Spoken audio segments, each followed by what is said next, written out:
Introduction asterisk. He has traversed into the realm of a song of ice and fire, becoming the twin brother of Prince Viserys, the elder sibling of Daenerys Targaryen. The story begins with Rhaegar's demise, as the Lannisters lay siege. Danger looms. Robert vows to pursue him to the ends of the earth. Peril abounds. The Night King declares that while the wall may remain intact, that individual must perish. Chill sets in. A plea from Jeherys, save me. Is this all there is? Chapter 1. Crossing into the realm of ice and fire. The clear night was cool as water, with moonlight draping the hills like a delicate veil. Within the towering stone fortress, Jeherys rested his slender arms upon the windowsill, his violet eyes fixated on the shimmering surface of the Blackwater River. Ah, the world of A Song of Ice and Fire. What a grand jest it plays. Before his crossing, Jeherys was one of the few university students in his village, returning to his hometown post-graduation to become a Taoist priest. His once favored television series was indeed A Song of Ice and Fire, but the early episodes were excruciatingly tormenting. He initially believed Ned Stark to be the protagonist, only to witness his demise in the 10th episode. Later, he thought Robb and Catelyn were the central figures, yet the infamous Red Wedding rendered them lifeless. Such brutality shattered his spirit. Jeherys felt himself toyed with by the writers and the venerable George R.R. Martin. In a fit of rage, he swore off the series entirely. Years passed until he heard of the upcoming prequel focusing on House Targaryen and hastily sought commentary videos to revel in the grandiosity of the world and the stunning aesthetics of the cast. What? Why not read the original novels? Who, in their right mind, reads the source material? Is it that the pale snowflakes are unappealing, or that one cannot appreciate the allure of Western actors? He recalls the moment he witnessed Tyrion Lannister disengaging from prostitute, a scene that once led him to question if the actors were indeed engaged in real acts. Among the shows he had seen, only the first season of Spartacus could rival its explicitness. This is far too extensive. He had once been deeply ensnared by feelings of inferiority, but as domestic productions began to rise, a surge of patriotic fervor welled within him. Ahem, I was referring to the duration of the television series. To return to the main point, one might wonder how a Taoist could also attend university. Jeherys had shared this sentiment. Standing before the grand university gates, he declared that he could never be a Taoist. He would rather starve or freeze than partake in such a profession. Yet, he underestimated fate. Upon graduation, he found himself unemployed, unable to survive in the city, and reluctantly took up his father's mantle as a rural Taoist priest. Do not underestimate rural religious figures. Villagers place great importance on feng shui and divination, relying on priests and monks for construction, site selection, and blessings for prosperity and fortune. With diligence and a clean conscience, Jeherys could confidently assert, while great wealth may elude him, a modest living is assured. Moreover, his family was no charlatan. They possessed a legitimate Taoist certificate. An ancestor from over 18 generations past was indeed a true Taoist who had descended from the mountains, preserving their family legacy. Jeherys' father was rather enlightened, frequently proclaiming, lack of education leads to hardship. One must trust in science. He was determined to send his son to school, despite the odd glances from others. As a child, Jeherys faced ridicule from peers, often skipping classes and struggling academically, receiving several stern beatings from his father, who would then lecture him about his own past failures in studying. He envisioned Jeherys, after graduating from university, remaining in the city as a teacher, regardless of his employment status, primarily to impart knowledge and earn respect. However, city life proved challenging. Witnessing his son grow gaunt from hunger, his father, unable to bear the thought of a white-haired man burying a black-haired one, eventually passed on the mantle of Taoism to Jeherys after a night of silent contemplation. Surprisingly, despite being a product of 9 years of compulsory education, Jeherys spent his university years skipping classes, gaming, and watching shows. Yet, he displayed a remarkable aptitude for Taoist classics, spells, and rituals, a testament to his family's heritage. After a few years, Jeherys would undoubtedly evolve into an exceptional rural Taoist. Little did he expect that his journey would take such an abrupt turn. Jeherys, no, now he must be called Jeherys Targaryen, was the third son of the Mad King Aerys II. The original narrative diverged here. In the tale, the Mad King Aerys II and Queen Rhaegar had only 3 children, the eldest Rhaegar, the second Viserys, and the posthumous Daenerys. Although the queen had experienced multiple miscarriages, only these 3 survived, echoing the saying, a dragon has 3 heads. Yet, inexplicably, after giving birth to Rhaegar, Queen Rhaegar bore twins 17 years later during the year 276 AC, a son named Viserys and a younger brother named Jeherys, named in honor of Aegon I Targaryen's grandsons, the sons of Aerys I.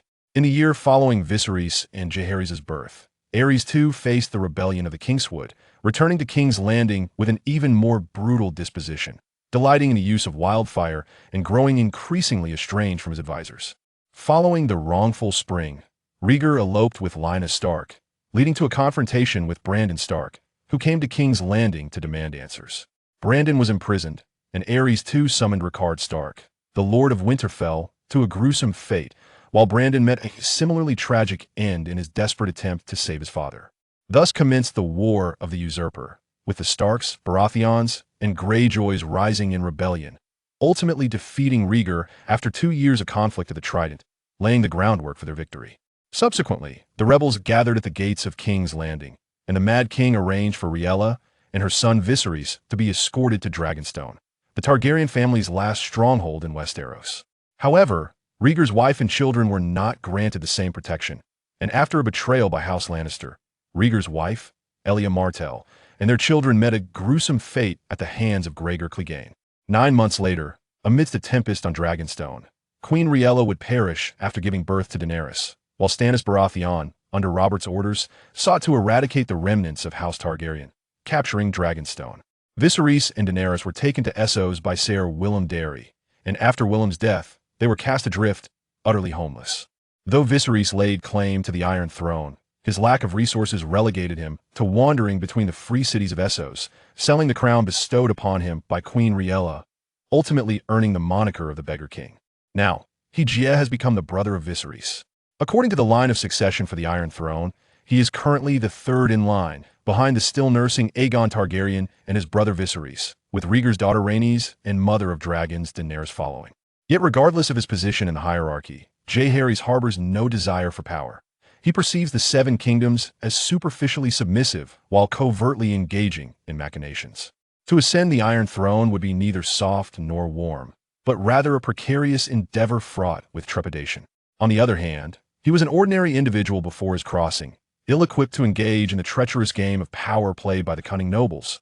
Fearing he might be sold out and then be forced to count the coins for others, at this moment, Jeherys yearned for a life of leisure, seeking a refuge to bide his time until Daenerys ascended the Iron Throne.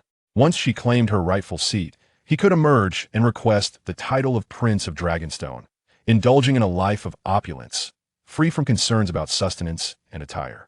Naturally, he would caution the Dragon Queen to remain wary of Jon Snow, advising her against a fate akin to that of the original HBO narrative, where victory was snatched away by treachery, leaving countless fans with unresolved discontent. As the saying goes, in a world of ice and fire, can I simply lay back and wait? To comprehend the future and the aftermath, one must listen to the chapters that reveal cause and effect. Chapter 2, Spiritual Energy and Taoism. The timeline in which Jeherys found himself was marked by the death of Rhaegar at the Trident, a moment that heralded the impending doom of the Targaryen dynasty. With black wings came dark tidings, as news of Rhaegar's catastrophic defeat at what would later be dubbed Ruby Beach reached King's Landing. Those in the know had already begun to prepare, while others succumbed to a palpable dread, depicting Robert Baratheon as a monstrous giant with a fearsome visage. The Northern Cavalry, they claimed, rode fearsome direwolves, ready to devour the unwary.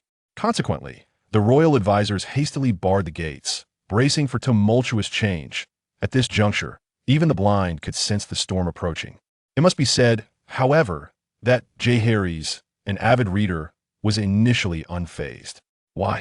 In this era, who had not perused a few tales of transmigration, systems accompanying such journeys were the norm, ranging from extravagant wealth systems to villainous plots. In essence, the realm was rife with systems, enticing readers to yearn for the experience themselves. Now, an opportunity had arisen, yet he found himself devoid of a system. Alas, where was his system? Jeherys, heedless of the astonished gazes around him, began to pat his chest and touch his face, striking poses that were undeniably flamboyant under the scrutiny of a passing maiden. Soon, he thoroughly examined himself. Even a man who had been single for 50 years would envy his dexterity. Despite his diligent exploration, he found no trace of the elusive system. Resorting to physics, he attempted over 100 incantations. As a practitioner of Taoism, He even invoked Buddhist and Gnostic spells. Yet still, the system eluded him. The following day, whispers spread throughout King's Landing that Prince Jeherys had taken to posturing before the lovely maidens, attempting to catch their attention for some unspoken purpose. What purpose? Had they never seen a flamboyant peacock? Initially, he pondered how to activate his system, contemplating drastic measures such as jumping from a height or colliding with a wall. However, upon witnessing the mocking glances of the guards and the flirtatious gestures of the handmaidens, he sought to clarify his intentions. To his dismay, as a time traveler without a system, he found himself further entangled in scandal, seemingly cast into ridicule. Despair washed over him. He was but a child, in an attempt to convey that his actions were not deliberate, but rather a moment of panic. Yes, just a moment of panic. He was met with sympathetic nods, with many declaring him a normal boy, albeit one with an early maturity. Eventually, even Queen Rhaegar caught wind of the rumors. Wearily, she approached him, gently ruffling his hair, imparting wisdom about patience and the promise of finding a suitable noblewoman for him in due time. The people of King's Landing chuckled, affectionately dubbing him the eager Jeherys, even as the tension of impending war began to dissipate around him. Jeherys was left in tears, unable to shake the stigma. His attempts at clarification proved futile, leaving him exhausted. Acceptance of his systemless reality left him somewhat anxious, yet not fearful. After all, according to the original narrative, the queen and her brother Viserys had already fled to Dragonstone before King's Landing fell. Now, with him as a transmigrant in the mix, could the storm truly sweep away the royal fleet at Dragonstone? Absurd. By then, the Targaryens would command 100 warships, sealing Blackwater Bay and fortifying the island with heavy defenses. With 2 kings and 4 twos in hand, how could he possibly lose? Once assured of his safety, a sense of contentment washed over him, yet the night proved arduous. Countless nights before his transmigration had been spent in the company of alluring figures, soothing his lonely heart. Yet now, the decadent life of a nobleman, intoxicated by pleasures and luxuries, eluded him entirely. The rebellion of the Starks and the Greyjoys had persisted for 2 years. In a bid to gather military funds, the Iron Throne had nearly stripped the noble houses bare, truly a world where the heavens towered and the earth crumbled. In the aftermath of Rhaegar's defeat, King's Landing had lost communication with many lesser nobles, severing the vital support of their lands. How could they sustain the 500,000 hungry mouths in the city? With prices soaring, 10 copper coins for a single pumpkin, 1 silver stag trading for 10 pounds of coarse rice, and a gold dragon purchasing only 10 pounds of beef, the situation grew dire. In this newfound existence, devoid of enchanting maidens, he turned to the handmaidens. Yet Queen Rhaegar, fearing he might stray, had replaced them all. To his dismay, they were robust women, seemingly capable of crushing apples with their bare hands. Upon inquiry, he learned they were former laundresses recently promoted to maidservants. This life was intolerable. Jeherys lay languidly in bed, reminiscing about lost delights and the films he once watched, recalling the early mornings and meditative practices he had pursued. With nothing but time on his hands, he settled into a lotus position, silently practicing the familial Taoist arts. To his astonishment, he sensed faint, firefly-like glimmers swirling around him. As these lights penetrated his being, a refreshing chill enveloped him, akin to sipping ice sour plum juice on a sweltering day. As his consciousness returned, the radiant lights vanished like shooting stars across the night sky. After repeated attempts, he endeavored to draw these points into himself, a powerful suction emanating from his dantian, drawing the luminescence through his mouth, nostrils, and skin. When the pull ceased, he regained full awareness. While absorbing the lights, he experienced a legendary inner vision. The points danced around his dantian, swirling in an orderly fashion, ultimately coalescing into a dense nebula. At that moment, warmth enveloped his dantian, dispelling fatigue entirely. Jeherys savored the sensation, likening it to the spiritual energy described in tales of cultivation. Upon first encountering such fantastical narratives, he had innocently inquired of his father whether spiritual energy truly existed. His father had scolded him, demanding to know if he had been sneaking peeks during lessons, followed by a dramatic display of familial affection and discipline. Those acquainted with the Song of Ice and Fire know that this realm is indeed a world of magic, replete with wondrous spells and creatures. After Daenerys hatched her dragon eggs, sorcerers and shadowbinders alike felt the resurgence of magic. Thus, Could it be that these tiny lights were manifestations of this world's magic? With this thought, Jeherys, adhering to his inclinations, chose to name its spiritual energy. The name itself evoked a sense of ethereal charm. Why not call it magical power or sorcery? After all, he had transcended to another realm. Surely, he could indulge his preferences. In truth, it all boils down to the allure of the fantastical. Returning to the ancestral teachings of the He family, these practices draw inspiration from the classics of Taoism, transcending sectarian boundaries.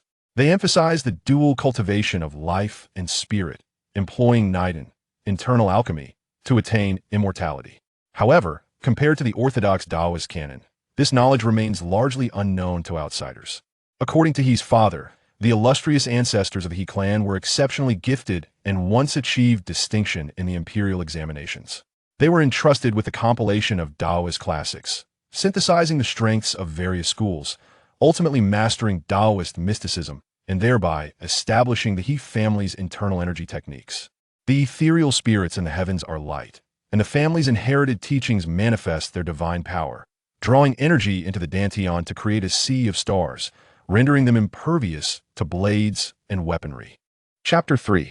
Heart Tree. Throughout the ages, the art of internal energy cultivation has been passed down through generations, promising the attainment of immortal status and longevity rivaling that of the ancients. Yet, no one has truly succeeded in such endeavors. Even the ancestors of the He family, while rumored to have lived into their 90s, ultimately met their end like all mortals. However, those who have practiced internal energy techniques within the He lineage tend to possess a sturdier physique compared to the average person. Engaging in ritualistic practices requires considerable physical exertion, especially when establishing altars in remote mountain regions where transportation is scarce. The He family members can outpace the local youth with remarkable speed. Consequently, over time, the He family has gained a reputation as exceptionally skilled practitioners of the mystical arts. With a foundation of spiritual energy, Jeherys endeavored to explore the family's ancestral techniques. He found himself adept at simple tasks such as consecration and igniting talismans without fire, yet more advanced practices remained elusive. Readers, fear not, do not shy away. Jeherys confessed, I have yet to master those. Before he could even learn, his spirit had already transcended. Where could he acquire such advanced spells? He lamented the missed opportunity to absorb the knowledge of those mystical arts, leaving him feeling frustrated with only spiritual energy at his disposal and no knowledge of its application. The mere thought of thunder control techniques, wind manipulation, and the ability to discern hidden truths behind walls made his mouth water in anticipation. Nevertheless, the family's teachings contained some spells sufficient for a world of low magic. The most formidable entity in this realm seemed to be the Night King. Whether a banishing spell could quell his undead army remained uncertain. Amidst a blend of excitement and trepidation, Jeherys gradually succumbed to slumber. At the break of dawn the following day, a blood-curdling scream reverberated throughout the Red Keep, prompting soldiers to believe they were under siege and rushing toward the source of the commotion. Yet, the direction of the sound eerily pointed toward the royal chambers. Before his arrival in this world, the twin heirs of House Targaryen shared an unbreakable bond due to their youth. However, upon his arrival, in a bid to conceal his secret of usurping their place and to facilitate his training, Jeherys sought the privacy of an east-facing room after consulting with Queen Rhaegar. Perhaps the castle's attendants understood his reasoning, as there had been numerous instances throughout the nearly 3 centuries of the kingdom's history where once close brothers from noble families had suddenly turned into strangers or even adversaries, all due to disputes over inheritance. Yet, Viserys could not comprehend this. He believed that Jeherys had betrayed the bond they shared as twin brothers. Ever since the transition, Viserys had harbored a simmering resentment toward him, culminating in an incident where he attempted to strike Jeherys when the adults were absent. Could Jeherys allow such behavior to go unchecked? Although he too was but a child, he possessed ample experience from his previous life.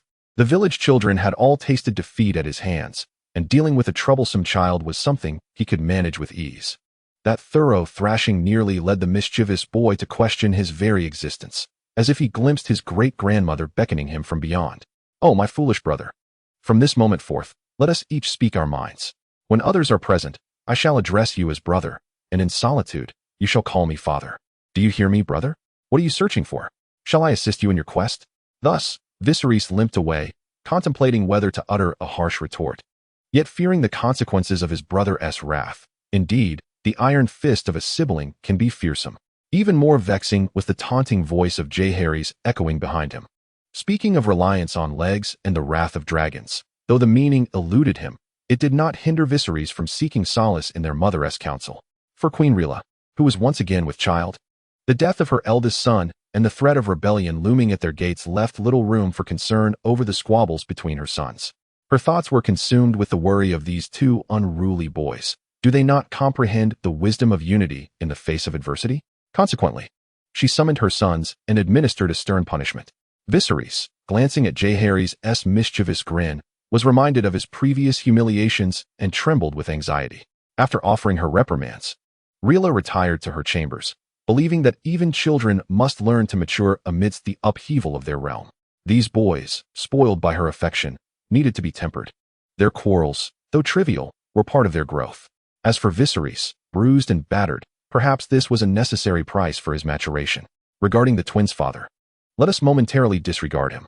For a man who, in the throes of madness, contemplated igniting fires throughout the city of King's Landing during a rebellion, bringing ruin upon all its citizens, what significance do the petty disputes of his sons truly hold? Thus, in the absence of parental guidance, and with Viserys too intimidated to approach, Jeherys embraced his newfound freedom, unencumbered by distractions, focusing solely on absorbing the ethereal energies in preparation for his ascension. The vast expanse of the starry sea welcomed young Jeherys into a tranquil slumber, yet unbeknownst to him, the moment of awakening would herald the loss of that precious vitality. As he gazed outside at the guards, a bittersweet expression crossed his face. He waved them away dismissively and retreated to his bed, his eyes vacant and his complexion pale, as if his very spirit had been exorcised. Where has all that brilliant energy gone? Indeed, upon awakening, he intended to delve deeper into the mysteries of the celestial energies, eager to explore the treasure he had acquired. Yet, upon introspection, calamity ensued. The ethereal essence had vanished while he slept. Jeherys, fortunately, the effects of his introspection remained intact, allowing him to survey his surroundings with a keen gaze, meticulously scanning every inch with the determination to uncover the truth. After an exhaustive search, he identified a suspect nestled within his heart's core, a diminutive sapling, radiant and verdant, basking in the celestial energy. Its jade-like branches unfurled gracefully, adorned with fine white hairs, while its slender roots delicately infiltrated the energy pathways of his heart, siphoning away the very essence that should have been his. The sapling seemed to sense the scrutiny of Jeherys, its branches and leaves swiftly entwining, enveloping the surrounding spiritual energy entirely. Jeherys cursed vehemently, exclaiming, "What is this? Are you stealing my spiritual energy and forbidding me from observing?" The sapling waved a branch, its palm-shaped twig and 4 smaller leaves still curled, leaving one leaf to sway as if performing an internationally recognized gesture. Jeherys was nearly infuriated. The spiritual energy was the very foundation of his existence in the realm of ice and fire, the basis of his repose, now entirely seized by this emerald entity. It even dared to mock him with a gesture of defiance. This was an intolerable insult. Today, I shall not swallow this grievance. In my own body, will I allow you to bully me? Chapter 4. Energy and blood sealing. Will you return my spiritual energy? Jeherys signaled to the sapling with his gaze. Do not inquire how he conveyed his intent through his eyes. This was an instance of inner vision, a marvel in itself. Fool! Hey, why are you still cursing? Jeherys, in a moment of panic, failed to realize that he and the sapling could converse directly. Only after he finished speaking did he comprehend. A verdant glow emanated from his chest, gradually forming an ethereal image of the sapling, its trunk, branches, and roots morphing into a torso, head, facial features, and limbs. With a few leaves adorning its form, its skin a light brown. Little Groot, is that you? My heavens! Jeherys gasped, covering his mouth, not out of shyness, but out of fear that he might uncontrollably reach out to tug at the leaves. After all, they were in a negotiation. It required seriousness. Are you blind? I am not that unfortunate creature. Listen well. My name is Duobao Miaoshu. I am the spiritual root of the ancestral tree of the Taoist court, and strictly speaking, we are fellow villagers. Fellow villagers? You also traversed from Earth? Wait, how did you find yourself in my heart? And did you consume my spiritual energy? You are still clinging to it, aren't you? Well, actually, my dear brother, you should be thanking me. Oh, so you are turning the tables on me? Hey, I must express my discontent. Were it not for me, this body would have perished long ago. How could you have borrowed it for your soul's return? According to the sapling, it had crossed the world barrier 7 years prior. Although Queen Layla was pregnant with twins, One of the fetuses was feeble, on the verge of being absorbed by the other. Out of compassion, it transformed into a seed and entered the heart of the weaker twin. Thanks to its spiritual essence, the twins were able to coexist peacefully and be born safely. Of course, it exhausted its celestial power in the process and fell into a deep slumber until attracted by Jeherys' spiritual energy, thus awakening. If that's the case, I must indeed thank you. You're welcome. Who asked this celestial root to be so compassionate? Celestial root, now that you are revived, why not return to your own celestial palace? Jeherys expressed his anticipation. Do not linger with me. Hurry and depart. The little treeman spread its hands in despair. Sensing that Jeherys was about to erupt in anger, it quickly explained, Dear brother, this is not my fault. After absorbing the spiritual energy refined by Jeherys, I formed a symbiotic relationship with him. If I were to grow to a certain extent, I could eventually break free. However, at this moment, I have merely sprouted and am at my most vulnerable and feeble state, unable to dissolve this bond. Indeed, I am even more fragile than I was as a seed. At least the seed coat was tough, impervious to blades and arrows. If I were outside, any random beast could easily trample me. So, do not think I have the means to escape. Even if I did, I would not leave. Can you at least refrain from siphoning my spiritual energy in the future? I shall do my utmost. Not leaving is one thing, but surely I deserve some form of compensation? As a celestial root, can't you casually bestow upon me a 9-transformation golden pill or something similar? Well, it is only fair to offer some compensation. Ahem, dear brother, let me tell you. Once I bear fruit, you will be astonished. My fruits are truly remarkable. Wait a moment, you aren't suggesting I must wait a century or two, are you? Thankfully, it won't take that long. The duration is inconsequential. What matters is the potency. Imagine consuming a longevity fruit that extends your life by a century, or a comprehension fruit that allows you to learn spells intuitively, and even treasures and divine abilities from my fruits, among others. Jeherys, infuriated, thought, how dare this spiritual root deceive me, a mere novice, right before my eyes? Such grandiose claims are absurd. Does he not recognize who I am?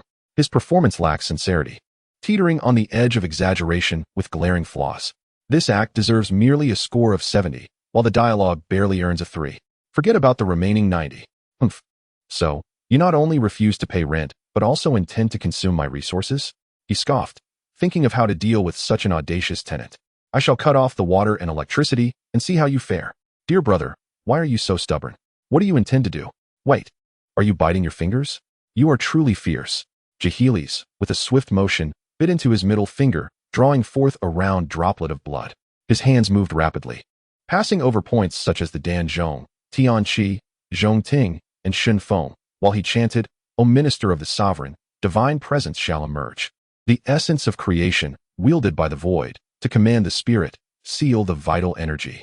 In an instant, Jeherys' complexion turned a ghastly pale. A trickle of blood escaped from the corner of his mouth, which he hastily wiped away, his gaze turning fierce, reminiscent of a cornered cat. The little treeman in the air now resembled a holographic projection with poor reception, its leaves drooping in a moment of lethargy. It found itself perplexed. Was it truly necessary to escalate matters to such a degree over a mere sliver of spiritual energy? For it, having witnessed countless entities from the ancient to the silent law, as a symbiotic root of a great being, it had encountered many strange and fearsome creatures. Yet it had never seen one driven to such extremes for a meager amount of energy, less than a needle's tip, no less. Dear brother, do not act rashly. Impulsiveness is the devil. You are still youthful and should not tread further down the path of self-destruction. Just a fleeting moment. And Jeherys' lips began to turn a shade of blue and purple, darkness encroaching upon his vision, a consequence of his heart ceasing to supply blood, leading to a lack of oxygen in his brain. What do you mean by still? I've already digested everything, so how can I repay you? But isn't it merely a desire for some benefit? No worries. I, the illustrious and miraculous root of the treasure tree, traverse the world, proudly boasting of my affluent lineage. Had it not been for my dedication to cultivation back in the day, with my celestial quality, I could have charmed celestial herbs and fairies, lining up from the southern heavenly gate to Panlai East Road. My dear brother, I do not wish to take your spiritual energy without recompense. Shall we arrange for something valuable in return? Could you perhaps loosen your restraints? I find myself struggling to breathe. No, you must give first. Jeherys too was on the brink of breathlessness, the darkness closing in. His eyes were rolling back. Very well, very well. The shadow of the sapling performed a series of hand gestures, and a small branch within its heart opened a fissure, from which emerged a gleaming crimson pill.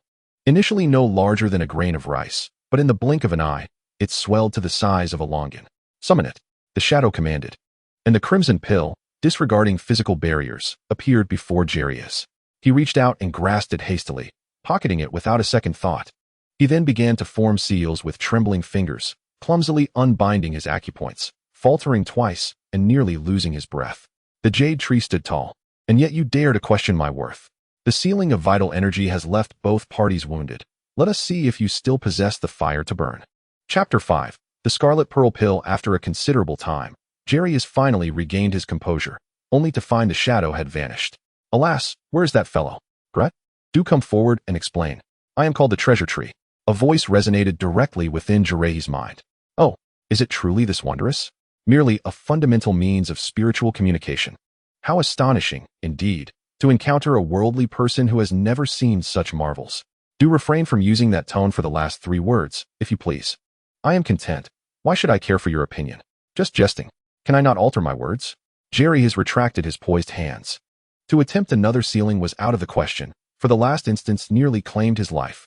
The sealing of vital energy is a familial technique designed to restrain internal energy, preventing its dissipation. Over time, ancestors discovered its efficacy in temporarily halting bleeding. Hence it has been passed down as a vital first aid method. After all, those who cultivate often traverse mountains and valleys, gathering herbs, and will inevitably encounter injuries and bloodshed. Upon learning that the sapling sought not only to extract spiritual energy, but offered no benefit in return, Jeherys' stubbornness flared, and he instantly recalled the technique of vital energy sealing. He had not anticipated the discomfort beforehand, only wishing for mutual benefit, yet the outcome proved unexpectedly fortuitous. "Pray tell, what is the purpose of this pill?" "My humble brother, this is truly a remarkable item. Allow me to elaborate. According to the illustrious Daobao, this is the mystical herb known as the Red Pearl. After its formation, it is refined into a pill by celestial beings, which cultivators consume to attain enlightenment and establish a solid foundation. For practitioners, what holds paramount importance? Undoubtedly, it is the foundation. Only with a steadfast base can one traverse the path of cultivation further. Is this not akin to the foundation pill?" Jeherys picked up the pill for closer inspection. Its texture was somewhat firm, its surface smooth and semi-transparent, revealing a deep crimson hue with a hint of purple within. "A foundation pill? Such a trinket is unworthy even to serve as an attendant to my red pearl elixir. This is crafted by celestial hands." Daobao scoffed in derision, asserting that while the red pearl is merely an ordinary spirit herb imbued with a touch of celestial essence, and merely a novice's practice creation, it remains an extraordinary elixir. Its efficacy is nothing short of remarkable. Jeherys, though skeptical, did not hasten to consume it. Instead, he turned his palm and tucked it into his robe. "Now, let us discuss the matter of spiritual energy moving forward. That celestial pill, what celestial pill? Mine. I never claimed it was not yours. Is one celestial pill insufficient to compensate for the spiritual energy I will absorb henceforth? Do you not grasp its true value? Enough. Let us keep matters distinct. That celestial pill is your compensation for my spiritual energy loss, my emotional distress, and my image restoration." In a whirlwind of confusion, Daobao found himself bewildered. "Wait, what is this image restoration fee?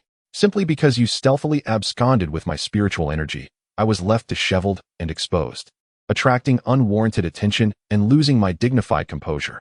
Does that not fall upon you?" Jeherys rolled his eyes in exasperation. You make a valid point. Moving forward, you may claim my absorbed spiritual energy. We shall split it evenly. After all, we are both on the path of cultivation. However, let it be clear, my dear brother, all energy utilized must be accounted for. Such costs should include a daily charge of 1 red pearl pill or equivalent value. Does that not seem fair? Jeherys has produced a piece of parchment, seemingly torn from a book, its reverse adorned with various illustrations. He meticulously wielded a quill, drafting a fee schedule with utmost focus, oblivious to anything else. "Wait a moment. Are you charging for both ingress and egress? What does this waste disposal fee entail?" Daobao gasped, utterly astonished by the meticulousness of the income items. The last time he witnessed such detail was in the 31st year of the underworld, with taxes collected not to be seen again for another 60 years. "Indeed, you, a mere tree spirit, consume, expel, and reside within my heart. Does the waste you exhale not pose a risk of thrombosis? Not to mention the excretion, which courses through my veins with my blood. Merely thinking of it is revolting." I am risking my very existence to aid in your growth. I am a celestial root. How could I excrete? Spiritual energy enters my being. And if I were to expel even a minuscule puff, you would seize me by the head and use me as a ball. Dao Bao Miaoshu, incensed, formed facial features upon his trunk, resembling a pouting child. However, due to his diminutive size, he instead appeared adorably fierce. If that is the case, I shall waive the waste disposal fee. However, the environmental management fee cannot be overlooked. Jeherys lamented with a heavy heart. Do you see that tree? It is growing within my heart, destined to expand slowly, is it not? This may very well disrupt the delicate balance of my heart's ecosystem, burdening it increasingly. Yet I am of celestial roots. Indeed, I can take root within your heart, can I not? You underestimate my capabilities. I am a root of the Taoist court. Do you comprehend? The Tao is ethereal, tenuous, yet substantial, existing in the liminal space between reality and illusion. Come now, let us speak calmly. Why the haste? I never voiced my disagreement. The wondrous tree of treasures springs from the heart. I am not afraid of him, primarily because it is true. A precious gem does not contend with mere tiles. I am a celestial root. I cannot stoop to argue with mundane beings, lest my worth diminish. How about a crimson pearl a day? Do you agree? That will not do. Let it be a pearl every 10 days. This item is quite costly, and I possess only a limited stock. The wondrous tree of treasures appeared quite aggrieved, for although there was a mixture of truth and falsehood in this statement, the falsehood was that crimson pearls were not only inexpensive, but rather abundant. Who in the heavens does not know that crimson pearls are best suited for foundational practitioners? They are as plentiful as sand on earthly shores, and many celestial maidens enjoy stringing them into curtains due to their affordability, purchasing them in large bags. Truly, there is not much stock available, as very few wish to refine elixirs with crimson pearls. It is a tremendous waste of time and spiritual energy, yielding little in return. In the age of silence, even the grandest celestial realms would not dare to squander such resources. Moreover, the wondrous tree of treasures, even if it possessed a mustard seed-sized space capable of holding a universe, would not accept useless items. The one it offered was a relic of significant remembrance, hence it retained a few. When it comes to bargaining, one must not hastily set a ceiling. You must dare to propose a price. For the mundane digits should not confine your imagination. Even if it is a moldy toothpick, you ought to declare it was once used by a revered ancestor. Indeed, Jeherys has learned a lesson from his naivety. Otherwise, anything he could casually acquire would surpass the crimson pearl. A pearl every 3 days. My sincerity is ample. 6 days. I truly have nothing more. 5 pearls every day. I cannot offer less. This is my bottom line. If you seek a lesser price, I implore you to look elsewhere. Very well, the wondrous tree of treasures replied, its expression one of genuine distress. It calculated its stock of crimson pearls, realizing it could barely last a fortnight, and felt the sting of parting with them. The celestial root of the Taoist court, entwined within him, sighed at the challenges of life. Chapter 6. The celestial realm blind box. Having resolved the issues of rent and expenses, the remaining matters were trivial, such as mutual respect for privacy, avoiding unwarranted visits, and maintaining tranquility to prevent disturbances during the late hours. One person, one tree, united in thought and effort, they endeavored to create a harmonious and beautiful cohabitation. Furthermore, in the event of unforeseen circumstances, such as war, earthquakes, volcanic eruptions, or other natural disasters, priority must be given to preserving Jeherys' life. The tree, within its capacity, must provide all necessary support, without being miserly. The wondrous tree of treasures remarked, why not simply tell me your name? Ultimately, the two individuals meticulously documented several considerations on a piece of parchment, which bore the unmistakable signature of Jeherys Targaryen and the intricate pattern of a leaf at its conclusion. Satisfied, Jeherys carefully tucked away the parchment. My dear brother, is it truly necessary? Do you not understand the weight of a promise? By acting thus, do you not imply a lack of faith in my divinity? He lamented. Ah, dear brother, in my era, we held the spirit of contracts in high regard. We must adapt to the times. Jeherys patiently elucidated, stating that such agreements govern the honorable but cannot restrain the unscrupulous. These are mere trifles. If one cannot adhere to this, he would have to devise alternative means of balance. Once the contract was finalized, the precious tree entered a state of seclusion. In this brief interlude, it expended a considerable amount of spiritual energy, instructing Jeherys to honor the terms of their agreement. He was to refrain from peering into its affairs unless absolutely necessary. In dire circumstances, it would extend aid if possible. Otherwise, one's fate would rest in the hands of destiny. The principle was to embrace whatever may come. Jeherys, scratching his nose, sensed he had perhaps offended it, as if he could see a magnificent golden limb retreating into the distance. He contemplated summoning the sapling, but realized he lacked the requisite skills and had neglected to seek guidance. How foolish of him. He was engaging in a one-sided transaction where the other party enjoyed a free communication while he bore the costs. How miserly. He retrieved a piece of the precious crimson pearl, its core a deep violet black, hesitating at the thought of consuming it. Would it lead to his demise? He did not fully trust the other. Its demeanor, with its coarse mannerisms and a brotherly facade towards everyone, did not inspire confidence. Nevertheless, he consoled himself that there were still paths to strengthen his abilities. Although he would have to part with half of his spiritual energy daily, he would eventually journey with the fleet to Dragonstone, granting him a minimum of 8 or 9 months for gradual cultivation. By that time, he would surely have established a foundational base. The family's teachings on the realms of cultivation were straightforward yet harsh, from the lowest to the highest. They included the absorption of energy to establish a foundation, refining energy into spirit, and returning the spirit to the void. As previously mentioned, the ancestors of the He family had merely achieved a sense of energy, successfully establishing their foundation, while further realms remained confined to imagination. After generations of striving, no one had succeeded in true cultivation, let alone the notion of consuming a golden elixir and claiming one's destiny as one's own. Thus, he resolved to diligently refine his energy, striving for an early foundation establishment, at which point he could access certain spells and talismans. With the first light of dawn illuminating the morning, Jeherys commenced his day of cultivation. Time flew like an arrow, and before he knew it, more than half a month had elapsed.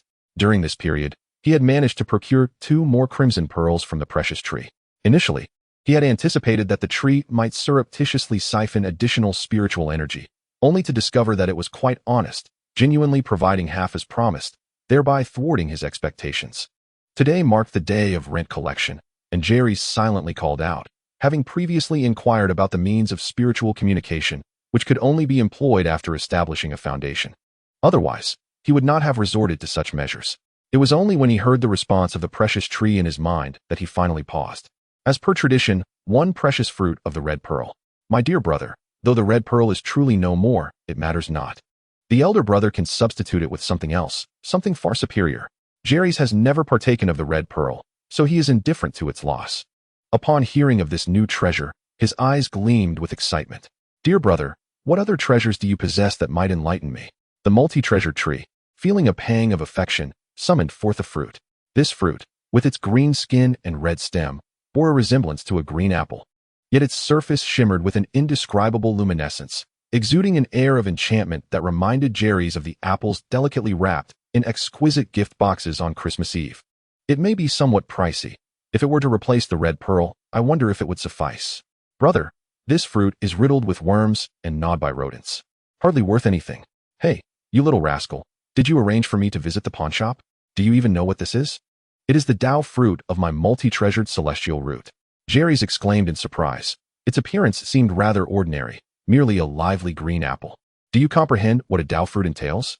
It is the true celestial fruit. How dare you regard it with such disdain? Celestial fruit? The peaches of immortality.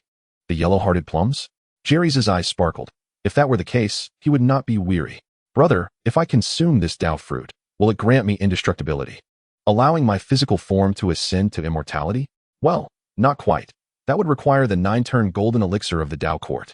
Will it enable me to soar through the heavens and traverse the earth, riding on clouds? Cough, cough. Might you refrain from harboring such ludicrous thoughts? What nonsense are you babbling? If it possessed such powers, my celestial root would have long since become the ancestral tree of the Tao court. Do you truly believe that attaining immortality and soaring through the skies is as simple as munching on sunflower seeds? Throughout the Flower Clan's history, how many have truly ascended with their physical bodies? Most have merely transformed into spiritual entities. This cannot be, that cannot be. Do you still have the audacity to claim your Tao fruit is exceptional? Humph, this Tao fruit can bestow upon you a random mastery of a skill, which may manifest as a spell or a divine ability. Of course, all depends on fate. Jeherys shook his head. What do you mean by depending on fate? Is that akin to the notion of yuan? Why does it sound reminiscent of a certain doctrine? Am I to be merciful, not to save the impoverished? Multi-treasured tree felt a wave of disdain. With such a level of understanding, you aspire to cultivate immortality? The educational standards of practitioners in the age of silence must have been akin to prenatal education. In plain terms, it is all about probability. Do you understand? There is no deception here. The multi-treasured Dao fruit is also known as the Celestial Realm's gamble, akin to a blind box.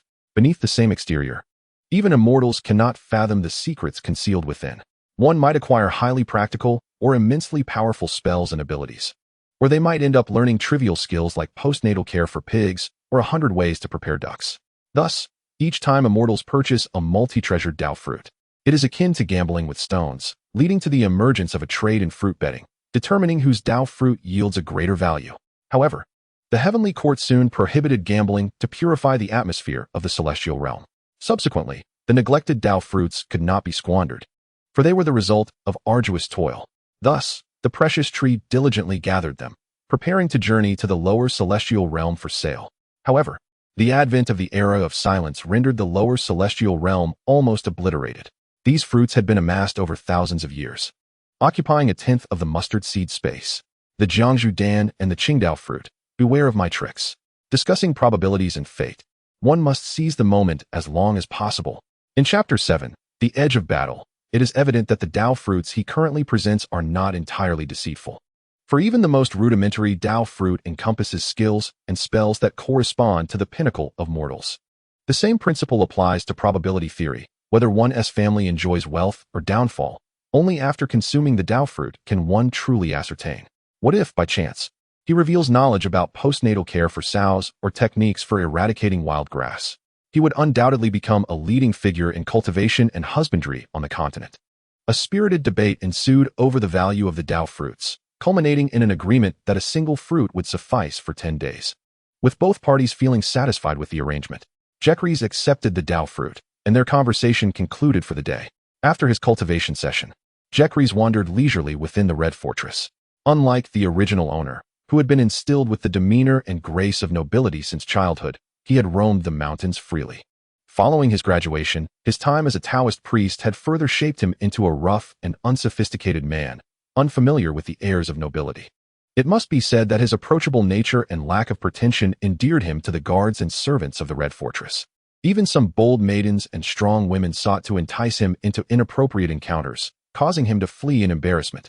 In these times, even boys must safeguard their modesty. While engaging in conversation with the others, he gleaned much valuable information. For instance, the Grand Scholar Paxil often brought young and beautiful maids or skilled technicians to his chambers for all-night sessions of oral skills and craftsmanship. Furthermore, the intelligence chief, Lord Varys, despite his baldness, had his own needs. A maid once reported seeing a stranger enter and exit his room in the dead of night. Even more astonishingly, rumors circulated that a ghost haunted the cellar of the Red Fortress, and he would swear to the gods that it was true. Having watched television dramas, Jeherys understood that Paxil was indeed a man whose heart remained youthful despite his age. This was a piece of leverage he could exploit. There was no reason he should act without consequence. Wasn't this the very tactic employed by little demons? He promptly devised a plan to ensnare him. Varys was not merely a specter, but had mastered the art of disguise to become the ghost of the Red Fortress. In the original plot, Arya had once encountered him during a clandestine meeting with Governor Pantos of Illyrio. However, another piece of news had come from the servants of the Grand Scholar. It was said that Duke Eddard Stark of Winterfell had led 3,000 northern cavalry to the Sow's Horn. Since Jeherys' arrival, over 10 days had passed, and having absorbed the original owner's memories, he possessed a modicum of understanding regarding the territories of certain noble houses. The Sow's Horn lies beside King's Road, the domain of Sir Hogg, a landed knight, approximately 50 leagues from King's Landing, or about 240 kilometers. Should the cavalry ride at full speed, they would reach King's Landing by tomorrow afternoon. Fortunately, Duke Stark would not be foolish enough to dismount his cavalry and lay siege without having crafted siege engines. Such an act would be not of bravery, but of folly. Eddard Stark, by nature cautious, stands in stark contrast to the impetuous Robert Baratheon. He cannot be deemed a genius military strategist or commander, but rather one of mediocrity. A fortnight passed. At the Battle of the Trident, the forces of both the rebels and the loyalists were not vastly disparate. Indeed, Prince Rhaegar, leading 40,000 soldiers, though a third were newly recruited, alongside several thousand knights and 10,000 battle-hardened warriors dispatched from Dorne, outnumbered the combined forces of the Starks, Baratheons, Arryns, and Tullys. Rhaegar had engaged Robert in combat for a considerable duration, and prior to being struck in the chest by Robert's hammer, The army loyal to the Targaryens showed no signs of defeat. Following the battle, Robert himself bore significant wounds, necessitating rest for his troops to recuperate, replenish supplies, and repair their weapons. Thus, before the arrival of the rebel infantry, Jeherys was confident they would not attempt a siege, but rather focus on vigilance and blockade, severing the supply lines from the various regions to King's Landing. A sense of urgency began to stir within Jeherys. Thus far, Aerys too had shown no inclination to retreat the Targaryen women and children, a dire situation indeed. Clad in white armor, Jaime returned to the White Sword Tower, the abode of himself and his sworn brothers. Once, 6 Kingsguard under Captain Gerald Hightower pledged their lives and loyalty to the members of the Targaryen dynasty, vowing to take no wives nor hold lands, solely to safeguard the honor of the realm. Until today, although he understood the king's appointment of his Kingsguard was laden with ulterior motives, he remained indifferent. The alternative, if not for joining the Kingsguard, would see him departing from his beloved sister to marry the second daughter of Duke Tully, a prospect he found intolerable. He recalled their first meeting, a memory that lingered sweetly yet regrettably, for their reunions were all too rare and conducted in secrecy, lest they incur their father's wrath. Speaking of which, today he received a letter from his father, delivered through exceedingly clandestine channels to the Red Keep. In such a fraught atmosphere, the arrival of a secret missive from his father was decidedly unusual. Maintaining his composure while on duty, he returned to his chamber, and by the dim glow of candlelight, he removed the golden wax seal. The handwriting of the Duke of Casterly Rock sprang forth vividly upon the yellowed parchment.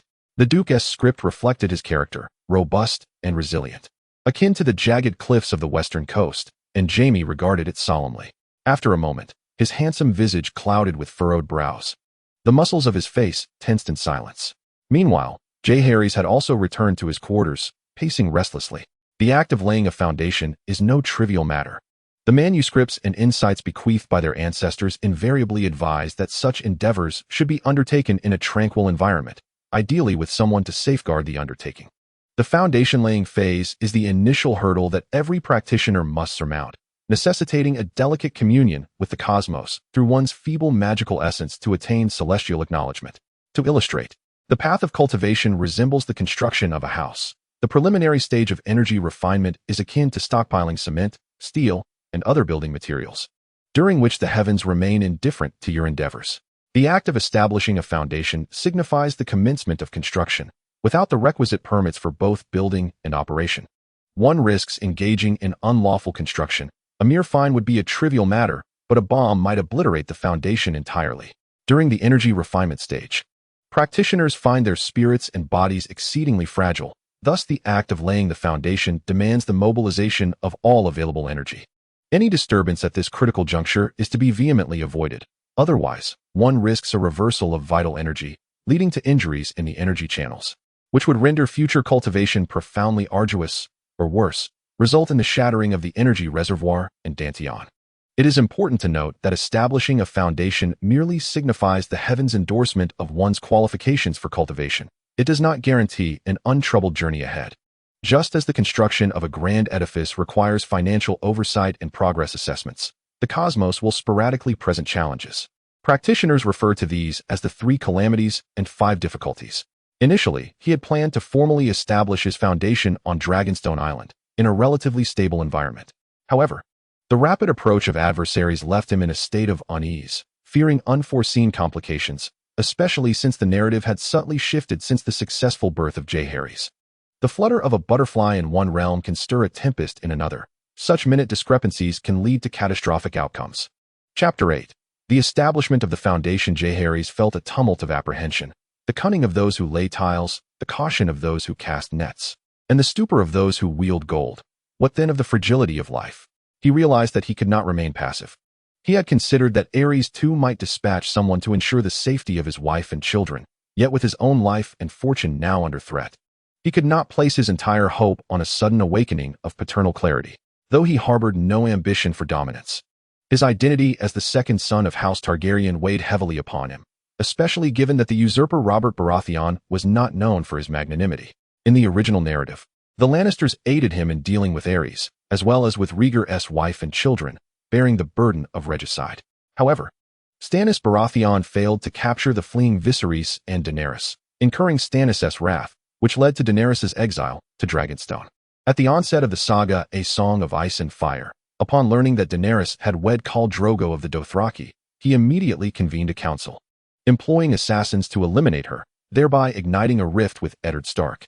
Although he ultimately chose not to pursue further bloodshed at the time of his demise, it was not from a sense of remorse, but rather an attempt to mend the fracture with Eddard, allowing his old friend to fully support his heir. Such a man, even on the brink of death, showed no mercy. How much less so when his might and influence were at their zenith. Even if he valued his reputation, it was not guaranteed that a return would not be met with treachery, for he could easily cast forth a scapegoat. Would this impact him? Yes, but insignificantly. He would care little for it. Jeherys contemplated all these intricate relationships and power dynamics. Only through personal strength could he hope for salvation. He withdrew from his pocket the crimson glowing jewel of the Bloodstone, initially intending to proceed methodically, yet fate had other plans in store. Indeed, the path of cultivation inherently involves a struggle against fate, and it is implausible to expect a journey devoid of risks. More importantly, Jeherys is convinced that the precious Dan will not bring him harm, for his demise would undoubtedly serve no benefit to it. He feigns a bold demeanor and swallows the crimson pearl pill whole. Cough, cough, what is this taste? It feels akin to consuming burnt peanuts. The flavor is quite unpleasant. Yet he dismisses it with a mere comment and immediately settles into a cross-legged position to commence the alchemical process. This process of refining the pill is akin to dissolving rock candy in boiling water. However, in this instance, the boiling water is the vital energy within oneself, which transforms and absorbs the spiritual essence contained within the pill, thereby strengthening the inner energy and nurturing the foundational essence. Within his internal vision, Jeherys observes his vital energy flowing like a gentle stream, gradually eroding the surface of the pill until the crimson pearl dissolves into a pool of scarlet syrup. The vital energy, akin to a mountain bandit enthralled by the presence of a woman, begins to call forth companions. Each radiant point recklessly plunges into the syrup, rolling about and emerging, each accompanied by a consort, thus restoring their home together. Jeherys can sense that these consorts merge with his flesh and blood, fortifying it, intertwine with his meridians, expanding their breadth, and integrate into his vital energy, instigating a transformation of some kind. What specific transformation, he cannot articulate. He can only assert that his vital energy seems to have matured, willing to shoulder greater responsibilities. Witnessing the favorable progression of events, he finally relaxes and begins to summon all his vitality and spirit to commune with the surrounding universe through his innate powers. Some may question why. Upon entering the realm of A Song of Ice and Fire, one would still seek to communicate with the cosmos, as this realm is not akin to the blue planet. However, the principle of Tao is universal. Regardless of the realm one inhabits, it follows its own path. Otherwise, the world would cease to be a world and would merely be chaos, where myriad beings could not flourish and thrive. Establishing a foundation involves gaining the recognition of this realm. Yet, are there instances of non-recognition? Certainly, and quite frequently. How, then, does one attain such recognition? Our ancestors have imparted wisdom. One must cultivate a disposition of desirelessness to perceive the subtle wonders.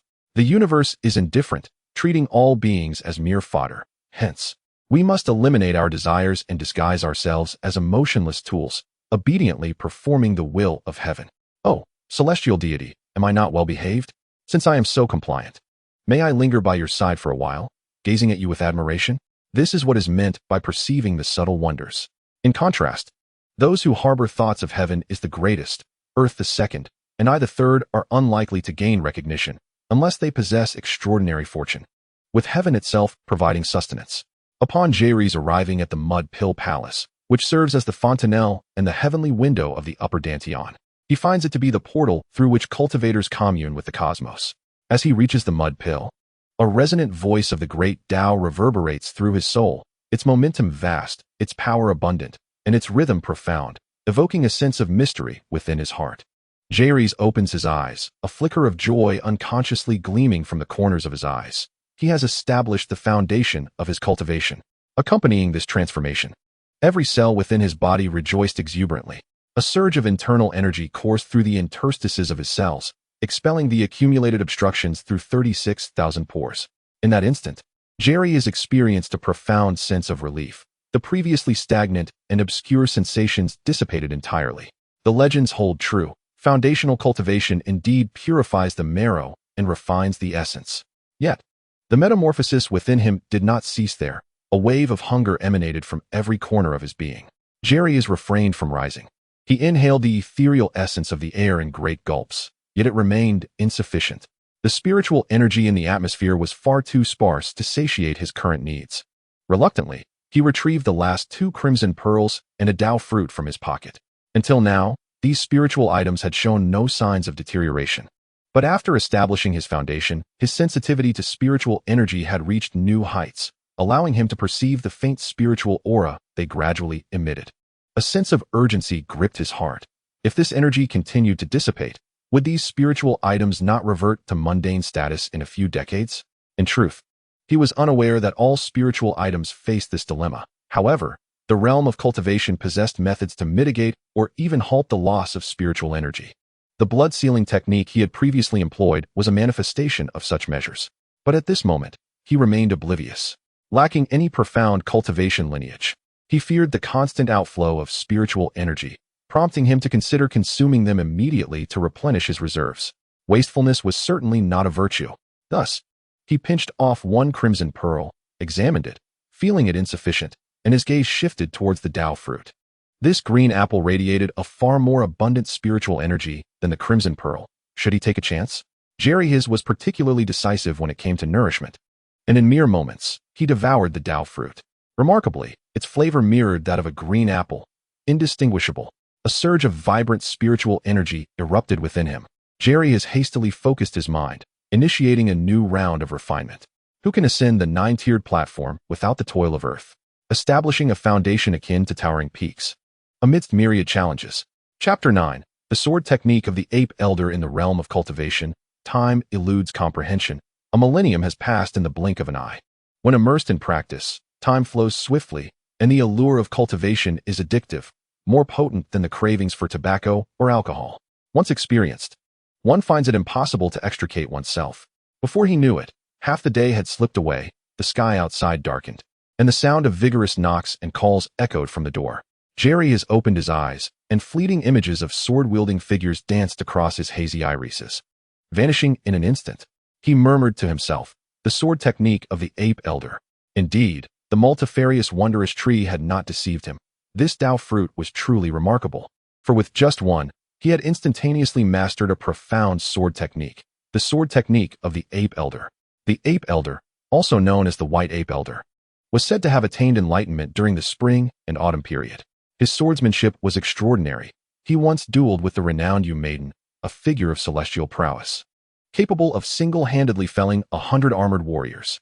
Although the elder could not best the Maiden, he managed to retreat unscathed, earning his place as a master of swordsmanship. The Monkey King sword technique consists of 24 forms, simplifying complexity while embodying profound intent. Its swordplay is refined, devoid of superfluous moves, each technique serving a practical purpose. At this moment, Jeherys has thoroughly grasped the essence of the Monkey King sword technique. He merely lacks combat experience to fully integrate these techniques. In essence, the intricacy of swordsmanship is one matter, but the ability to apply it in battle and maintain composure to exhibit one's true prowess is another. Seasoned veterans may not possess exquisite swordplay, yet they can survive and prevail on the battlefield. Conversely, a novice, despite exceptional sword skills, may falter in the heat of combat, a phenomenon as commonplace as it is timeless, transcending cultures and eras. The urgent knocking at the door jolted Jeherys from his thoughts. Covered in grime and feeling as if he had crawled from a mire, he nonetheless bore a tolerable scent. In this era, common folk bathe only a handful of times in their lives, with lice rampant on their bodies, and even noble children, despite their daily martial practice, cannot wash daily. Thus, Jeherys' appearance was hardly out of place. He hastily changed his attire and opened the door. "Oh, by the gods, your highness, have you fallen into a pit of mud?" The sturdy woman exclaimed, stifling a laugh, her swollen eyes scrutinizing him unabashedly. "Ah, don't mention it, Mahi, I am truly the unluckiest." Jeherys shrugged, well aware of his penchant for wandering, and it was entirely normal to be a bit soiled. He continued along with her jest.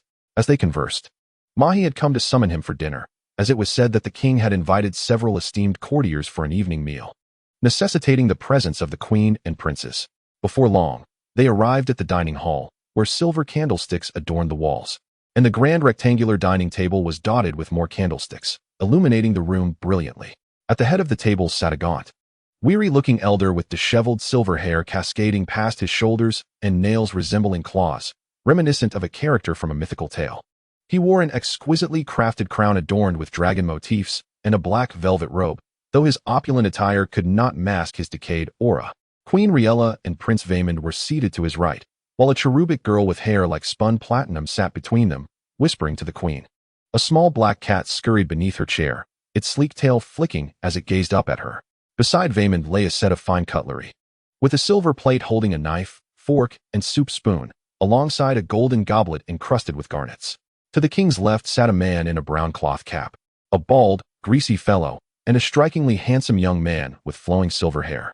Jeherys did not recognize them, but piecing together Mahi's descriptions, they were likely the fire mage Rhaegar, the master of whispers Varys, and the minister of maritime affairs, Lord Corlys Velaryon. All were prominent figures, yet few could be deemed virtuous. Rhaegar, consumed by an unwavering desire to restore the honor of alchemists, regards human lives as mere fodder, relentlessly supplying wildfires to his majesty. Jeherys, too, effectively aiding in malevolence.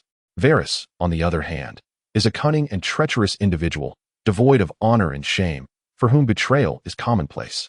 Luthrus, sycophantic and envious of the capable, possesses only a handsome visage, yet is, in truth, a complete fool. Were it not for the Velaryon family's control over the royal fleet, he would never have been considered for the position of Chancellor of Marine Affairs.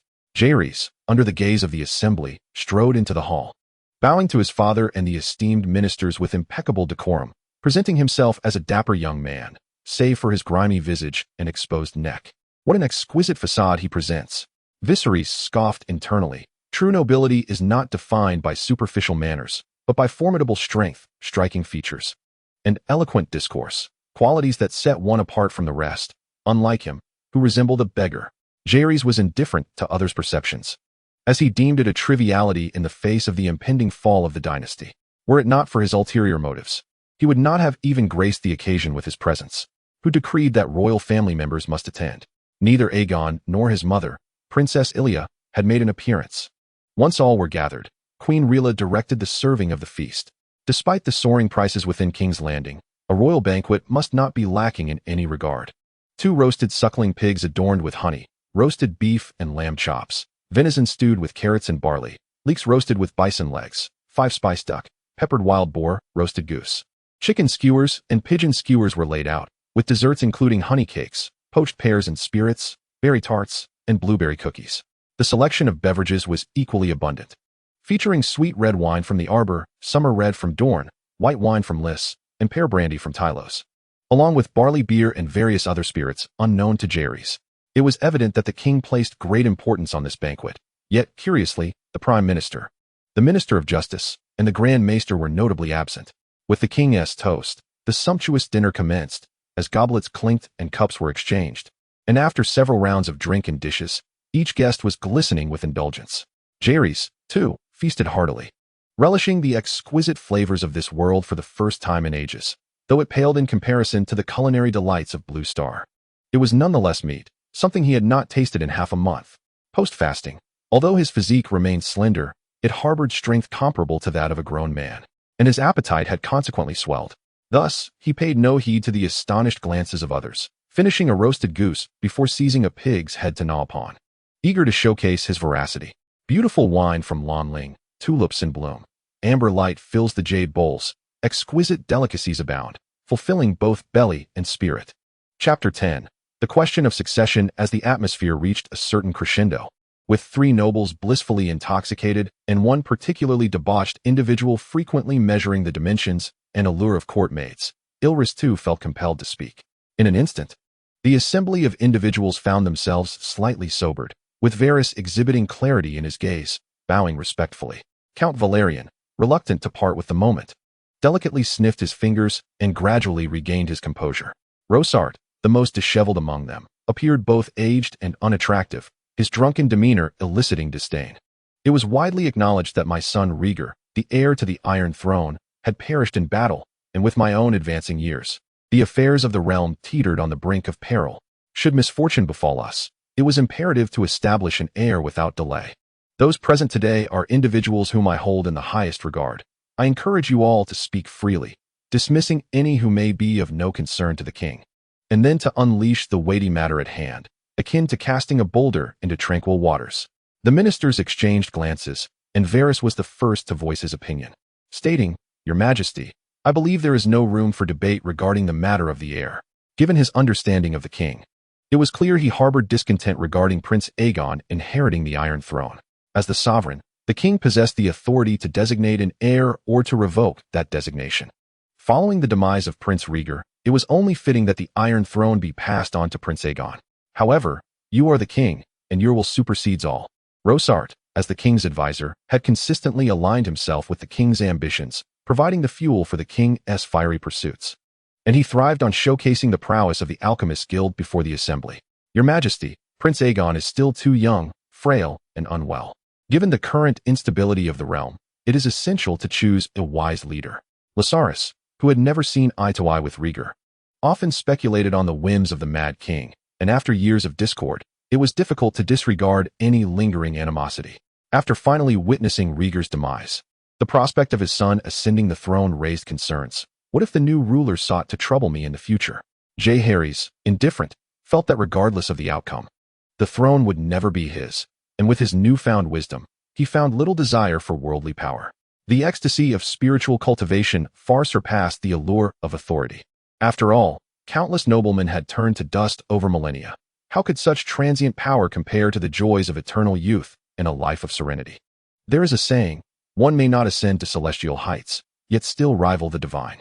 At first glance, this appears to hold truth, brimming with philosophical insight. However, life's tribulations extend beyond mere financial woes. They encompass oppression, bullying, coercion, as well as the complexities of love and hate, longing and loss. The sufferings of life are far more profound than the absence of wealth. The king rested his chin upon his hand, increasingly weary since Rhaegar's death. He had come to realize that his previous doubts, suspicions, and envy towards Rhaegar were merely reflections of his own resentment towards aging. Upon this realization, the inner turmoil gnawed at his dwindling sanity, driving him to the brink of madness. The cacophony of voices below him only added to his headache. This was a moment of crisis. In the early years of his reign, he had been a wise monarch, capable of discerning the unfolding situation. Presently, the lords of the Riverlands had amassed an army of 30,000 besieging Storm's End, while 200 warships of House Redwyne blockaded the shores. Yet no aid was forthcoming for King's Landing. How many troops can Wind's Rest muster now? At most, only a few hundred, even if Maester Illyrio is a fool. Surely Lord Tyrell, seasoned by the rigors of warfare, understands the necessity of leaving a small contingent to hold the enemy at bay while the main force rushes to the aid of King's Landing? This clearly indicates that they are not foolish, but rather malicious.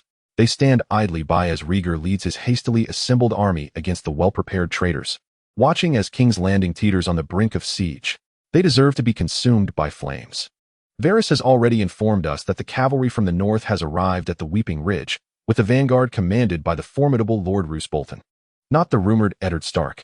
Eddard Stark leads a powerful force from the Riverlands, the north, and the Stormlands, advancing steadily from the rear, with a mere day's ride separating the two armies, making their arrival imminent. Even if the two forces were to become disjointed, King's Landing possesses no army capable of interjecting between them. At present, King's Landing's military strength dwindles to a mere 100 knights and 3,000 infantry. Should they forcibly conscript civilians, merchants, and ne'er-do-wells, they could potentially double their infantry count, but this would still be a mere drop in the bucket for King's Landing. Since its inception, King's Landing was primarily established as a town and capital, not as a military stronghold. It was merely the landing point of Aegon the Conqueror on the shores of Westeros, gradually evolving into a settlement. Its terrain is relatively flat, with only 3 hills that are not steep. After the conquest, the Targaryens, with their dragons, at their zenith possessing over a dozen, instilled fear in all who dared to defy them. Thus, the walls of King's Landing are not imposing. They are certainly not as formidable as those of Wind's Rest or Casterly Rock. Furthermore, its numerous gates, 7 in total, indicate multiple critical points of defense, which inevitably dilutes their strength. The wall, stretching approximately 10 miles, must also be guarded. Even if a soldier stands every 10 meters, it would require 16,000 soldiers to adequately defend the walls. King Aerys has already prepared to abandon the outer city of King's Landing. He has instructed Rhaegar to lead the Alchemists Guild in burying wildfire throughout the city. ready to ignite it should the situation deteriorate, reducing the outer city and the traitors to ashes. The sheer force of wildfire will undoubtedly instill terror in the hearts of treacherous lords, while the Red Keep remains unscathed, allowing the Targaryen family to retain their grip on the Iron Throne. The king's intentions are noble, yet he has learned the peril of taking desperate risks. While wildfire might turn King's Landing into rubble, the traitors are not inanimate structures. They will not passively await their fiery demise. They will flee. Thus, he must secure a safe retreat for the Targaryen lineage, establish a clear heir to the Iron Throne, and ensure the family members are evacuated from King's Landing. Even the impoverished inhabitants of Flea Bottom comprehend the wisdom of not placing all their eggs in one basket. Surely, His Majesty would not jeopardize the entire Targaryen family in this powder keg. He may perish, but the bloodline of the Dragon King must endure. Currently, the three closest advisors are his most trusted and relied upon, and he seeks their counsel. Regrettably, each holds their own views, ultimately converging into a singular sentiment, compelling him to act with absolute authority. How utterly frustrating. I wasted a splendid feast on this. The king, filled with indignation, found himself at a loss for solutions. At that moment, he noticed Jeherys, who was wholly engrossed in his meal, and his interest was piqued. In such circumstances, to remain unfazed indicated a commendable mental fortitude. Jeherys, what is your perspective? The king inquired. What do you mean by my perspective? I am merely here to observe. Jeherys thought to himself, secretly musing that while they deliberated their matters, he preferred to enjoy his meal in peace, free from interference. With the enemy at the gates and clouds of war looming, the hearts of the people were swayed, and the rise and fall of dynasties was a commonplace affair. Who truly governs the shifting tides of power? Chapter 11. The wildfire strategy. Of course, such musings remained internal. Speaking them aloud was not an option, for the man seated above was his king and father. Since he had posed a question, who better than he to discuss the overarching narrative? Clearing his throat, he declared, Father, I believe that Aegon is the true dragon, and I have 3 reasons to support my assertion.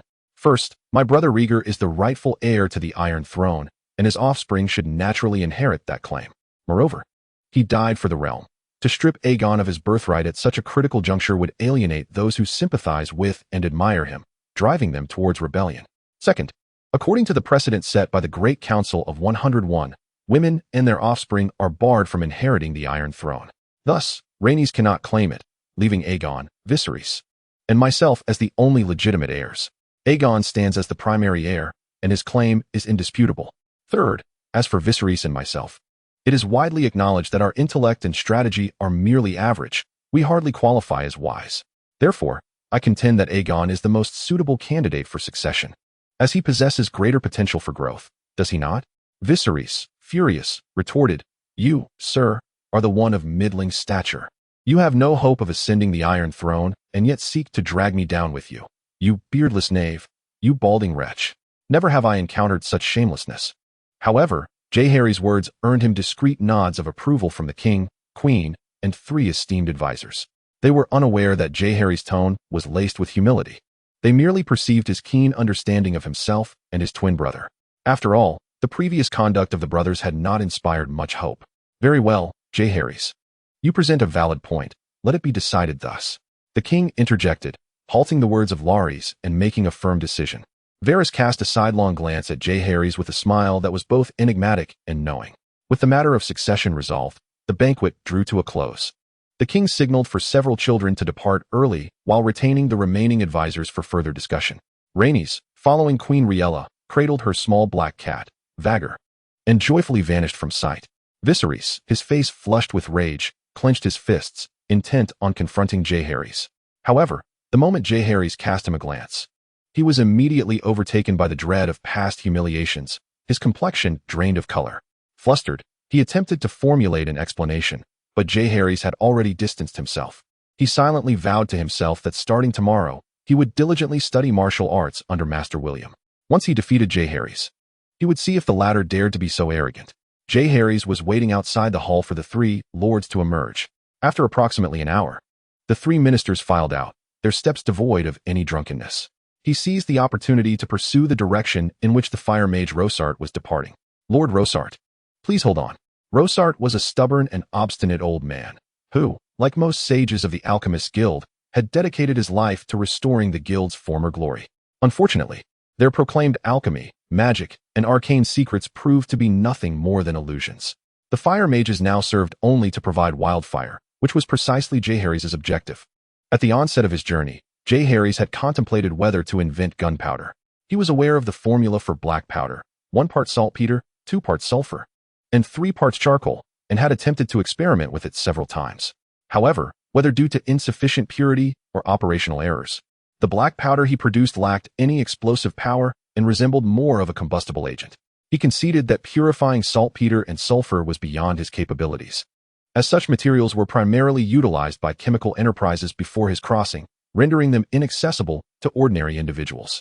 Thus, settling for wildfire was a pragmatic choice. Its potency far surpassed his rudimentary black powder. With a low ignition point and the ability to ignite upon impact, it could burn on steel and even on water, among other advantages.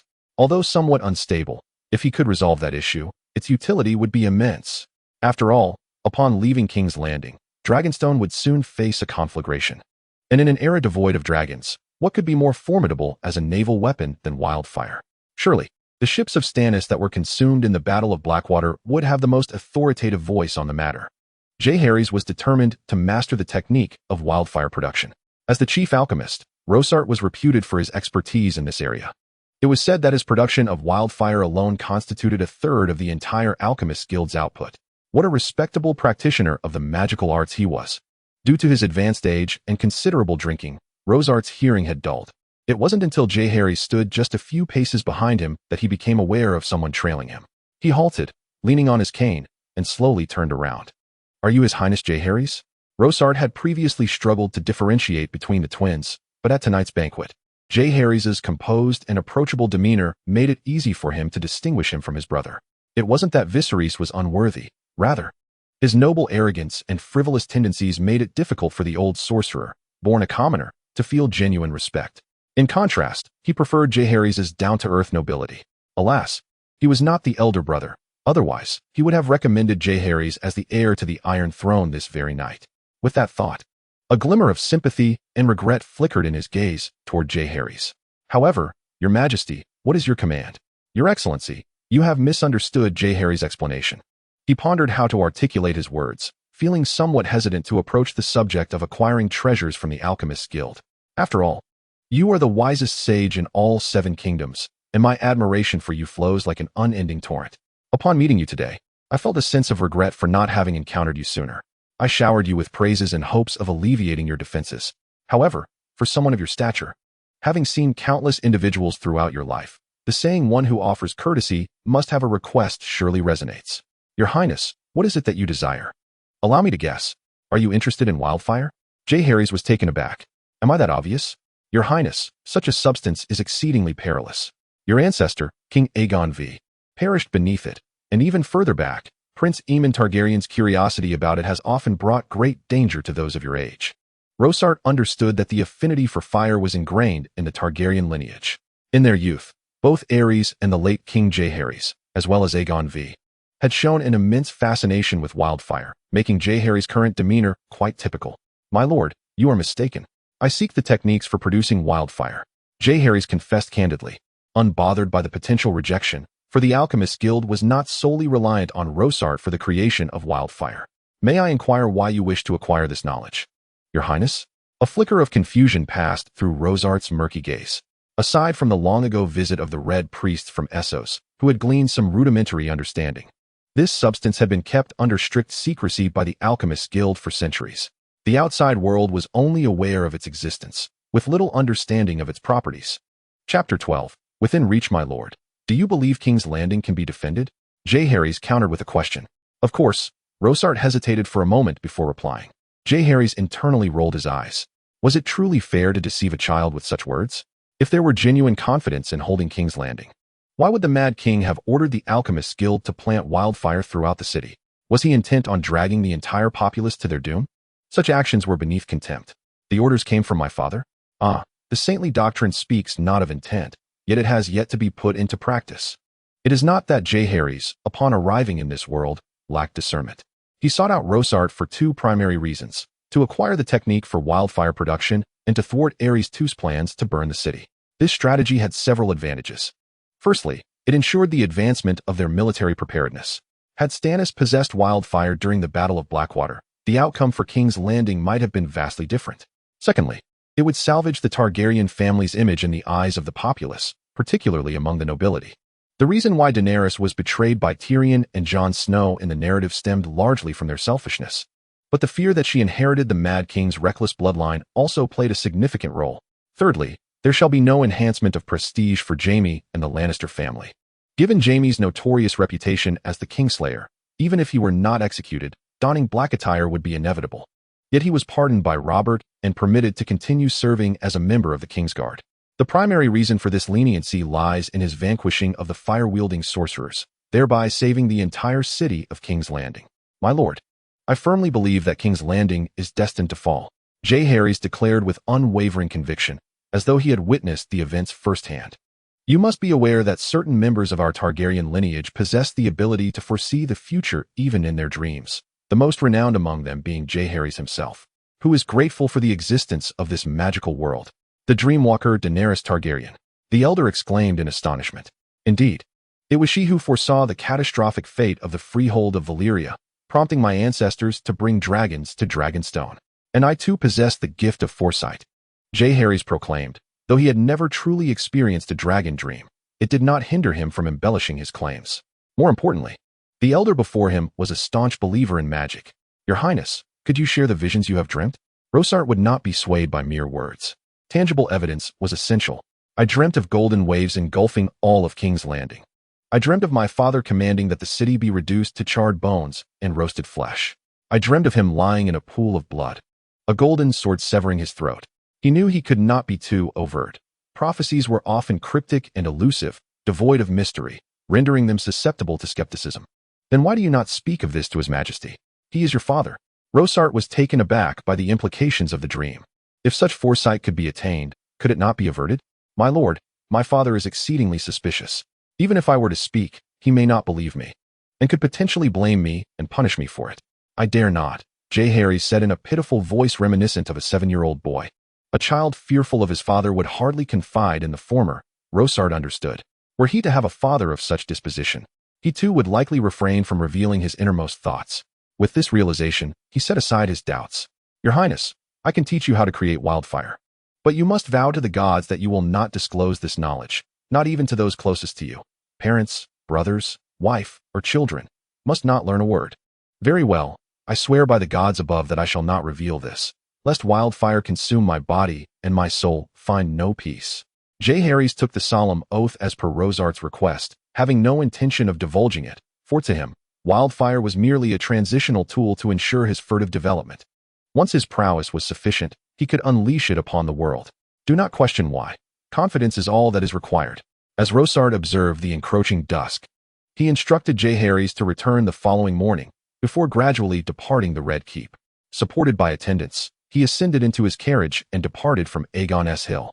The next morning, Jeherys unusually forewent his morning lessons.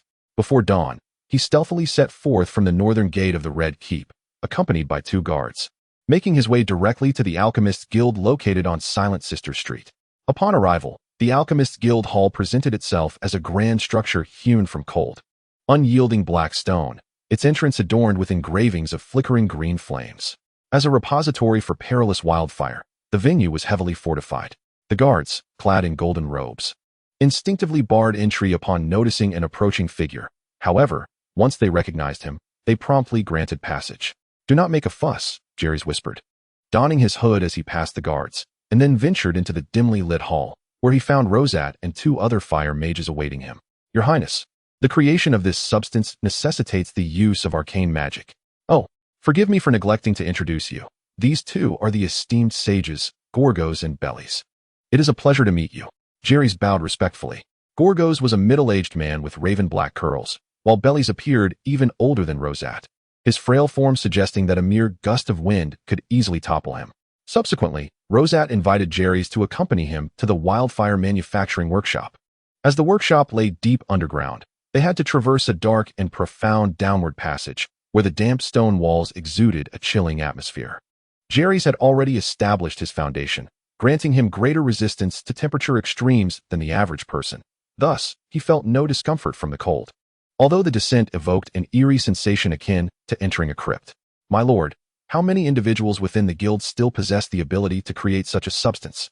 Jeherys inquired idly, seeking conversation to pass the time. Not many remain. Currently, only the three of us sages can proficiently manufacture it, along with a few assistants who are learning alongside us, though their mastery of the spells still requires enhancement.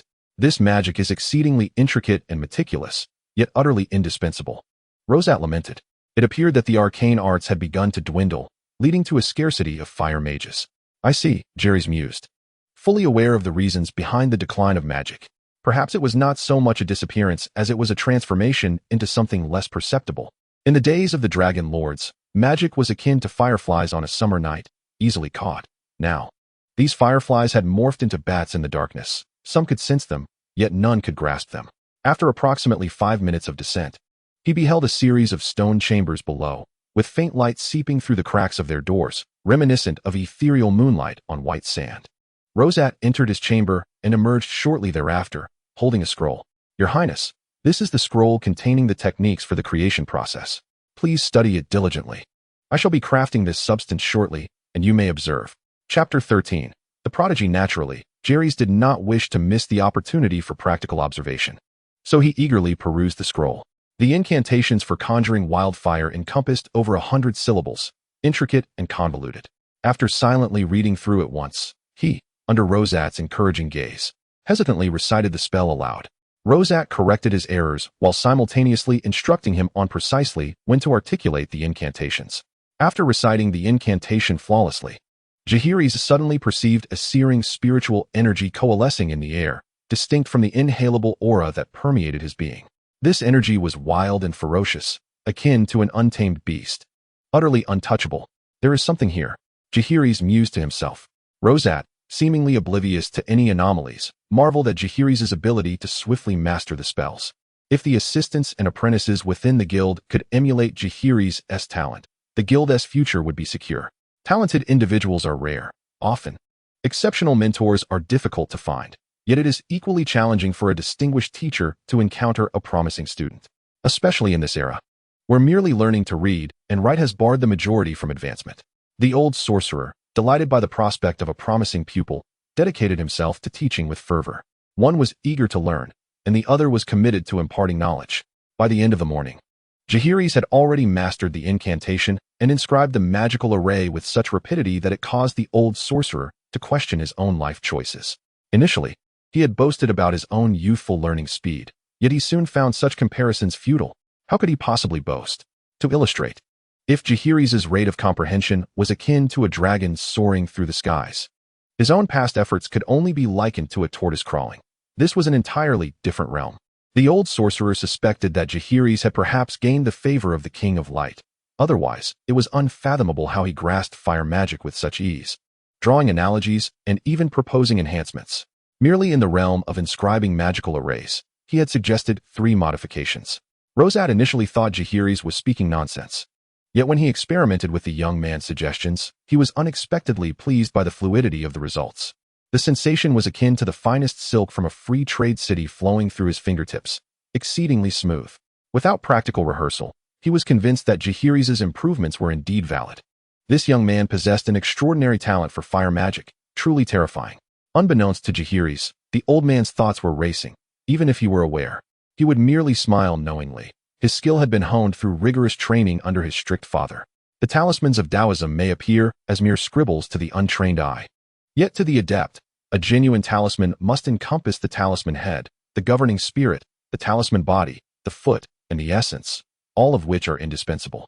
The techniques of inscribing talismans are categorized into curved and straight methods. The most quintessential curved technique can be found in the cloud seal of the transcendent, which appears as celestial script to outsiders, incomprehensible in its essence. The straight method emphasizes precise and rectilinear lines, exuding a sense of gravity and authority, requiring a seamless execution from the beginning to the end, with an unbroken flow of energy. Thus, the difficulty is readily apparent. Furthermore, having established his foundation, Jeherys' understanding of spiritual energy enabled him to discern the sluggish currents within the magical array with a mere glance. Hence, it was indeed a matter of finesse.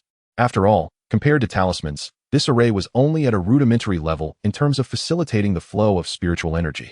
Rosat harbored a premonition that the opportunity for the Alchemist Guild to flourish lay within this young prince, and thus he became even more eager to lead Jeherys to the workshop. The workshop is adjacent to the chambers of the pyromancers, albeit with a greater expanse between them. Within, one can find an abundance of oil barrels, sand, and jars. The ingredients for wildfire are exceedingly costly, which accounts for its consistently low production yield. Fish oil is essential, as some of the elder alchemists elucidated. Jeherys observed that the barrels contained semi-solid fats, emanating a strong fishy odor, akin to fish oil. The jars housed a pale, waxy substance that emitted a pungent scent. Your Highness, the mineral we refer to as green flashstone is one of the most crucial ingredients for producing this substance. However, one must exercise caution, for it is toxic and highly flammable, necessitating its storage in sealed jars, said the elder. As a scholar of the humanities, Jeherys was unfamiliar with earthly minerals and chemical substances, let alone those in the world of A Song of Ice and Fire. How embarrassing it was for a time traveler. Subsequently, Rosat demonstrated the process of creating wildfire, extracting a measured amount of green flashstone and carefully grinding it into powder with a wooden pestle. He then added the semi-solid fish oil, blending the mixture thoroughly before placing it into a rough, fruit-shaped ceramic jar. He positioned the jar upon a pre-drawn magical array and began to recite an incantation. Jeherys meticulously observed each step, simultaneously extending his consciousness to sense the fluctuations of spiritual energy.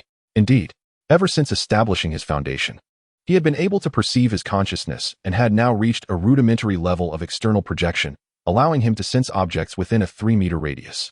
Under the gaze of his consciousness, the space around him appeared to be set to infrared mode, the crimson. Tumultuous spiritual energy gradually became controllable through the interaction of the magical array and the incantation, slowly merging with the fish oil and mineral mixture. The fish oil and powdered mineral began to liquefy, ultimately forming a shimmering green liquid that resembled melted green bean slush.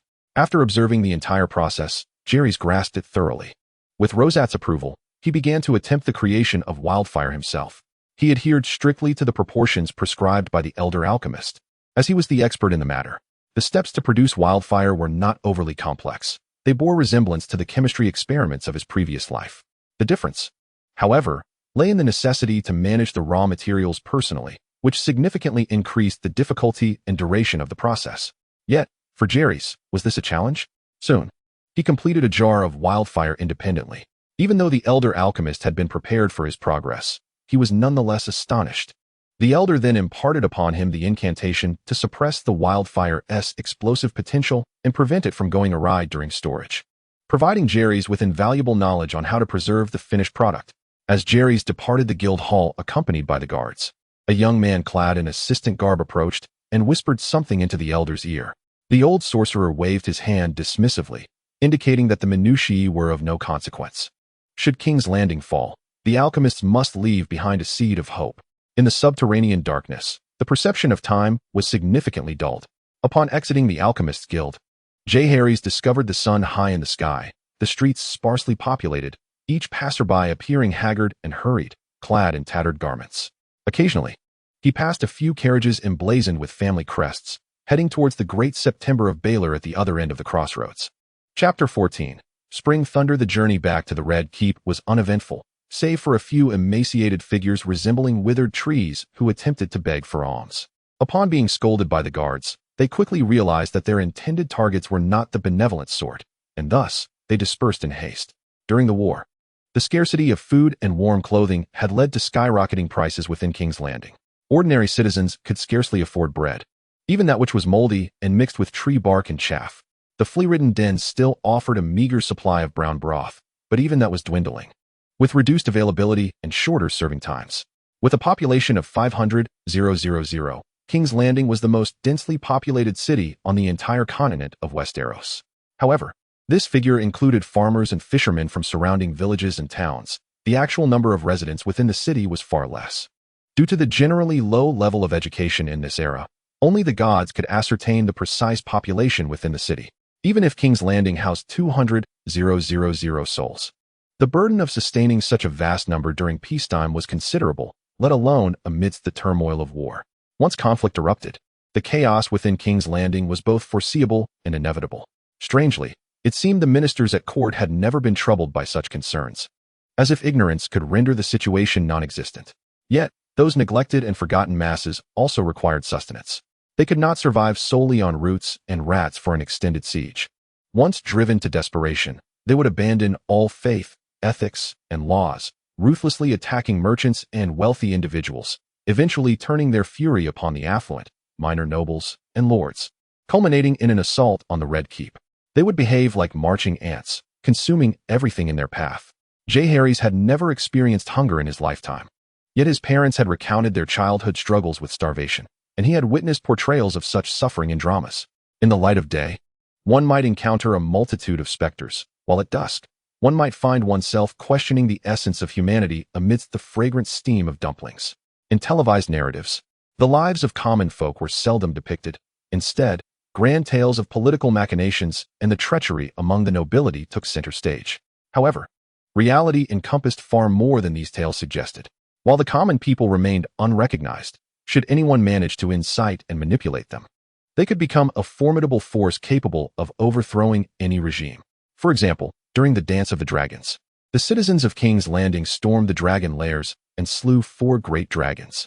Similarly, during the War of the Five Kings, a riot in King's Landing resulted in the deaths of the High Septon and 2 members of the Kingsguard. Thus, Jeherys' discreet but perilous outing carried the weight of potential calamity should it attract the attention of those with ill intent. Upon returning to his chamber in the Red Fort, he promptly secured the door and windows, drawing the curtains with great care. From beneath his cloak, he cautiously retrieved a small jar containing a mixture of green flashstone and fish oil. Having escaped the damp, subterranean environment, the fish oil had begun to partially liquefy, and even through the ceramic container, Jeherys could sense the heat accumulating within. He dared not delay, immediately translating the thoughts swirling in his mind into action.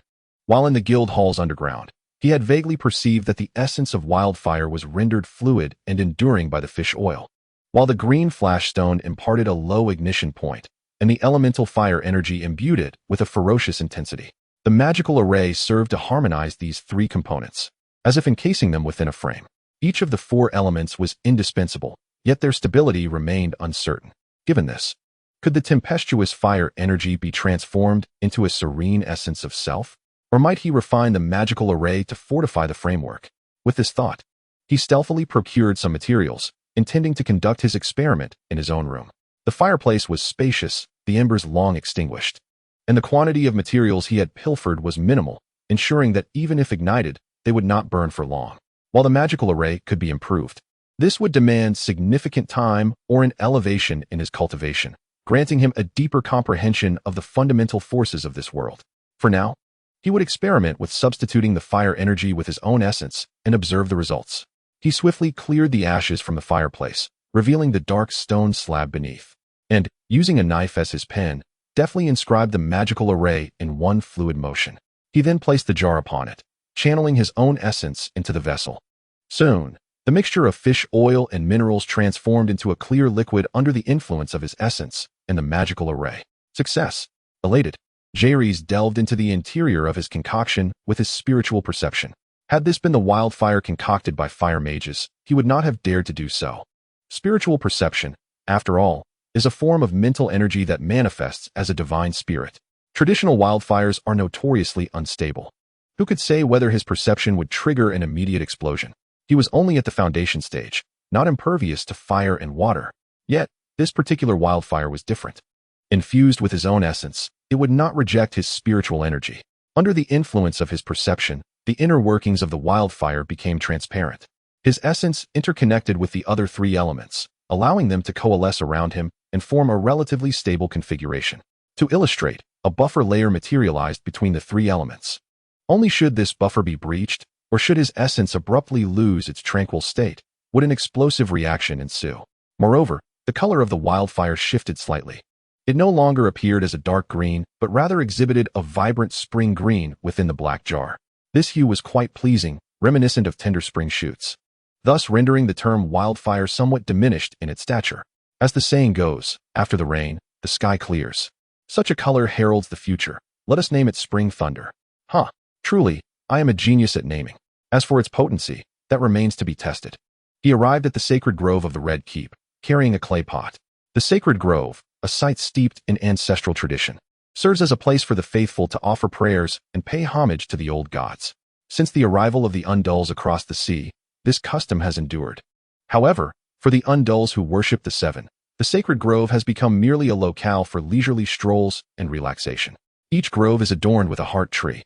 Some castles boast a fishbone tree, a colossal pale tree depicting the human visage, while the heart tree of the Red Keep's grove is a grand oak. Its branches entwined with creeping vines, beneath which flourishes a plant known as dragon's beard. Jeherys surveyed his surroundings. The grove was eerily silent. At this hour, servants were preparing meals, and noble women congregated in the small chapel of the Red Keep to beseech the divine, leaving this place long neglected. He extracted the clay pot and sought a flat, vacant spot. Finding a large stone that protruded from the earth like the back of a slumbering beast, its surface polished to a gleam, the edges almost worn smooth from countless bodies seeking respite upon it. "Behold my palm lightning," Jeherys bellowed, envisioning himself as the thunderous lord of the storm in a game. He flung his hand forward, and a spherical bolt of lightning erupted from his palm, intended to incapacitate foes. However, reality diverged slightly from his imagination. The weight of the clay pot was indeed cumbersome, and due to his technique, the projectile veered from its target, striking a different spot altogether. With a resounding pop, a vibrant green light erupted, cascading downward and seeping along the stone's surface. From afar, it resembled a stone bull galloping forth, albeit in a peculiar shade of green. Chapter 15. Unresolved sentiments. The spring thunder blazed upon the stone for an extended period. Wherever it flowed, it transformed into a verdant flame. Distinct from the warm hues of orange and red, this fire seemed devoid of heat, akin to a playful green sprite, frolicking upon branches, rocks, and water, leaving behind a trail of dark footprints. As one approached, it became evident that fire is indeed fire, a guiding light leading humanity away from the savage age of raw flesh and blood, a manifestation of divine compassion and bounty. As the flames gradually extinguished, Jeherys stepped closer, observing that the tail of the bull had begun to melt slightly. Cautiously, he stirred the remnants with a stick, which soon charred at its tip from the intense heat. With a forceful tug, he fashioned a spiraled horn, reminiscent of the glass-blowing techniques he had once witnessed. Yet, a clumsy artisan possesses little skill. Merely prodding and poking, he soon caused the once smooth stone to sprout numerous stalagmites and coral-like formations, all remarkably sharp. The ground was charred in vast patches, and the sparse grasses, struggling for survival in the crevices, had turned to ash, a poignant sight indeed. Jeherys gazed with a heavy heart, unable to extinguish the fragile lives of the seemingly insignificant creatures due to his own transgressions.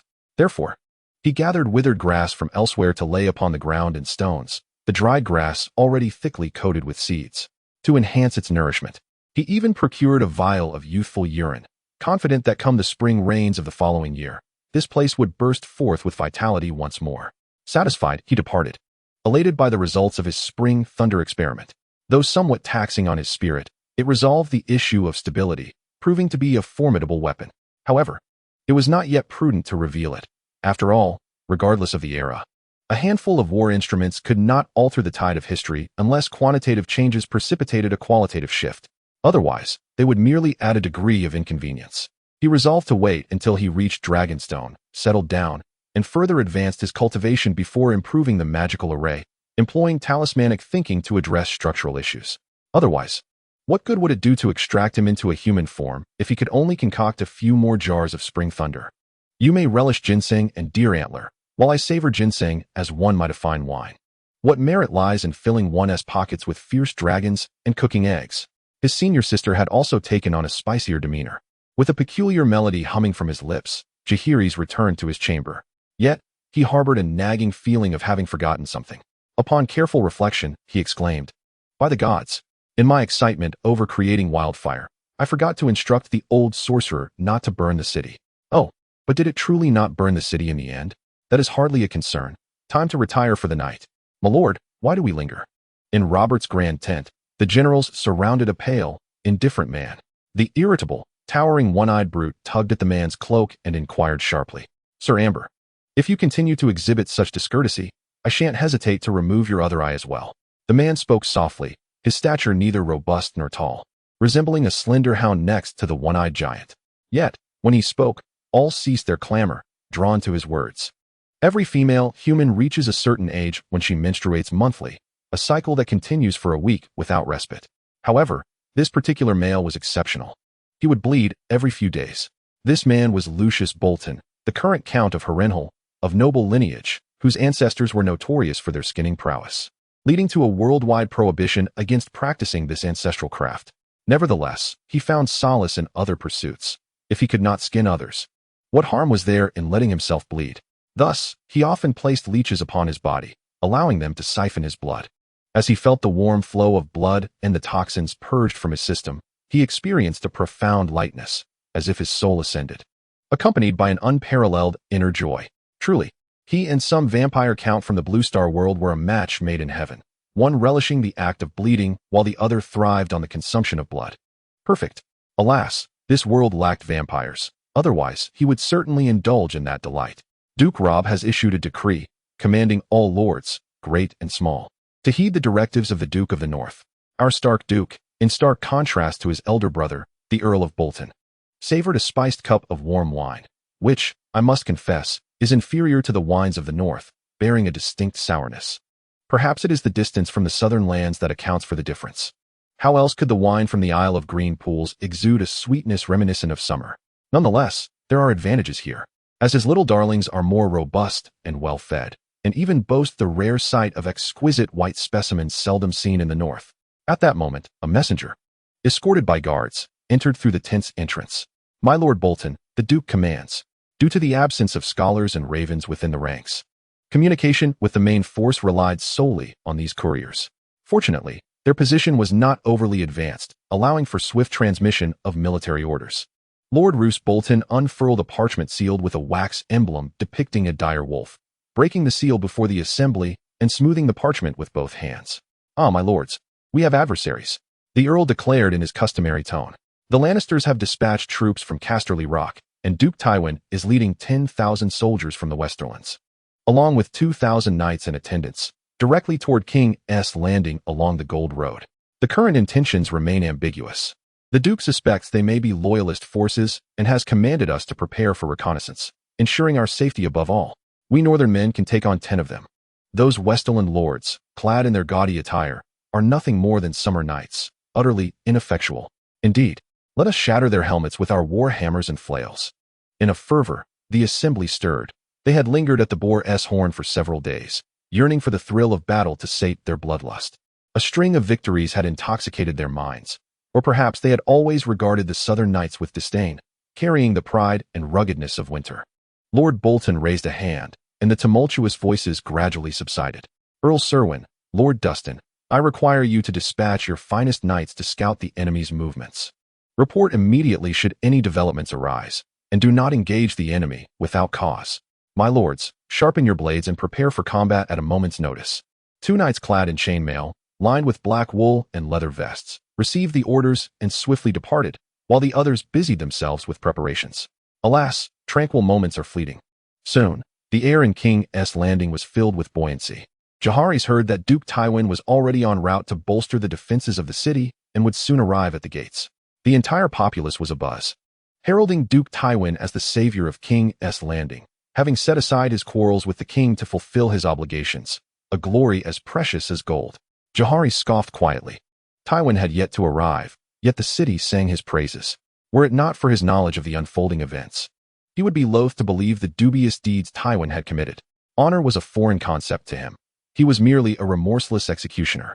Some matters require prior arrangements, not for the Targaryens, but to quell the turmoil within the heart, the anger that refuses to dissipate, and the hatred that remains unresolved. Chapter 16. The Meteoric Sword. During the King's Council, a cacophony erupted among the attendees, with the primary contention revolving around whether to permit the alleged reinforcements to enter the city, if they are indeed reinforcements.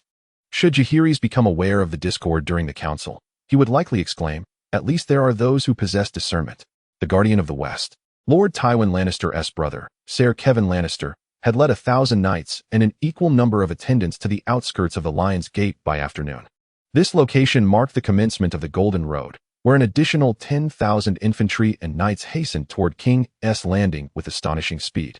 A testament to Tywin's prowess as a seasoned general, well versed in the value of swift action in warfare. Before dusk, Ser Kevin dispatched envoys to the Red Keep, requesting entry into the city to assist in its defense. Upon receiving the envoy's missive, the king immediately convened the council, where the lords were divided into two factions regarding the Lannister reinforcements. One faction, represented by Grand Maester Pycelle, advocated for the entrance of the Lannister forces, while the opposing faction, led by the king's advisor Rosart and the Master of Whisperers Varys, suspected the Lannisters of ulterior motives, suggesting they may have secretly allied with the rebellion. The debate raged on, while other lords sat quietly, indulging in the spectacle, acknowledging that both sides possessed valid arguments. The king, in his autocratic manner, addressed the assembly. "Esteemed lords, ponder this. If Lord Tywin truly intended to offer aid, why did he not mobilize the moment your majesty summoned him? Why did he not strike the rebels from the rear while the crown prince was engaged in battle? Why remain silent until his forces reached King's Landing before informing your majesty?" At this moment, Varys could no longer maintain his customary smile. The spider's visage contorted into one of menace, perceiving not colleagues, but a herd of foolish swine. Pycelle's face bore faint wrinkles, and his beard, extending to his chest, was a mixture of gray and white. The weight of his maester's chain, adorned with an abundance of precious metals, far surpassed that of his peers. "Lord Varys, do not allow jealousy and resentment to cloud your judgment. We all know Lord Tywin's unwavering loyalty to your majesty. In this time of peril, who else, besides Lord Tywin, possesses the ability to stave off disaster and support the crumbling edifice? Your majesty, you are undoubtedly aware that although Lord Tywin has had his share of disagreements with you, he has steadfastly stood by your side in matters of great national significance. Had you been amenable, his beloved daughter and the crown prince would have long since become a pair of ethereal lovers. Of course, I do not imply that your actions are misguided. Your deep foresight and strategic thinking are qualities that both Tywin and we, your loyal subjects, admire greatly. Throughout his life, King Jeherys too yearned for the approval and acclaim of others, yet tragically, he achieved little worthy of such praise, leaving behind a legacy marred by cruelty and capriciousness, a legacy that ultimately tarnished the achievements of his descendants. The king sat upon the Iron Throne, the highest seat in the throne room. It is a grotesque mass of iron, adorned with sharp spikes and twisted metal, its backrest punctuated by numerous jagged protrusions, rendering it uncomfortable and unyielding. Those who dare to sit upon it must live in constant fear of being pierced by its menacing spikes. It was here that the cruel Maegor met his end, and young King Aegon I fell victim to the throne's barbs, succumbing to a severe infection. In comparison to these two monarchs, while the Iron Throne often inflicted wounds upon Jeherys too, the consequences were rarely grave. Nevertheless, the psychological toll was significant, for it was widely whispered that the throne would injure those unworthy of kingship. Although Jeherys too executed a few who dared to speak such slander, he could not silence the whispers of the masses. If anyone knows Tywin best, it must be Jeherys too. They have engaged in a tumultuous dance of love and enmity for many years, becoming intimately familiar with one another. Given the chance, Jeherys would undoubtedly seek to eliminate Tywin, yet he has been unable to find an opportune moment over the years. Indeed, Jeherys is mercurial, yet he does not engage in indiscriminate violence. The execution of Rhaegar Stark and his heir, Brandon Stark, was merely a pretext grounded in treason and conspiracy against the crown prince, albeit executed with utmost brutality. He has made several verbal advances towards Tywin's beautiful wife, Joanna Lannister, in a bid to provoke Tywin into irrationality, thereby justifying his own actions. Yet, to Aerys' surprise, Tywin, as a man, managed to endure even that. Should Jeherys believe that Tywin harbors no resentment, he is sorely mistaken. He is convinced that Tywin is seething with malice. But what does it matter? Jeherys knows Tywin all too well. The latter would relish the opportunity to eradicate all of Aerys' bloodline. Yet his favored heir remains under his own roof. Bring forth news. Is that little lion behaving today? Jeherys too inquired of his attendant. Your Majesty, Ser Jaime has been dutifully on watch today, remaining compliant, and after his shift, he returned to his chambers in the White Sword Tower, from which he is yet to emerge, replied the attendant, Dowrig, a sharp-witted young man with keen eyes, who had previously served as a cupbearer to the late King Jeherys II and now attends to Jeherys II. In accordance with the expectations, he should have long been knighted by his Majesty, King Illyris II. Yet, he languished in servitude to this noble cause for over a decade. Go and rouse him. Do not let the cunning little lion slip away unnoticed. King Illyris II resolved to inspect his hostage before making a final decision. During the waiting period, the hand of the king, Earl Colton Chester, stepped forward, saying, Your Majesty, I have heard of your plans to plant wildfire throughout the city. This is a grave misstep. Illyris, resting his chin upon his hand, cast a sidelong glance at Rosart, inwardly vexed. How did the Prime Minister come to know of this? Your Majesty, Lord Rosart and his council of sages come and go daily. With a discerning eye, who could remain oblivious? Not just myself, but all present are undoubtedly aware. In the opinion of the old minister, wildfire is an exceedingly perilous substance. If it spirals out of control, the entire city's military and populace would be consumed by hellfire. Fear not, my Lord Prime Minister. Advisor Rosart and his associates will ensure that the wildfire ignites only when absolutely necessary. Your Majesty, even if they are momentarily secure, this act is tantamount to placing a noose around the necks of the entire citizenry. I deem it wholly unnecessary. You, a mere noble, I have elevated to the esteemed position of Prime Minister not to indulge in idle chatter. You possess neither strategies for retreat nor the ability to govern. You merely prattle on. What use are you to me? Your Majesty, I am grateful for your misplaced affection and do not regard myself as lowly. Yet I find it difficult to acquiesce to the notion of incinerating the city. If you insist upon this course, I can only betray your trust. The Prime Minister removed the necklace symbolizing the hand of the king. In that case, seize him, drag this man out and burn him. Meanwhile, Jeherys sought out the chief blacksmith of the Red Keep, intent on forging a weapon of his own, having learned the art of the monkey sword technique. Although he had yet to engage in combat, it was imperative to select a sword befitting him. The chief blacksmith, named Ainwalk, was reputed to have acquired the skill of forging Valyrian steel from Coer or other free trade city-states, thus becoming the focus of Jeherys' attention. Jeherys lacked the strength to wield a great sword, so he commissioned Ainwalk to craft a slender longsword for him.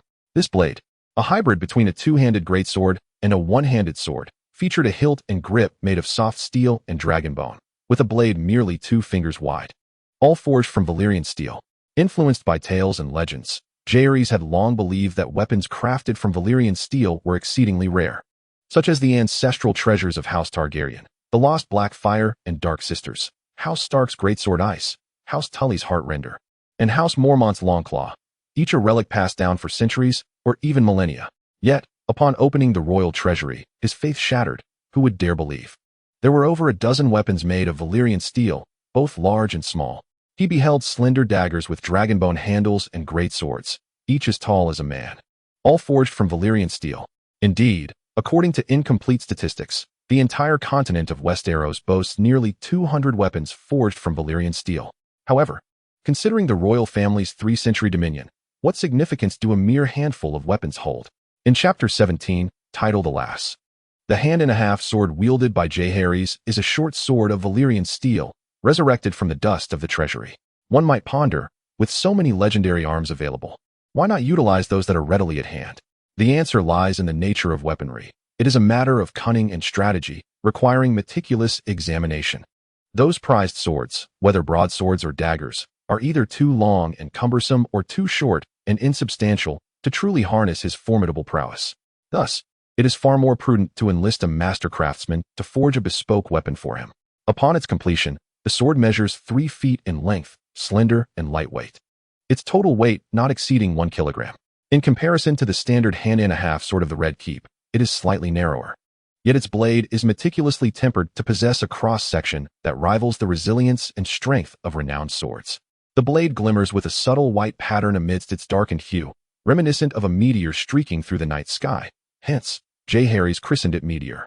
The distinction of a renowned sword lies not solely in its material and craftsmanship, but significantly in the wielder's prowess, as exemplified by Blackfire, the sword of Conqueror Aegon, and Bright Roar, wielded by Aegon II. Though Meteor lacks fame at present, it will undoubtedly ascend to prominence alongside Jeherys' burgeoning renown. James, rubbing his bleary eyes and stifling a yawn, was roused by a servant dispatched by the king, compelling him to accompany Dalry to report to the monarch. To his surprise, he discovered all the esteemed lords gathered in the hall. Ah, another meeting, he thought. Yet, the absence of the Prime Minister loomed large, and an acrid stench permeated the air, sending a shiver down James's spine. Behold, the young lion is safe and sound, exclaimed Aerys II to the assembled ministers. The opposition fell silent, as none believed Tywin Lannister would neglect his eldest son, despite his heart being as unyielding as stone. After all, he could not possibly allow that dwarf boy to inherit the title of Duke, could he? Aerys II offered no explanation to James, merely gesturing for him to return and rest. while simultaneously arranging for vigilant oversight of his every move. James scratched his head, feeling perplexed by the Mad King's behavior. Yet he had grown accustomed to such unpredictability. As he made his way back to the White Sword Tower, he suddenly recalled his father's handwritten letter, an overwhelming realization striking him as if struck by lightning. Had he truly overslept? A day's ride from King's Landing, Duke Tywin sat resolutely atop a magnificent warhorse, clad in gleaming scarlet steel armor adorned with golden whirlpool motifs. His helmet, crowned with a lion, was encircled by a ring of diamonds shaped like the rising sun, while the lion's eyes glimmered with two immense pigeon blood rubies. Two golden lionesses clasped a long and heavy golden cloak draped over his shoulders, and even the horse's armor was gilded, embellished with crimson silk, prominently displaying the Lannister family's lion emblem. The opulence of his armor surpassed even that of Rhaegar's ruby-encrusted three-headed dragon plate. He recalled the handwritten letter he had sent to his eldest son through a secret passage, and he hoped that, guided by his instructions, Jaime had found a safe haven by now. Having served as the Prime Minister to the Mad King for 2 decades, he was all too familiar with the Red Keep, particularly the Prime Minister's Tower, since he relinquished the crown. 3 Prime Ministers had taken office in a mere 2 years: Owen, Mary, Wyse, John, Clinton, and Colton Chester. However, they were all ineffectual individuals, and given the tumultuous political climate of the time, it was unlikely they had the inclination to explore the secrets of the Prime Minister's Tower. Varys might possess some knowledge, as that detestable spider often utilized the tunnels of the Red Keep to eavesdrop on secrets, but with so many passages, the chance of Jaime escaping undetected was quite high. Time was of the essence. There could be no further delay. Send my orders to quicken our advance. We must reach King's Landing before tomorrow afternoon, Tywin bellowed, spurring his horse forward, prompting the well-trained soldiers of the Westerlands to spring into action. Jeherys awaited the conclusion of the council meeting. He had witnessed the Prime Minister being dragged out and burned, a sight far more terrifying than any depiction of Daenerys riding her dragon and incinerating foes. He concealed himself in the shadows, scanning the crowd until his gaze lit upon Rosart, who walked at the forefront, adorned with a conspicuous palm-shaped necklace. Rosart also spotted Jeherys.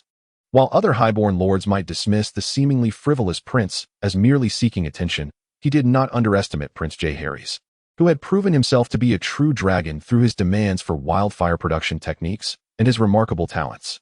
Alas, 2 obstacles lay ahead, otherwise under his guidance. The Alchemist Guild would have flourished beyond its current state of false prosperity, riddled with slander. But what if they all perished? Gods forgive me, I shouldn't harbor such malice. Yet his thoughts entwined like venomous vines, twisting and constricting. Your Highness, do you have any issues regarding the production of wildfire?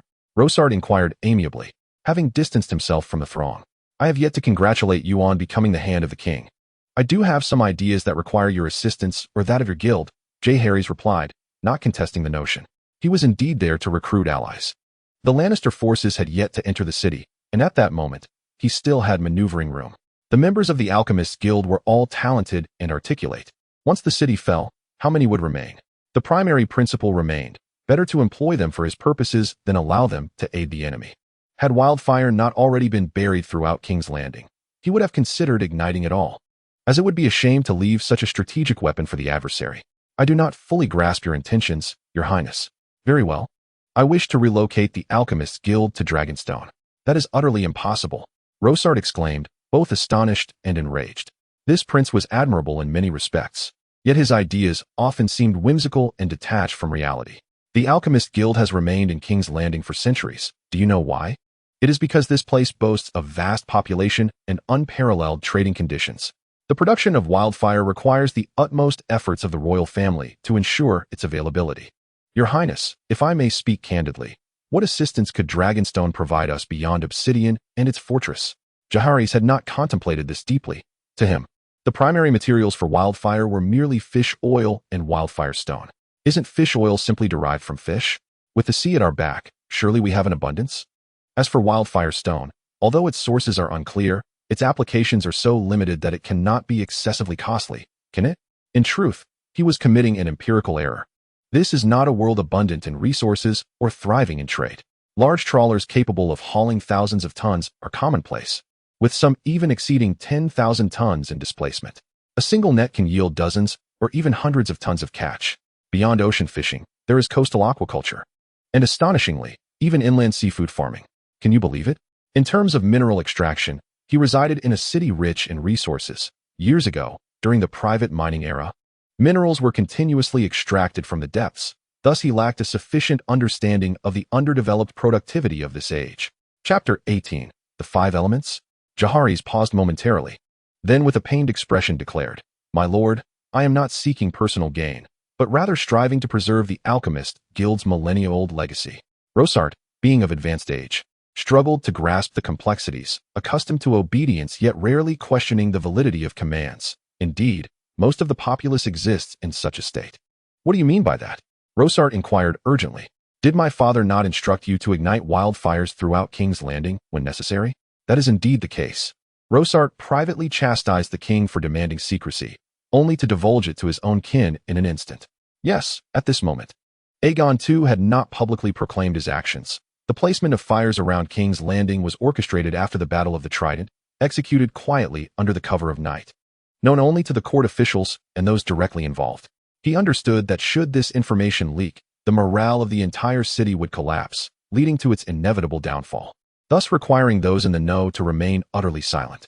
However, the old sorcerer was unaware, believing the king had already shared the news with royal relatives. Otherwise, how would Prince Jeherys be informed? Moreover, the prince had previously mentioned he had experienced a dragon dream. Realizing this, he ceased to conceal his thoughts and nodded in acknowledgement. "But do you understand? If you were to act upon this, the entire guild would plunge into irretrievable ruin." "Pray elaborate." "Consider this carefully. If all the nobles and common folk of the city were to discover that the Alchemist Guild had set fire to their homes and taken the lives of their loved ones, what do you think they would do?" Jeherys did not wait for the elder to respond. Instead, he posed and answered his own question. They would seize any weapon, swords, scythes, hoes, clubs, stones, and charge recklessly towards the hills of Vicenia. The enraged populace would overthrow the gates of the guild, storming in to shatter everything in their path. All the sages, aides, and servants would be reduced to mere pulp by the bloodthirsty mob. At that moment, the knowledge you have preserved for millennia and the secrets buried deep would be reduced to ashes. In the initial years, there may still be those who seethe with anger at your actions, but decades later, when the elders have perished, no one will remember your name or your glory. The alchemists, once spoken of in reverence, would become synonymous with madness and specters. The old sorcerer stared blankly, his face pale, fully aware that Jeherys spoke the truth. Wildfire may indeed claim many lives, yet people are not mere wood or stone. They will flee when faced with such flames. As long as someone escapes, upon their return, their wrath will surely be unleashed upon these arsonists. By the gods above, he dared not entertain the prince's thoughts any further. "Your Highness," he said, "do you believe relocating the guild to Dragonstone would avert all this?" The old sorcerer let out a bitter laugh. "The guild is a collective of like-minded sages united under the guidance of the king, walking the world in his name, obeying his commands, responding to his call. Without the king's directive, how could we act autonomously?" Jeherys pondered for a moment and suggested, "If we cannot relocate entirely, could we not allow a portion to depart first?" With the chaos in King's Landing, the absence of a few reclusive fire sorcerers might go unnoticed. Rhaegar cast a deep glance at the young prince. As the chief fire sorcerer of the Alchemist Guild, he could not allow centuries of legacy to perish on his watch. Thus, despite recognizing the prince's subtle maneuvering, he could not dismiss the conclusion drawn from the latter's reasoning. Very well, very well. In the end, we are all serving House Targaryen. What difference does it make whether we are in King's Landing or Dragonstone? With this thought, he felt considerably lighter. The fire sorcerers, much like the wildfire they conjured, would always have the potential to ignite anew as long as the spark remained. He resolved that upon his return, he would arrange for some young sages and aides to set sail under the cover of night. However, before doing so, he must contact his old friend, Ser Tidemon, the captain of the Maritime Guard in King's Landing, a seasoned veteran under the command of Lord Viserys Valerion. He commanded the patrol fleet spanning hundreds of miles from the upper reaches of the Blackwater River to the Blackwater Bay. One of his favorite pastimes was to hang water bandits and smugglers from the bows of warships, half submerged in the water to feed the sharks. Thus, during his tenure, he had instilled fear in countless water thieves and smugglers. Upon hearing the heavy beat of the paddles, the fluttering of sails, and the creaking of oars, they would flee miles away, too terrified to confront him. With this in mind, he summoned his attendants to arrange for Ser Tidemon to visit the Alchemist Guild later. Upon witnessing the situation, Jeherys immediately comprehended that his objective had been achieved. However, he was not solely there for this matter today. So he swiftly supported the old man's arm, recognizing that the elder still held significant influence, and it was imperative to be attentive, lest the old man should stumble. "Your Highness, I have another request," Rosat expressed, relishing the respect and admiration from the prince. Although he feigned trepidation, his heart swelled with joy, having resolved the peril facing the Alchemist Guild, which further deepened his gratitude towards Jeherys. "Your Highness, feel free to speak candidly. Do you recall the dragon dream I previously mentioned?" Jeherys gently prompted. "The golden tide has engulfed the entirety of King's Landing." Rosat, an earnest man and a devout believer in mysticism, was profoundly struck by the notion of the dragon dream he had heard of for the first time in his life. After all, it had only been a few days, and the old man was not afflicted with forgetfulness. Indeed, but what does this signify? He pondered. Prophecies are seldom straightforward. They resemble the delirious murmurs of a drunken dream, or the shifting mists above a sanctuary, necessitating interpretation and speculation. Only in the final moments do people realize, so that is what it meant. I surmise this is a divine revelation indicating that the destruction of King's Landing shall not be wrought by your wildfire, but rather by another. It is said that in the distant east, beyond the Essos Bone Mountains, there exists wondrous magic, where certain individuals utilize the 5 elements of the universe to symbolize the transformations of all things in the world. Are you referring to the 5 elements? Metal, wood, water, fire, and earth? Rosat inquired, unable to restrain his curiosity. In his youth, he had traversed the lands across the narrow sea and was well aware of the vastness of the world. However, constrained by his modest means, he could only reach the free trade city-states, where he had heard many clandestine tales. Indeed, Jeherys mused, feeling a sense of appreciation for the old man's insight. Having such a supportive figure felt as refreshing as sipping a chilled sour plum drink on a sweltering summer day. In the doctrine of the 5 elements, metal represents the West, hence the region is abundant in gold, and coincidentally, at this very moment, the Duke of Casterly Rock has brought his forces to King's Landing. Are you suggesting that Duke Tywin poses a threat to King's Landing? Precisely. I believe they are not the beacon of hope for King's Landing, but rather a cataclysmic flood poised to obliterate it. Chapter 19. Arrangements, Your Highness. If Lord Tywin truly intends to rebel, it would be illogical not to arrange for his eldest son, Ser Jaime, to escape. You must understand that His Majesty has commanded strict surveillance on Ser Jaime. This was a conundrum that Jeherys could not fathom. In the original narrative, the demise of Aerys II and the fall of King's Landing were merely glossed over. Given Tywin's cunning nature, he could not possibly be unaware that should he dare to rebel, Jaime would undoubtedly be sacrificed. So what does Tywin rely upon? What trump card does he possess? Is it the Grand Maester Pycelle or someone else?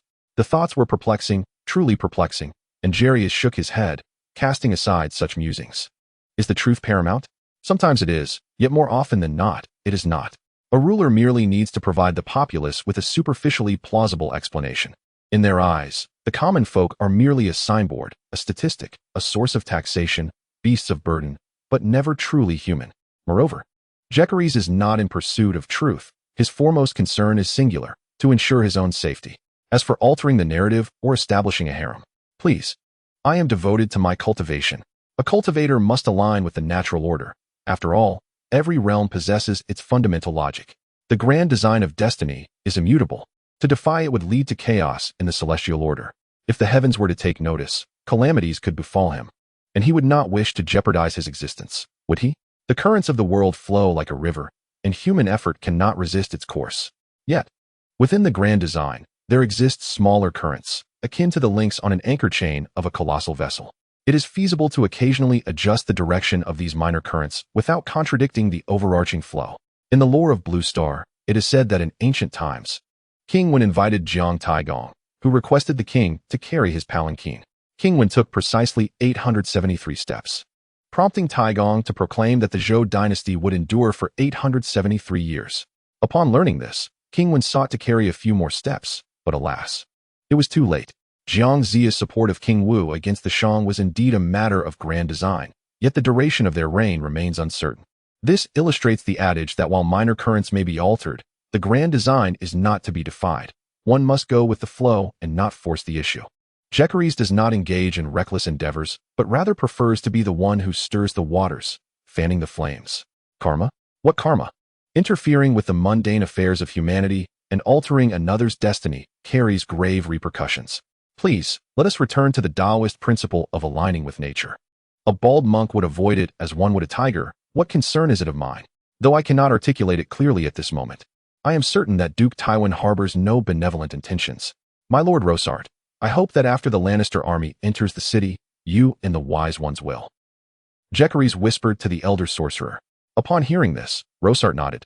That would be most favorable. After finalizing the details, Jeherys departed with a sense of satisfaction.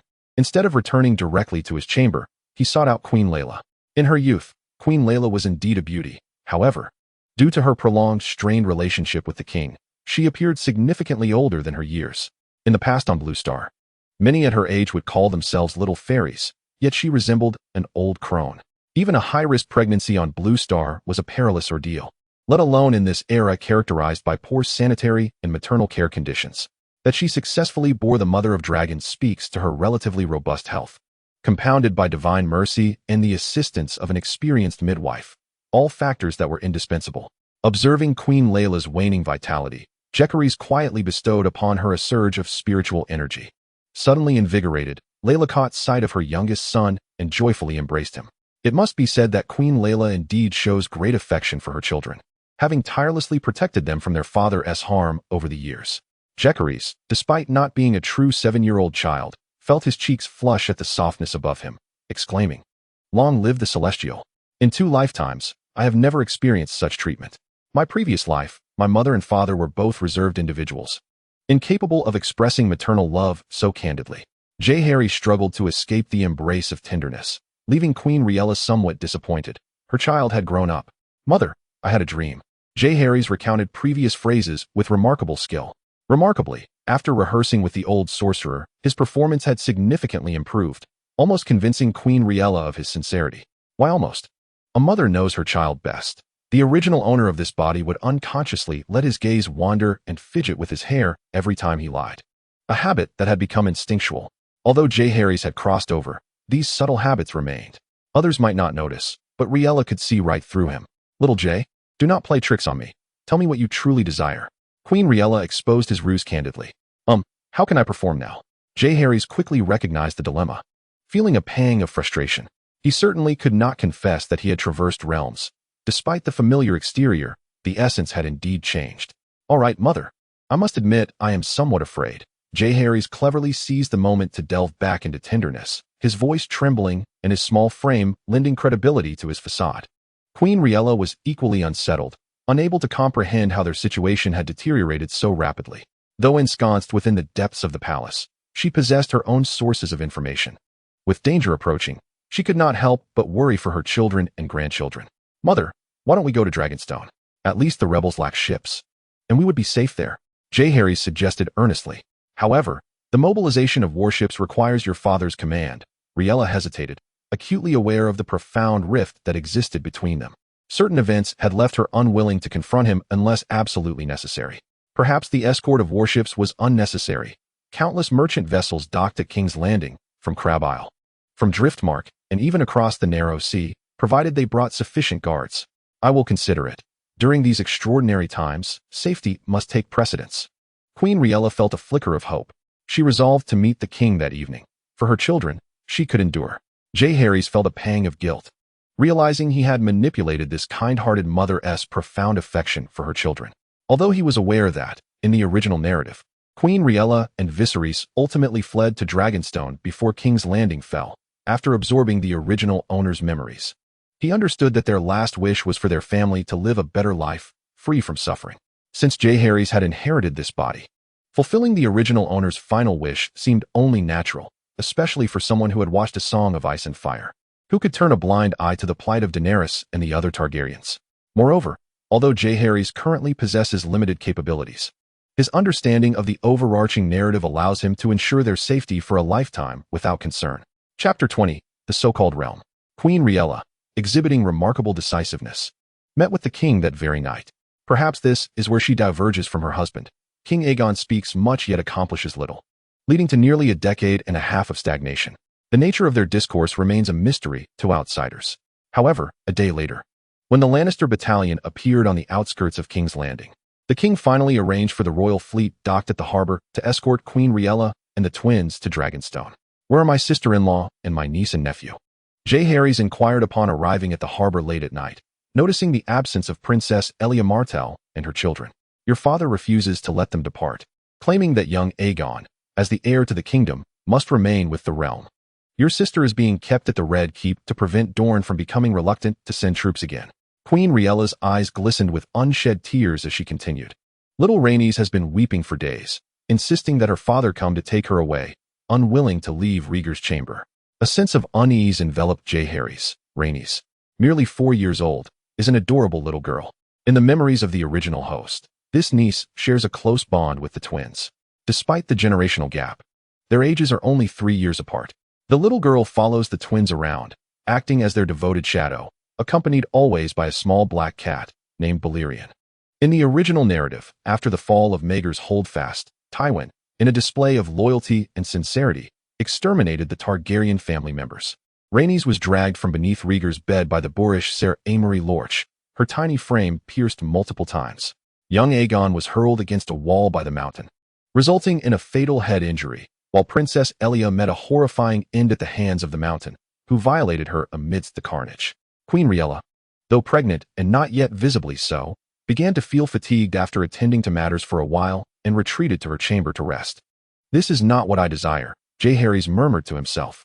Hey, little Jay, I've been diligently learning swordplay from Ser Willem lately. Last time, you enjoyed hitting me, didn't you? Today, I shall return that humiliation in full. Draw your sword, brother. Viserys exclaimed, unsheathing a practiced sword, its wooden exterior hollowed out and filled with metal for weight. Such a sword is typically wielded by young squires, and as they grow older, they may eventually attempt to wield dull blades. However, Jeherys, consumed by annoyance, lacked the inclination to engage in play. Without a backward glance, he drew his sword, sheathed it, and executed a swift set of J-style Iajutsu against Viserys. He turned and departed, leaving Viserys standing there, bewildered, clutching a severed sword. Wow! Viserys exclaimed, staring at the smoothly severed wooden sword. Even the iron core cleaved cleanly in two, and he dashed off in tears to find the Red Keep's master-at-arms, Ser Willem Darry. Convinced that he had a considerable talent for swordsmanship, Jeherys sought to find Queen Layla, pondering how she might acquiesce to his request. Even a queen must heed the king's command. As direct approaches bore no fruit, he resolved to act first and justify later. He summoned Count Lucius Valerian, who soon arrived aboard the Conqueror, the fleet's grandest warship, boasting 300 oars and navigating the tumultuous Blackwater River with remarkable steadiness. Lord Lucius, are you Prince Jeherys? Lucius Valerian inquired, recognizing him and bowing respectfully. At the recent royal banquet, Prince Jeherys had left a profound impression on several esteemed officials with his astute intellect and articulate discourse. He exhibited no signs of trepidation in the presence of court dignitaries, a feat not easily achieved by any lord's son, particularly a younger sibling. In this realm, lords and nobility typically favored their firstborns, viewing them as heirs who, from a tender age, were groomed to manage state affairs alongside their fathers. Conversely, younger sons often lacked such privileges. Most were educated to become knights, tasked with safeguarding their family and honoring their lineage, instilled with the ideals of chivalry and duty, yet seldom instructed on the art of adaptability, relying instead on their own awakening. In families with an abundance of sons, some resourceful younger siblings were compelled to leave home in pursuit of glory. In the north, many second sons and bastards sought honor by joining the Night's Watch, while in the south, they often turned to the church or academia, not due to a lack of family support, but because all resources were devoted to the Lord. What orders do you have, Your Highness? Lucius inquired with politeness. Lord, I require a ship and a sufficient crew to operate it, Jeherys replied. They must heed my commands completely and be ready for any situation. Ready for whom? Lucius asked. Jeherys cast him a sidelong glance. Of course, to assist the royal family. He then slid down the rope to the small boat that had brought the minister, declaring, Inform my mother that I shall be taking my sister-in-law and others to Dragonstone in a few days to meet her. Your Highness, don't leave yet, Lucius exclaimed, admiring the prince's agility while raising his voice. I have yet to make the necessary arrangements. What if you cannot find them? Simply have them hoist the Valerian family's seahorse banner, and we shall be guided by our motto. Blood and fire share the same origin. The path is fundamentally simple. Blood and fire share the same origin. The path is indeed simple. The courageous know righteousness, and the wise must harbor benevolence. Are you preparing to return and play the hero? Do you intend to rely on my divine roots for your salvation? A voice resonated in Jeherys' mind. unmistakably belonging to the treasured roots. Didn't we agree to respect each other as privacy? We signed a contract. Mutual respect for privacy does not imply you can lead us both into peril. Peril, you say? I have already made significant progress in my foundation, possessing the ability to sense danger with my consciousness and a deeper understanding of this world's narrative. What danger could possibly befall us?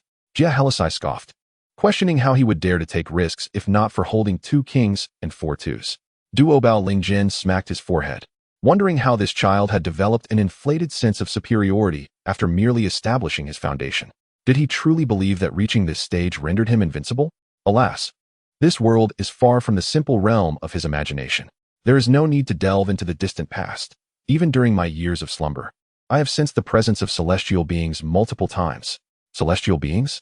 What level does that represent? You should now comprehend that the cultivation realms are divided into chi refinement and foundation establishment, correct? Indeed, foundation establishment, or what you refer to as the transformation of chi into spirit, is merely a name. What truly matters is that this is merely the beginning.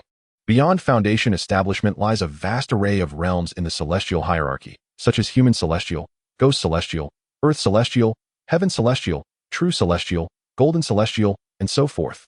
This world is but a minor domain, one of countless small worlds within the universe that have yet to exhaust their spiritual essence. However, that is not the crux of the matter. The key point is that you are currently just at the rudimentary stage of foundation establishment. Those celestial beings of the past would not deign to even carry my shoes. It does not preclude them from being superior to you and me in this world. A sneeze from a celestial being could easily obliterate you, a mere ant. Do you comprehend? Yet, in the original narrative, the celestial being you speak of has not made an appearance. Chapter 21. Different Shades Narrative? You must not overly rely on the plot.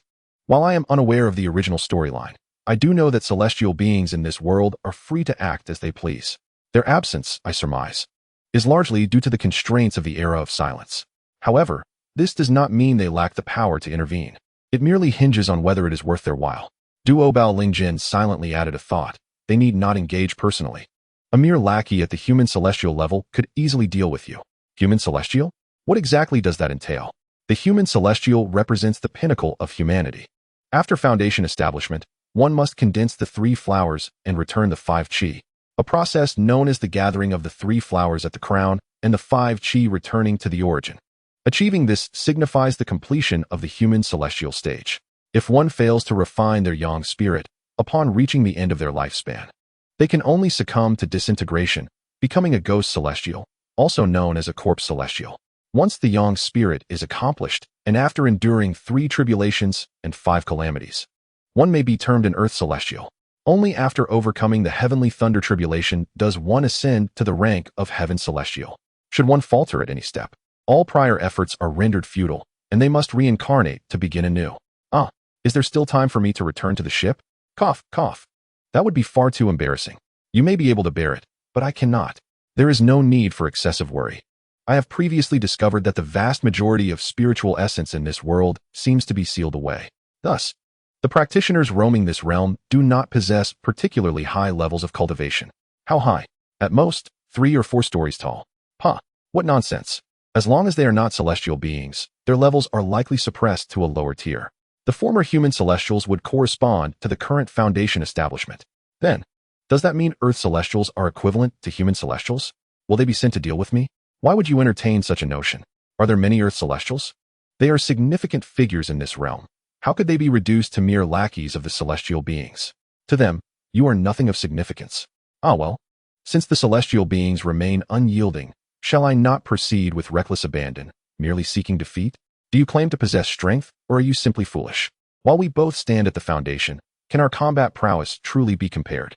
Their experience surpasses yours, their artifacts are mightier. How then can you hope to triumph? Do you possess experience? Do you wield any artifacts? You are devoid of even a single strand. Still, you dare to stride forward, seeking only to be vanquished. Prepare yourself for a plea for rescue. My esteemed celestial root, I must respectfully disagree with your assertion. Indeed, I possess nothing, no artifacts, no experience, but I hold steadfast to my path. Jeherys' demeanor shifted. If the powerful may trample upon the weak, if justice in this world bows to tyranny, then how do humans differ from beasts? Heaven and earth, indifferent, treat all beings as mere fodder. If you revere oppression, then before the vast principles of the universe. How are you any different from chaff? If within the celestial realm or across myriad worlds, practitioners persist in the folly of exerting strength over the weak, they tread upon a misguided path, an evil that suppresses righteousness. Hence, tranquility is indeed the greatest gift bestowed upon all beings, embodying true equality among them. The treasure root was momentarily at a loss for words. Ages ago, such sentiments had been expressed, yet in the end, did they not meet their demise? Interest waning. It cast aside a yellow fruit of the path. Consider it in advance on the rent for the latter part of the month. Tread carefully, lest you meet your end. Jeherys felt a stirring within. The hues of green and yellow seemed to indicate differing ranks. Ignoring the astonished gazes of the sailors, he hastily consumed the yellow fruit. The vibrant spiritual energy emanating from it compelled him to sit in meditation and absorb its essence. Moments later, amidst a shroud of mist, he beheld a clear vision, his heart leaping with joy as he hastened to assimilate it. A glimmer sparked in his eyes as Jeherys recalled a recently acquired skill. The cultivation of bone mollusks and the extraction of glandular fluids? He had anticipated discovering a formidable skill, perhaps even a divine ability. Yet, to his dismay, he found himself stripped of all expectations, confronting this triviality. It was not that the skill lacked utility, but rather that it bore no relevance to his current state. Alas, this child's fortune is rather lacking, he mused. It seems reminiscent of the sacred techniques of the merfolk as saints from over 3 millennia ago. For countless ages, those ascending to the celestial realm have been innumerable, many achieving divinity through their merits. The merfolk saintess stands as one of the prominent exemplars of such merit. Utilizing this technique, she benefited millions, ultimately earning divine merit. The treasure root accumulated vast knowledge from the experiences of those who ascended to immortality. For the immortals, discarding it felt wasteful, yet retaining it proved futile, leading them to entrust it all to the treasure root, thereby rendering it the librarian of the celestial realm. However, it remained oblivious to which tome its path fruit would encompass. Yet centuries of accumulated wisdom suggested that deeper hues would yield superior effects compared to shallower ones. Just as the yellow Dao fruit bears fruit once every decade, the blue Dao fruit yields its harvest annually, producing an astonishing quantity of over 10,000. It is not that there are no higher-tiered Dao fruits. Rather, the issue lies in Jeherys' insufficient cultivation, being merely a fledgling in the foundation establishment stage, a mere calami. Even if given the chance, he would be of little use. It is not that I am reluctant to provide. The multifarious spirit roots have sealed their divine perception, plunging into secluded meditation. Thus be it. Let fate take its course. Brother, could you spare me another fruit? Grandfather, I swear. This one-sided conversation has come to an abrupt end, and Jeherys feels an urge to smash his phone. No phone. Then so be it. However, it must be said that the spiritual energy contained within the yellow Dao fruit surpasses that of the blue Dao fruit. If a perfected foundation establishment cultivator manifests the 3 flowers atop their head and the 5 energies within their chest, then the energy provided by this singular Dao fruit is akin to a single petal of the 3 flowers. It may seem considerable, yet the crux of the matter is that this flower is, indeed, the 1,000-petaled golden lotus. Thus, it is evident that cultivation ultimately relies on oneself. A Taoist is akin to a thief. Who is the object of their theft? It is the heavenly path, the great Tao. Relying on external objects is akin to using a sieve to catch water. I cannot fathom why I once eagerly watched those who, upon acquiring celestial materials and earthly treasures, could instantly dominate the heavens and earth. Now, as Jeherys embarks on the path of cultivation, he realizes why some practitioners, be they magicians or Taoists, fail to attain the Tao. It is primarily because they have taken a wrong turn. With the sound of oars and the splashing of water, Jeherys' small boat swiftly returned to the dock. As the guards had already boarded with Her Majesty the Queen, he found himself alone. He possessed no exceptional skills, save for a single sword. The Muddy Gate, formerly known as the Linha Gate, lies on the northern bank of the Blackwater River, with a fish market outside. Passing through the grand entrance leads to Fisherman's Square. To return from the Muddy Gate to the Red Fortress, one must traverse the muddy path and the Hook Alley. One cannot exaggerate the dangers. While it may not be a dragon's den or a tiger's lair, peril lurks at every turn. Imagine a young heir from a wealthy family, carrying a backpack, finishing a hot pot meal while singing, wandering alone without a bodyguard, seeking to return to his sprawling 10-acre mansion, yet needing to traverse a lengthy slum devoid of streetlights or surveillance. In the eyes of robbers, what does that represent? To pass up an opportunity to rob him would be a grave insult to their intelligence. Do not be misled by the notion that the security of the realm is impeccable. It is hardly better than the slums of the later Blue Star. Jeherys cast a glance at the few oarsmen rowing. Strictly speaking, they were not soldiers of the royal fleet, but rather akin to hired hands, laborers. It was best to keep their task limited to rowing. Other matters should remain unspoken, for they were paid for their labor. An additional compensation would be required for further services. Chapter 22. Testing the waters with the esteemed title of Prince Jeherys. The drawbridge on the city wall was lowered, and the iron gate swung open. Jeherys secured a stallion from the golden-robed guards at the city gate, and, flanked by several oarsmen for protection, set forth towards the Red Fortress. As for why he did not requisition the city guards, Jeherys reasoned that should these unarmed oarsmen turn rogue, he still had a fair chance of escape with his sharp sword and swift steed. However, facing fully armed soldiers was another matter entirely. Fortunately, these rowers were steadied by a gold dragon each, a sum ample enough to sustain their families through these trying times.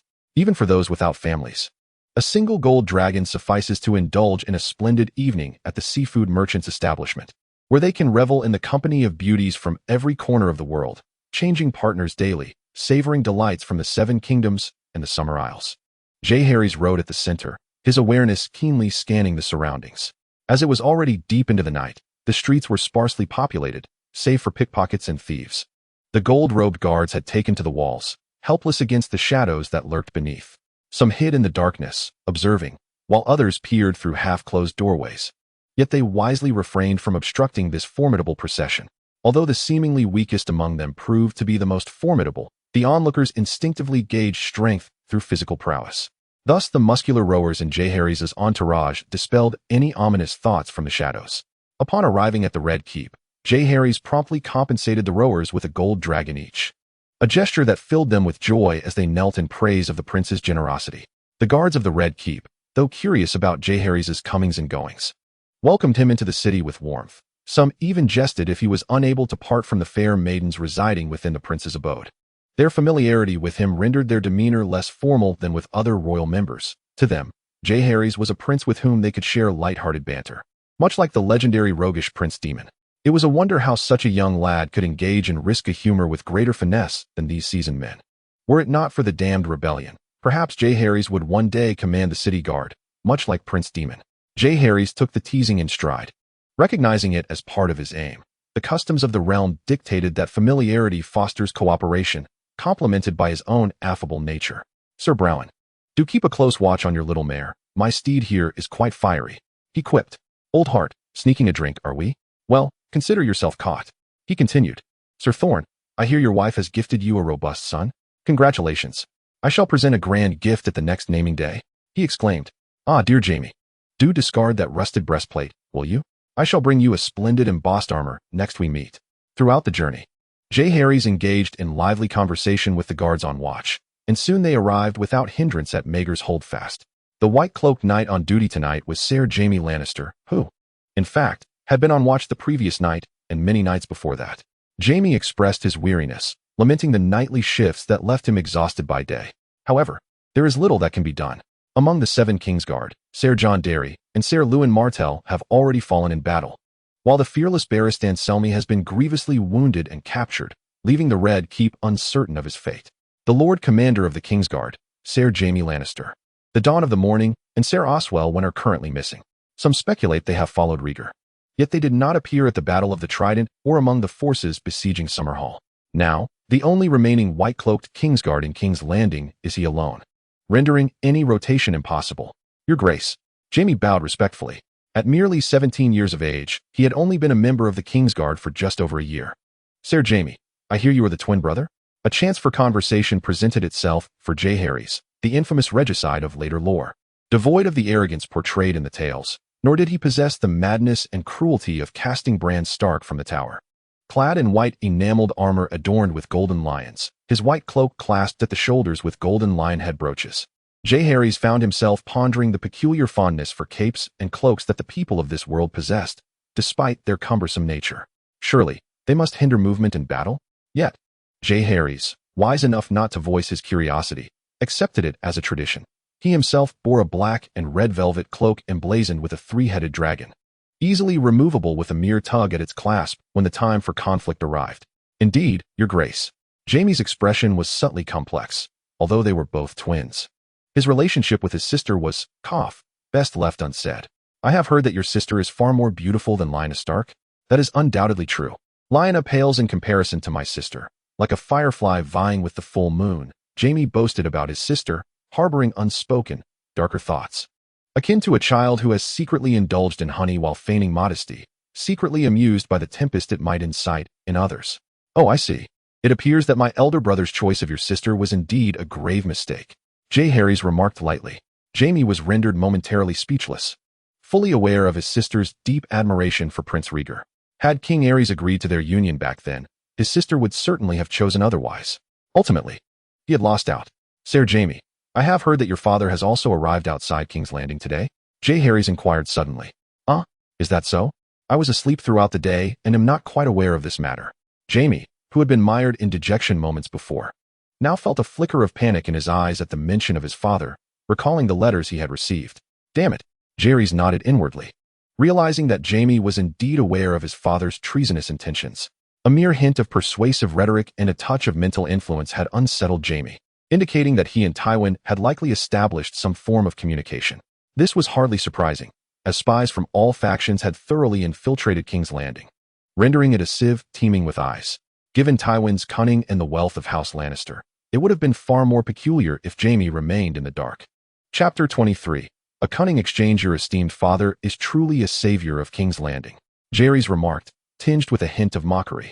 This instantly reminded Jaime of the Mad King's taunts, a clear testament to his lineage. Your Highness, you shall soon discover whether you are indeed a savior of King's Landing. Jaime straightened his posture, secretly contemplating the moment when he would have Jeherys kneel before his father, hoping the young prince would still speak with such audacity then. Sir Jaime, I have recently taken up swordsmanship under Sir William's tutelage.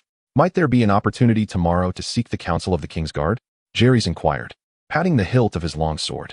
He was still rather short, barely exceeding 4 feet, which, among his peers, made him somewhat tall, yet his meteoric blade, along with its scabbard, measured 3.5 feet. Hanging from his waist, the hilt nearly grazed his chin, prompting him to carry it diagonally across his back for convenience. What an honor, Your Highness, Jaime replied, his eyes gleaming with disdain, relishing the thought of compelling the Targaryen prince to kneel and beg for mercy before the Lannister family. Did it truly matter what swordsmanship he had learned? At best, it would amount to mere practice swings. Nevertheless, he resolved to temper his actions tomorrow, mindful not to crush the boy's spirit. After all, he was a knight. Perhaps he would allow him 3 moves. With that, they parted ways. Jeherys chose not to seek out Aerys too, for he recognized such an endeavor would be of little consequence. He would not delude himself into believing that the king's inquiry about his opinions during the recent feast had bestowed upon him any influence in the royal court. To put it plainly, he was merely a second son, nothing more. As night fell, Maegor's holdfast lay in slumber, shrouded in darkness. Jeherys leaped from the parapet to retrieve a torch for illumination. Fortunately, he was well acquainted with the layout. Having resided in this royal abode for 7 years prior to today, his own room had long been packed and dispatched to Dragonstone. As the prince, Rhaegar's chamber was the largest apart from the king's, occupying nearly the entirety of the 2nd floor, making it relatively easy to locate. All he needed to do was enter, inform his sister-in-law of the impending dangers, and then quietly escort her and the children away. Jeherys reassured himself that complex problems often have simple solutions. The path to clarity is indeed straightforward. He rapped on the door. Tap, tap, tap. The muffled sound echoed down the empty corridor, reminiscent of a shadow's breath. Who goes there? Came the voice of a young woman from the other side, fierce and defiant. If you dare disturb us again, I shall have your manhood. What a fiery spirit. Jeherys whispered, Sister-in-law, it is I, please open the door. This trick is hardly amusing, damn it. Do you wretched creatures not fear the wrath of his majesty? Cough, cough. Olenna, it seems this time it is not they. You should take a look. A feeble voice echoed from within, barely audible to Jeherys' keen ears. The woman named Olenna mumbled something, heavily accented. Though Jeherys could not discern its meaning, he was certain it was not flattering. The door opened a crack, revealing a small, dark-skinned head peering through, its obsidian-like eyes darting around. Upon spotting Jeherys outside, the head swiftly retreated, and the door was shut once more. Your Highness, it truly is Prince Jeherys. Olenna's voice brimmed with delight. Before long, the heavy door creaked open again, and the small maid bowed, inviting Jeherys into the chamber. Rhaegar's room was a vast suite, flanked by several doors on either side, with a small hall in the center. A modest long table was set in the hall, flanked by a row of chairs. A glimmer of light peeked from the left door, while the other doors were tightly shut. The room bore no decorative items. Yet the varying shades on the walls suggested that something had once adorned them, now removed. Cough, cough. Your Highness, forgive my rudeness, came a delicate voice from within. Reminiscent of a newly born kitten, soft and gentle. Bathed in light, Jeherys beheld a woman with long, jet-black hair and a pale complexion, reclining on the bed, propped up by several pillows to prevent her from falling. Sister-in-law. Jeherys bowed respectfully. The original memories of this Dornish sister-in-law were distant. Their age difference was significant. And in this era of early marriage and parenthood, the twins were separated from their brother Rhaegar by 17 years, practically a generation apart. Rhaegar himself hardly acknowledged his younger siblings. He became a knight at 17, renowned for his unparalleled martial prowess, yet he never imparted a single lesson in combat or knowledge to his brothers throughout his life. The Targaryen twins bore none of the glory Rhaegar had brought, yet were entangled in the consequences of their bloodline. The people adored him more than the king. Figures of great renown like Baelor, White Bull, and Dawn were his friends and subordinates, as if he had been dealt a royal flush, only to squander it. Jeherys harbored his grievances. Rhaegar had already paid dearly for his actions, yet his wife and children should not suffer such repercussions, much like the Targaryen family. The original plot featured Viserys enthusiastically agreeing. The slaughter of innocents served merely as an outlet for rage, an attempt to extinguish the Targaryen bloodline, a means of delivering a blood oath. These so-called knights were nothing more than beasts clad in iron, unleashing the demons within upon wielding their weapons, inscribing histories that belonged solely to the victors, replete with self-righteous falsehoods. Sister-in-law, I trust you are well aware of the current predicament. I am prepared to escort you to Dragonstone. A small vessel is awaiting us. Jeherys spoke swiftly. Ilya and the girl named Olenna exchanged glances, as if they had just heard a fanciful tale. But the king will not allow us to leave, Ilya murmured, her voice so faint that Jeherys had to strain to catch a hint of her words. At this juncture, do the king's words still hold such significance? Do you not contemplate the peril that awaits you and the children should the city fall? Aegon has already departed, Ilya whispered, tears beginning to stream from her strikingly bright eyes. Your Highness, Aegon has been taken by his majesty. He sent Lord Varys with a child of white hair to replace Olenna, was the explanation given. Jeherys felt a sense of bewilderment. What? Did not the series say he was thrown to his death? How could he be sent away? This series has deceived me. He had fallen victim to not having read the original work. Otherwise, he would have been aware of this plot twist. However, due to the original text's delayed updates, the legitimacy of the child claimed by Varys as Aegon VI, purportedly the son of Rhaegar, remained in question. In this age, without means of verification, one could not ascertain lineage solely based on appearance, especially since many descendants of Valyria on the continent of Essos possessed silver hair and purple eyes. Does the spider have proof? Jeherys inquired urgently. He possesses a handwritten letter from the king, adorned with his majesty's seal, came the response. Jeherys contemplated. In this world, due to the intricacies of craftsmanship, it was nearly impossible to forge an identical seal. The wax was melted on the spot and poured to create the impression, ruling out any possibility of pre-prepared imprints. Varys's willingness to present the king's seal suggested a confidence in the authenticity of the matter. Publicly sending the Targaryen twins to Dragonstone to draw fire, while secretly manipulating events, ensured the safety of the true heir, regardless of whether Robert sought to kill or capture. Astounding, truly astounding. Yet, Jeherys could not help but wonder if it was not a question of the intellect of Aegon too. Could it be that even the wisest of men may err, while the foolish may inadvertently stumble upon the truth? Chapter 24. The End of the Light, and what of Aegon's unwavering trust in the spider? To the extent of relinquishing the kingdom's future? It was unfathomable, truly unfathomable. If the child cast from the Dragon's Mountain was not the rightful heir to the Seven Kingdoms, should this child still be saved? A thought flickered in Jeherys' mind. Of course, the child must be rescued. If Aegon Targaryen was innocent, then the child who bore the brunt of fate was even more so. What of Rhaenys? Had she accompanied Varys as well? Princess Rhaenys refuses to leave, claiming she dreamed of Prince Rhaegar coming to fetch her, adamantly refusing to depart from his chamber. Olenna spoke candidly, echoing Queen Rhaella's sentiments. Foolish child, if you do not leave now, there may be no chance left. Your father has long since perished. Does she not realize that this dreadful news may not have reached her? Perhaps I could exploit this situation. Thus, Jeherys requested permission from Princess Rhaenyra to persuade his little niece. Rhaenyra was evidently quite troubled, Yet she could not conceive of a suitable approach.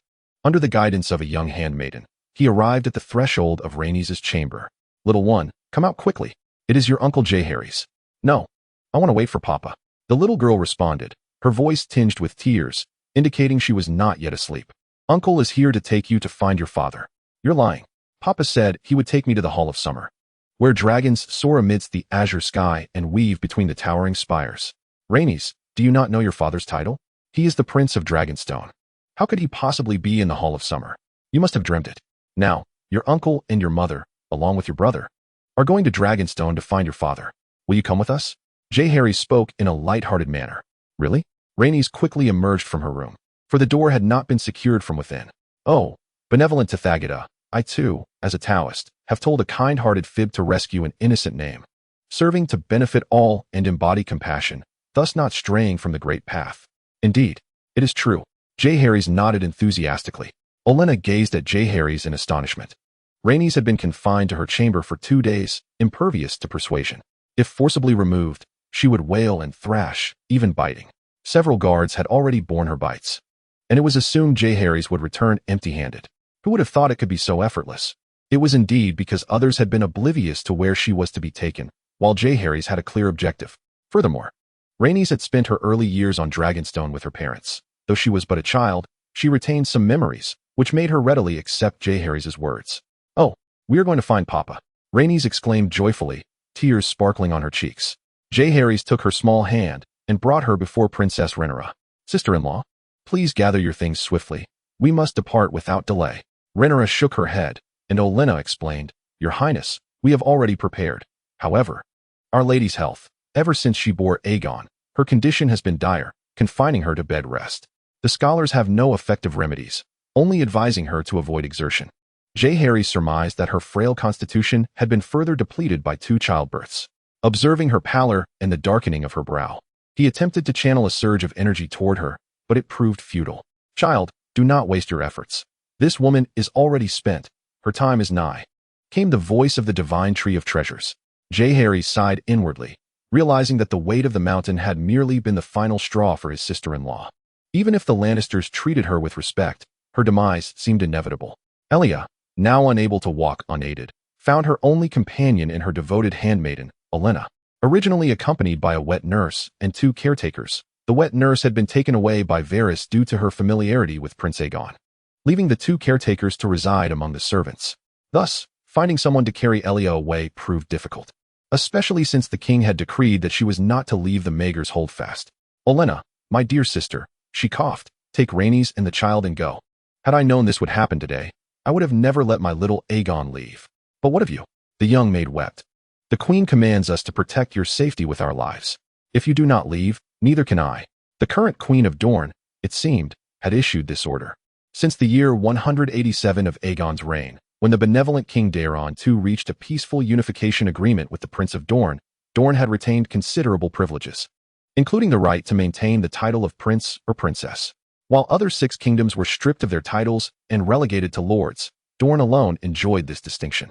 The terms duke, marquis, earl, and baron merely referred to different ranks of lords, whose powers were not equal, prompting adjustments in titles in various translations. Setting aside these digressions, after a prolonged struggle between the 2, Jeherys grew impatient. Finally, amidst tears, Olenna produced a bundle, revealing that they had indeed planned their escape, as the exquisite tapestries that once adorned the walls had vanished. Jeherys recalled from his original memory that within Rhaegar's chambers hung a magnificent tapestry depicting the history of Aegon's conquest, a centuries-old royal treasure of immeasurable worth, now conspicuously absent from its former place. Much like the dozens of Valyrian steel weapons and millions of golden dragons that lay abandoned in the royal treasury, Jeherys realized he lacked the means to transport them all, effectively relinquishing them to Robert. Wealth is but a transient matter, Jeherys reassured himself. As a man of discipline, what use have I for such riches?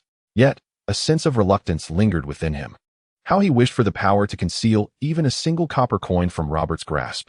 Rumor had it that the fabled tree of treasures possessed a space of its own, though it was likely that even such a tree would find little value in these meager possessions. With tear-filled eyes, Jeherys, accompanied by the weeping Rhaenys and Olenna, stepped out of the room, while the child slept soundly in Olenna's arms. As Elia watched their departing figures, The thought of separation from her son and loved ones overwhelmed her, and tears streamed down her cheeks as she choked out a prayer for the mother's mercy to safeguard her child's healthy growth. Truly, it was a poignant moment. Parting from flesh and blood brings endless sorrow. Through the blades of wind and frost, the moon hangs like a hook. A journey of 3,000 hardships lies ahead, all due to the ruin of the realm and the enmity of kin. Chapter 25. Departure from King's Landing. No sooner had they exited Maegor's holdfast than guards emerged from the shadows to intercept them, and Jeherys recognized the approaching figures. "Sir Thorn, are you still awake? Your Highness, surely you wouldn't be out for a stroll at this late hour with a lady? How delightful. At such a tender age. You already have 2 children. What a scoundrel. What is Sir Thorn's full name, Alice? Or is it Alicia?" Jeherys couldn't recall at the moment. But this fellow was in his 30s, robust in stature, with thick black hair and a pair of bright, expressive eyes. He hailed from the Thorn family of the royal territories, his armor adorned with silver flail motifs. Sir Thorn was adept at reading the room, flattering those in power, and possessed keen insight. Had he practiced archery, there was no doubt he would have earned the title of Master Archer. After a moment's contemplation, Jeherys retrieved a pigeon egg-sized ruby from his waist and discreetly handed it to him, mentioning that he had promised a grand gift for his son's naming day. "Oh dear. Why has the moon not appeared tonight? I must have misjudged the time. Your Highness must be here to retrieve something that was left behind," Thorn remarked, undisturbed by the other guards. "It seems a bit heavy. Allow me to assist you." Currently, the internal atmosphere of the Red Keep was relaxed, with few guards patrolling beneath the city walls, most stationed atop them. Along the way, they encountered a few familiar guards, aside from Old Hart, who was quite inebriated. The others provided varying degrees of cover. Some offered the young maid a large cloak to conceal the child in her arms, while others brought forth 2 horses, allowing Jeherys to share one with the little princess. Under the black cloak, he appeared as a rotund dwarf, while the maid, Alina, rode the other horse. With the protection of numerous guards, they successfully departed from the Red Keep. "Thank you, brothers." Jeherys clasped his fists in gratitude while mounted. He truly owed them a great deal today. Otherwise, merely leaving the Red Keep would have posed a significant challenge. His gaze swept over Cyril, heir to the Stockworth family, the honest Bronn, the cunning Thorn, the obedient Sir Dallinton, the perpetually gloomy Vicewater brothers, and the diminutive Jeremy from the Lake family. He resolutely reminded himself to remember their faces and families, even if they were maimed or perished, should the opportunity arise in the future. He would surely repay them or their kin. A Lannister always pays his debts. I, Jeherys, shall repay kindness, and vengeance shall be mine. The 2 horses and 4 individuals descended from Aegon's Hill along Hook Alley and, at the intersection with Muddy Road, encountered a group of hooded figures, numbering a good dozen or more. The leader appeared familiar. Jeherys peered through the flickering torchlight. Lord Gorgos. The newcomer was one of the 3 sages from the Alchemist Guild, skilled in the crafting of wildfire, with whom he had crossed paths a few days prior.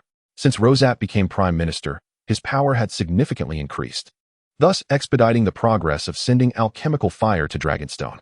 With ample manpower and resources at hand, a small team led by Gorgos was swiftly organized. Each individual present is an elite within their guild, with even the least among them holding the rank of assistant. Those who remain are primarily the aged and frail, or those unwilling to traverse the vast oceans. What a surprise for Jagos to encounter Jeherys at this very moment and place. "Pray tell." "Indeed, my lord, I am Prule," Jeherys interjected, asserting that this was hardly the time for introductions. The great hood concealed his hair and violet eyes, yet could not mask his voice. "Indeed, Lord Prule. Would you care to join us?" Jagos, regaining his composure, extended a warm invitation, and the 2 factions converged. At this juncture, the young maid was overwhelmed with joy and curiosity, her previous sorrows somewhat diminished. She had often heard tales of the royal twins, who were said to indulge in vice and deception, engaging in debauchery or perpetrating scams, sowing oil on the back of lovesick crickets or amputating the limbs of fortunate toads. Yet, it seemed that the reality starkly contrasted these rumors.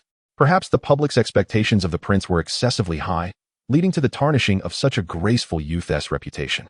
Before long, the group arrived at the river gate. With the hand decree of the Prime Minister, Jagos faced no resistance, which spared Jeherys considerable effort. At the docks outside, 2 vessels were anchored, one bearing the seahorse banner of House Velaryon, while the other was a 2-masted merchant ship, significantly larger than the former. Jeherys and the young maid detached from the group, riding directly toward the Velaryon warship, where an elderly man stood at the bow. "Please halt.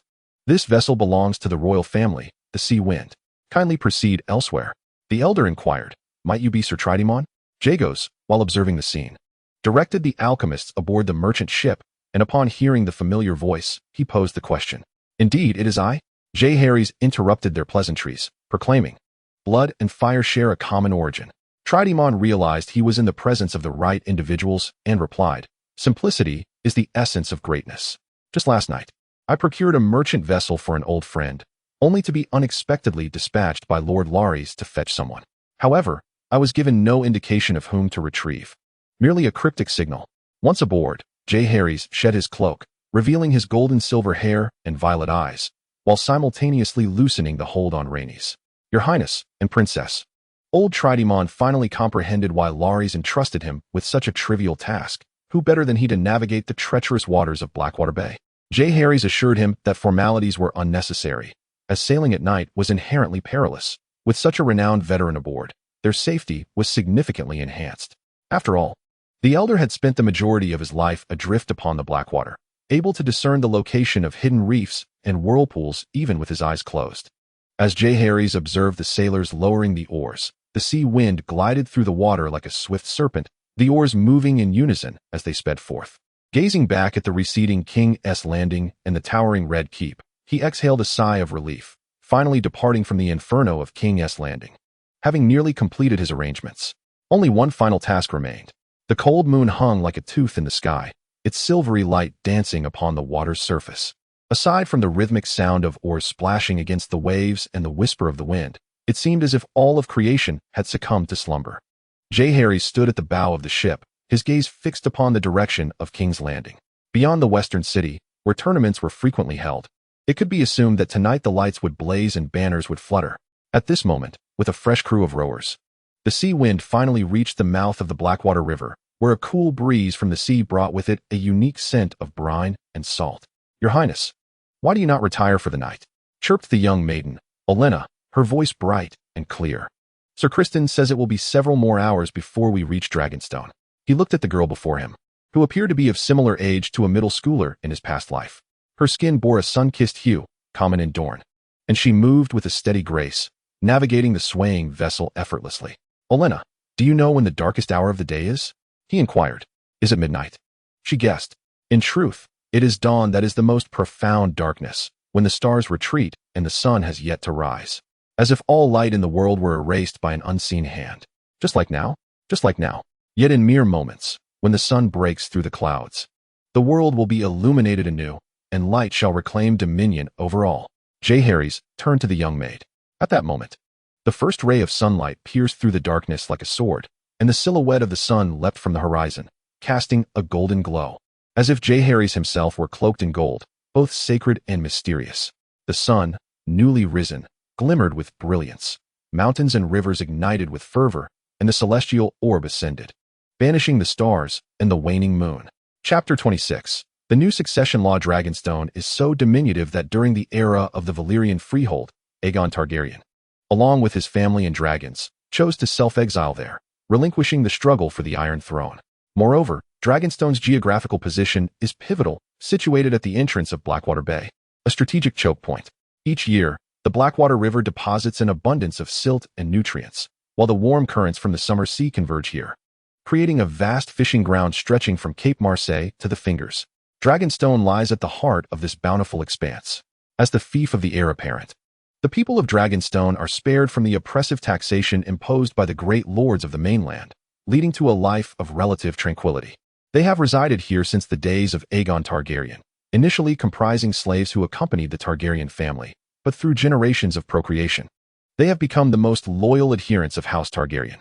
Yet, this idyllic existence does not alter the stark reality of Dragonstone's rugged terrain and scarce arable land. Although the volcanic ash enriches the soil, sporadic eruptions have left much of the land cloaked in thick layers of volcanic rock, rendering it unsuitable for agriculture and cultivation. The limited arable land on Dragonstone constrained the growth of its population. For centuries, the populace has fluctuated around 5,000, excluding the elderly, infirm, and women and children. The number of able-bodied young men scarcely exceeded 1,000. However, should the need arise to conscript manpower, it might be feasible to assemble a meager armed force of 2,000. At this juncture, the arrival of the royal fleet, with its 3,000 soldiers and 300 cavalry, not only augmented the island's defensive capabilities, but also intensified the burden of governance. The challenge was not one of provisions or armaments, but rather the acute scarcity of women. The military discipline of this era was not as lenient as that of future armies. It was merely a shade better than that of bandits. On the very first day of their arrival, an incident of forced conscription of local women sparked a confrontation between fishermen and soldiers, resulting in several fatalities. Consequently, upon her arrival on the island, Queen Rhaegar promptly appointed Count Adrian Staggar as the Minister of Justice, tasked with maintaining law and order. Lord Larys Velaryon continued in his role as Minister of Naval Affairs, responsible for curbing and controlling the naval soldiers of the royal fleet.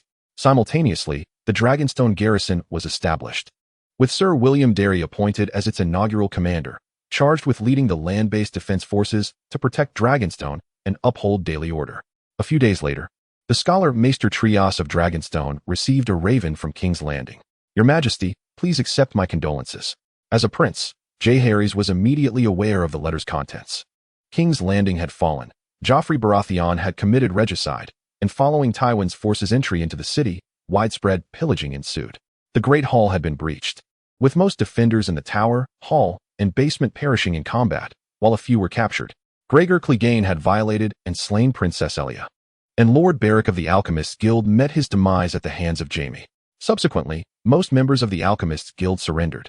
Upon entering the Red Keep, Tywin was ambushed by the Prime Minister Rhaegar using wildfire, resulting in the loss of several knights from House Lannister, with Tywin himself sustaining burns, while his brother, Tygat, succumbed to severe injuries.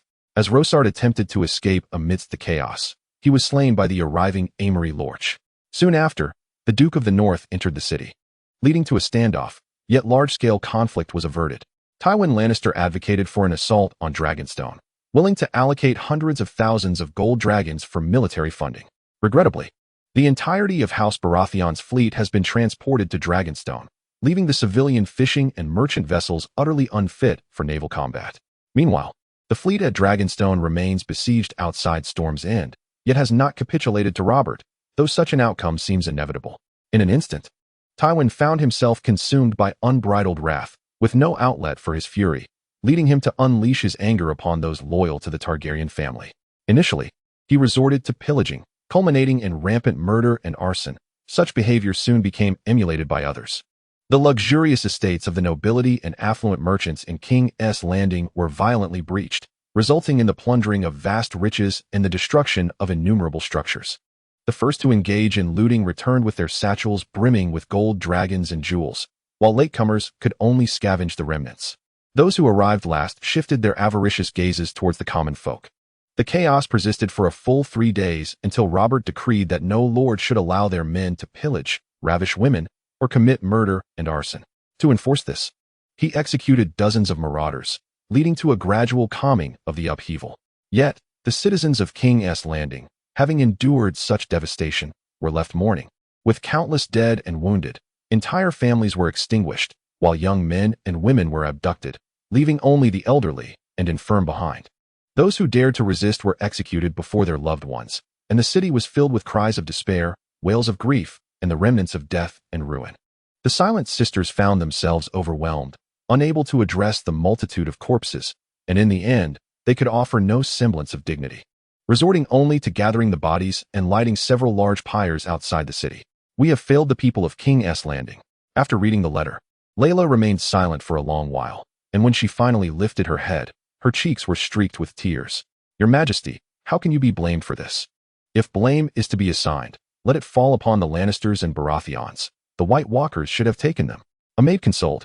Viserys' eyes were bloodshot, his teeth clenched in rage, while Rhaenys had already fainted in the arms of her young maid, Olenna, who too had come to understand that her mother would never return. A deep sorrow engulfed Jeherys, who, though aware of King's Landing's impending fall, had not anticipated that his plans would not only fail to incinerate Tywin, but would instead awaken the lion's brutal heart, ultimately bringing retribution upon the innocent citizens. Indeed, his final arrangement before departing had been to besiege Rhaegar, not to burn the city, had the Lannisters not come to the aid of the crown. He had intended to lay wildfires along Tywin's path to the Red Keep, seizing the opportunity to end him if the chance arose. It is evident that Rosart had followed through with this plan, albeit with slightly unfortunate fortune, as Tywin survived his injuries, further enraged by the loss of a brother, which incited a horrific slaughter. Viserys, Jeherys, Rhaenys, follow me. Queen Layla, supported by her maidens, made her way to the small sept on Dragonstone, where a towering altar revered figures carved from masts, a maiden with the mother, a warrior with the smith, an aged matron with pearl-like eyes, the gilded father with a golden beard, and a statue of a stranger more animal than human. For centuries, they had been adorned with layers of vibrant paint, gilding, silvering, and embedded with jewels. Stained glass transformed sunlight into a spectrum of colors, dazzling and resplendent. Your royal father fell victim to the treachery of Kingslayer Jaime Lannister, and countless citizens of King's Landing have perished at the hands of the Lannister army. Queen Rhaela turned to her 2 sons and granddaughter, her heart heavy with sorrow. Alas, the prince who should have been present today is lost to the winds of fate. It is evident that she is aware of the true Aegon having been sent elsewhere. Now, we, the Targaryens, have been driven to this remote isle by the rebels, who see us as thorns in their sides and will relentlessly pursue us. Perhaps the pursuers shall soon arrive. I, Rhaela Targaryen, in the name of blood and fire, demand that you swear before the warriors and the strangers that from this day forth, wherever you may find yourselves, as long as you draw breath, you shall ensure that the Lannisters and the rebels pay for their misdeeds, in honor of your father and the innocent souls who perished in the city. I implore you to vow before the father and the mother that among the descendants of House Targaryen, regardless of age or gender, whoever can vanquish the Lannisters and restore peace to the realm shall be the rightful ruler of the 7 kingdoms, the legitimate monarch of the Iron Throne. Chapter 27. The coronation of the new king. 3 youthful voices echoed within the confines of that humble sanctum. An eye for an eye, a tooth for a tooth. Some grievances ought not to be forgotten, but rather passed down through the bloodline, for even a vendetta spanning 10 generations may yet be avenged.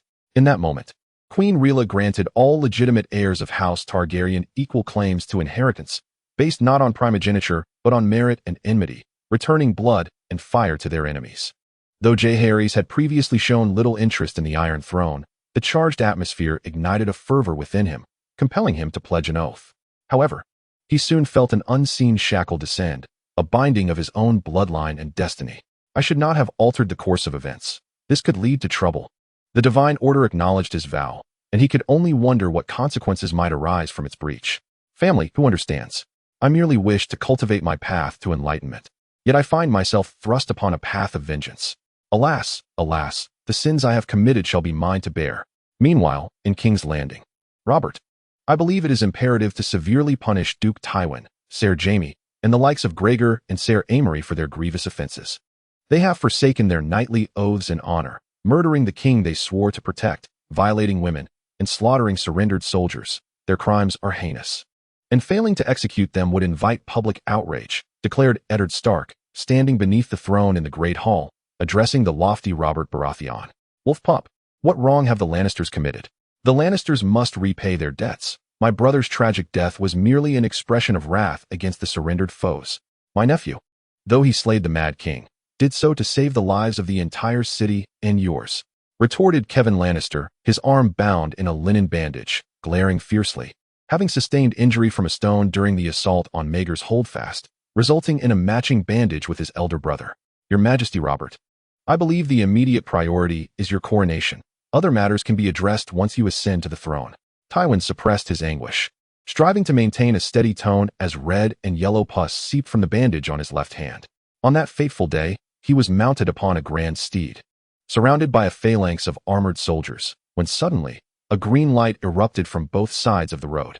In a moment of desperation, he threw himself before the raging wildfire, shielding most of it, yet his left hand was caught in the conflagration, the liquid seeping into the crevices of steel. To this day, he still breaks into a cold sweat at the recollection. After more than 20 years of traversing the battlefield, he had never encountered such a peril, nearly becoming a companion to the Mad King. As for my marauding actions, I implore His Grace Robert to duly chastise the likes of Bolton, Amber, Glover, Fry, Karstark, Hoare, Manderley, Locke, Dustin, and the many lords of the north, as their soldiers were also complicit in the pillaging. Tywin knelt on one knee. Lord Tywin, you exaggerate, Robert proclaimed as he descended from the lofty Iron Throne, his attendants hastily supporting him. He grasped Tywin's unscathed right hand, exclaiming, Old man, You are indeed the pillar of the realm. Had it not been for your guardianship, the Mad King's kingdom would have long been seized by the Black Fire. How could it possibly come to this? The realm remains unsettled. How could I punish you? Once I am crowned, I shall pardon your son for his regicide, and he shall once more serve as a member of the king's guard. What say you? Eddard is rather stubborn, consumed by notions of honor, and utterly lacking in flexibility. Thus, do not take offense, my lord. Eddard, come forth and apologize to Lord Tywin. An apology is unnecessary. Lord Eddard is simply a man of his principles. Tywin squinted and replied, however, your grace, you are in the prime of your youth and cannot afford a day without a queen. It would be wise to wed a lady of noble birth post-haste. I have a daughter, youthful and beautiful, well-versed in propriety, a fitting match. Allow me to ponder that. Robert thought to himself, cursing inwardly. Indeed, this cunning old man was quite astute, and considering his willingness to shoulder the blame for regicide, Robert resolved not to pursue the matter further. The kingdom required balance and stability. The Westerlands must not descend into chaos. If Lyanna could not be retrieved, what harm would there be in marrying a young lioness as mere decor? After all, there were no suitable candidates among the other great houses. One could only lament that which is unattainable forever stirs the soul, while that which is gained becomes but a speck of rice clinging to one's garment. And the red birthmark transforms into a mere smear of mosquito blood upon the wall. Lyanna had long perceived Robert's fickleness and penchant for dalliance. Did Eddard not realize this? Of course, he did, yet he felt powerless to intervene, unable to alter the course of events, merely watching as his sister fell into the abyss. Little did they anticipate that a tournament at Harrenhal would alter the trajectory of the kingdom, sending the political landscape spiraling into chaos. Now, in the Riverlands, Stormlands, and the lands of the Reach, commerce lay in ruin, and the populace found themselves displaced. With not a rooster crowing for 1,000 miles, and bones littering the fields, what was once the prosperous and thriving city of King's Landing had devolved into a landscape of shattered roofs and broken tiles. Robert may not be the most admirable king, yet he would never wish to witness such disarray under his reign. From the moment he took up arms, he resolved to seize the Iron Throne, to restore order, to prove himself superior to the Mad King, Aerys II.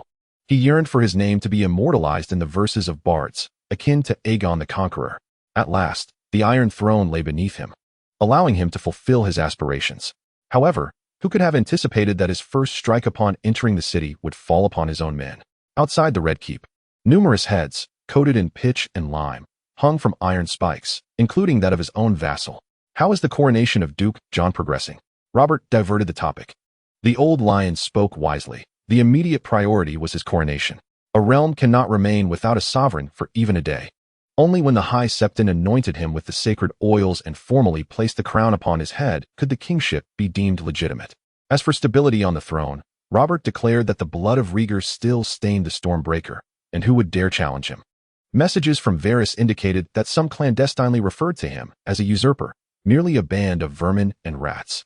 Who would truly care? The Targaryens were not the original monarchs of the Seven Kingdoms. Your Majesty, the coronation ceremony is being meticulously prepared. However, the grand tournament you requested following the ceremony may face financial constraints, reported Alan candidly. After 2 years of war, whose granary or cellar remained filled. Thus, the coffers were indeed empty. Fear not, for we have seized millions of gold dragons from the Red Keep's treasury. After rewarding the loyal, we shall have ample funds to host hundreds of tournaments, Robert proclaimed, waving his hand dismissively. Why should I lament the loss of my father's lands? Otherwise, how could the Mad King have been so reckless, allowing the Targaryens' centuries of wealth to remain here unrelocated? Additionally, he ordered the disposal of the decaying bones cluttering the hall, for the sight was quite unsettling. He gestured towards the dragon skulls surrounding him. Relics over 100 years dead. Did they truly belong in the Great Hall to instill fear? Were it not for their lingering value, he would have cast them into the moat long ago. Chapter 28. My name is Little J. My name is Little J, and I am 7 years old, soon to be 8. I originally resided in the Red Keep of King's Landing, but due to the rebellion, I have moved to Dragonstone. I do not have a little aunt or a cousin, but I do have a lovely niece and a sister who is soon to be born.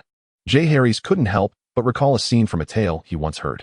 In a small garden where a young figure clad in a woolen tunic adorned with gleaming bronze plates practiced thrusts with a wooden sword. Beside him stood a formidable man, his hair a mix of gray and white, tall and robust, clad in polished silver armor, under which lay a black leather jerkin adorned with copper studs, covering his thighs. A cross-strapped sword belt descended from shoulder to waist, with a long sword suspended from it, its pommel a heavy, deep yellow stone. The leather of the scabbard was already showing signs of wear and tear. Princess Rhaenys, you performed admirably, but when thrusting, one must not disperse their strength, the man advised. Yes, Sir William. Rhaenys gasped for breath, exhibiting a maturity and composure that belied her mere 4 years of age. Upon learning of her parents' tragic demise and her younger brother's mysterious disappearance, it was as if Rhaenys had aged overnight. She no longer cried or clamored for her parents, but instead sought the tutelage of Sir William Darry, the commander of the defense forces on Dragonstone, learning the art of swordsmanship and horsemanship. Since relocating to Dragonstone, Dorne had also sent envoys, even gifting her a splendid little sand steed, perfectly suited for a child. Her uncles had once discussed bringing her to Dorne. Yet how could Queen Rhaella ever consent to such a thing? The Targaryens possessed a pride akin to that of a true dragon, and for the time being, it was preferable to find solace on Dragonstone rather than flitting about like a startled wildcat. As a compromise, they dispatched over a dozen Dornish knights to serve as Princess Rhaenys' protectors, a clear indication of their mistrust towards Dragonstone. Nonetheless, Queen Rhaella took no offense. Given the current feebleness of Dragonstone's defenses, an influx of elite soldiers could only be beneficial. During this period, Jeherys had collected rent on 2 occasions. Yet aside from acquiring a modicum of spiritual essence, he had gained no skills whatsoever. It felt akin to finding a thank you note beneath a soda bottle cap, rare yet utterly inconsequential. Prince Jeherys, care to join me in some practice? Inquired the former Red Keep instructor, raising his gaze. The youngest scion of House Targaryen was notoriously indolent, and while his twin brother Aegon did not exhibit the same earnestness as Princess Rhaenys, he occasionally sought Jeherys' company for sword training. However, the latter had never approached him for guidance. Sure, Jeherys acknowledged, aware that what he lacked was practical combat experience. No matter how proficient his novice swordplay had become, stepping onto the battlefield would leave him bewildered. The Red Keep had few peers of his age, and while in King's Landing, he had been overwhelmed with responsibilities, leaving little time for gradual skill development. As a result, his swordsmanship was commendable, yet his experience bar remained frustratingly empty. Sir William, I wish to practice combat. Might you grant me your instruction? Jeherys declared, picking up a wooden sword from the rack and swinging it with sufficient force to produce a whistling sound. Your Highness, it is my humble opinion that one should first master the fundamentals, Sir William opined, sensing that this child was even more ambitious than Aegon. Alas, why could none of the Targaryen children embody the humility of Prince Rhaegar?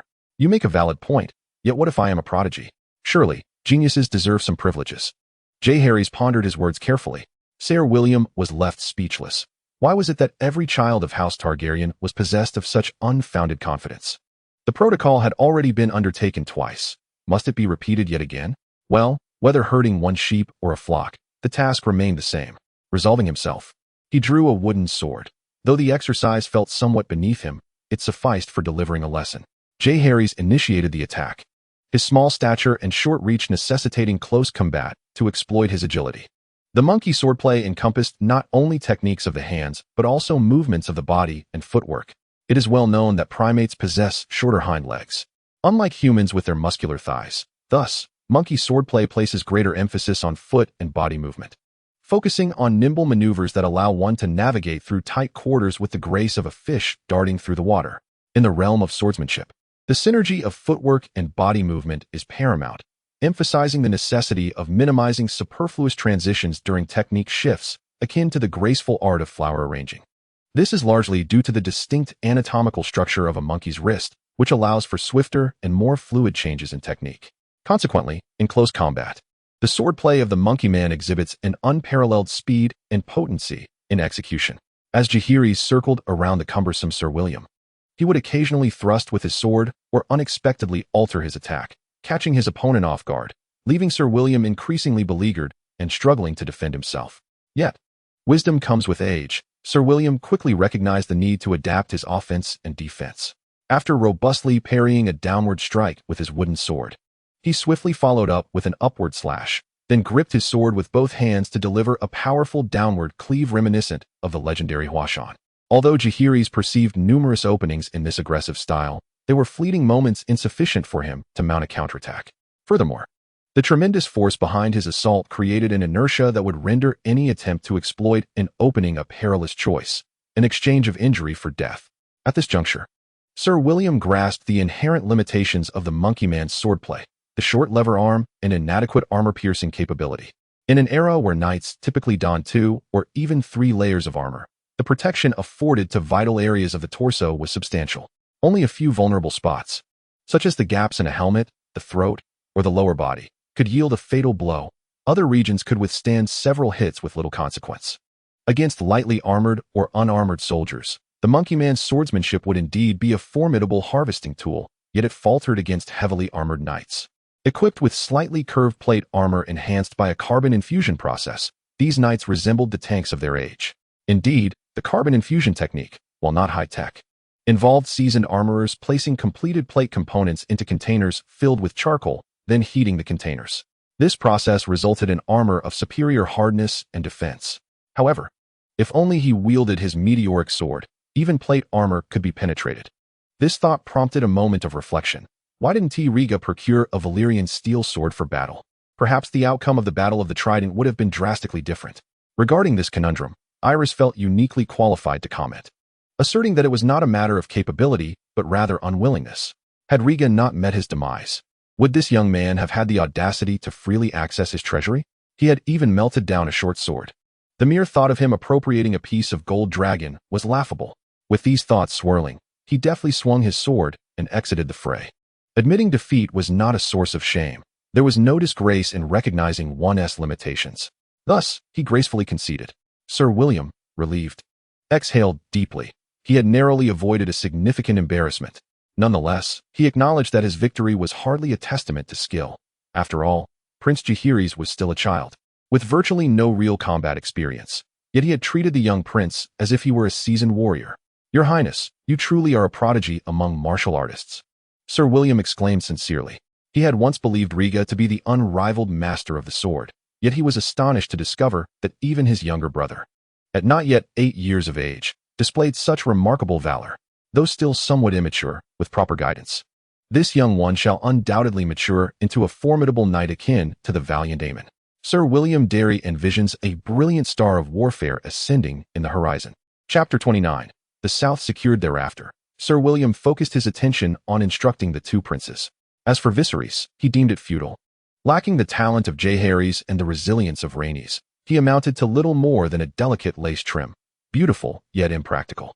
Meanwhile, Viserys, neglected by Sir William, lay in slumber, indulging in dreams of striking Jeherys and kicking Rhaenys, so blissful that bubbles formed at his nose. Outside the city of King's Landing, a grand tournament was fervently underway. Cheers erupted in praise of King Robert. Long live King Robert. Thousands of knights gathered, with hundreds participating in the jousting events, which included lance competitions, team tournaments, and archery contests.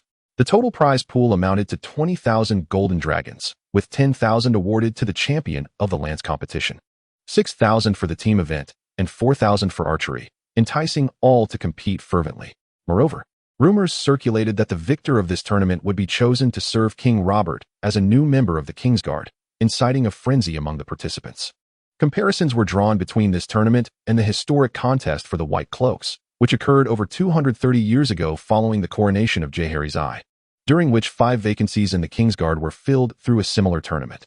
At present, 5 White Cloaks still lived, yet upon Robert's coronation, he pardoned the fearless Barristan and the Kingslayer, Jaime Lannister, while the remaining 3 sworn brothers remained conspicuously absent. Lord Eddard Stark had dispatched cavalry to relieve the siege at Storm's End, but according to his messages, the White Cloaks were nowhere to be seen. Robert believed they had abducted his betrothed, Lyanna, and ordered the lords across the realm to search for her, yet no news had arrived. Initially, Robert intended to pardon the knights involved in the defense of the Red Keep, but Tywin vehemently opposed, asserting that they were staunch loyalists to House Targaryen and deserved execution. Ultimately, upon the suggestion of Lord Jon Arryn, they were given the choice of death or donning black garb. The vast majority opted for the latter and were subsequently dispatched to the wall after Robert's coronation, with only a few receiving his clemency. Thus, this splendid tournament continued for 3 days, culminating in Robert selecting 2 knights, Ser Boros Blunt and a knight named Ser Viserion, to serve as his Kingsguard. As for the remaining 3 vacancies, he hoped that Ser Davos, Ser Aemon, and Ser Ellis would take it upon themselves to return with his betrothed and pledge their loyalty to him. Robert, became king through valor and the art of friendship. Have you not witnessed how many foes have been swayed by my formidable charisma, transforming adversaries into allies? Yet, those dragon hatchlings must be dealt with, otherwise. There will always be those with ulterior motives who conspire with Dragonstone. After the conclusion of the tournament, Robert swiftly commanded the Grand Maester to dispatch a raven to Storm's End, instructing Stannis to recruit sailors and construct warships. Upon completion of their training, he was to immediately set sail for Dragonstone, ensuring the capture of every last Targaryen woman and her progeny, leaving no one behind. Women and girls could remain as hostages, but it would be ideal if the three princes were to perish en route. When the Raven reached Storm's End, Eddard Stark had just arrived with his forces. Duke Melisandre and his vassals, recognizing the inevitable outcome, promptly surrendered to Eddard and pledged their loyalty to King Robert. Meanwhile, Lord Pike was compelled to send his twin sons, Horace and Hob, born of Mina Targaryen, to King's Landing as hostages. The Earl of Greenhaven understood that this was a call for him to serve Robert diligently. With the Targaryen royal fleet now stationed at Dragonstone and the defenses of Blackwater Bay laid bare, the capital and the Crownlands stood vulnerable to attack at any moment. Among the three principal fleets of the realm, the Ironborn were anything but complacent. Apart from the Ironborn longship fleet, only the Greenhaven fleet remained capable of matching the might of Dragonstone's armada.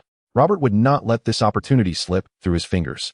Thankfully, he had a vested interest in the safety of his two children. However, the thought of being at Robert's mercy ignited a fire of indignation within him. He needed to secure some advantages, lest he suffer greatly. Thus, after swearing fealty to Eddard Stark, he dispatched his twin sons to King's Landing and sent envoys to request a 10-year exemption from tariffs for Greenhaven. After all, in negotiations, one must not be timid. Greenhaven and Tarth were comparable in size, yet the former's wealth surpassed the latter's by tenfold. It was capable of sustaining the continent's most formidable fleet, boasting a total of 200 warships. Was this not due to Greenhaven's ability to produce the finest wines of the realm, sought after across the world? Should the tariffs be lifted, the Redwine family's fortunes would flourish over the next decade, allowing them to ascend as the wealthiest and most influential lordly family in the Reach, potentially surpassing the esteemed Hightower family of Oldtown. Old Lord Redwine harbored dreams. Sir Pollux, please recruit no fewer than 3,000 sailors, and direct the lordly families near Rainwood to expedite the timber harvesting. We must construct a formidable fleet before the autumn storms arrive next year. Stannis Baratheon took the letter from his brother, not a mere letter now, but a royal decree. He could scarcely believe that his brother was now king. Standing before the magnificent castle, Stannis felt a surge of anticipation. This was his rightful destiny. Had it not been for him, his soldiers would have surrendered long ago. Had it not been for him, the 30,000 soldiers of the Reach and the 200 powerful ships of the Greenhaven fleet would have already surged toward King's Landing. It was only just that he should be rewarded with the title of Duke of Storm's End. I am aware that I am not cherished by the nobility, nevertheless. I shall prove to be a worthy lord. Although my demeanor may be stern and my resolve unwavering, despite my rigid disposition and my tendency to wear a serious countenance, I shall still embody the virtues of a good lord, bestowing fairness and justice upon my subjects. However, prior to that, I must fulfill the commands of my royal brother, and in due time, he shall grant me Wind's Rest Castle. As for my poor brother Leaser, you ought to beseech our royal brother for the gift of Dragonstone. Eddard failed to recover his sister beneath Wind's Rest, leaving him in a state of confusion. At present, apart from Dorne and the uncertain fate of Dragonstone, Varys' intelligence reports no sight of the White Cloaks there.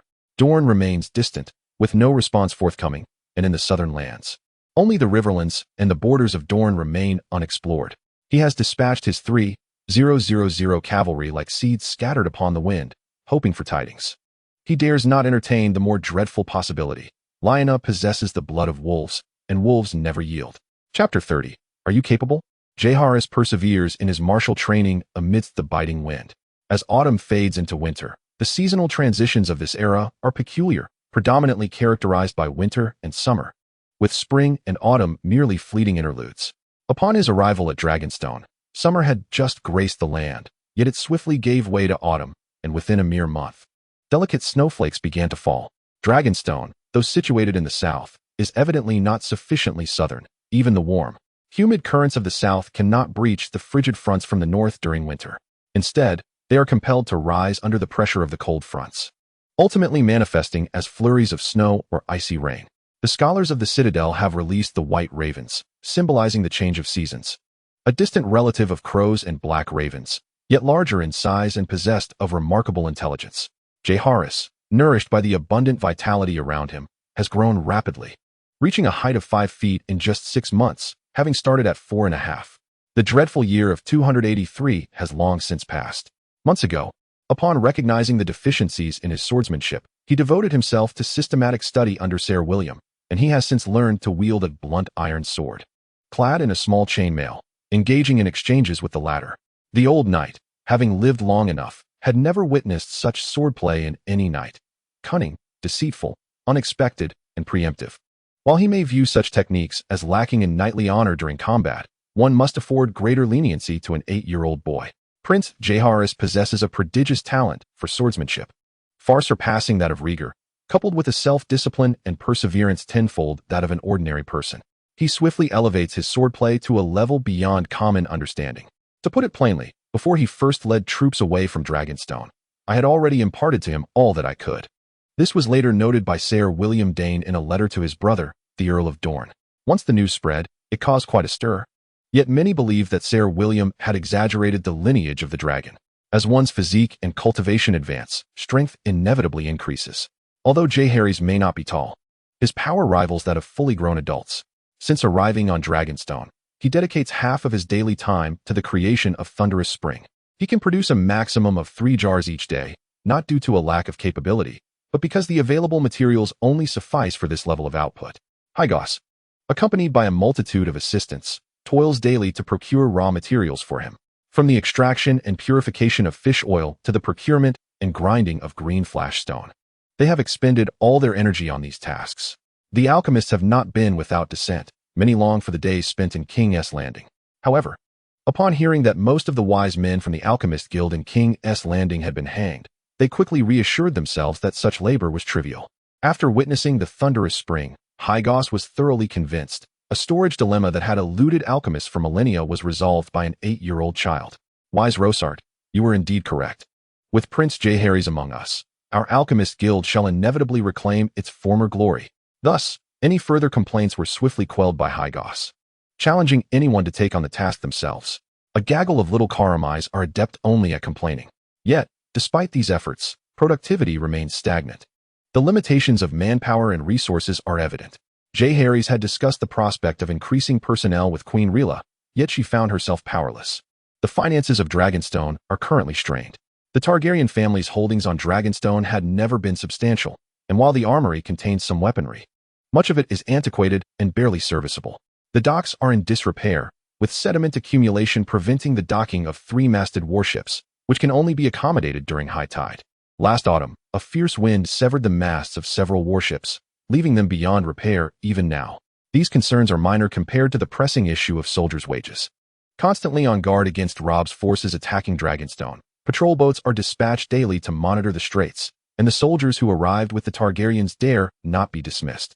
Although many lords and knights around Dragonstone have returned to their own lands, significantly reducing military expenditures, the 3,000 sailors cannot be sent home.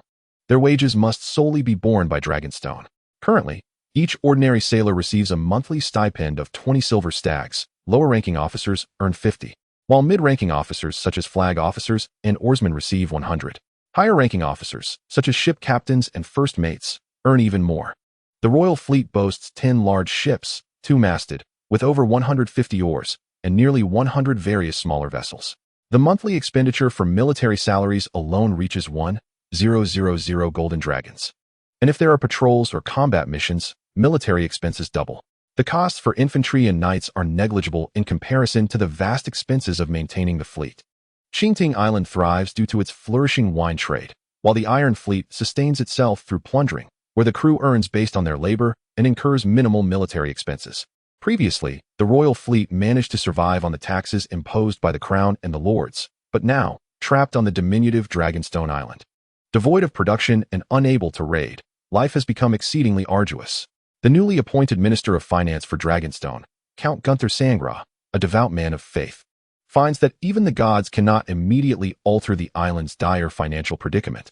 His sole solution is to impose taxes, levying additional burdens on fishermen and farmers alike. This move, it must be said, is a lamentable miscalculation, at least in the eyes of Jeherys. Not to mention that the increased taxes would scarcely cover even a month's military expenditures. The resultant loss of public support would undoubtedly be a crushing weight for the Targaryen family to bear. What territories does the Targaryen family possess now? Aside from the legitimate claim to the Iron Throne and the surrounding islands, once public sentiment is lost, regaining it may prove too late. Thus, Jeherys, unable to restrain himself, stands up to counter the argument. Count Sangra, with his hands raised in resignation, suggests that perhaps this finance minister should allow Prince Jeherys to take the lead. Infuriated, Jeherys declares his readiness to step forward. After all, he is a student of the New Century University of Blue Star, and even if he did not graduate in economics, who hasn't watched a few episodes of The Rise of Great Powers? In this era, opportunities for wealth are abundant. Merely exploiting a trade differential could yield vast fortunes for a family. However, would Jeherys pursue such a course? Certainly not, at least not at this juncture. As time does not permit it, the two known continents engage in vibrant trade, monopolized by the 9 free cities along maritime routes. The 3 major guilds of Kyberus conservatively boast about 3,000 large merchant vessels, while Braavos stands as a colossal entity, not merely in size, but in sheer economic strength. Chapter 31, Financial Speculation, Part 1. Braavos possesses over 1,000 warships, with countless vessels dedicated to long-distance trade, their merchant ships adorned with purple sails traversing the globe. Its Iron Bank is renowned worldwide, extending its lending operations to the continent of Westeros, with even the Iron Throne prioritizing debts to the Iron Bank and hesitant to default. For these bankers wield the power to manipulate the entire kingdom's economy. A common saying in Braavos asserts that debts to the Iron Bank must not be neglected, a statement backed by considerable confidence.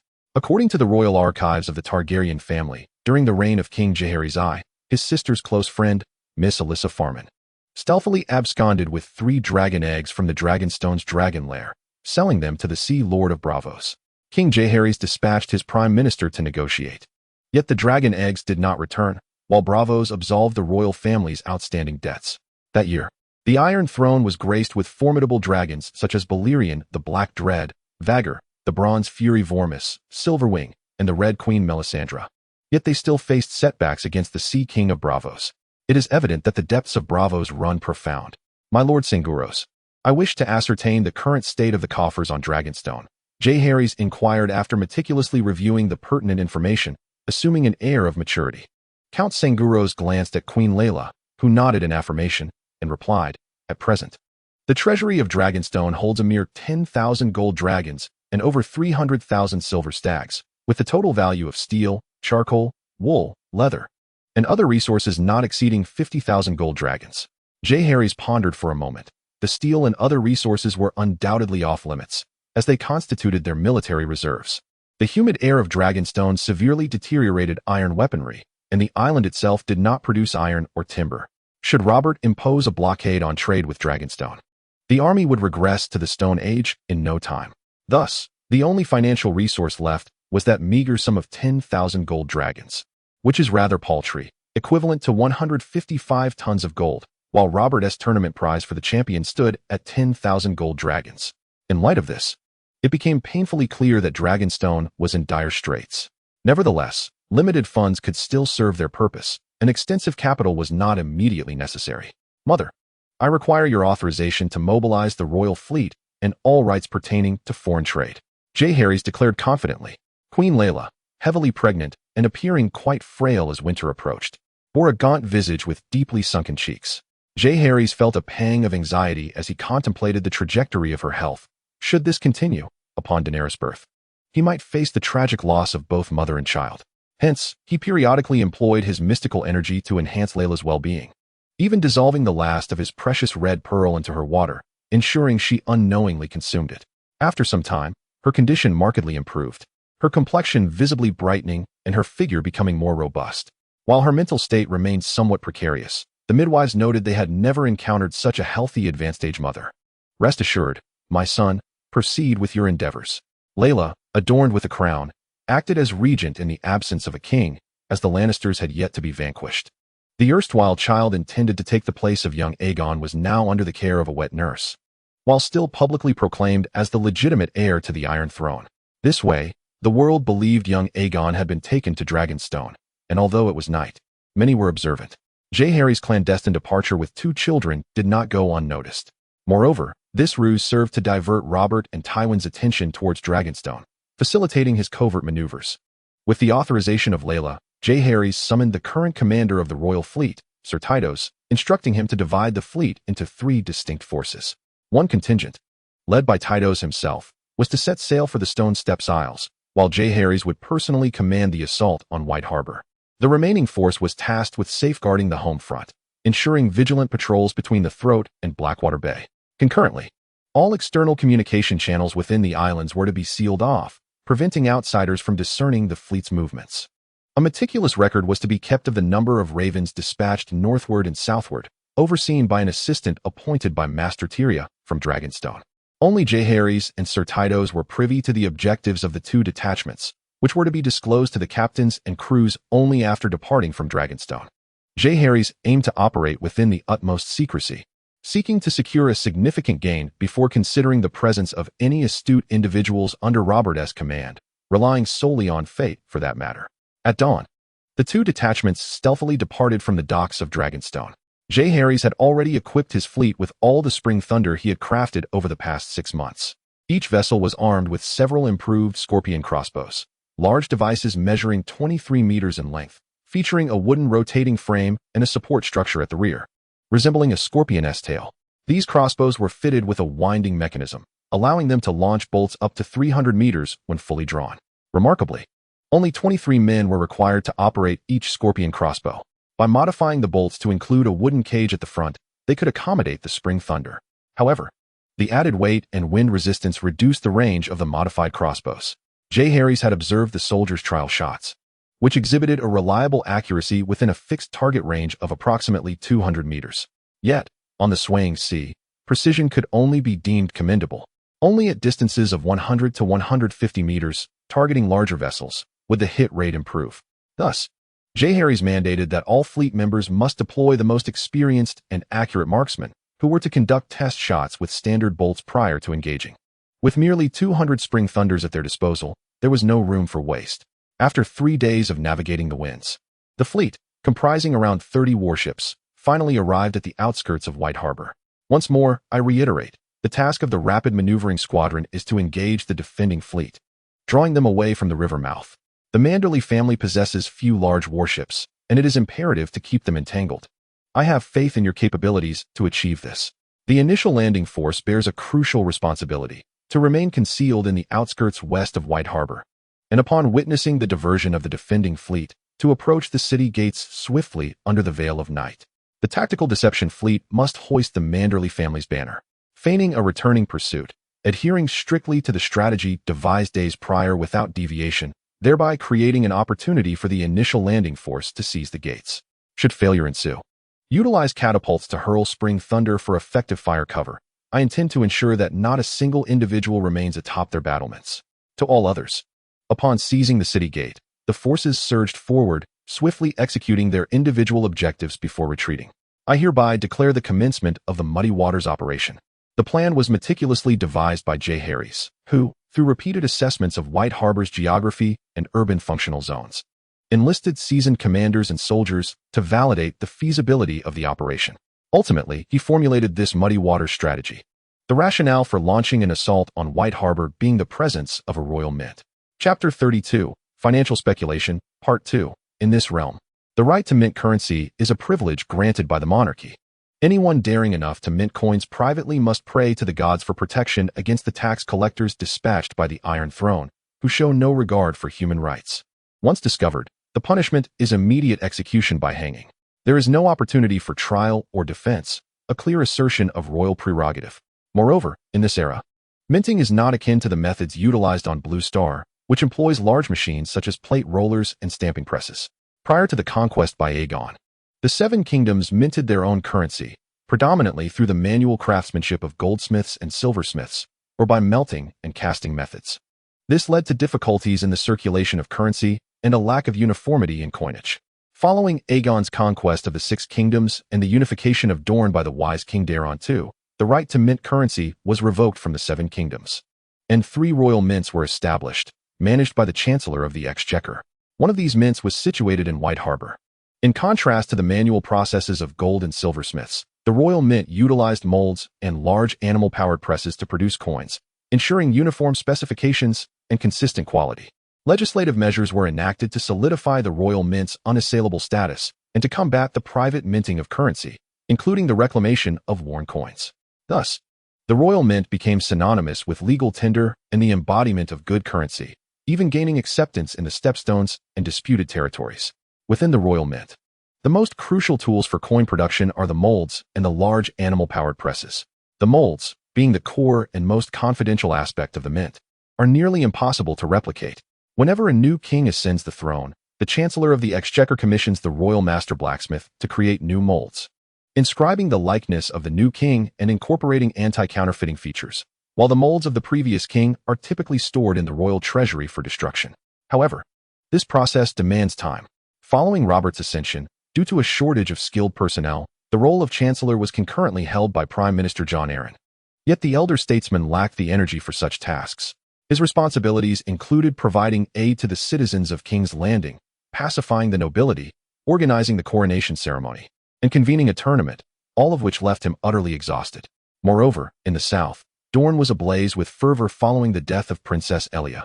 With troops amassing at the Boneway and Prince's Pass, where a single misstep could reignite the flames of war. At this critical juncture, there was little time to attend to such trivial matters. Furthermore, White Harbor, located far in the north at the mouth of the White Knife, remained distanced from the political center of the Seven Kingdoms, continuing to mint the gold dragons and silver stags of the late King Aegon II. This presented a golden opportunity for Jeherys. As the legitimate heir to the Iron Throne, is it too much to forge the golden dragons of old King Aegon? The assault proceeded with remarkable ease. The Manderley family of White Harbor was caught utterly unprepared, allowing for the swift capture of the city gates. Subsequently, 1,000 fully armed soldiers moved about, seizing the overseer of the royal mint along with numerous craftsmen, methodically packaging all tools and equipment, and fortuitously discovering a trove of gold and silver ingots. These were the raw materials of the royal mint, all acquired at a bargain for Jeherys. The expedition incurred minimal losses, with only a small warship suffering a burn sail during a skirmish with the White Harbor Defense Fleet, resulting in the unfortunate demise of 2 sailors. Aside from 2 individuals who twisted their ankles due to the darkness and slippery terrain, the landing party encountered virtually no resistance. Once the equipment and precious metals were loaded onto the ships, they could see distant torches flickering from the Manderley hold, where a portly figure was seen hopping about in a fit of rage. This was the most rotund individual Jeherys had ever encountered in this realm, and he lamented the fate of the splendid steed beneath him, a truly magnificent horse. "What brings you here, old fellow?" On the southern sea, 2 fleets faced each other, one of which could hardly be deemed a fleet at all. The vessels were dilapidated, and from afar, their tattered sails resembled a mosaic. Upon closer inspection, it became apparent that they were patched with fabric of varying colors, a rather audacious fashion statement. They surpassed the aesthetic sensibilities of humanity by a millennium. However, Sir Tristane, the old-fashioned knight, scoffed at such a sight. Had it not been for Prince Jeherys' orders, he would rather have led his own troops to assault White Harbor than engage with this rabble of gutter snipes and vermin. Yet, under the relentless persuasion of His Highness Jeherys and the flattering accolades of the old general as the pillar of the nation, he acquiesced. The elderly gentleman, who rarely indulged in jest, delighted in the praise, yearning for recognition of his efforts, and hoped to earn a fief in return. Alas, his family remained within the reach of the warden. He could only hope they would not be drawn into the fray. "Is that half a face I see? If your eyesight is not impaired, you should recognize that I come bearing the banner of peace. Thanks to your esteemed self, my vision is quite intact," replied the pirate captain from Bloodstone Isle. "And what of that mother dragon? Does she intend to recruit us as suitors?" A chorus of laughter erupted from the opposing vessel. "Close your foul mouth. Should you dare insult His Majesty, I would have put you down already if not for my current mission." The old general's anger still commanded respect. "I come on behalf of the King of the Undals, the Royner, and the First Men, the ruler of the 7 Kingdoms, Queen of King Aegon II, to propose a business deal worth millions of golden dragons." "Is that true?" "It cannot be. Do they possess such wealth? Surely it must be a ruse. For the Iron Throne's treasury has been usurped." "Yet what if it is true?" Sir Credaman was quite pleased with their reaction. Prince Jeherys was correct. It was essential to seize the initiative. Although we may not possess millions of golden dragons, it does not hinder us from painting a grand vision and subsequently enticing them. While the notion of painting a vision is readily comprehensible, its implications remain elusive. Sir Credaman, though somewhat perplexed, discerned the mischievous smile upon Prince Jeherys' countenance, which assured him that it was certainly not a benign term. "My lord, why should we place our trust in you?" Half-Face expressed a mixture of astonishment and delight, grappling with disbelief. Yet who could guarantee its falsity?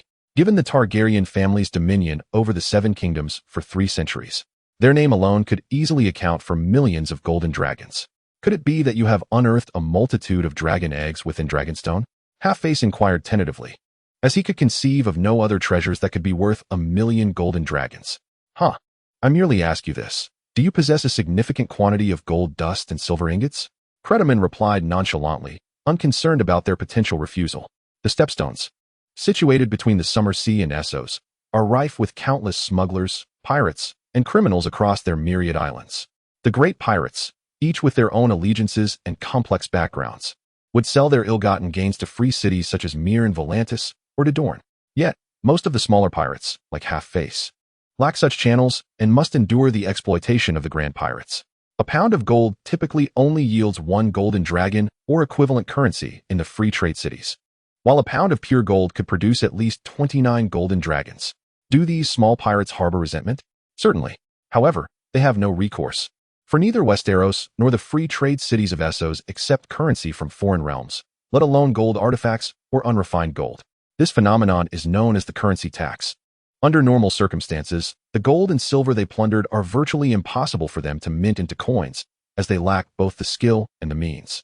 Unusable gold and silver ingots are little more than bricks.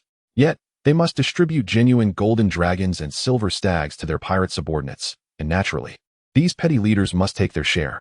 The demand is immense, yet the supply side is severely lacking, creating a lucrative opportunity through supply-side reform. Jeherys' plan is straightforward. Since they have a need for exchanging golden dragons, and I can facilitate that exchange, why not eliminate the middleman and reap the profit myself?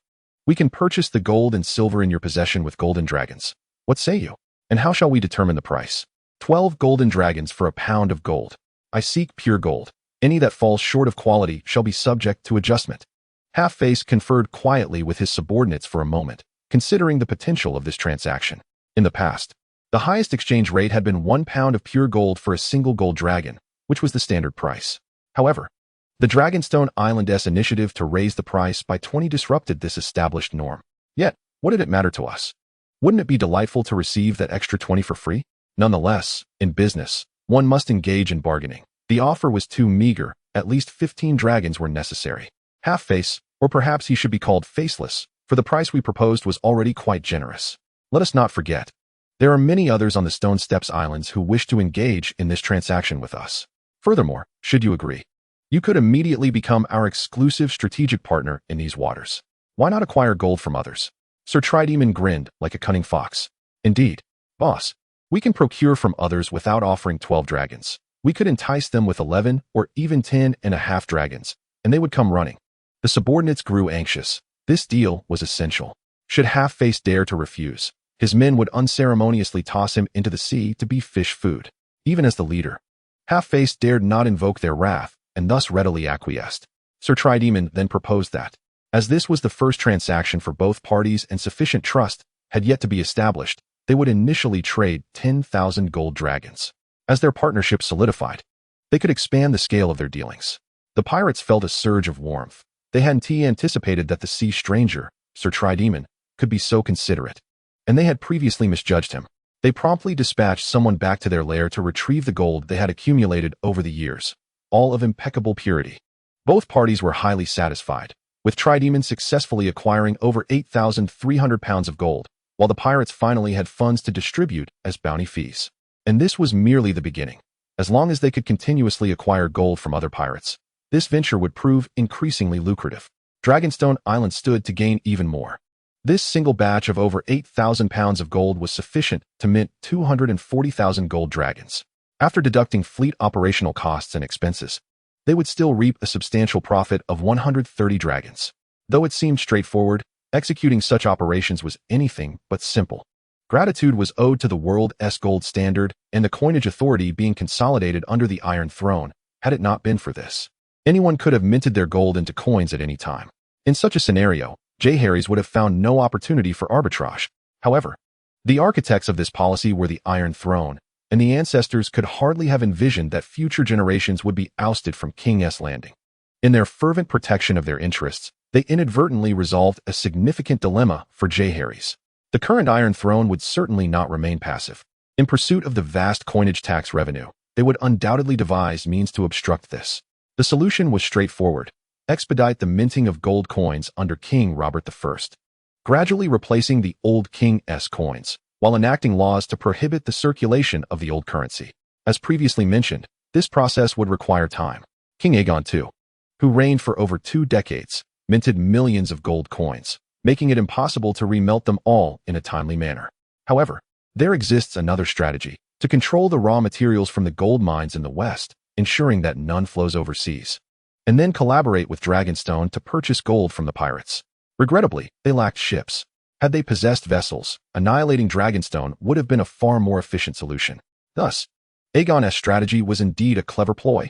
Even Robert and his Council of Lords were at a loss, compelled to follow his line of thought. Sir Tytos had agreed upon the next trading time and location with the pirates and returned to Dragonstone, satisfied. Upon the return of the 2 fleets to Dragonstone, Aegon was astonished to discover that, combined with the gold plundered from White Harbor, they had enough to mint 50,000 gold dragons, far exceeding expectations. The gold from White Harbor alone weighed over 10,000 pounds. While that may sound substantial, it is, in fact, quite considerable, due to the high density of gold. A ton occupies a volume comparable to that of a desktop computer, and a larger suitcase can hold about 2 tons of gold. Converting 18,000 pounds amounts to just over 8 tons, equivalent to 4 larger suitcases. Such portrayals in period dramas are utterly implausible. The idea of 2 robust men effortlessly lifting a large chest of gold is preposterous. This efficiency, however, was still inadequate. Aegon instructed that the construction of the royal mint on Dragonstone be expedited, particularly in light of the shortage of laborers. He ordered fishermen and farmers to be conscripted, offering a generous daily wage of 1 silver stag, payable daily. As a result, over 1,000 strong men were recruited within a single day. Of course, merely having a large workforce was insufficient for the construction of the factory. Under the discerning eye of the coinage artisans from White Harbor, a select group of qualified individuals was quickly chosen. The others were not dismissed. Their willingness to come, motivated by more than just monetary gain, was a testament to their faith in the Targaryen lineage. Aegon couldn't afford to let their spirits wane. Thus, under Aegon's guidance, the remaining individuals began excavating pits on the rocky shores to the south of Dragonstone. While their wages were not as high, they were still fair. He envisioned the establishment of an unprecedented bone snail farming base. While in King's Landing, he had discovered, through the consumption of a unique yellow fruit, a technique for cultivating bone snails and extracting salivary gland fluids. Upon learning that Braavosi merchants cherished a natural purple dye extracted from a particular sea snail, he immediately made the connection. This sea snail was likely the bone snail, albeit referred to as a snail in Valyrian by the Braavosi, encompassing all shelled, soft-footed creatures. In the past 6 months, he had diligently sought out fishermen for experimentation and finally identified several suitable species of bone snails, one known as the spiny bone snail, another called the mermaid's comb, and yet another dubbed the hammer of storms. These species held the most promise for cultivation. They were not picky eaters, grew rapidly, were sizable, and produced a high yield of salivary fluid. Moreover, their meat was exceptionally delectable. Chapter 34, Financial Speculation, Part 4. 10 days later, the mint was successfully completed. And 20 days thereafter, a sprawling aquaculture pond exceeding 10 acres was successfully infused with seawater. This 10-acre expanse was divided into 3 distinct zones, each nurturing a different species of conch. The primary motivation for this division was the carnivorous nature of these conchs. In times of scarcity, they would engage in fierce combat. Jeherys was keen to avert such a scenario. Thus he endeavored to physically separate them as much as possible. The aquaculture pond lay slightly below sea level, with iron mesh and railings at the inlet to deter predators from indulging in a feast, while also preventing the mischievous conch mothers from escaping into freedom during high tide. Harvesting the conch mothers proved to be a straightforward task. Fishermen venturing out to sea would return daily with large catches, which were previously disregarded and carelessly tossed back into the ocean. Now, with Jeherys offering a copper coin for each one, these once unwanted bycatch suddenly became valuable. Within a matter of days, he amassed over 10,000 conch mothers, depositing them into the meticulously simulated underwater environment of the aquaculture pond. He eagerly anticipated a bountiful harvest of conch dye the following year. A dye revered by the Baratheons as Tyrian purple, a term chosen to avoid confusion with its designation on Blue Star, despite being the same substance. A pound of Tyrian purple-dyed fabric held a value equivalent to gold, and Jeherys was certainly astute enough not to sell the dye outright. Instead, he planned to procure undyed silk and woolen goods from the north or the free trade city-states, dipping them gently into the dye. This approach would enhance value through further processing, thereby yielding greater profits. While this endeavor would not generate immediate wealth like the minting, it promised sustainable development. If executed well, it would serve as a hen that lays golden eggs beneath Dragonstone Island. My lord, thanks to the tireless efforts of the craftsmen, 50,000 gold dragons have been successfully minted, exclaimed Robert Grafson, the head of the original White Harbor Mint, dispatched by Ellis II. A relative of the Count Grafson of Seagull Town, Robert felt a surge of anxiety upon hearing of his clan leader's demise at the hands of Robert Baratheon, who had usurped the town and executed the staunch loyalist Count. With the ascension of Robert to the throne, the Count's heirs were stripped of their inheritance rights. Upon witnessing the oncoming Targaryen forces, Robert was overwhelmed with relief, shedding tears of joy at the sight of what he perceived as kin. He promptly led his troops in a sweeping campaign, gathering equipment, materials, and craftsmen, effectively commandeering them for the Targaryen cause. Without his intervention, Jeherys' minting initiative would have been delayed by at least several days. Naturally, Jeherys was not one to overlook the contributions of his allies. He promptly sought Queen Rhaegar's approval to bestow upon Robert a title of nobility. The lands granted would be within the Grafson territory of Seagull Town, which, although currently under enemy control, still secured the title. Robert presented several freshly minted gold dragons to Jeherys as a token of his loyalty. Jeherys took one in hand. Scrutinizing it closely, the gold dragon measured 2 inches in diameter, 5.08 centimeters, and had a thickness of 0.55 centimeters, slightly larger than a certain brand of chocolate coins from Blue Star. In his grasp, the gold dragon felt weighty, each one comprising 5 gold ounces, totaling 155.52 grams. Its dimensions neither too grand nor too diminutive. The surface of the coin bore distinct patterns, its edges sharp, revealing no signs of wear whatsoever. After some contemplation, Jeherys advised Robert to roll the newly minted coins in a sand barrel, allowing the natural abrasion between the coins and the sand to create an aged appearance. This was not an endeavor to shortchange anyone, but merely a means of antiquing the coins. The later the news of Dragonstone's ability to mint gold dragons spread, the better. Especially among his trading counterparts, those pirates were no innocuous fellows, and they possessed ships. The efficiency of acquiring 50,000 gold dragons was lamentably sluggish. Jeherys sighed. The mint was waiting for funds, and without the pirates' gold, there was no means to produce more gold dragons, and without an abundance of gold dragons, there could be no further acquisitions of gold. The snowball effect required a certain momentum to achieve staggering proportions. Jeherys lacked the luxury of time to allow gradual growth. For once Robert caught wind of the situation, the kingdom's response would far surpass the capabilities of a mere mint. Your Majesty, there are indeed many gold dragons to be found in Driftmark and Crab Isle. Robert, now the foremost advisor of House Targaryen, recognized that as long as Dragonstone could endure, his own safety would be assured. Thus, he actively offered counsel, truly awakening Jeherys from his reverie. By the gods, you truly are a genius, Jeherys exclaimed, realizing he had been ensnared in a mental trap. In his previous life, where he could scarcely afford a home, he had always been cautious with money, devoid of any concept of debt. However, for the nobility of this world, borrowing was as commonplace as purchasing a home through a mortgage in his past existence. Many lords lacked surplus grain, giving rise to numerous lending families and usurers. Often, these two factions were one and the same. Among the wealthiest factions in the Seven Kingdoms, like the Lannisters, Tyrells, and the Church, they were also the greatest moneylenders. It was not uncommon for loans to incur interest that quintupled the principal within a year. Naturally, most temporary borrowing among lords did not carry such exorbitant rates, generally amounting to 1/10 of the principal monthly.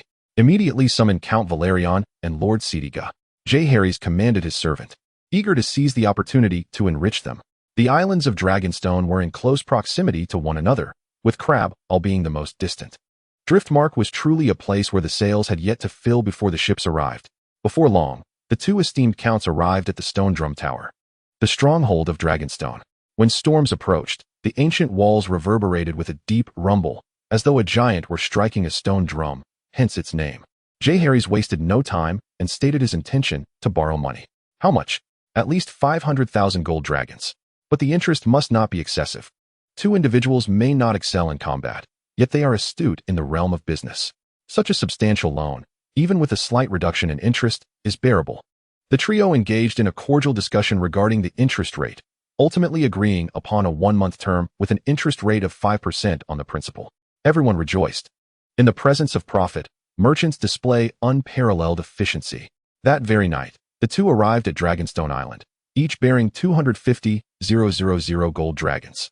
They informed our pirate companions to prepare an ample supply of gold, as the scale of this transaction had significantly increased. After the departure of Jeherys and his companion, they relayed the news to Sir Tider. Your Highness, such an undertaking is exceedingly perilous. Pirates are notoriously untrustworthy, Tider expressed with concern. Rest assured, sir. I shall personally oversee this endeavor, bringing along all the thunderbolts. If they act sensibly, all will benefit. However, should they harbor ill intentions, I shall ensure they experience the taste of plunder themselves. Jeherys is no naive lamb. He is a young dragon, swiftly adapting to the art of flight. In recent days, fortified by an ample supply of materials, he dedicated over 6 months, with a little assistance from the celestial route, to successfully enhance the magic array. Through the autonomous operation of the 20th iteration of the array, he finally achieved mass production of thunderbolts. Now, with sufficient materials, over 100 can be produced in a single day. Efficiency has surged 30-fold. Currently, more than 1,000 thunderbolts have been stockpiled. Chapter 35. Devious Intentions Indeed. When Half-Faced learned that trade was about to recommence on the Stairway Islands, most individuals succumbed to jubilation. However, a small faction harbored malicious intentions. They were aware that the current Targaryen fleet consisted of merely 100 warships and over 3,000 soldiers, and that Dragonstone Island could not deploy all its vessels for trade. Yet, the pirates of the entire Stairway Islands could muster a formidable fleet of 1,000 warships. With over 50,000 seasoned pirates and countless others clamoring for attention, their numbers were staggering. Fools, I instructed you to keep this confidential. Did you not heed my warning? Half-faced visage, marred by frost, revealed his ire. Brother, I merely confided in my wife. A slender pirate with short hair timidly raised his hand. His teeth stained and missing a front tooth, with a black dragon crystal embedded in his left eye. You imbecile, if that harlot of yours knows, it's as good as everyone knowing. The balding, stout first mate could no longer contain his exasperation. Hey, shorty, our camaraderie is strong, but if you continue this way, I shall sue you for defamation. The lean pirate retorted, indignant. What is it to you? Are you envious of my beautiful and alluring wife? Indeed. While my wife may have hailed from a less savory background, she has long since reformed. Last time I fell ill, she tenderly cared for me and ensured I took my medicine. Come, dear brother, drink your medicine. The tender voice still lingers in his mind, reminiscent of the vows they once exchanged beneath the moonlit sea, pledging eternal loyalty. Much of the gossip surrounding them stemmed from envy, with individuals eager to tarnish their reputation. Have you lost your senses? A fierce anger brewed within him, as countless leaders approached, eager to partake in the spoils. And you dare claim it's not you who leaked the information? It might not have been my wife, retorted the slender figure, mumbling under his breath. Indeed, were it not for my father's dying wish for me to care for you, I would have been the first to cast you into the depths. The frustration was palpable, revealing a bond of brotherhood between them. It was no wonder the slender figure felt emboldened to challenge the first mate. Those favored by fortune often act without fear. Brother, please calm your temper. Firstly, it certainly wasn't my wife, and secondly, if others are aware, so be it. Worst case, we engage in a bit of blackmail and flee afterward. The slender figure quickly attempted to appease. Damn it, are you all so short-sighted? The first mate exclaimed in exasperation. You fixate on such trivial gains. What do you mean by that? The slender figure and his fellow pirates inquired, sharing similar sentiments. The Targaryen family has indeed been ousted from King's Landing, yet they are still a legitimate royal house. Surely, they wouldn't foolishly relinquish their rightful claim to the throne. Exactly. Even if the Targaryens are in dire straits, as long as they maintain their claim to the Iron Throne, they possess ample avenues to lawfully acquire gold dragons. Do you comprehend the depth of the coffers belonging to the Lord of Storm's End and the Red Crab? No, we do not. They replied, revealing their ignorance. What a pitiful lot. The Velaryon family, rulers of Storm's End, amassed wealth rivaling that of the Lannisters a century ago, and the Tyrells of Highgarden are no less formidable, having accumulated fortunes over centuries. Consider this. If we merely taste a fraction of their bounty, only to sever their reaching tendrils, what might we gain? Gold dragons, chimed in the slender figure. Silence. The first mate barked, his anger swelling, turning his already battered visage a deeper shade of crimson. If we strike now, the most we could hope for is a few 100,000 gold dragons. That would still be quite substantial.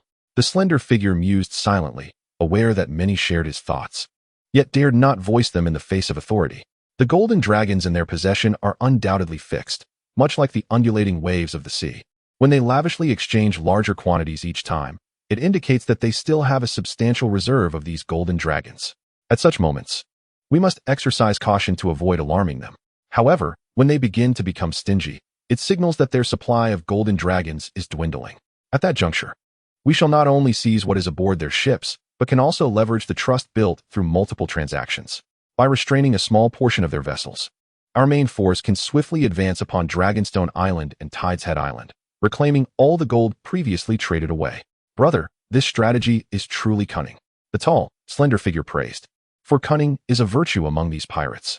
In this chaotic and lawless sea, to be ruthless is to stand firm, and to be venomous is to endure.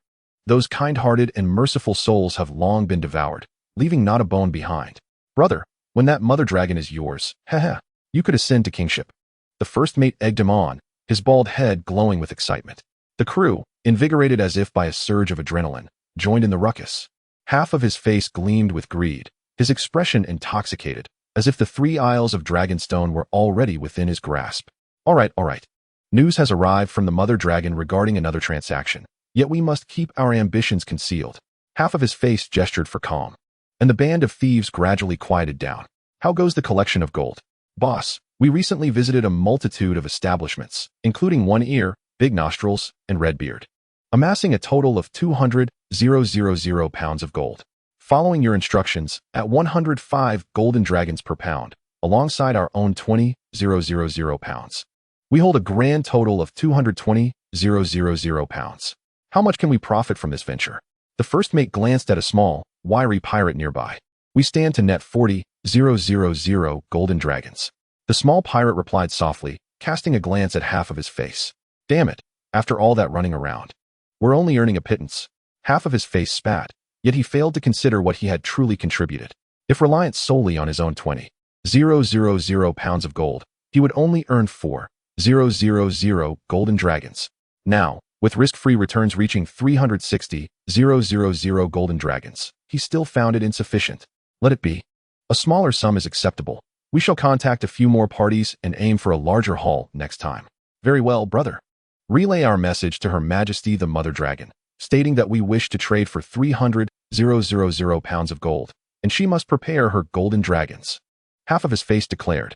After all, these riches will ultimately return to our hands. He had no qualms about the significant initial investment, as the funds to acquire the other pirates' gold were drawn from their gang-esque coffers, using their ships as collateral. Should the counterpart fail to bring sufficient golden dragons, he would certainly erupt in fury. Chapter 36. A mother-esque guidance. Are you going to erupt again? Jeherys pressed a wooden sword against Viserys' throat. Tell me, do you still wish to roam aimlessly? No more. I dare not. Viserys felt a wave of discouragement.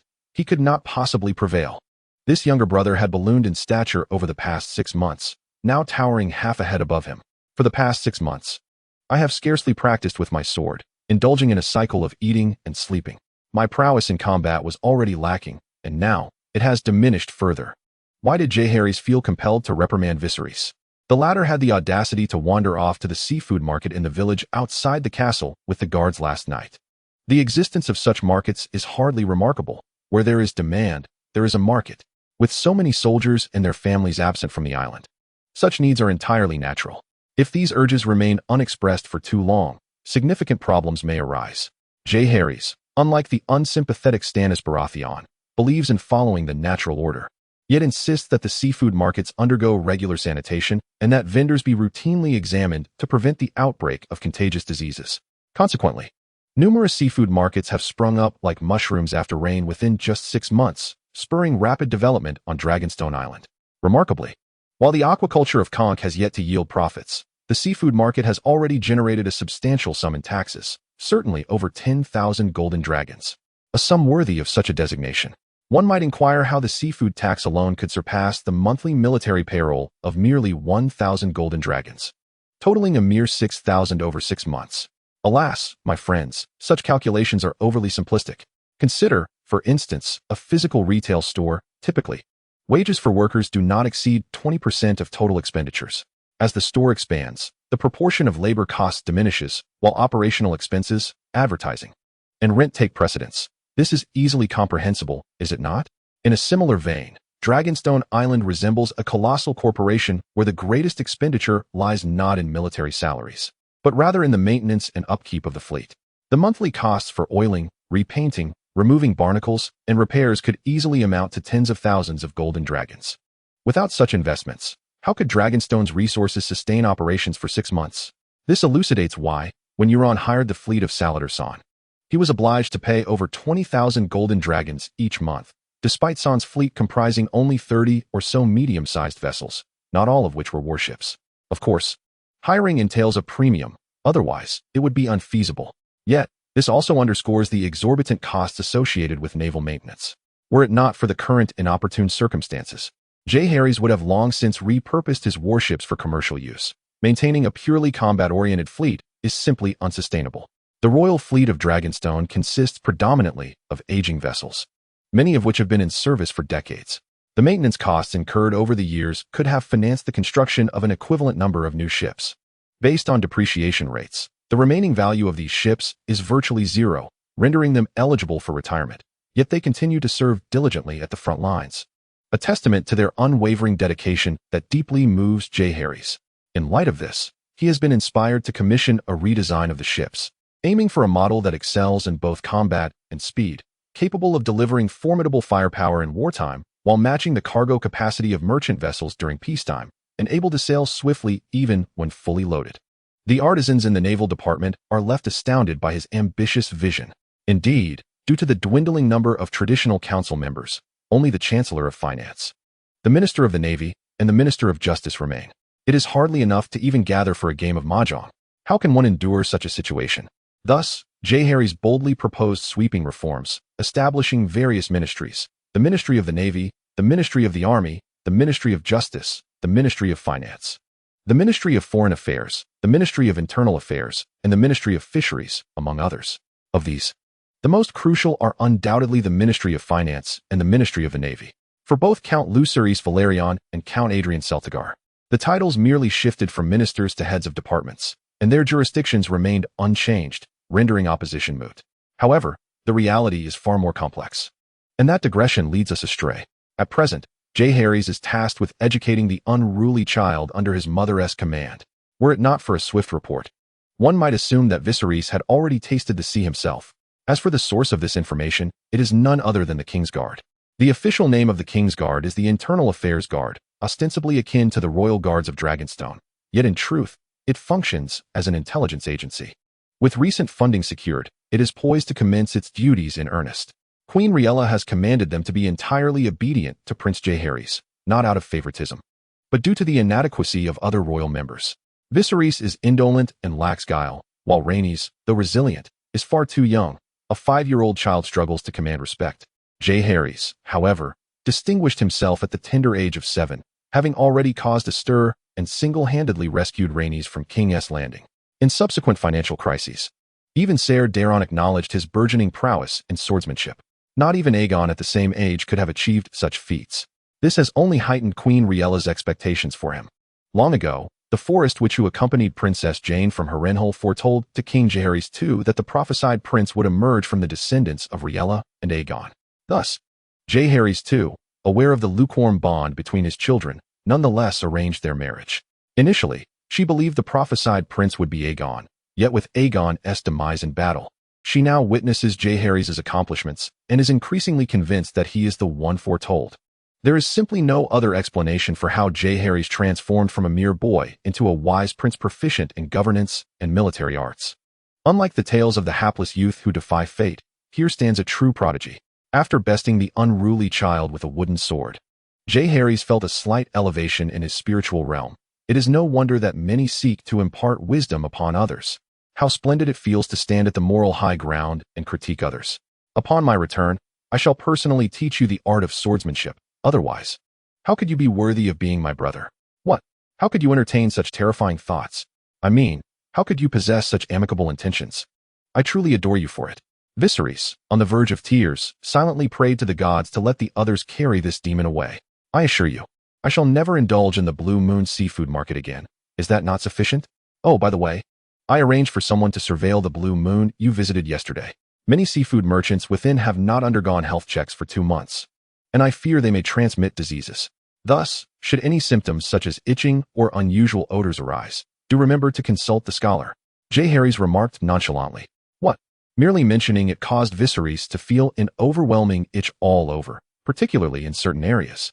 Once Jeherys exited, he hurried towards the scholar's tower beneath the crow's nest. If it were indeed that ailment, it could not be delayed. Master Trelawney, help me. Your Highness, a message has arrived regarding the half of the face. It appears he has gathered quite an abundance of gold this time and inquired whether we could accommodate it. An inner guard responsible for external trade intelligence asked, how much? The letter states there are 300,000 pounds, but based on our intelligence, the actual amount will not exceed 250,000 pounds. Hiss, this fellow possesses some capability. By the way, how did you ascertain this? Your Highness, this was indeed your teaching. You mentioned that the best method is to whisper into the pillow. So we sought someone of considerable influence. What a talent. Later, allocate a month's salary from the Treasury Department and simultaneously increase the salaries and attendance bonuses for the entire Internal Affairs Guard. Just say it is my intent. Thank you, Your Highness. Chapter 37. Incense and Introspection, Your Highness. It is time to set forth. Sir Trident exclaimed loudly. He had been quite satisfied with the results of his last transaction. Yet he had not anticipated that the operation in White Harbor would be executed with such finesse, diverting attention, disguising intentions, and posturing, all akin to a sow donning a veil. A sequence of tactics. As for His Highness Jeherys, he no longer dared to regard him lightly. This time, the prince himself was present at the transaction site. To ensure the prince's safety, he had requested the armorer days in advance to craft a suit of plate armor and an inner leather vest for the prince. Simultaneously, he applied to the Alchemist's Guild for 500 spring thunder devices, hastily modifying the crossbow bolts overnight. At this moment, all 30 warships en route to the transaction had undergone maintenance and repairs, ensuring they were in optimal condition. Oh, my thoughts have wandered. Jeherys waved his hand casually. Although the Navy had made thorough preparations this time, he felt an inexplicable sense of unease. According to the description of the multifaceted divine tree, practitioners may experience sudden insights regarding certain events. Thus, this slight sense of disquiet heightened Jeherys' vigilance.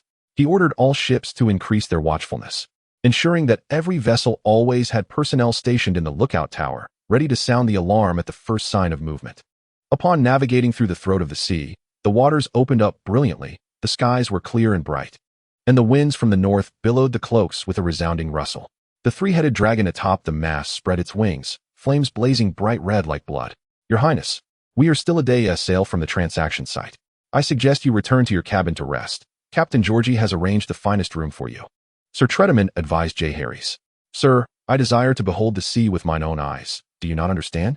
I once perused a tome that contained a profound saying, do not defy the mountains, but revere the sea, which imparts the notion that one must maintain a reverent attitude towards the vast ocean. Surely, such a phrase must have been uttered by a learned scholar, for only they can transform simple truths into eloquent expressions. Yet, it was indeed a writer of tales who spoke this, a figure you might liken to a wandering bard. Sir Trident found himself at a loss for words. Haha, I jest. Lately, I have been contemplating how Dragonstone might seek a glimmer of survival beneath the looming threat of the Iron Throne. Our population is less than 1% of the realm. Our military force is woefully inadequate, and the heart of Robert still harbors malice towards us. Your Highness, the gods have surely taken note of your efforts. They will surely bestow their blessings upon you. The gods? Huh. If reliance upon such clay idols were effective, the Church would reign supreme over the world. We cannot place our hopes in the ethereal whims of deities. Your Highness, please refrain from disparaging the divine. It would be prudent to temper such remarks in the future. While Credaman may not be a devout adherent, he recognizes that the faith of the Seven is the prevalent belief in Westeros. Even the coronation of kings requires the Church's endorsement. Should Jeherys' words reach the ears of the clergy, it would undoubtedly cause a stir. The ocean should not fall under the dominion of the Seven, should it not? Jeherys mused softly. Very well, this is merely our idle chatter. The faith of the common folk in whichever deity they choose should remain their liberty, and we ought to safeguard that freedom rather than impose our will upon it. Let us leave this topic be. Jeherys chose to cease further discourse, leaving Crediman somewhat perplexed. Yet, he found himself ruminating over the prince's words. Sensing a deeper meaning that eluded his grasp, ultimately, he could only abandon his inquiry for the time being. Jeherys was not speaking aimlessly. He had indeed uncovered something noteworthy, a method to gather the prayers of the populace, known as the celestial and terrestrial invocation of the multitude. The efficacy of this practice is uncertain, but its name seems rather frivolous.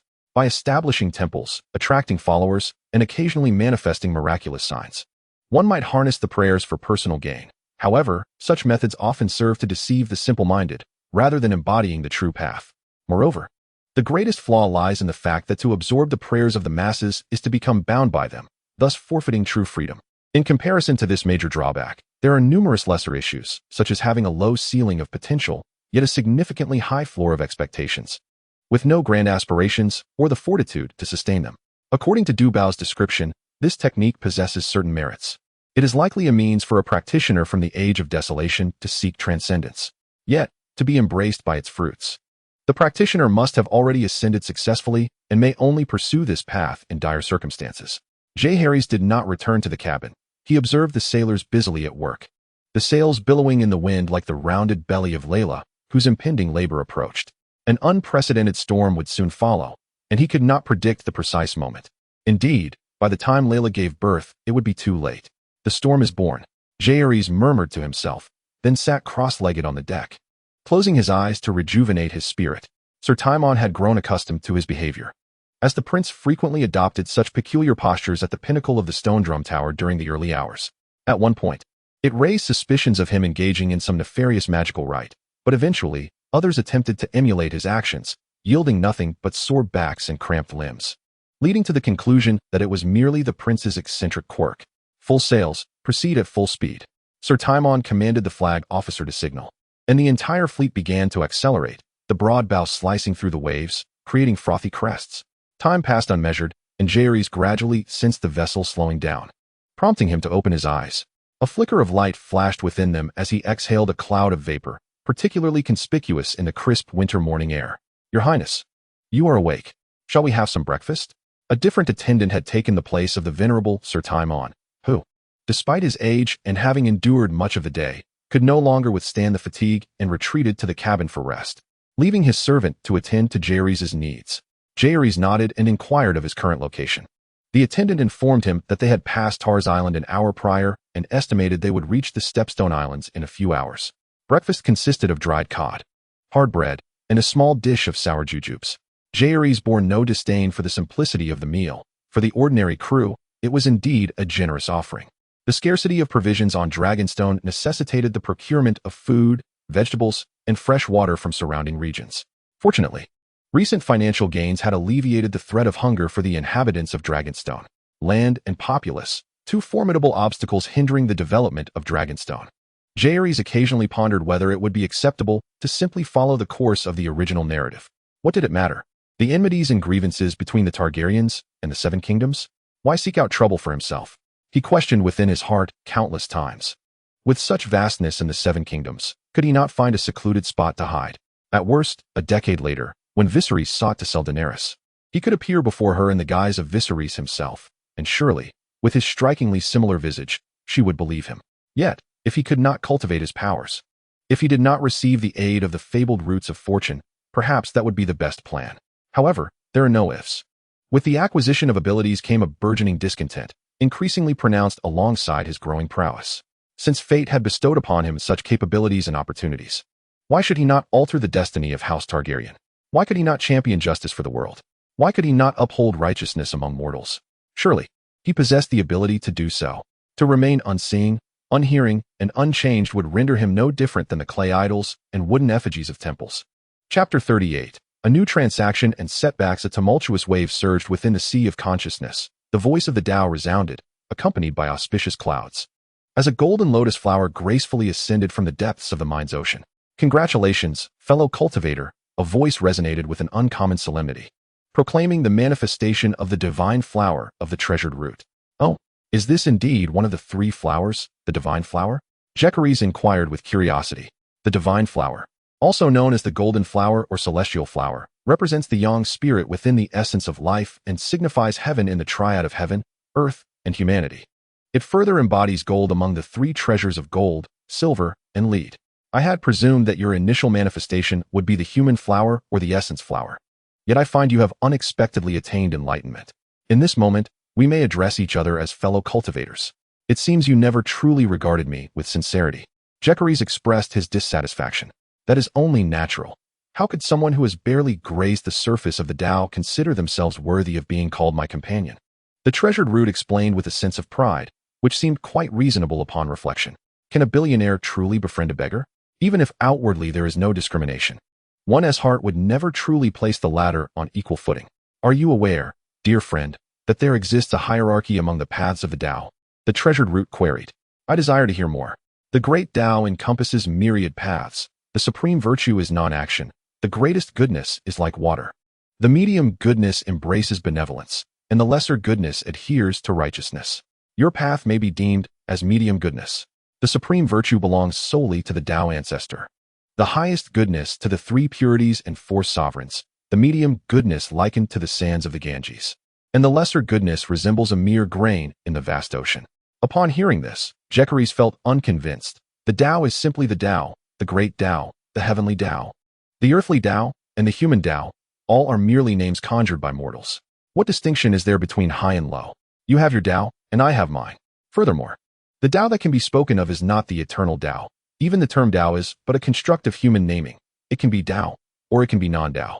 It can be named, or it can be unnamed. It can have a beginning, or it can be without beginning. It can have an end, or it can be without end. Enough, enough. What right do we possess to discuss the Tao? Are we not akin to the cicada and the pigeon, inviting ridicule? Haha, indeed. This exchange, unbeknownst to outsiders, caused those nearby to perceive Prince Jeherys as possessing an even loftier demeanor, akin to gazing into the profound night sky, subconsciously captivating all attention. With a further advancement in his cultivation, Jeherys was now capable of employing certain spells and talismans from his family's lineage of Taoist arts, such as the exorcism charm, purification talisman, and dazzling light technique. Albeit these were merely minor arts, their application dictated by circumstance. When the fleet was 5 miles from the Stony Steppes archipelago, it came to a halt.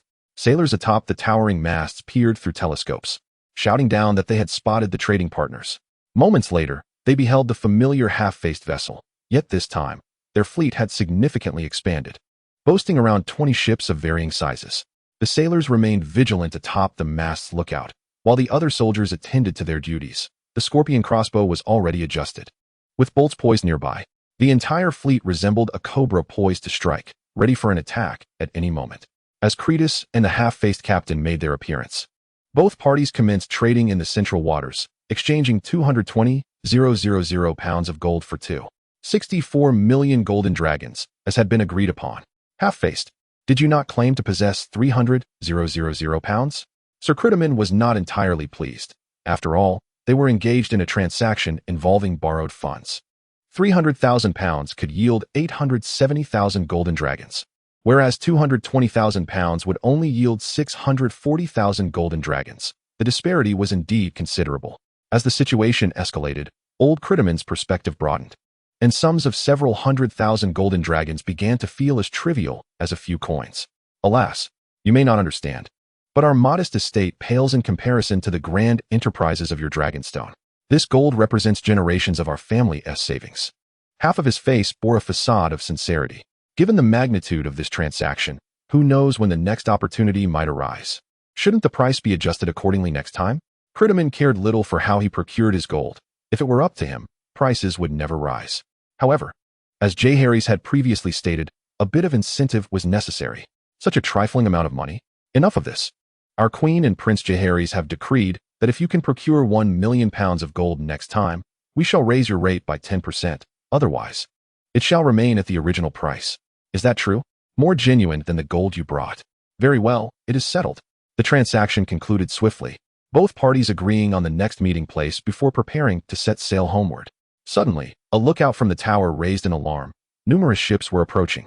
The flags indicated they were pirate colors. How dare they challenge me? Sir Cridamon was both startled and furious. Ha ha ha. Old man, Do not speak in haste. Look closely. That is the flag of the Prince of the Narrow Sea. Jeherys noticed as well the opulent sails, the painted hulls, and the flag bearing a monkey. At the forefront, the grandest vessel displayed a figure clad in resplendent silver attire, his striking white hair secured beneath a hat. Jeherys scrutinized further. Indeed, it was green. Salladhor. He has come personally. My lord, who is this man? Jeherys inquired. Your Highness, he is the current head of the San family, descendants of Valyria, whose history of piracy is nearly as ancient as that of your forebears' conquest of Westeros. Thus, they self-style as the Prince of the Narrow Sea, though they are pirates. Their strength should not be underestimated. Ah, so he is the pirate employed by the second stag, though in the series he appears as a mere brigand. Yet he seems to have a sun-kissed complexion. Jeherys instructed the flag officer to signal accordingly, and the scorpion crossbows were readied. Although the intentions of the approaching vessels were unclear, caution was paramount. Esteemed Sir Criddaman, it is a genuine pleasure to see you. Salladhor exclaimed. I missed the chance to meet you last time, and it appears we almost missed each other again. Salladhor dispatched his men to hoist a flag of peace, indicating no ill intent.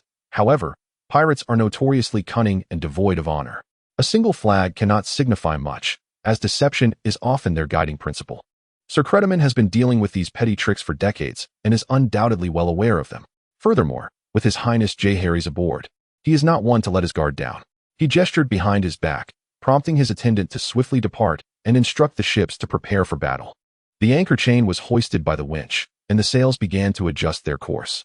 The oar ports of the galleys were opened, and the rowers took their positions, their oars extending out like the legs of a centipede, ready to move at the command of the coxswain. My lord, you have truly saddened me. I arrived here with the utmost sincerity, yet you do not even grant me the time to indulge in a few words. Salladhor, feigning an air of nonchalance at the ship's bow, spoke. His vessel, named the Valyrian, is a grand galley boasting 300 oars. Launched merely months ago, it now serves as his flagship, unmatched in combat prowess within these waters. Not to mention the few small caramies of the royal fleet from Dragonstone. Salladhor brimmed with confidence. Mr. Salladhor, Jeherys, clad in plate armor without a helmet, his silver-golden locks flowing in the breeze, revealed a visage that could leave women breathless.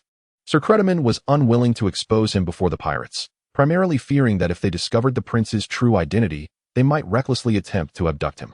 History has shown precedents. During the tumultuous Bloodraven's dance, Prince Viserys, son of Queen Rhaenyra of the Black Council, was captured by the fleet of the Kingdom of the Three Daughters while returning to Dragonstone, enduring multiple sails before his brother, Aegon III, paid a hefty ransom and agreed to a series of stringent conditions, including the acknowledgement of his marriage to the daughter of Governor Larys, to secure his return to King's Landing. I am Jeherys Targaryen. May I inquire as to the purpose of your obstruction, Mr. Son? By the gods, it is indeed His Highness, my sincerest apologies. The turn of events was truly unexpected for Salladhor, who had merely sought to ensnare a large fish, only to find himself entangled with a young dragon. His mind raced with thoughts of the potential benefits of this unexpected encounter. Your Highness has traveled far. If you do not partake in at least a cup of wine, the world will surely mock me for my lack of hospitality. Why not join me aboard my ship? I shall provide fine wine and exquisite dishes. What say you, Your Highness? That is quite unnecessary. We have come to conduct business, not to indulge in revelry. Now that our dealings are complete, we must return home. I implore you, Mr. Son, to clear a path for us. We may meet again in the future. Is it then that you intend to grant me no semblance of face? Son's eyes narrowed as he prepared to close the distance with his men. If he could charge in from above with a surprise attack, victory would be his. Face, that is not something you can simply demand of me. Allow me to show you what true face is. Jeherys bellowed, commanding, fire. At his order, 3 scorpions positioned at the ship's prow simultaneously launched 3 2-meter-long bolts. Due to the proximity, the crossbow bolts were deeply embedded in the wooden bulwarks of the Valyrian ship, their fletchings quivering as if yearning to burrow even deeper. However, the wood was far too dense, and after a brief tremor, they succumbed to their limitations. Ignorant child, my Valyrian ship boasts a bow armor thickness of 2 feet. What good would your stone projectiles do? How could mere crossbow bolts breach my defenses? Oh, is that so? I intend for your new vessel to taste defeat today. Jeherys replied with a smile. Prepare the spring thunder, fire. Several crossbow bolts, enhanced with spring thunder, shot forth at an accelerated velocity. The previous test shots had allowed the crossbowmen to ascertain their shooting parameters, and with such a large and close target, even a blind man could strike true. If Son had a slow-motion perspective, he would have witnessed several unique crossbow bolts leisurely soaring towards his flagship. As the arrowheads collided with the ship's bow, the ceramic vases within the wooden cages were instantly shattered by the tremendous force, unleashing a surge of fragrant liquid that erupted forth, igniting into fiery green flames that engulfed the bow. "Quick, douse it with water," San cried, his heart aching for his beloved ship, which he had cherished since its launch, treating it with utmost tenderness. Never had he encountered such brutality. "Captain, the fire is unusual." "What do you mean?" "Water 1T, extinguish it." "Look," his subordinate hastily demonstrated. To their dismay, when a bucket of water was poured onto the flames, the green fire spread along the water's path across the bow, billowing clouds of white mist into the air. Moments later, San heard the wood crackling ominously. "Fools, use sand," San fumed, having encountered foes employing flaming oil and tar before. He realized his crew was utterly inept. He would have to replace them with seasoned sea wolves to tend to his beloved vessel. But that won't work. Even if we cover it with sand, it will continue to burn underneath. Impossible. Absolutely impossible. Not even the fires of hell could be this fierce. San disregarded his dignity and hastily poured a sack of sand onto the flames, only to find the result was precisely as his subordinate had warned. Fortunately, these crossbow bolts were limited, and after they had burned a considerable hole into the deck, the assault ceased, leaving behind a gaping wound that seemed to mock him. Then, he noticed a multitude of crossbow bolts rising from the opposing ship, each adorned with a round, glistening egg. "Cease fire, cease fire," San shouted in terror. This weapon was fearsome. Just a few bolts had left the crew of the Valyrian ship in a state of drenched exhaustion. What if more were to come? They might as well declare themselves residents of the ocean floor, enjoying the afterlife in a garden of oblivion. "Mr. San, shall we discuss matters now?" Jeherys said leisurely, his tone reminiscent of a sunny afternoon spent sipping tea in a garden with a friend. "Alas, Your Highness, you are too gracious. Simply call me Xiaosa. It is unseemly to address me as Mr. Salado." I must admit, I was quite taken aback, yet fortunately, the opposing party showed no intention of escalating matters. Otherwise, the fleet of warships I brought would have met with dire consequences. The human fear of the unknown is deeply rooted in our genetic makeup. It is a primal instinct for self-preservation. Thus, one cannot blame Salado for his lack of worldly experience. Even the soldiers of the royal fleet, upon encountering the power of thunder for the first time, were startled. It is no wonder that there were repeated reminders to handle the round glass vials containing fine sand and straw with utmost care, ensuring they were securely stored in wooden boxes. A few soldiers recalled the time they had unwittingly sat upon such wooden boxes and felt a sudden tightening in their lower regions, cold sweat instantly breaking forth. Had those vials ignited at that moment, the entire village would have been decimated without ceremony, leaving naught but ashes. "Salado, I shall refrain from further elaboration. Since you have proclaimed yourself the Prince of the Narrow Sea, you must be aware that Jeherys has been forthright about his dealings with Half-Face and others. Should you manage to procure 100,000 pounds of gold, I shall offer you 13 per pound. For 200,000 pounds, 14, and for 500,000 pounds, 15. In essence, your prosperity equates to mine, and we can all thrive together." Jeherys is quite generous. He is well aware that these figures are far from negligible. Salado possesses several channels and lists, yet he is not among the upper echelons. The bankers and wealthy merchants of the city are not individuals he can afford to offend. His title of Prince of the Narrow Sea is little more than self-aggrandizement, and even in the Stone Steps Islands, many notorious pirates disregard him. In this era, pirates and maritime merchants are scarcely distinguishable. They can seamlessly alternate between identities. One moment, they are engaged in business negotiations, and the next, they are drawing blades in a fierce melee, driven by capriciousness and a voracious greed. The Sane family has been at sea for 3 centuries, yet has never attained the governorship of Lys, not even for a single term. Is it due to a lack of ancient lineage? Ultimately, it is a matter of insufficient strength. Chapter 40. News of the Horn of Tempest. Salado, in his pursuit of illicit gains, must contend with the avarice of Lys's affluent merchants and bankers. This led him to contemplate establishing his own bank, but alas, the bankers of Lys are notoriously exclusionary. Many with inadequate foundations often find themselves driven to bankruptcy. Long before his grandfather, Samuro Sane, joined the Council of Nine, the Sane family had sought to infiltrate the power structures of the free trade city-states. Their most recent endeavor capitalized on the tragedy of the Midsummer Hall, collaborating with the Blackfire family to wage war, seize Tylos and the Stone Steps Islands, and prepare for an invasion of Westeros. Unfortunately, they were thwarted by the forces dispatched by King Jeherys II, culminating in the Battle of the 9 Copper Coins. where the brutal Maris of the Blackfyre family met his end at the hands of the fearless Balistan Selmy, leading to the extinction of the Blackfyre lineage. Thus, Samuro was compelled to return to the stronghold of Lys, much like a lion that has failed to usurp the throne and continues to wander, facing the challenges posed by hyenas and leopards. Your Highness, Salato was utterly astonished by the opulent conditions laid before him. The exchange rate with the bankers and currency traders of Lys was 11 gold dragons per pound, or an equivalent weight in Lysian gold coins. Upon reflecting silently, he realized that converting 1 million pounds of gold would yield an astonishing 3 million gold dragons, effectively granting him an unexpected windfall of 200,000 gold dragons. Meanwhile, exchanging 5 million pounds of gold for 5 million gold dragons would result in a tearful profit of 2 million gold dragons. Furthermore, he had acquaintances in the Stepstone Islands, Lys, and Meereen, and even a slight increase in the purchase price, say to 12, would allow him to amass over 10 million pounds of gold, albeit with some effort. Yet this could net him a pure profit of 3 million gold dragons. My goodness, this prospect surpassed the potential of robbery by far. One might wonder, how could these pirates possess such wealth? 10 million pounds of gold is a staggering 453 tons. Pray tell. The world of A Song of Ice and Fire is vast and grand. The continent of Westeros alone is roughly the size of South America, while Essos is several times larger. The 9 free trade city-states conduct commerce across the entirety of the known world. In this context, 453 tons of gold seems trivial. In a previous existence, Jeherys had heard of a gold mine in South Essos that historically produced over 1,000 tons of gold annually. This figure represents merely a single mine's yearly yield. After countless years of mining across 2 continents in this world, how much wealth could have been extracted? It is impossible to accurately calculate. Yet, if they possess such wealth, why do they not mint their own coins? Surely, a profit margin of 100 would suffice for them to devise means to overcome all technical challenges related to coinage, would it not? As previously mentioned, mastering the necessary technologies is far from simple. In this world, the mints of nations or city-states are often considered the economic lifeblood, and minting techniques are closely guarded secrets.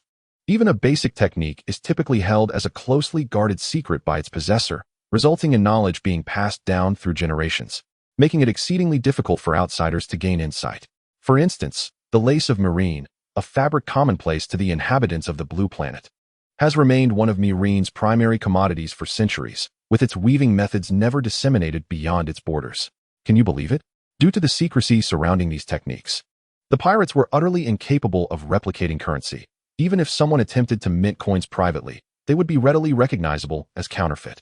Of course, there have been instances in history where private minting of gold dragons occurred in the Stepstone Islands, by none other than Demon Blackfyre.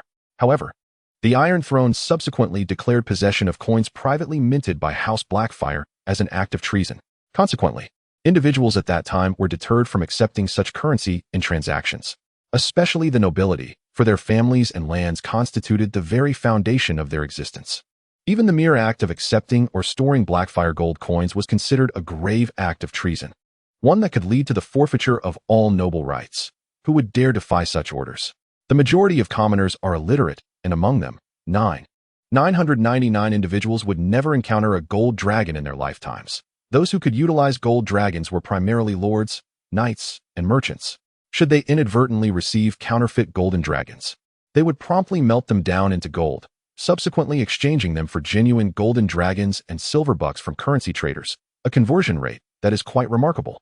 This experience would surely impress upon them the importance of vigilance, ensuring they do not accept counterfeit coins in the future.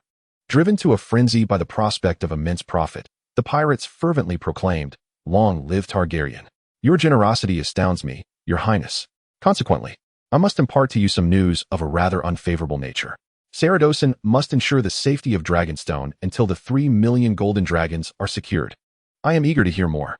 Recently, my men observed at Shipbreaker Bay, near the Fury's Point, that the Royal Fleet's primary defensive focus is on Blackwater Bay and the surrounding choke points, leaving them with little capacity to monitor the distant Shipbreaker Bay. To their surprise, the Deer have quietly constructed a large shipyard and an oversized warship equipped with 400 oars. Thankfully, their fleet is currently limited, preventing any immediate threat from materializing. However, if they continue to launch a variety of conventional and auxiliary vessels, Dragonstone will face a significant danger. While Jeherys possesses the Spring Thunder, a formidable naval weapon, Should the enemy become aware of it, they might employ large crossbows and catapults for long-range suppression. The Spring Thunder's range would be insufficient against them, and with an inferior fleet in both numbers and speed, we could find ourselves in a precarious position. Thank you, Mr. Son. Jeherys sincerely appreciates your counsel. Rest assured, the Targaryen family will not neglect its friends. A royal family, even one in exile, remains a financially robust entity, and its promises hold great value.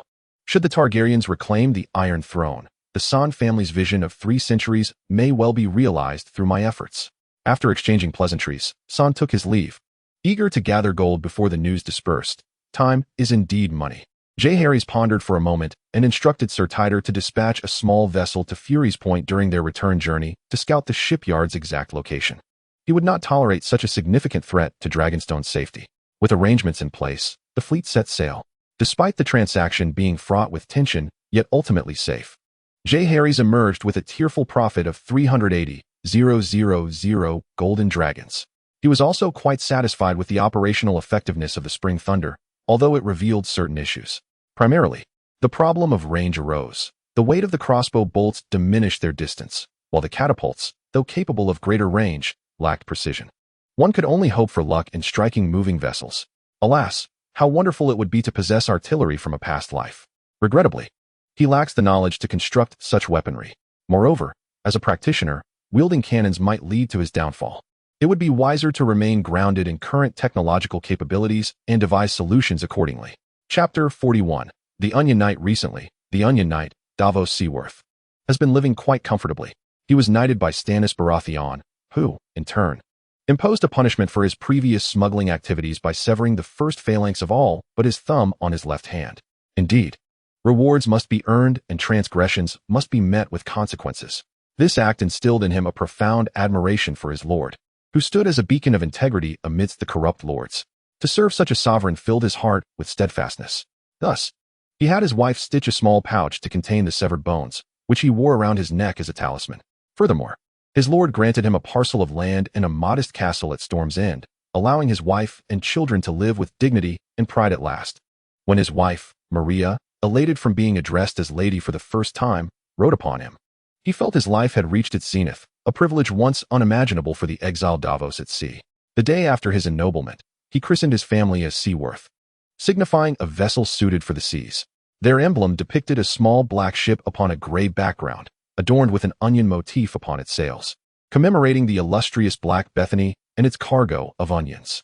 Last year, King Robert commanded the establishment of a royal fleet, a task that Stannis entrusted to him, along with the responsibility of training sailors.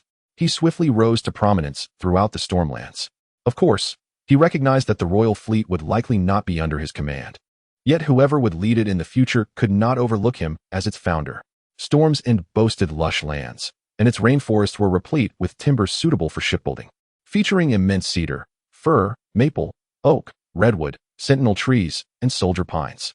Numerous noble families within the rainforest, such as the Metland family of Mistwood, the Morgan family of Crow's Nest, and the Clinton family of Eagle's Nest, were renowned for their sale of shipbuilding timber and amber gemstones. It is well understood that freshly felled timber cannot be immediately utilized for shipbuilding. It must undergo a series of treatments including seasoning, drying, shaping, and protection against pests and moisture. The most critical aspect of the vessel is the keel. For medium to large warships and merchant vessels, a solid, integral keel is essential to withstand the tumultuous seas.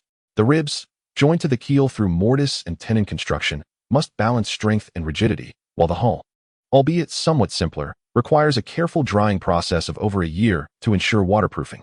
Before launching, the seams in the section below the waterline must be coated with pitch.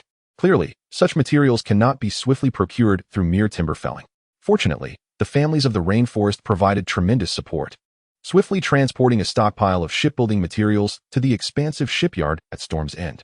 To enhance efficiency, Lord Stannis excavated 3 large and 5 medium-sized dry docks, capable of simultaneously constructing 3 large warships with over 200 oars and 5 smaller vessels. However, King Robert believed that a vessel with 200 oars could not compete with the royal fleet of Ares II. Therefore, he allocated a substantial sum to Lord Stannis for the construction of a colossal warship exceeding 300 oars. Ultimately, after consulting numerous shipwrights, Lord Stannis resolved to embark on the unprecedented construction of a 400-oar Leviathan, transmitting the blueprints and plans via Raven to King's Landing. Indeed, upon reviewing them, King Robert was elated and promptly named the ship Robert's Hammer. He envisioned this behemoth of the seas shattering all adversaries on the water as he had crushed Rhaegar's breastplate on land with his hammer. As the keel of this maritime dominator was laid and the ribs were meticulously installed, Ser Davos Seaworth's excitement reached unparalleled heights. Yet, the enormity of the shipbuilding project significantly hampered the fleet's overall formation due to a shortage of craftsmen. Now 6 months had passed, and Lord Stannis' expectation of at least 80 warships had dwindled to a mere 30, with most still lacking rigging and sails.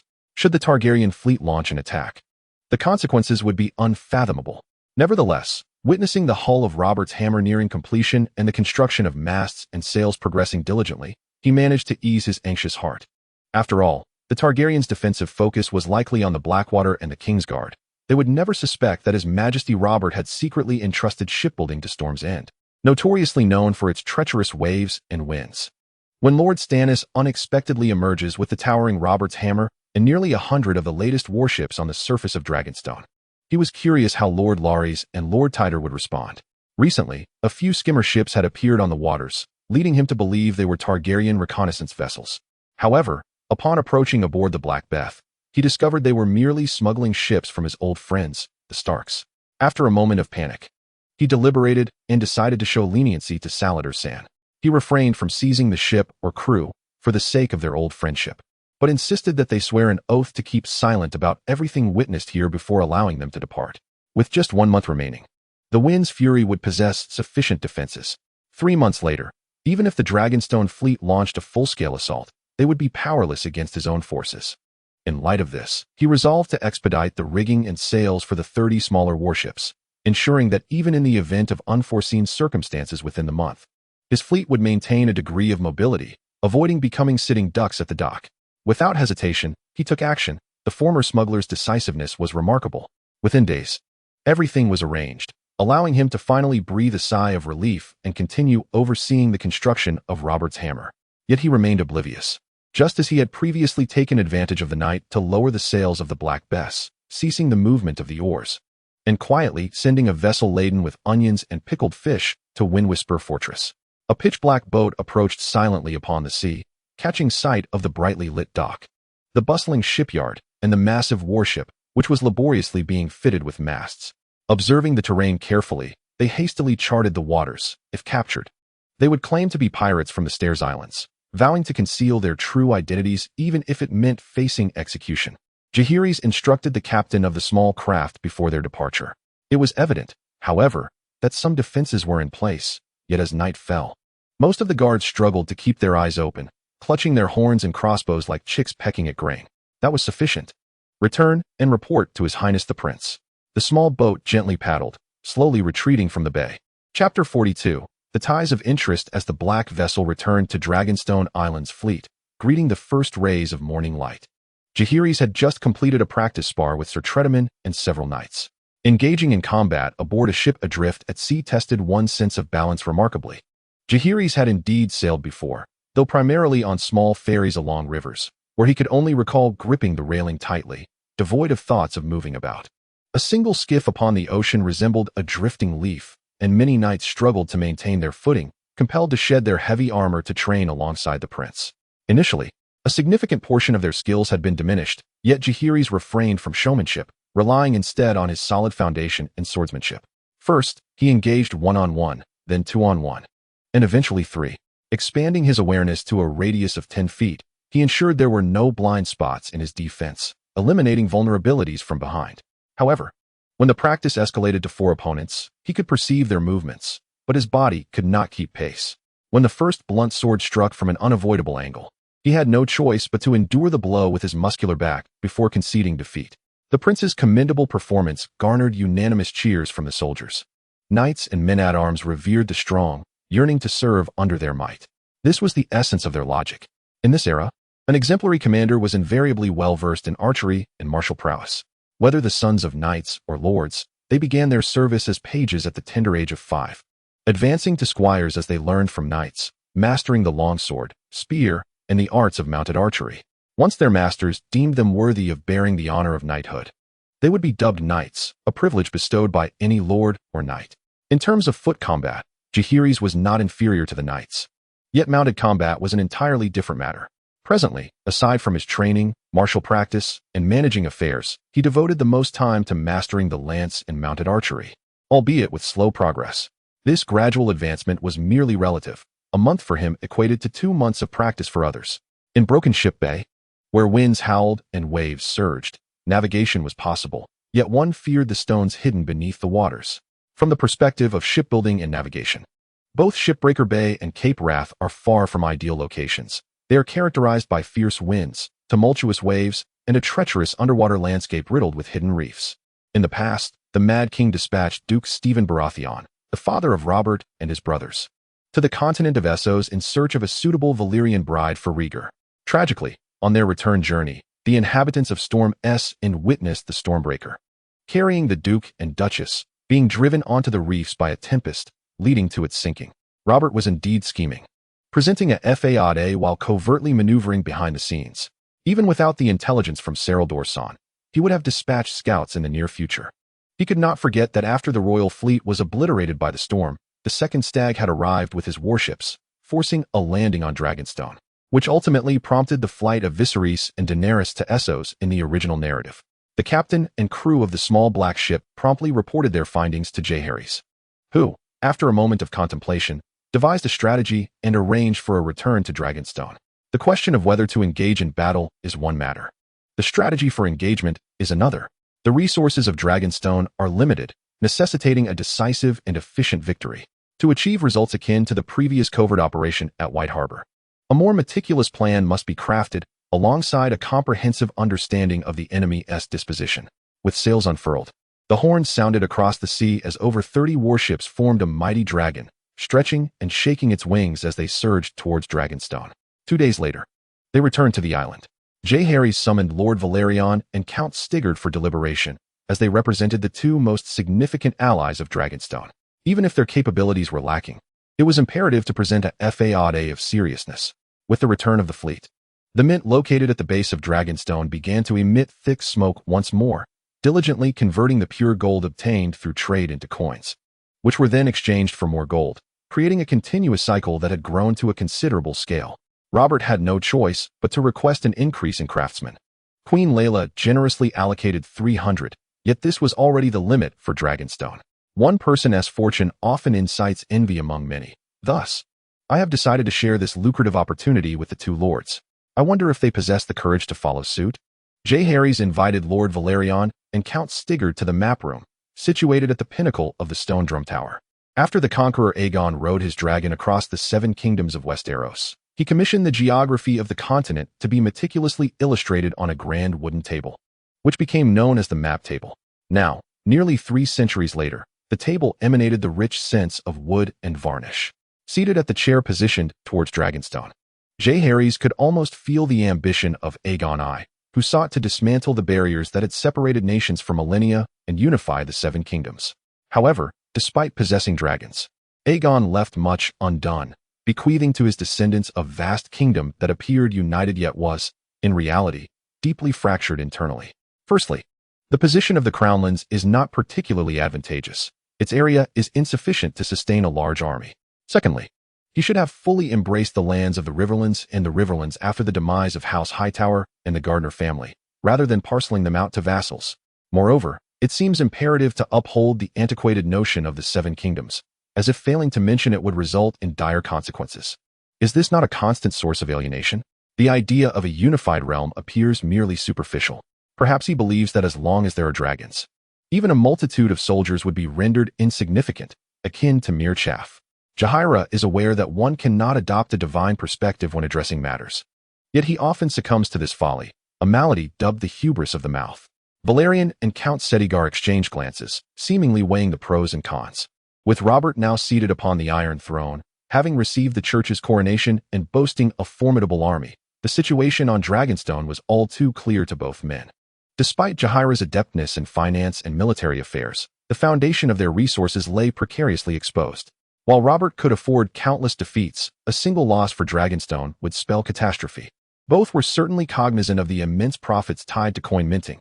Yet, Even when faced with a mountain of gold ahead, they hesitated to take risks. Jeherys did not wish to burden them unduly. Therefore, he proposed a compromise. While it may be somewhat excessive to involve them in the minting process, would it not suffice for them to act as intermediaries for familiar lords and nobles? Surely, I could engage in legitimate trade without issue. As you have observed, Dragonstone lacks almost everything, save for gold. Would it not be feasible for me to purchase textiles and provisions with this gold? Spare me your excuses.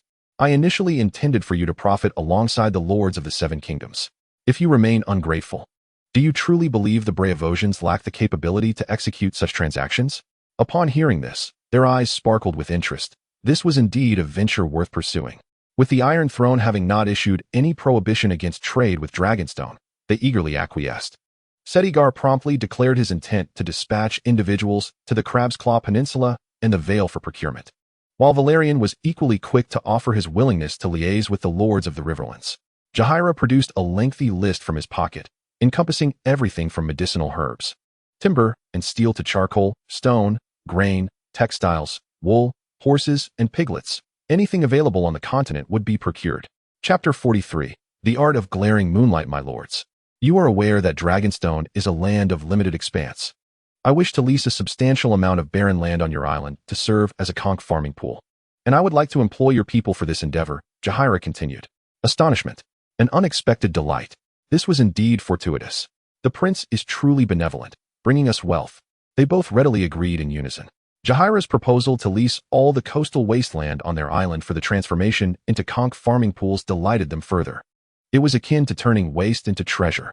The three convened to discuss the terms of the lease, ultimately settling on an annual fee of 10,000 golden dragons for the barren land on both islands, which would also include hiring workers from their island for the construction and subsequent maintenance of the pools, with additional payments calculated based on actual production yields. The two lords departed, thoroughly satisfied. Conducting business with Prince Jeherys was indeed a pleasure. Jeherys immediately summoned the chief of his personal guards and spies, an unassuming figure resembling an old fisherman, codenamed Dragon One. The prince commanded him to devise a means of infiltrating the second island. Although these two appeared to be allies, they were cunning and treacherous. Despite the numerous benefits offered, he dared not let his guard down. The combined fleets of these two factions exceeded half the strength of the royal fleet of Dragonstone. Such power could be disregarded, yet it was imperative to prevent it from being wielded against him. The more tightly Dragonstone's ties with them became, and the deeper their entangled interests grew, the higher the cost of subverting them would be. It was merely that Jeherys was not accustomed to using people as pawns. Otherwise, he could have betrothed Princess Rhaenys to the son of Viserys, Redmond, thereby forming a familial bond. Subsequently, he could have arranged for Viserys or Griffin to marry the daughter of Adrian Setiga, ensuring an infallible alliance. Griffin was the unfortunate child of young Aegon Targaryen, the nominal heir to the kingdom. Queen Rhaela insisted on giving him a name, thus he was christened Griffin. However, as the surname was lost to time, it remained an unresolved matter for now. Jeherys vaguely recalled having seen in a forum that the true Aegon had indeed assumed the alias Griffin, and he looked forward to the day when their paths might cross. Such a meeting would surely be entertaining. Having concluded matters of business, it was time to contemplate how to assault the Wind's Fury Point. His gaze fell upon the map table, as the lookout ships dared not approach the docks too closely. Only examining the nearby waters, they remained unaware of the stationed troops, and there was simply no time to deploy the inner guards. The fleet of Dragonstone could not simply charge in. Should it be a trap, it would spell disaster. It mattered not that the spies could not enter. He was, after all, a sorcerer capable of conjuring spells. That night, beneath the luminous full moon, he ascended alone to the Dragon Tower. This castle bore an unusual design, with grotesque gargoyles and griffins replacing ordinary battlements, while the lofty towers resembled fantastical dragons. The Dragon Tower stood as the highest edifice of the entire castle, typically undisturbed. He donned a yellow robe, emblazoned with a Taiji symbol at its center. The altar had been prepped with offerings of incense, candles, and sacrificial meats, and he recalled the astonished expressions of the maids who had prepared these items, likely believing he intended to feast heartily that evening. After cleansing himself, Jeherys lit the incense and paid homage to the three pure ones. Beneath the altar lay a silver basin filled with clear water. He began to chant in a tongue unknown to this world, but one that belonged to his mother tongue from before his crossing. The moon is the mirror of the celestial terrace. The light is the blade of transcendence that brings the moon into my sight. Manifest your divine presence swiftly, urgently, as commanded. With a deft gesture, he summoned a beam of moonlight, guiding it with his finger across the darkened floor until it was drawn into the silver basin. In an instant, a bright moon appeared within the basin, and though a gentle breeze passed, the surface of the water remained undisturbed. Jeherys swiftly approached the basin, seated himself cross-legged, and upon reopening his eyes, found them veiled in a layer of white. He felt as if he had been transported to an altitude of 10,000 miles. In this boundless darkness, a colossal celestial body casts a dreamlike radiance from above, and it seems to stand alone, adrift in the vastness of space. To be precise, it resembles the perspective of gazing at Earth from the moon. The brilliance of the celestial light is indeed formidable. Jeherys mused, hastily setting his plans into motion. This spell, while potent, is exceedingly taxing on one's magical energy. Within mere moments, he could already sense the gradual ebbing of his power. He swiftly located the continent of Westeros, directing his gaze towards Dragonstone, magnifying his vision as he pierced through layers of clouds in search of what lay beneath. His eyes were first drawn to several diminutive docks, no larger than matchboxes, followed by a modest castle nestled behind them. Yet, the castle was so small that it could scarcely accommodate 1,000 souls. Outside its walls, in a clearing behind a small hill, an array of tents, resembling burial mounds, sprawled across the landscape. Adorned with the sigil of House Baratheon, a crowned stag, alongside various other indistinct emblems. Jeherys estimated around 300 tents, in addition to a vast stable enclosed by a fence, likely sheltering over 1,000 warhorses. Furthermore, along the coastline, several large trebuchets and rows of enormous scorpions and ballistae lay concealed beneath foliage. Jeherys began to formulate a plan, acutely aware of the accelerating drain on his magical reserves. He cast a hurried glance at the vessels docked at the pier, where an especially massive warship was being rigged with sails by workers resembling ants in the glow of the lanterns. He silently commanded, "Gather." Instantly, his vision plummeted, and upon blinking, the white film dissipated, revealing his violet eyes, now dimmed, a clear indication of significant expenditure. The entirety of Dragonstone had transformed into a grand trap. Who could have orchestrated such a spectacle? Robert or Stannis? It appears they have long been wary of my stronghold. Were it not for the divine flower that enabled me to cast the spell of brilliance, I might have truly fallen into their snare.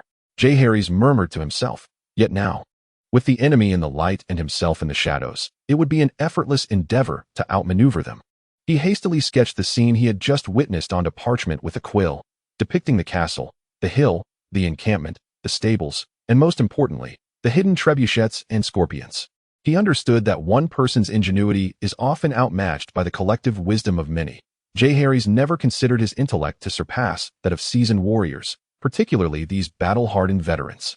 At times, fearing that his ideas may be too ahead of their time, he genuinely contemplated the establishment of a council of advisors, providing these aged generals a platform to contribute without engaging in combat against youthful knights, a tremendous waste of resources.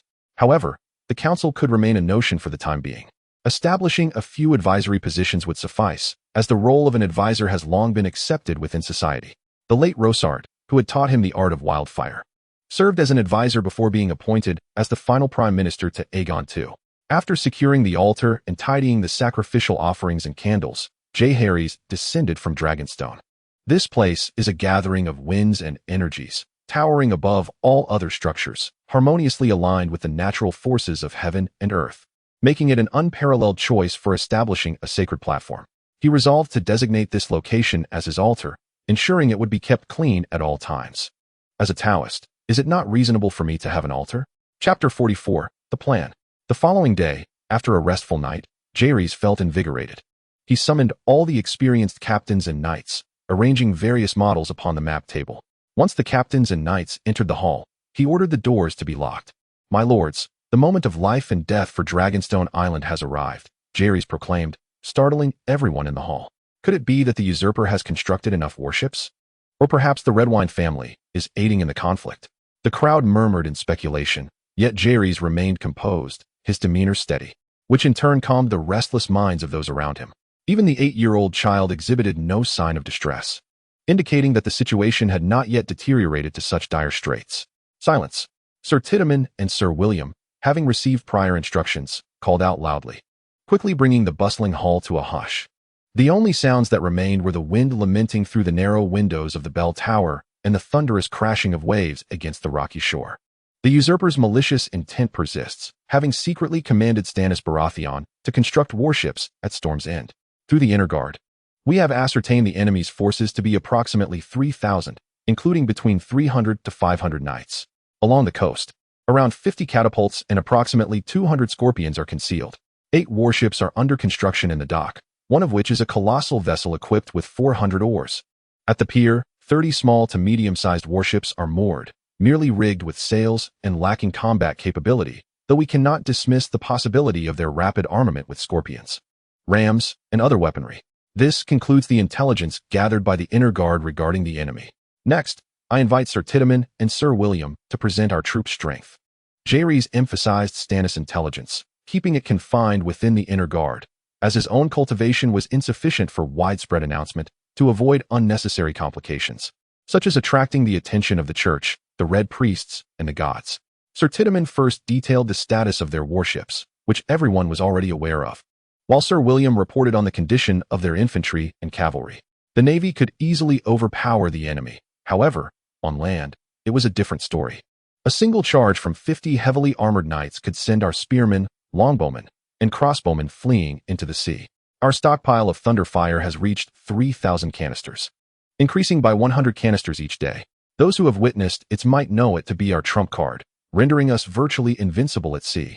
However, we face a significant issue with range. Before we even reach the dock, we would be subjected to an initial barrage from the enemy's catapults, followed by their scorpions. Is it possible to reduce the weight of each canister of thunder fire to enhance its range? Someone inquired. This inquiry is quite astute. However, I must convey that spring thunder is an alchemical product of integrated magic, which can only be achieved by reducing the volume of the container or the quantity of raw materials prior to its creation, a process that necessitates time. As the innovator of spring thunder, Jeherys holds significant authority in this matter. His autonomous magic circle is exceedingly intricate, capable of infusing the semi-finished mixtures of fish oil and green flash stone with stabilizing spiritual energy to reconstruct the external framework. Yet, this achievement is not solely his.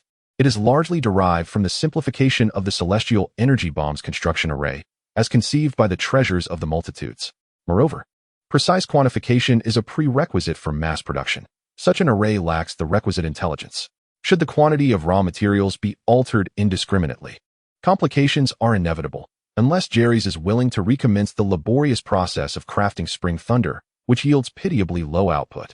We could certainly place spring thunder into the ship's catapult and launch it into the enemy's catapults and crossbow positions, suggested a youthful captain, growing increasingly animated.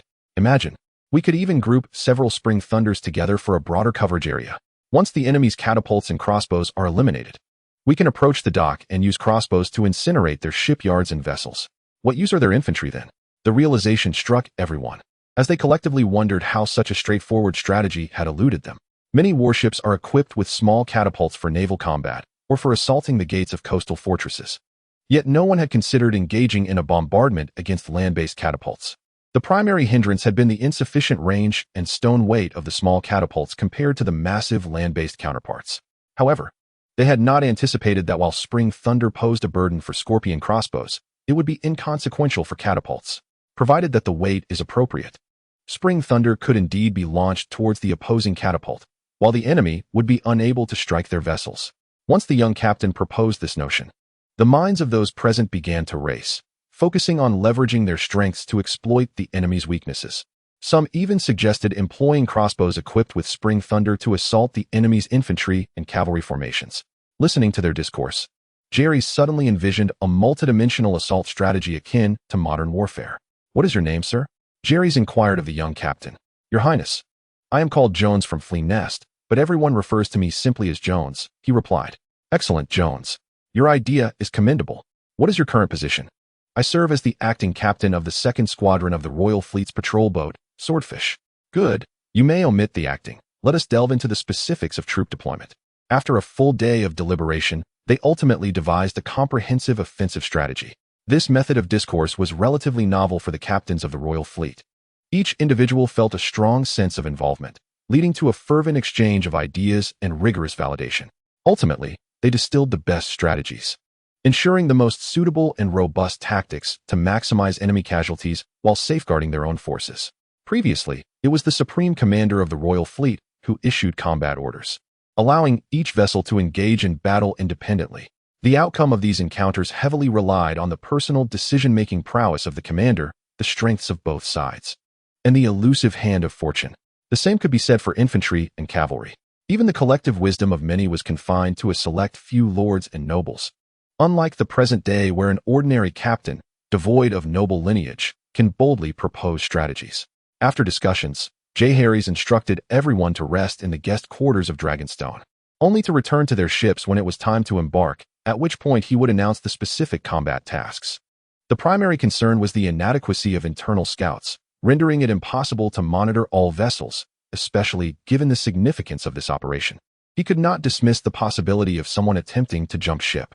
He believed Robert would certainly be willing to exchange a title and land for this intelligence. After all, loyalty is merely a reflection of the stakes involved in betrayal. In this world, what could be more alluring than titles and lands? And these were precisely what Dragonstone lacked. Ultimately, it boiled down to the scarcity of his own cards. One cannot live perpetually in dreams and honor. Perhaps he might suggest that Queen Rhaegar ascend the throne first? Otherwise, the disparity in status with the Iron Throne would be rather pronounced. As for the absence of the High Septon for the coronation, it mattered little. Dragonstone had its own clergy, capable of anointing with holy oil. However, until the issue of lands was resolved, the honorary title could not compare to Robert's. The path to resolution remained daunting. Jeherys rubbed his throbbing temples, deciding to temporarily set aside these troubling thoughts and instead focus on educating the unruly youth. He had promised to personally train Viserys upon his return, for one must uphold integrity.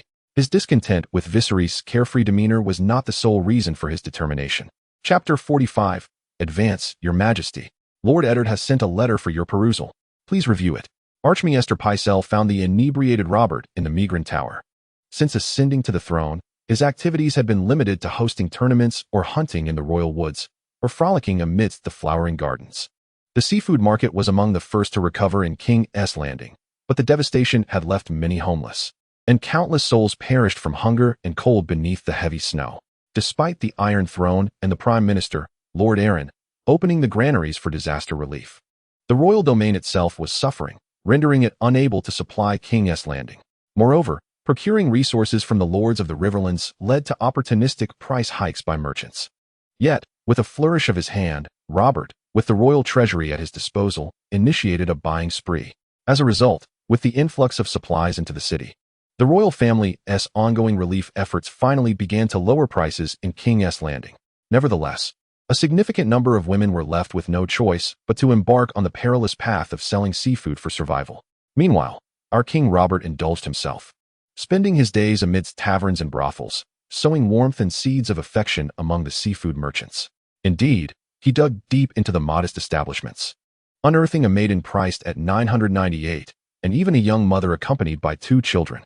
Although the Grand Maester is also a man, his spirit remains youthful. He cannot help but admire Robert, who resembles a diligent little bee, exclaiming that the vitality of youth is indeed remarkable. Oh, what is this? A letter from Eddard? Robert, who was already robust, has grown even more formidable after half a year of indulgence, though perhaps a bit portly, resembling a wine barrel from the vineyards of Chinting Island. What does Eddard convey in his missive? Struggling to rise, Robert, with his unkempt beard and the aroma of wine and cosmetics wafting around him, rubbed his temples with his ample hands.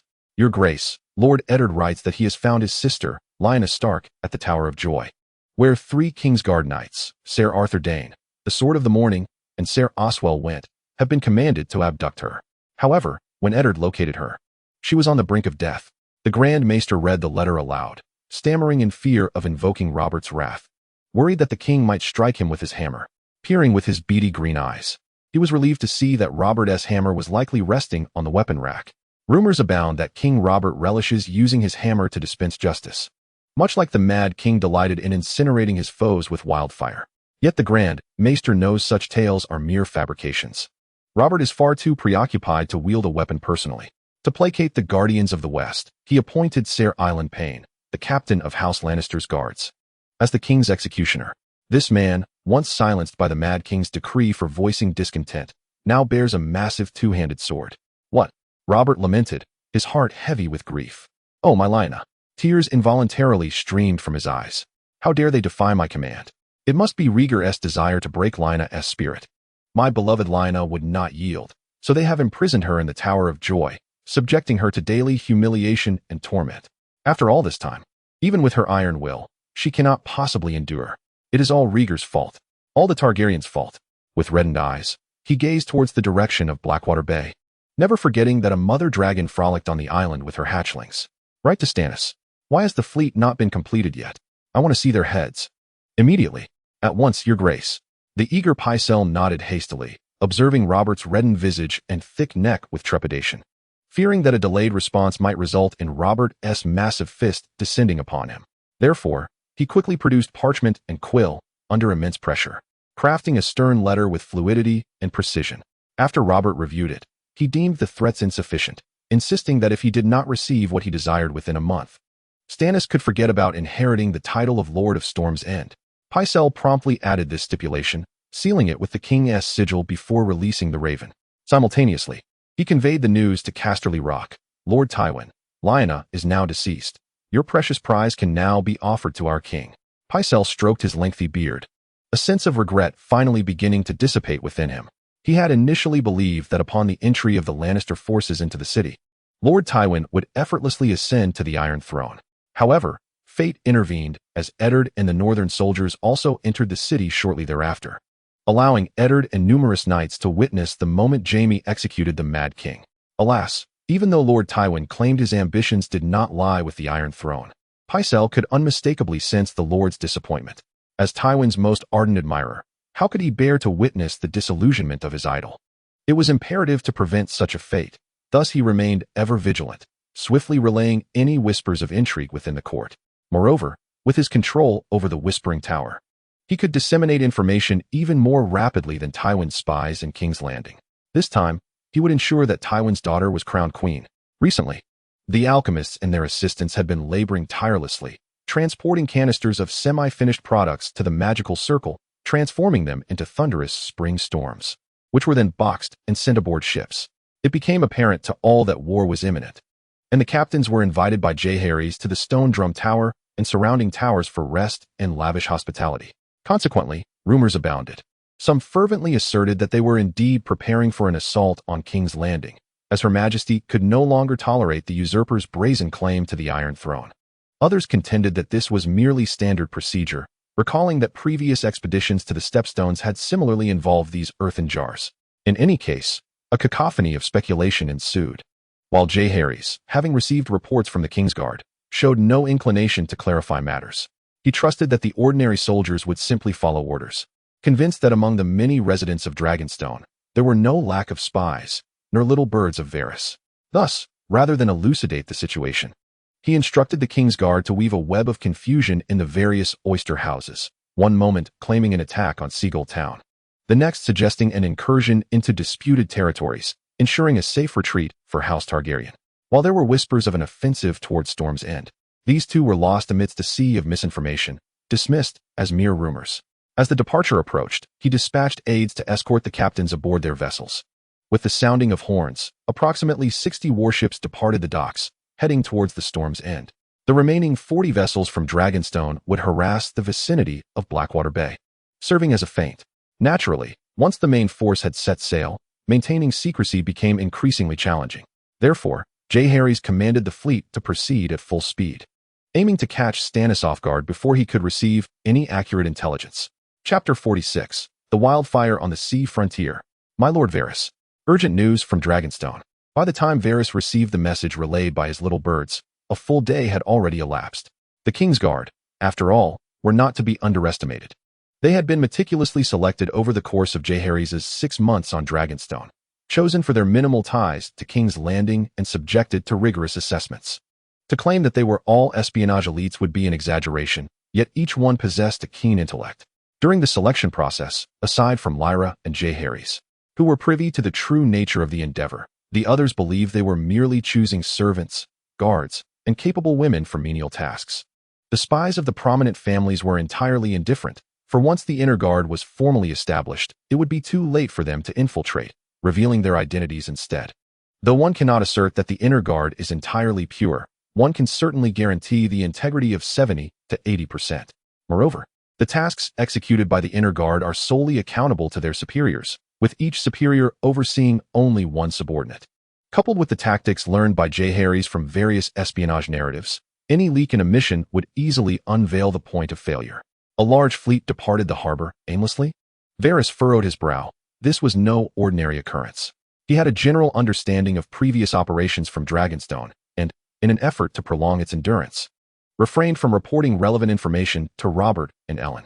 However, he was aware of a relatively safe wildfire on Dragonstone, rumored to have been personally modified by Prince Jeherys, which had proven immensely effective in earlier undertakings.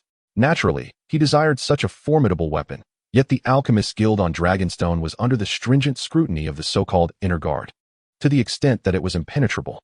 His little birds exerted tremendous effort, but could only ascertain that it was related to magic. The specifics remained elusive even to the alchemists. Thus, for the time being, he could only relent. I must swiftly gather intelligence from various locations. I need to ascertain their true direction of attack at the earliest opportunity. Varys's demeanor shifted from his usual softness, his tone now as biting as the cold winds of King's Landing. 2 days later, Jeherys led the fleet in a circuitous route, circumventing the Stormlands and the islands of Tarth and Imans, instead navigating along the Stepstones and the Dornish coast, heading directly towards Storm's End from the southeast.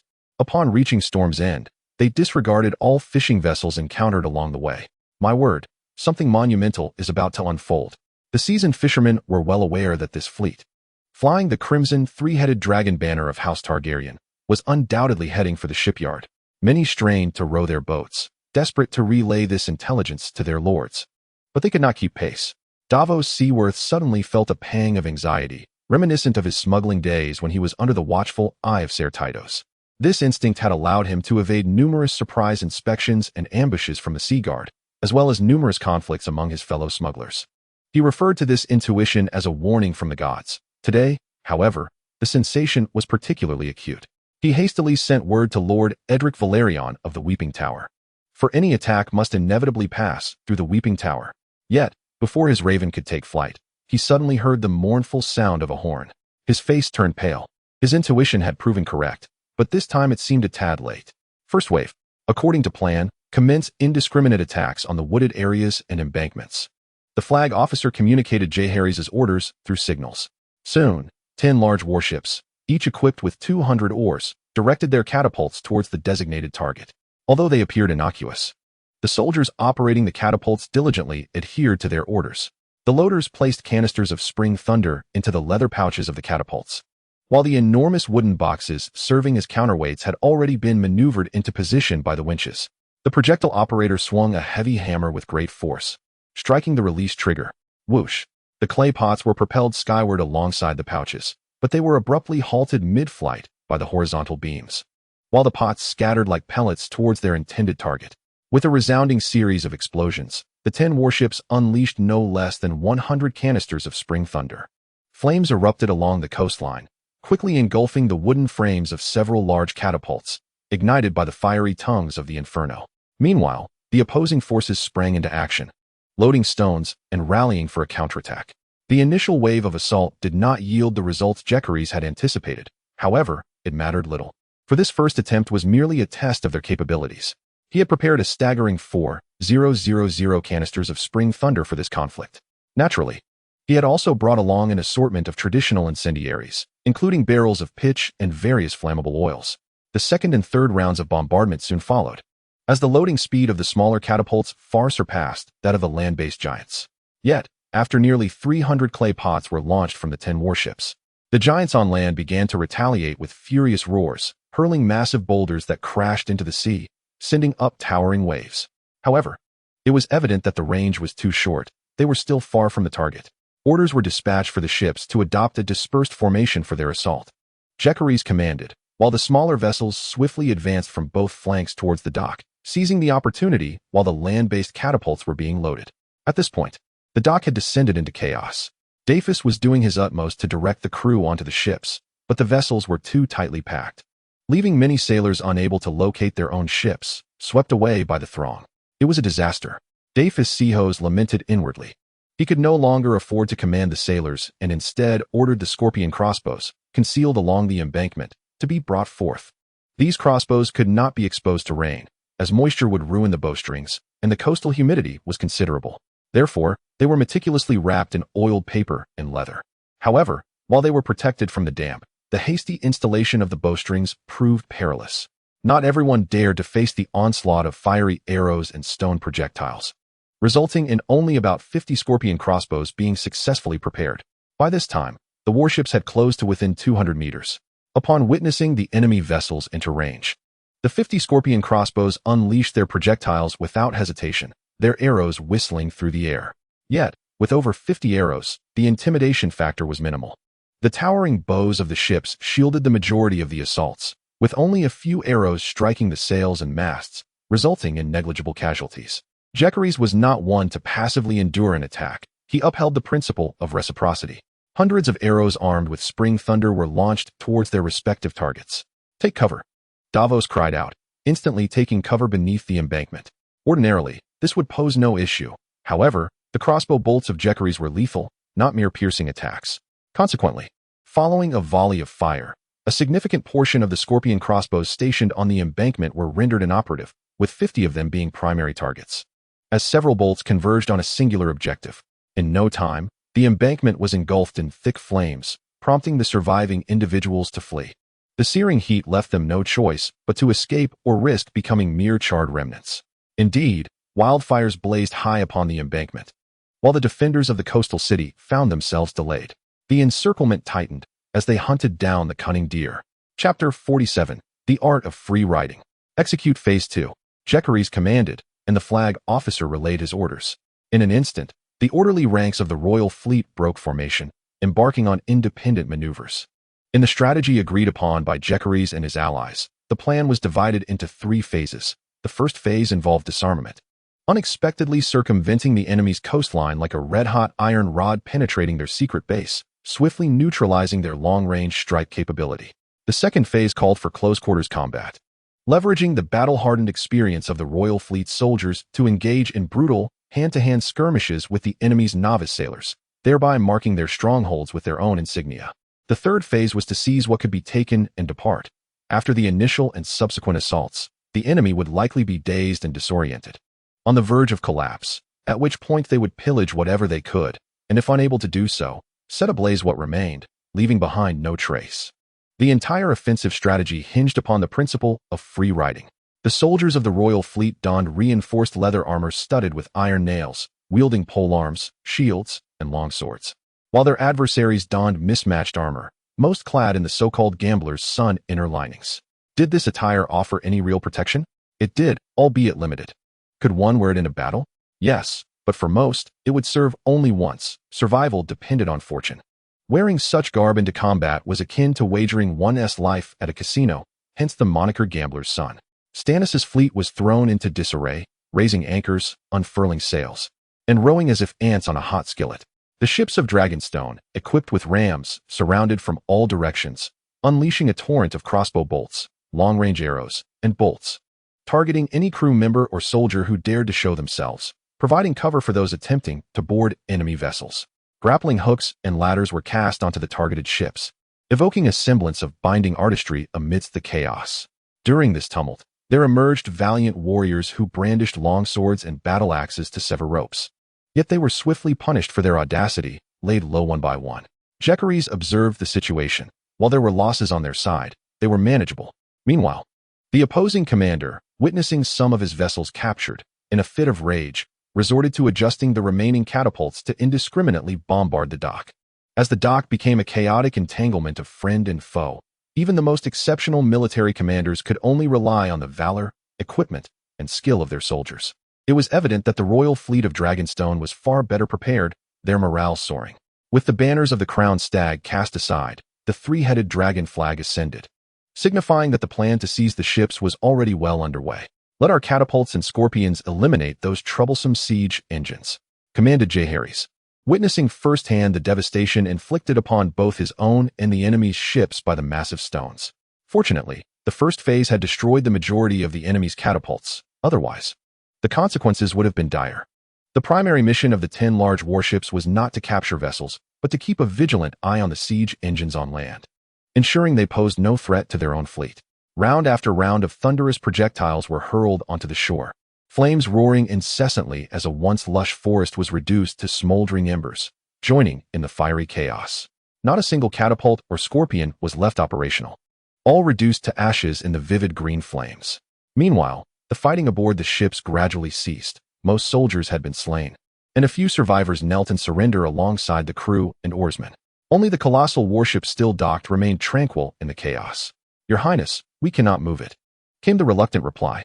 Their timing for the attack was impeccable. Had this massive warship been fully outfitted, it could have unified the fleet and supported ground forces, making the ship-seizing operation likely a failure.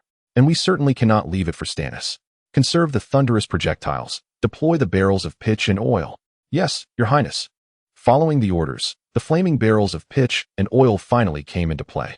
Once a sweet delight in naval warfare, they had transformed into burdens after the advent of thunderous projectiles.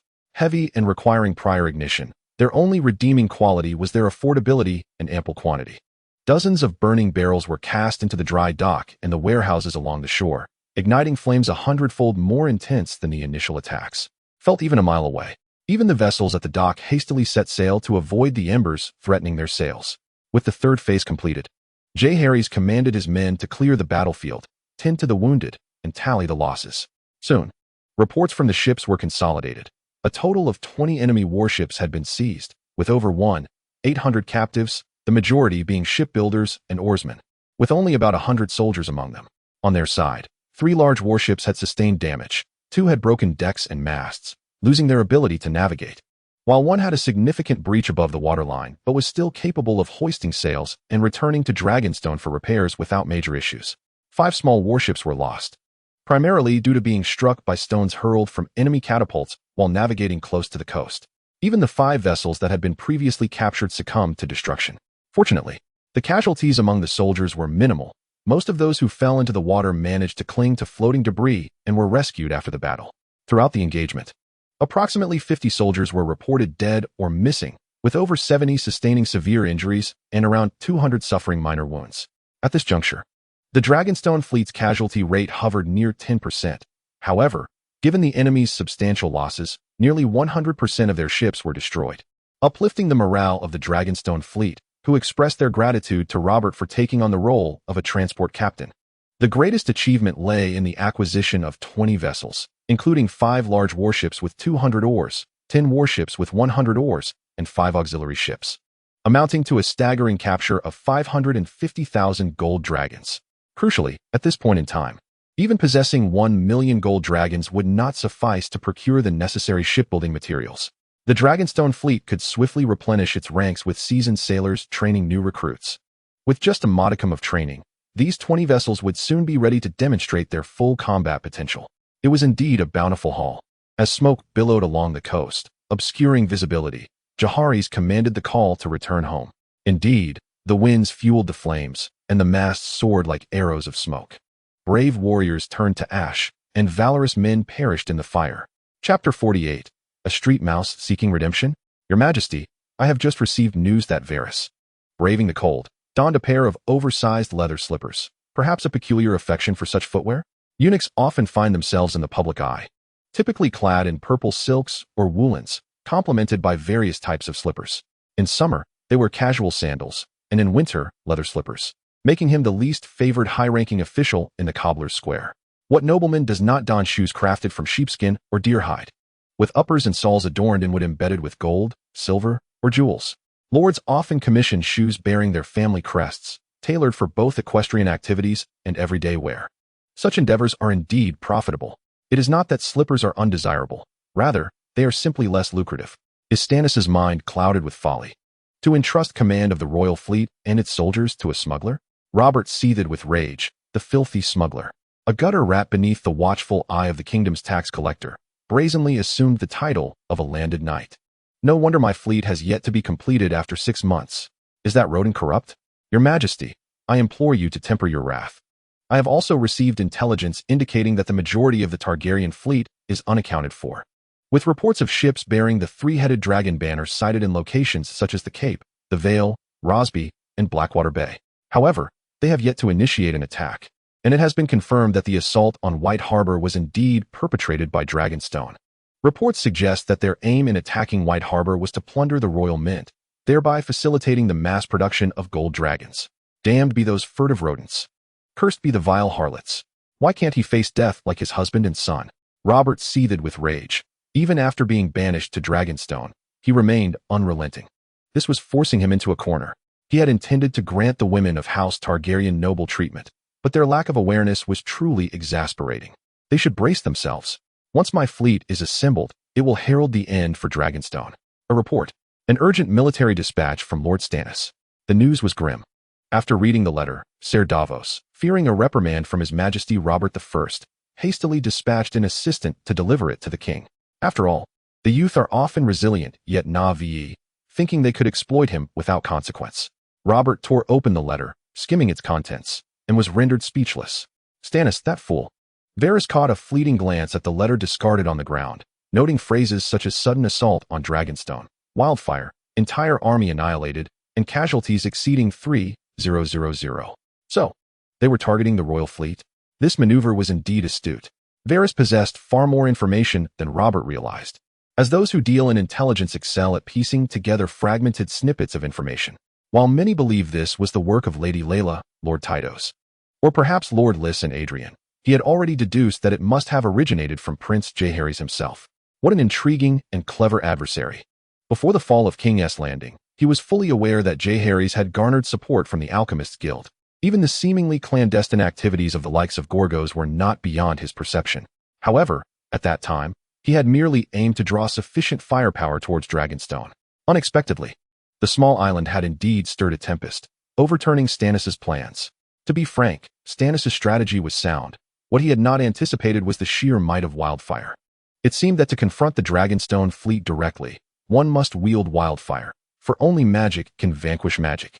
Your Majesty, I recommend we immediately summon the alchemists and provide them with additional funds to address the wildfire situation, Varys proposed. Those fire sorcerers? They weren't executed? Robert inquired, recalling the initial chaos following the fall of King S Landing, when the usurper had decimated the Alchemists Guild. So many had perished, it was hardly surprising. Who leads the Alchemists Guild now, Your Majesty? It appears to be a young sorcerer named Harlan. Shall I summon him? Robert sat upon the Iron Throne, weary yet resolute. The throne had never harmed him, which was a source of solace, as the Mad King had often been injured by it, earning him the moniker of the Blood-Soaked King. This indicated that the Iron Throne accepted him, it acknowledged him, it belonged to him. However, Stannis' failure stirred a profound fear within him. The Targaryens still had 3 male heirs at large. As long as they draw breath, the likes of King Robert, Lord Tywin, and the lords of the Riverlands shall never fully acknowledge him from the depths of their souls. Even in the hearts of certain lords of Storm's End and the Riverlands, he remains, despite his coronation, a usurper. To seize the realm is one thing. To govern it effectively is quite another. Some victories are wrought with sword and spear, while others are secured through gold and intrigue. Robert prefers the former, yet he is willing to embrace the latter when necessity demands it. This, of course, hinges upon its worth. He recalls whispers he once heard, that for a sufficient price, the faceless men of Bravos could eliminate any individual, even a king. Yet, he ponders the cost of a she-dragon and her 3 dragon hatchlings. Soon, Varys approaches, accompanied by a young man wearing an ingratiating expression. The young man immediately kneels before Robert, proclaiming himself a guilty servant of His Majesty the King. You are Heron. Robert has a fondness for robust and unrefined men, and he holds little regard for such sycophants. However, as king, he compels himself to discern the strengths of each individual, so he might assign them to suitable roles and spare himself the burden of tedious paperwork. Your Grace, I am indeed Heron, the young man replies cautiously, his smile tentative. He has not always appeared as such. 6 months have sufficed for him and the alchemists to experience the vicissitudes of life. These days, alchemists find themselves in dire straits. When King Aegon was alive, the Alchemists Guild held a position of some esteem, at least allowing them to stand tall. Yet, following Robert's ascension, the royal family ceased their patronage, leaving the guild bereft of income and on the brink of starvation. It is only through the recent charity in King's Landing that this band of practitioners has managed to avoid freezing or starving to death. Moreover, they must disguise themselves when venturing out, for should their identities as alchemists be revealed, they would undoubtedly face verbal abuse, if not worse. Many have succumbed to the flames of wildfire in recent years. In times past, people dared not voice grievances against the Mad King. Now, They direct their ire towards the once revered alchemists. Many have silently slipped away, while those who remain harbor resentment towards Lord Hightower for not bringing them along to Dragonstone. Lord Hightower retorts, "Am I to blame? At the time, you were unwilling to leave, were you not? Can you truly lay this at my feet?" Chapter 49. The Truly Diligent King Robert. Imagine navigating a world devoid of democratic freedoms, traversing existence as if in a dark forest. To be recognized as an alchemist outside could very well mean seeing no more sunrises. Thus, can Heron afford to act with anything but subservience? Before him stands a lord, a knight. He feels compelled to bow low, wearing a facade of ingratiating smiles, even if such expressions may appear grating. This, above all, is to avoid a few more beatings. The most effective way for humanity to convey goodwill is through a smile. The adage to strike not a smiling face rings ever true. Ever since Heron learned to don a smile, he has become the least beaten and least subjected to ridicule within the guild. Upon returning from an outing, others appeared as if they had rolled in a dung heap. Yet he occasionally brought back a few foul eggs and wilted vegetable leaves to enhance the communal fare. This left the sorcerers utterly astounded by his prowess. Given that he endured the least punishment, it was only fitting that he should assume greater responsibility, thus earning the esteemed title of Chief Alchemist. Leading to today's audience with the illustrious King Robert I, Harlan was no fool. On the contrary, he was quite astute. Initially serving as an assistant to the sage Rosat, he had nearly mastered the entire process of wildfire creation. This particular skill was highly valued by the Alchemist Guild and sought after by rulers. As he journeyed forth, he began contemplating the king's summons, pondering how to wield his eloquent tongue to persuade the monarch to continue investing in the guild. The most compelling argument, he reasoned, would be to demonstrate the value of wildfire, not merely its capacity to incinerate, although that was not without merit. One served the selfish whims of a mad king, while the other could be utilized in the military arena, becoming a vital asset to the nation. Would the outcomes not differ drastically? Count Varys began to relay the current situation regarding the wind's fury. At that moment, Robert was experiencing a mild headache. Chronic hangovers had dulled his faculties, and even an adept who could consume a pound of liquor without inebriation found himself struggling. Varys summarized the circumstances, and after some contemplation, Harlan remarked, "It appears they have undoubtedly resolved the challenges associated with the volatile storage of wildfire. However, I surmise this could not possibly be the work of Lord Hygos." "Oh, why not?"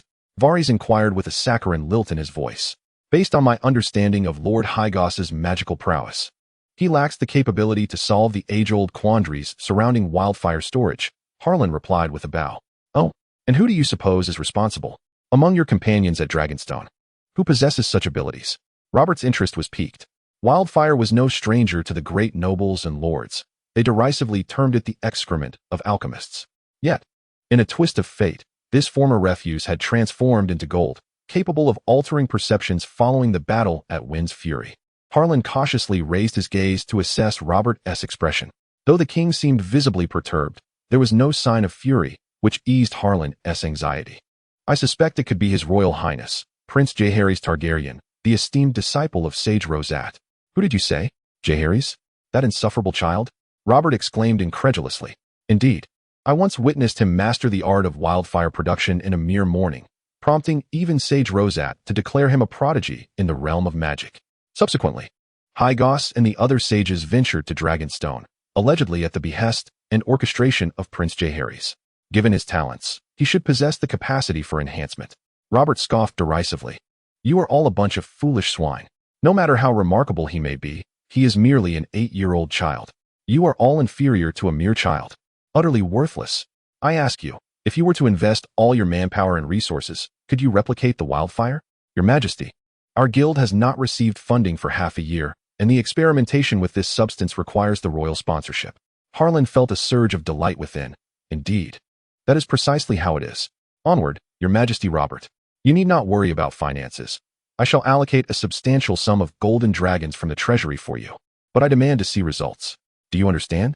With a grand gesture, Robert dismissed any concerns regarding money. "Surely, one can produce an improved version of wildfire with ample funds, cannot one? In adherence to your decree, Your Majesty, may the gods bless you." Harlan had acquired what he desired. As for whether it could be improved, a jest surely. This endeavor involves lives. Simply fill the coffers with golden dragons. Now that I, Harlan, have the unwavering support of the Iron Throne, I shall never utter a refusal to his majesty before the other sages have bled their last drop. After Harlan departed, Robert turned to Varys. Inquire about the price offered by the faceless men of Braavos. I must ascertain how many golden dragons are required to assassinate all members of House Targaryen on Dragonstone. As you command, your majesty. Robert sat upon the Iron Throne, his rotund hand gently patting his thigh. He had initially believed that Dragonstone would flounder like a grasshopper in autumn. To his surprise, a new weapon had revitalized it. To actualize the philosophy of what the enemy possesses, I must possess, and even more. He resolutely decided to robustly support the Alchemist's Guild. As for a modicum of criticism, did he truly care? Once he eradicated House Targaryen, he would diligently attend to governance. History recalls that a hero once proclaimed that most success stems from diligent effort. Thus, today and tomorrow, I can indulge in well-deserved rest and merriment. Is this how you comprehend diligent effort? Indeed, today, tomorrow, and the day after. Even children are aware of this. His Majesty the King toils day and night, managing myriad affairs. It is no small burden. Moreover, Robert had always been thus throughout the years. If the subjects remain in perpetual poverty, one must often reflect upon whether they have exerted effort for the king, whether their lands have expanded, and whether wages have increased. The burdens of kingship are indeed formidable, are they not? Additionally, Stannis, that fool, is no reliable ally. The narrow sea coast is now predominantly under the control of the Dragonstone fleet. The recent tempest at Storm's End was already quite subdued and discreet. Who knows when Dragonstone might ignite it once more? External assistance must be sought. With this thought, he ordered Maester Pycelle to command the island of Driftmark to hasten the appointment of Lord Valerion as the new master of ships. Of course, if he declines, it matters not. The fleet from Driftmark must set sail north. For now, it is the only fleet this king can command. Once the wildfire issue is resolved, the fleet shall be equipped. At that time, Driftmark will far surpass the meager vessels of Dragonstone, both in scale and armament. Let us see how this speck of land shall respond. Chapter 50. The Iron Throne borrows money. What concern is it of mine in Dragonstone? How shall we respond? With utmost courtesy, of course. Jealous is somewhat at a loss for words. Is it truly the fate of honest individuals to be worked to the bone in these times? Have honest folk taken a toll on your household's resources? Have honest individuals offended you in some way? Here I am, a leisurely prince, thrust into the roles of Chancellor of Finance and Minister of War against my will. Do you still have the audacity to ask me to continue serving as Minister of Foreign Affairs? Is it too much to ask for a modicum of decency? The kingdom is hardly affluent. I did not summon you here merely to feast at our expense. As an 8-year-old child, I find myself compelled to shoulder multiple responsibilities. How can you bear to do this? It has been over half a month since the surprise attack on the Fury Horn, and Jealous has finally managed to carve out some time to instruct his rebellious younger brother, only to seek a moment of respite to cultivate his spirit.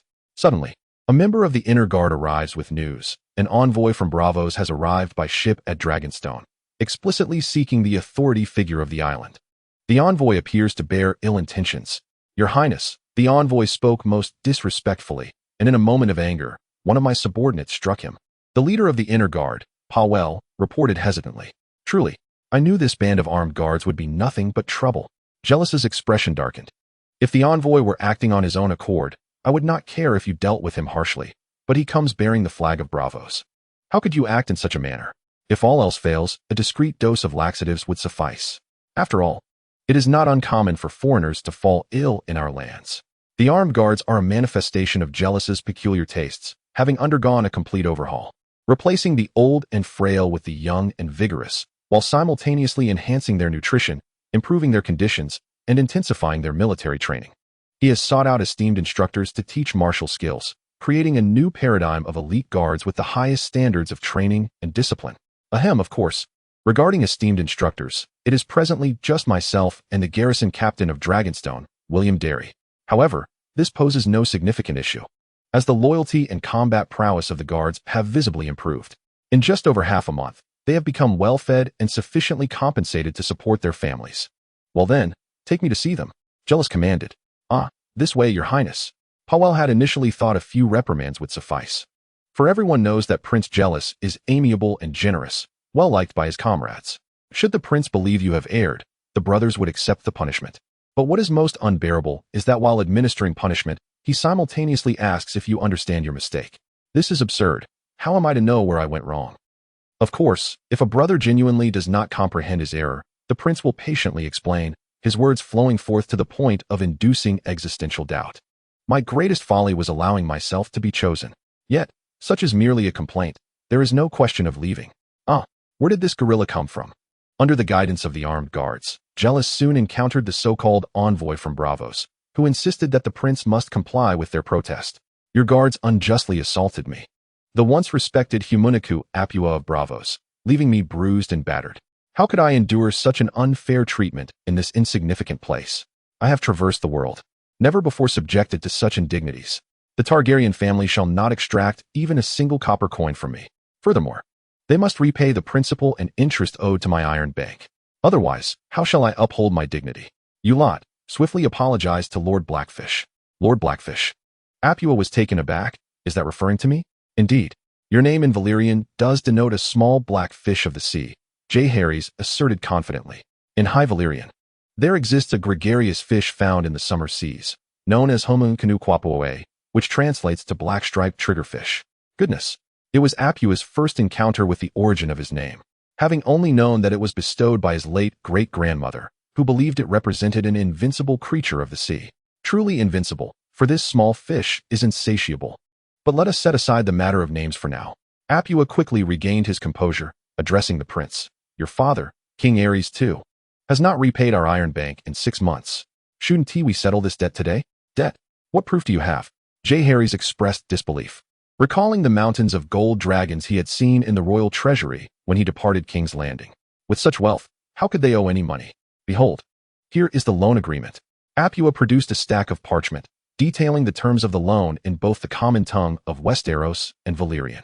The documents bore the seal of the Iron Throne and the personal crest of the Braavosi Sea Lord, indicating a total loan principal exceeding 2 million gold dragons. With interest, it now surpasses 5 million gold dragons. Will you be collateralizing or paying in cash? The Blackfish appeared somewhat akin to a cashier from the Blue Planet, casually inquiring whether to charge or settle in cash. That cannot be right, my lord. Jeherys flipped through the stack of loan contracts. All these debts were incurred by the Iron Throne. What does it have to do with my Dragonstone? You may not fully comprehend. Although it is the Iron Throne, it was your father and Tywin Lannister who advocated for the loan, Apua explained. And so, is there a personal seal of theirs on this document? Jeherys remained unfazed, incredulous. What nonsense is this?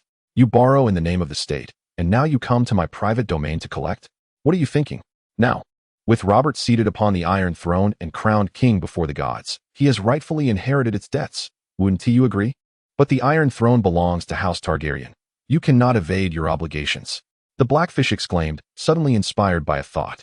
Go inquire in Westeros, and you shall discover whether the Iron Throne belongs to House Targaryen or House Baratheon. Once you have clarified this issue, we shall reconvene for a discussion. Jeherys has utterly lost patience with this foolish and malevolent individual, and has departed with a flourish. As he left, he even dispatched someone to reclaim the refreshments and pastries that had been provided. Craving a taste? Very well. Bring forth the coin. My lord, what shall we do now? Whispered the attendant of Apua. What else can we do but seek the Iron Throne? What a stroke of misfortune. Apua found himself at a loss. After all, debts incurred by the Iron Throne are to be settled by the Iron Throne itself. If the Targaryens were still seated upon the Iron Throne, even if they possessed merely a pitiful red keep, they would be liable for those debts. Yet now, they have been driven to Dragonstone, and the usurper has crowned himself king, inheriting not only the rights to the Iron Throne but also its obligations. It is akin to acquiring a company on Blue Star.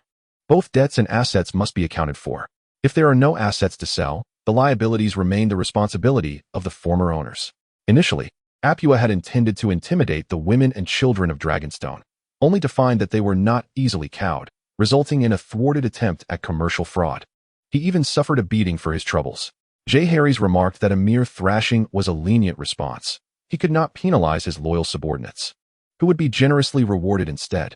An unevolved guerrilla dares to rampage in my territory, emboldened by your indulgence. Let us proceed to King's Landing to procure funds. Chapter 51. The aggrieved rob funds? Why must we seek funds again? Jon Arryn lamented, pressing his forehead. How many times has the king reached for the treasury now? Is not the royal treasury, laden with millions of golden dragons, sufficient for his needs? The royal treasury and the national treasury are managed separately, one overseen by the lord of the realm and the other by the treasurer, akin to a personal account for the company owner versus a corporate settlement account. Should not personal expenditures be drawn from one's own account? Why must they be taken from the company as coffers? Military expenditures, large-scale construction, and national taxation primarily flow through the national treasury. In times of significant natural disaster requiring relief, funding typically comes from the national treasury. In recent years, frequent conflicts have led to widespread displacement among the populace, severe damage to infrastructure, and diminished tax revenues due to warfare. The national treasury is now woefully depleted. And now, Your Majesty, you wish to reach out for more? The royal treasury, on the other hand, derives its funds from the royal holdings, which are collected for royal expenditures, ensuring steady income. This is untenable. It cannot be permitted. Not only that, but Your Majesty must also allocate funds from the royal treasury to replenish the national treasury. At the very least, expenses for your coronation and the tournament must be reconciled with the national treasury. Here is the plan. You shall report to His Majesty that I have forbidden you from withdrawing any funds. Go forth. Jon Arryn, now aged and weary, has found the role of Prime Minister to be exhausting, leaving him little time to comfort even his cherished wife at home. When the Duke of Tully, Hoster, proposed to wed his youngest daughter, Lisa, to him, he had vehemently opposed the idea, but alas, his opposition was in vain. His heir, nephew Dennis Arryn, was slain in the Battle of the Bells by the then Prime Minister, Lord John Clinton of Griffin's Roost. With the heir lost, calamity is imminent. A moment's carelessness could plunge the Vale into chaos once more. Thus, he reluctantly acquiesced. He and his adopted son Eddard Stark wed on the same day, each taking a daughter of House Tully as their bride. Truly, it is a tale of 16 brides and 60 grooms, white-haired elders amidst youthful beauty. The mandarin ducks pair beneath the moonlit night. A pear tree bows under the weight of blossoms. In retrospect, it does evoke a sense of embarrassment. However, his intentions in marrying were not for mere indulgence, but to secure an heir. Now, with Lisa already with child, the maester predicts with high certainty that it shall be a son. Today, after the court session, he planned to visit Silk Street to procure some exquisite jewelry and fine silks, to let his young wife know that the old man possesses a romantic spirit. Alas, he was detained until the end of the day. The throne room was ablaze with light, the hall reflecting the very character of its master. Under the reign of Aerys II, the room was dim and shadowy, with ominous shapes dancing upon the walls. But now, with Robert Ascendant, it had transformed into a bright spectacle. Oil lamps filled with whale oil and massive candles as thick as a child's arm dispelled all shadows from the grand hall. Oh, my esteemed Prime Minister has arrived. On the Iron Throne, Robert opened his bleary eyes, listening to the incessant chatter below, feeling the weight of sleep descend upon him. Were it not for the inappropriateness of the occasion, he would have succumbed to slumber without hesitation. Esteemed Prime Minister, I am Lord Peter Baelish, envoy from the Iron Bank of Bravos, one of the key holders of the Iron Vault, and I extend my greetings with the utmost respect. This was not Dragonstone, but the Grand Hall of the Red Keep. Just look around. What happened to those opulent tapestries from last time? Wasn't a grand banquet promised, filled with laughter and camaraderie? Has it all vanished? Is this how you treat the Lord of Wealth in Westeros? I, Lord Baelish. After such a long journey from Bravos, I was first met with a beating, then chased away like a dog, and now left on a cold bench. Do you think I will not retaliate? Today, without fail, I shall make you foolish folk of Westeros aware of the might of the Iron Bank. Honored envoy, it must have been arduous to travel such a distance. We were unprepared for your sudden arrival. Tonight, we shall host a grand welcome in your honor. What say you? Jon Arryn, wise beyond his years, although puzzled by the disheveled appearance of the Bravosi envoy, understood that he now controlled the royal treasury, and the Iron Bank was the kingdom's largest creditor. Though the creditor appeared battered and bruised, resembling a great black gorilla, it did not diminish his status as a golden opportunity. A banquet? I speak humbly. Not on par with your king or prince, so why bother with a feast? Lord Baelish scoffed, finally finding a semblance of familiarity. I have been sent by His Majesty, King Ferrago Antalion of the Iron Bank, as an envoy to demand the repayment of the Iron Throne's debts from its current possessor. Jon Arryn felt utterly overwhelmed. The royal treasury was in such disarray that even a thief would leave behind a trail of tears, let alone any funds to repay debts. Dear envoy, after your arduous journey, might I suggest you rest?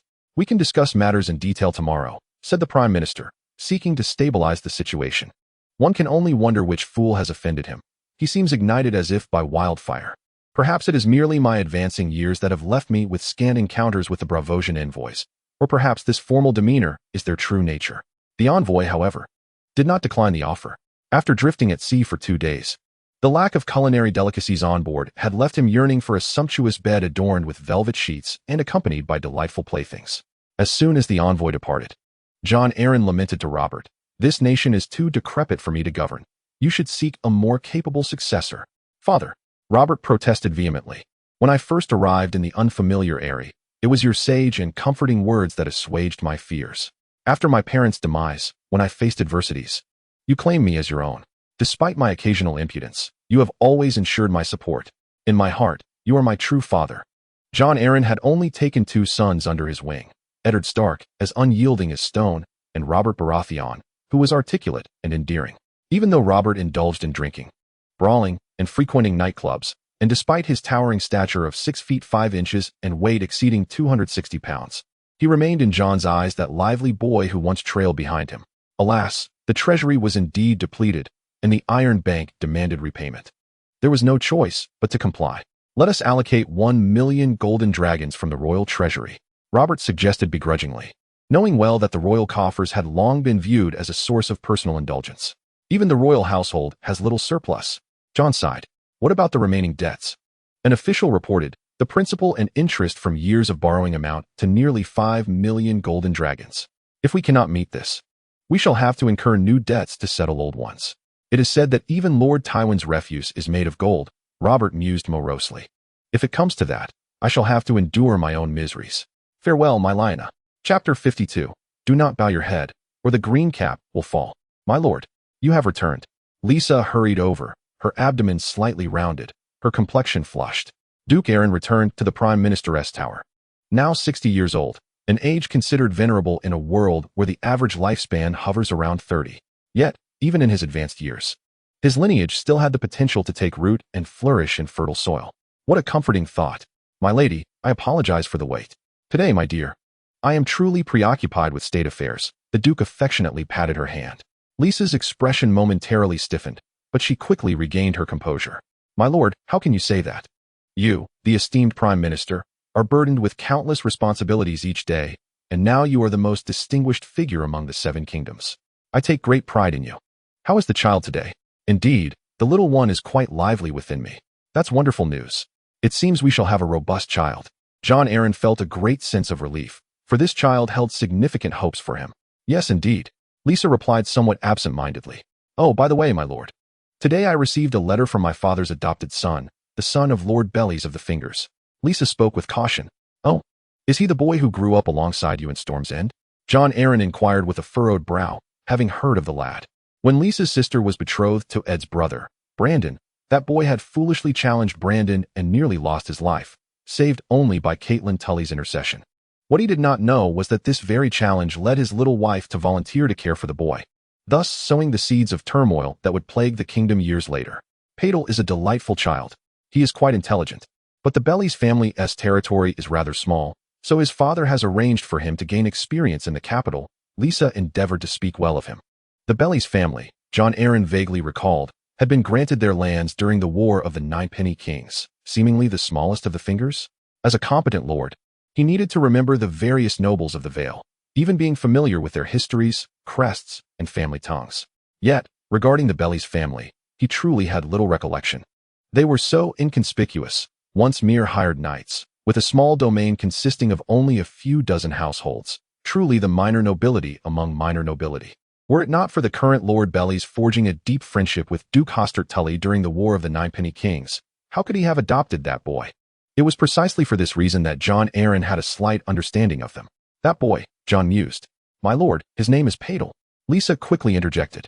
"How about this? Since he grew up with you, we cannot allow him to wander the streets of King's Landing.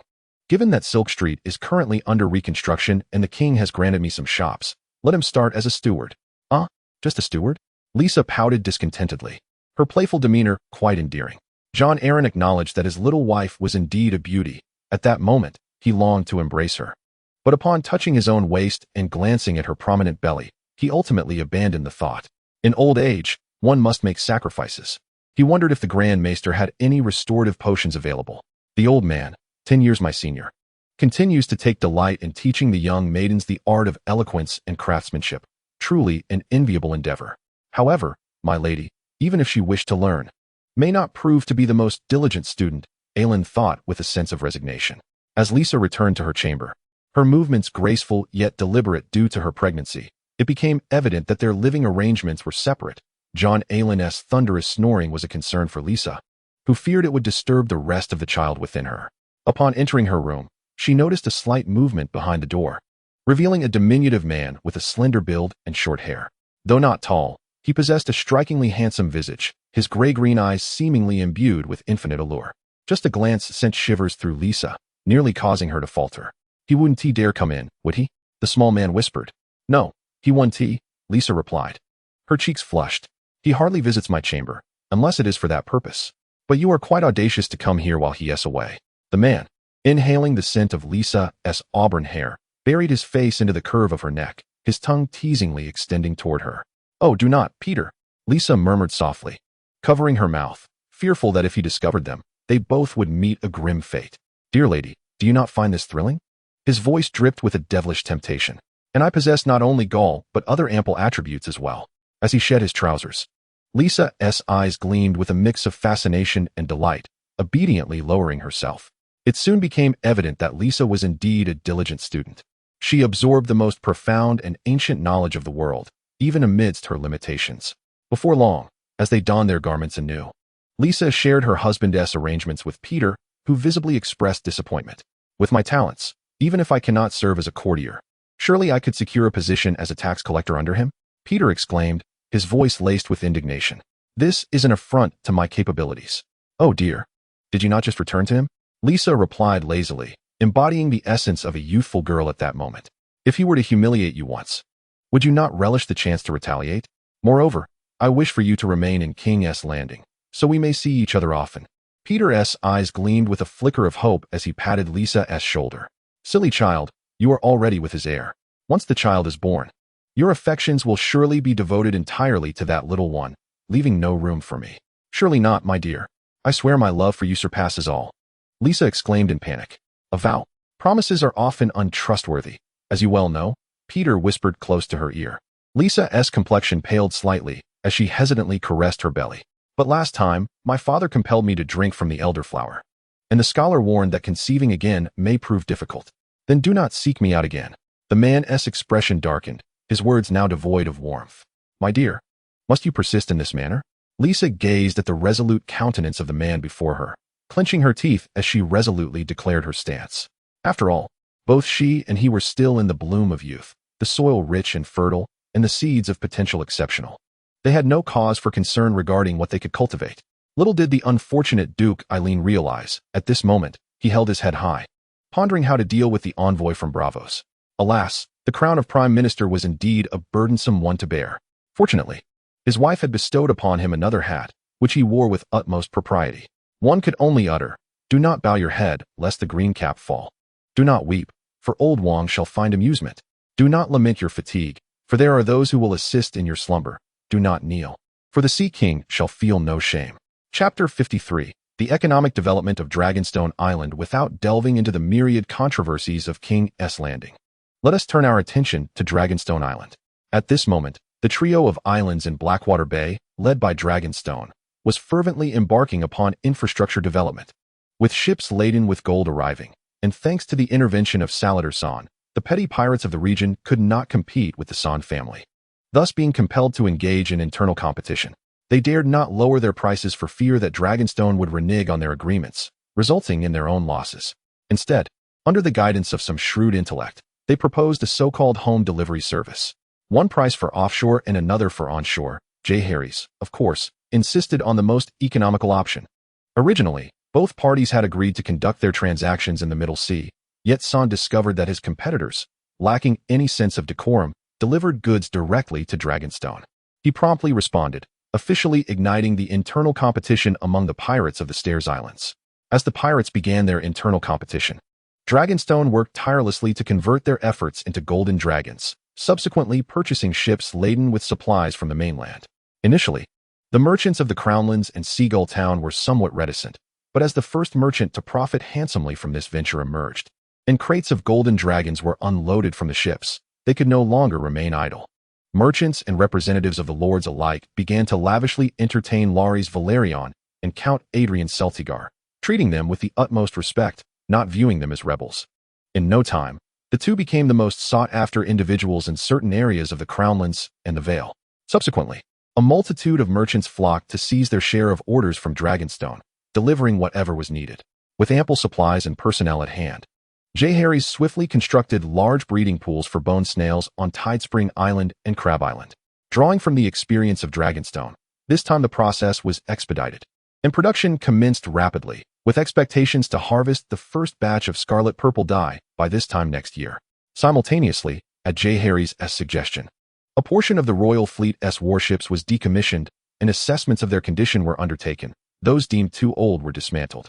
Vessels still fit for service were repaired and handed over to the newly established Narrow Sea Ocean Fishing Company. The latter was also Jeherys' proposal. Having undergone various trials of capital in the Blue Star, he fully comprehended the potential inherent in corporate structures and saw no reason not to replicate this model. The company possesses a total share capital of 10,000 golden dragons, which is available for subscription by various lords, knights, and retainers at their discretion. Should any shares remain unsold, the company will continue to solicit the general populace. Jeherys refrains from divulging future prospects or painting grandiose visions. Those willing to invest simply pay, while those unwilling are dismissed entirely. Consequently, it is quite natural for the majority to harbor skepticism towards this nascent venture, resulting in the Targaryen family acquiring a substantial majority of the shares, approaching an almost privatized state. However, a small portion of the shares has been subscribed by the Kingsguard, naval soldiers, and civilians, not as a result of coercion, but stemming from their recognition of the Targaryen family and Prince Jeherys. Upon learning this, Jeherys smiles knowingly, believing that if this segment does not prosper, it would be an affront to logic. Following careful assessment, approximately 10 decommissioned medium and small vessels were found to be amenable to repairs, effectively injecting at least 30,000 golden dragons into the deep-sea fishing company. Jeherys chose not to recalculate the share capital according to the customs of the Blue Star, but rather maintained the original ratio, akin to prematurely distributing dividends to the shareholders. Meanwhile, those who hesitated, faltered, or withdrew were left lamenting their decisions, regretting their inaction as they witnessed others prosper. Merely possessing vessels does not suffice. Jeherys once again invoked the principle of voluntary participation, recruiting maritime workers for the deep-sea fishing company, primarily tasked with fishing. The company provided accommodation and a fixed monthly salary of 5 silver deer, alongside additional bonuses based on the catch at the end of each month. While these conditions may not be deemed exceptional, they certainly present a lower risk than embarking on independent fishing ventures. In the fishing village beneath Dragon Mountain, several fishing boats must be replaced each year, forcing their wives into the seafood markets to support their hungry children and elderly family members. Joining the fishing company now signifies a stable income, ensuring that even in the event of mishaps at sea, their families would receive compensation. As for whether this fishing company could secure a bountiful catch, how much they would catch, or to whom they would sell it, such concerns are beyond their purview. Those are matters for the royal family to ponder. Before long, on a bright and pleasant day, the newly established fishing company set sail with 10 vessels, which is no small number. Under the guidance of retired Royal Fleet soldiers and seasoned fishermen, they ventured into the deep sea in search of fish schools. Upon locating a school, they deployed a modified large dragnet. It has been noted that the Blackwater River annually brings an immense influx of silt and nutrients, coupled with the warm currents of the summer sea converging at this point, creating a vast fishing ground stretching from Cape Marseilles to the Wuji Peninsula. Typically, coastal fishermen cannot reach this area, and those who can often disdain the meager earnings from fishing. Thus, for millennia, the abundance of fish in these waters has reached staggering proportions. With the turning of the winch, the dragnet was gradually drawn up. The seasoned fishermen could hardly tear their eyes away. A vast catch of marine fish was brought up, with several tons netted in a single haul. The ship's hold had been transformed into a spacious cargo chamber, and due to the cold weather, it was stocked with ample ice, causing the freshly caught fish to freeze into solid blocks upon being tossed inside. For prized catches such as eels, swordfish, and lobsters, personnel were assigned to process them on site, removing gills and entrails as needed, while those meant for live storage were placed in wooden barrels. Each individual found their appropriate role aboard the vessel. As time passed, the fleet returned, laden with bounty. Upon docking, the hold was opened, and jubilation erupted among the crew. Ultimately, the tally revealed that the 10 ships had collectively harvested over 100 tons of fish. After the initial excitement, concerns arose regarding the processing of such an abundant catch. The military could not possibly consume it all. However, Jeherys promptly arrived on the scene, directing the crew to toss shellfish and smaller fish into the conch farming pool, where the ravenous sea snails eagerly feasted. Despite it being winter, when their activity levels significantly decreased, the conchs could not digest the overwhelming quantity of fish, leading Jeherys to transport the majority to the fish processing plant in Longshan. There, the catch was sorted, filleted, and transformed into dried fish, grilled fish slices, or canned fish. The warm temperatures within Longshan facilitated rapid drying, and the fish were placed on iron plates, slowly roasted using geothermal heat, soon becoming delectable grilled fish slices. The canning process was equally straightforward. Fish and brine were packed into clay jars, sealed with wooden stoppers and wax to prevent air from entering, allowing the fish to be preserved for an extended period. These primary processed fish products were then distributed by merchants to the interior of Westeros, gracing the tables of both nobles and commoners alike. As the scale of trade expanded, this model quickly spread to Tidespring Island, Crab Island, and even reached Crabclaw Peninsula, benefiting the local nobility and the majority of common folk, thus converting everyone into ardent supporters of the Targaryens. Unbeknownst to them, Dragonstone had subtly infiltrated their economy, leading even those who might have once obeyed Robert's orders to act contrary to his wishes. The most evident change was that many bankrupt farmers, artisans, and merchants no longer resorted to begging, fleeing, or resorting to usurious loans. Instead, they promptly sought employment at the recruitment office for Dragonstone at the docks, eager to work on Dragonstone or the other two islands.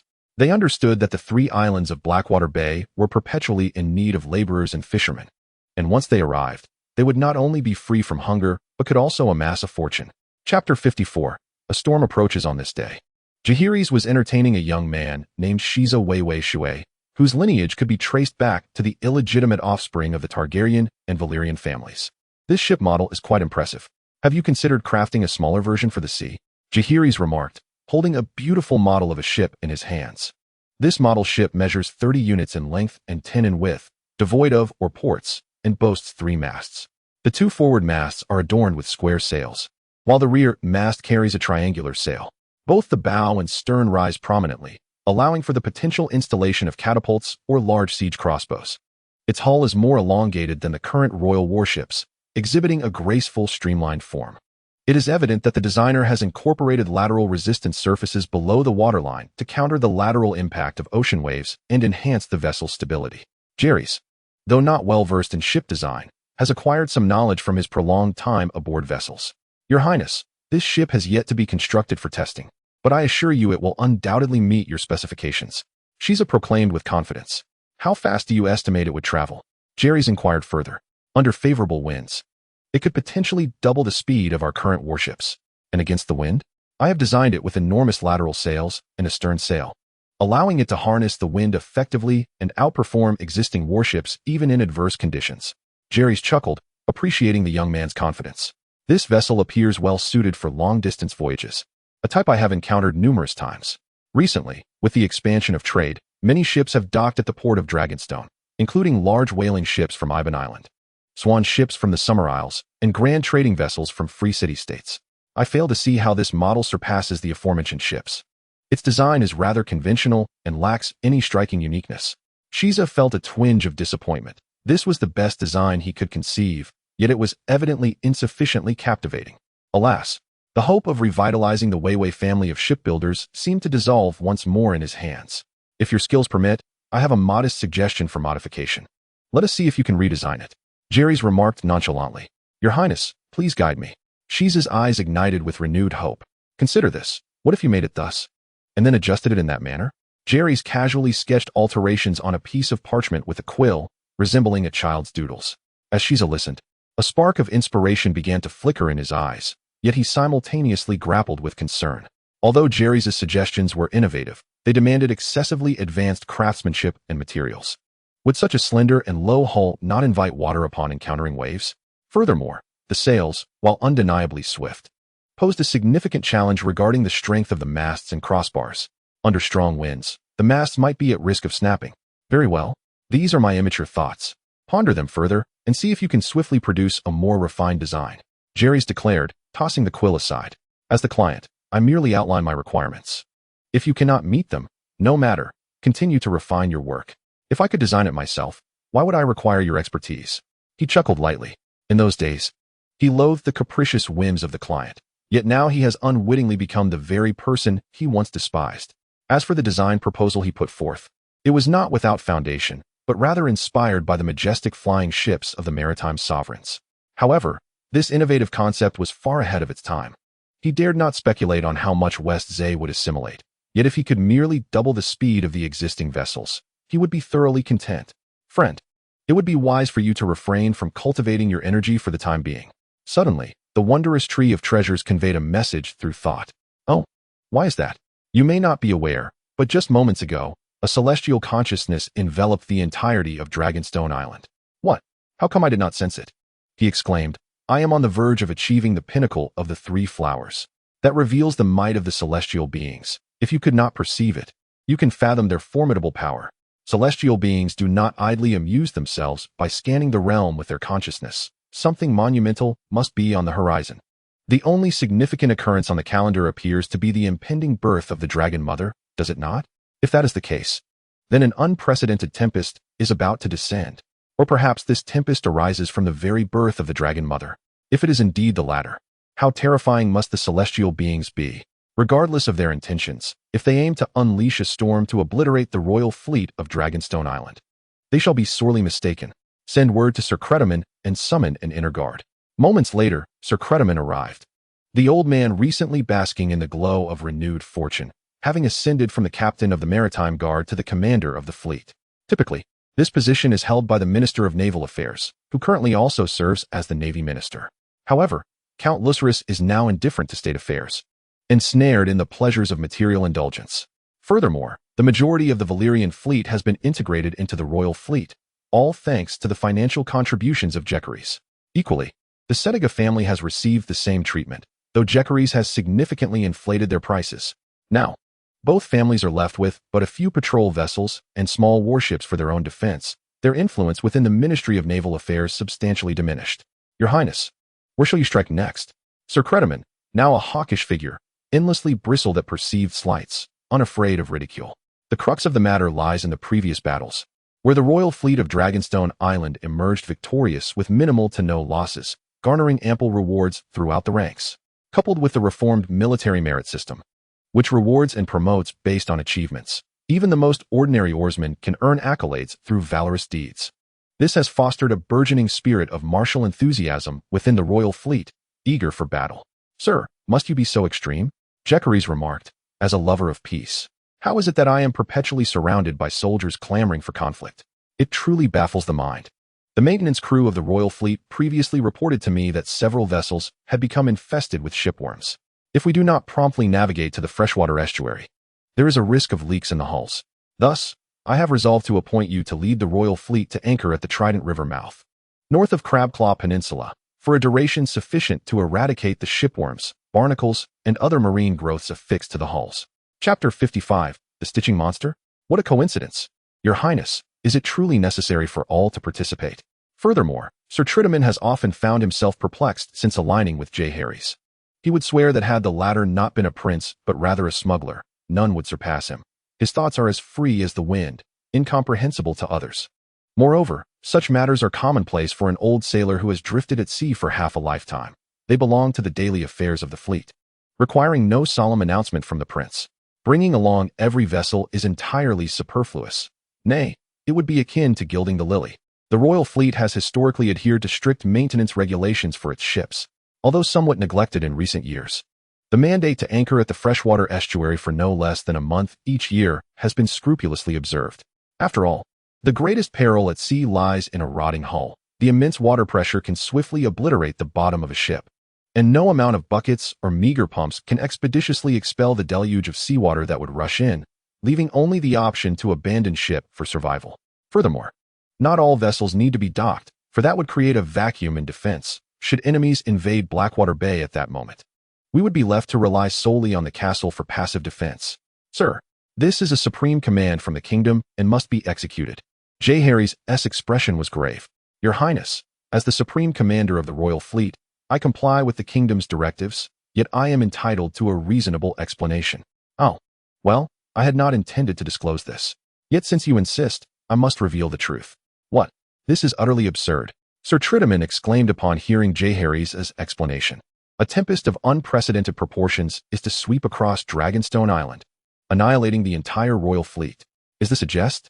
The royal fleet is docked in the sheltered harbor, which has been recently refurbished. What kind of storm could obliterate the entire fleet? He had only heard of such storms in myth.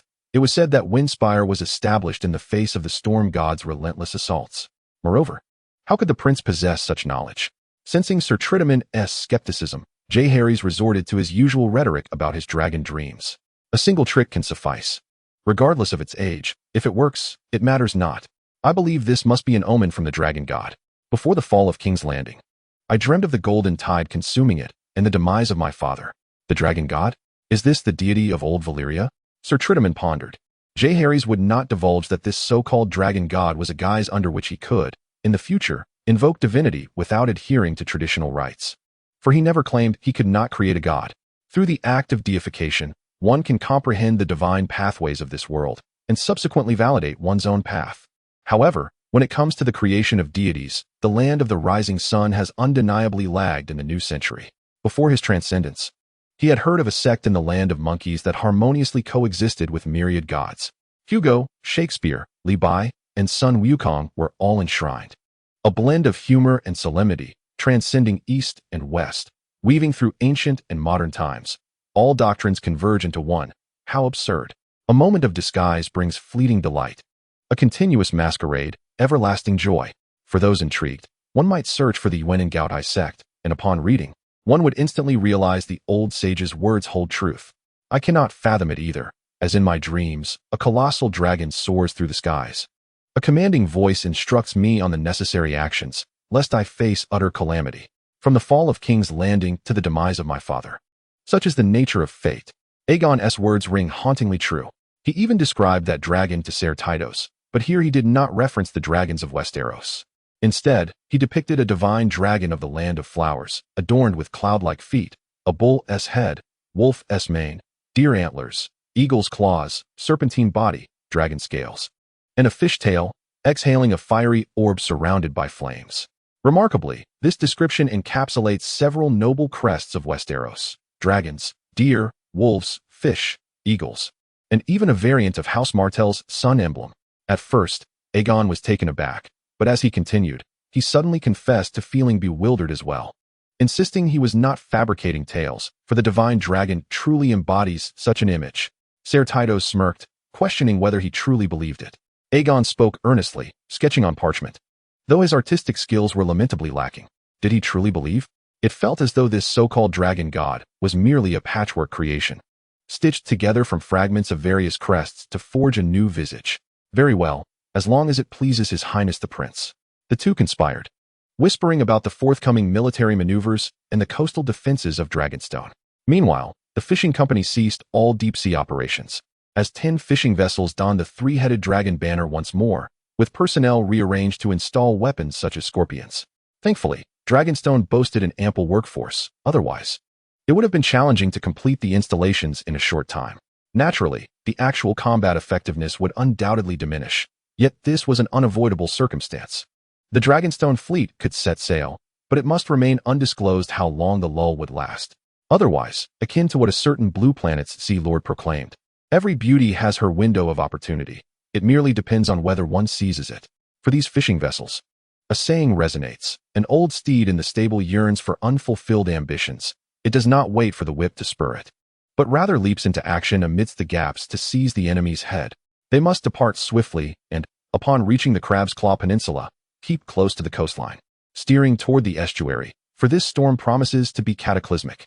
In truth, Aegon was unaware of the magnitude of the tempest that accompanied Daenerys' birth.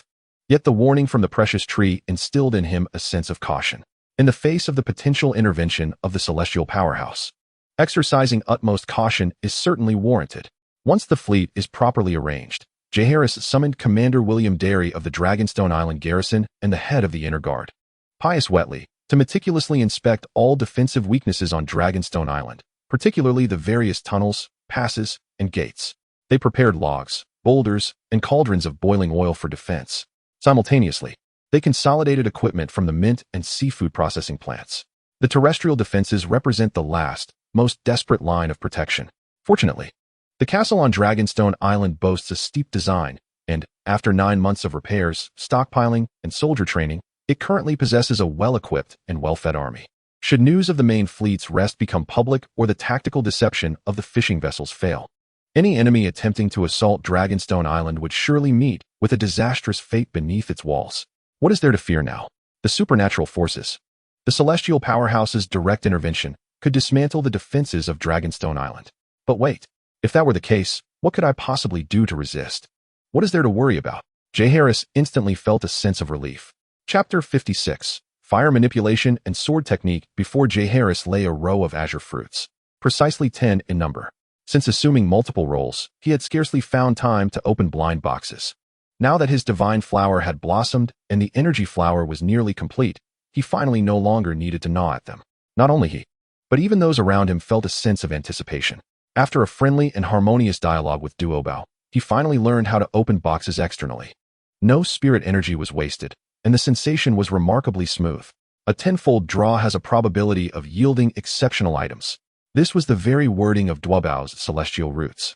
Though it bore an uncanny resemblance to the tone of a lottery salesperson, perhaps merely a figment of Jeherys' imagination. Once the bow is drawn, there is no turning back. As a seasoned practitioner who played with fire at 7 and wielded a blade at 8, Jeherys was even harsher on himself. So let it be. Thank you for your patronage. Thank you for your patronage. Thank you for your patronage. Arrow piercing technique. Thank you for your patronage. Overlord spear technique. Thank you for your patronage. Thank you for your patronage. Clang, clang, clang, clang. Congratulations. You have acquired the fire manipulation technique. Of course, these sound effects were all self-generated in Jeherys' mind. Not for any other reason, but to enhance the atmosphere and sense of ritual. After all, if one does not infuse their life with a touch of ritual, even during holidays, how can one expect their writings to captivate an audience? Quite well. From 10 fruits, he obtained 2 skills and an unknown divine technique. The skills evidently resembled the earthly arts akin to the Monkey King's swordplay, which he could explore later. As for the divine technique, it was the first of its kind to manifest in quite some time. He closed his eyes to savor the experience, and after a moment, opened them. A glint of brilliance shining forth. The divine technique was indeed formidable. Fire manipulation is one of the Taoist 72 earthly skills. With the hand gesture of the fire avoidance technique, one is shielded from all flames.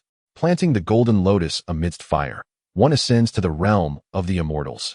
Hooray! With the fire manipulation technique, Mother need no longer worry about my playing with fire. Could this be considered the joyous acquisition of the title, the Unburnable? Truly powerful. The boastful praise cannot be sustained any longer. I, a practitioner of one of the 72 arts of Taoism, find this utterly disappointing. Would it not be more beneficial to grant me a technique for quenching thirst? Imagine drinking deeply from the mighty rivers, and then expelling it to inundate 7 armies. I could then claim to be the reincarnation of the water baby from the Calabash brothers. What purpose does sitting in fire serve? I must say, at least various flames cannot harm you, can they? The treasure tree chuckled awkwardly. Is this truly the kind of seemingly useless divine power I require? When my enemies hurl me into the flames, am I to rely on a mere ability to frighten them with my immunity? Do not underestimate the value of such powers. Mastering the art of sitting in fire can lead to a state where, even in the absence of spiritual energy or incantations, one remains impervious to flames. Quite impressive, is it not? Are you implying that I need not be cremated after death? Jeherys was unfazed, thinking to himself what a ridiculous notion this was. No, you must provide me with an explanation today, otherwise you shall not remain within my body any longer, and we shall part ways. The treasure tree, understanding its own circumstances, recognized that the celestial blind box had never failed to disappoint in this regard. Very well, I shall offer you a yellow Dao fruit as compensation. Is that satisfactory? These fruits are not particularly valuable. However, just as rain does not nourish rootless grass, the way of the Tao does not ferry those lacking affinity. This is not an absolute statement, especially for a tree that thrives under the roof of others while being exceedingly nourishing. As Jeherys' alterations to the narrative grew more pronounced, the treasure tree sensed several divine consciousnesses gradually directing their attention towards Dragonstone Island. The chess players of this world have now taken notice. At this moment, the landlord remains too inexperienced. Even though they are not yet an immortal, there are countless methods to erase them, along with their tenant, leaving them in a state of trepidation. Having escaped from the celestial realm, it is akin to embarking on a renewed path of cultivation.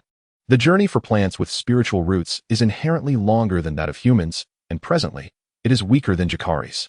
This tempest may well serve as a trial, or perhaps as a means of annihilation. Whether it is a test or a purge depends on the capabilities that Jeherys displays this time. Much like discovering a wild beehive in one's own garden, some may choose to incinerate it to eliminate the wild bees, while others may prefer to nurture them until they can harvest the honey, once evolved into killer bees. Anyone harboring ill intentions must weigh the value of that honey against the risks involved.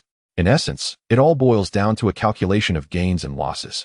Even the celestial beings must consider whether the substantial cost of forcibly erasing a human immortal aligns with their interests.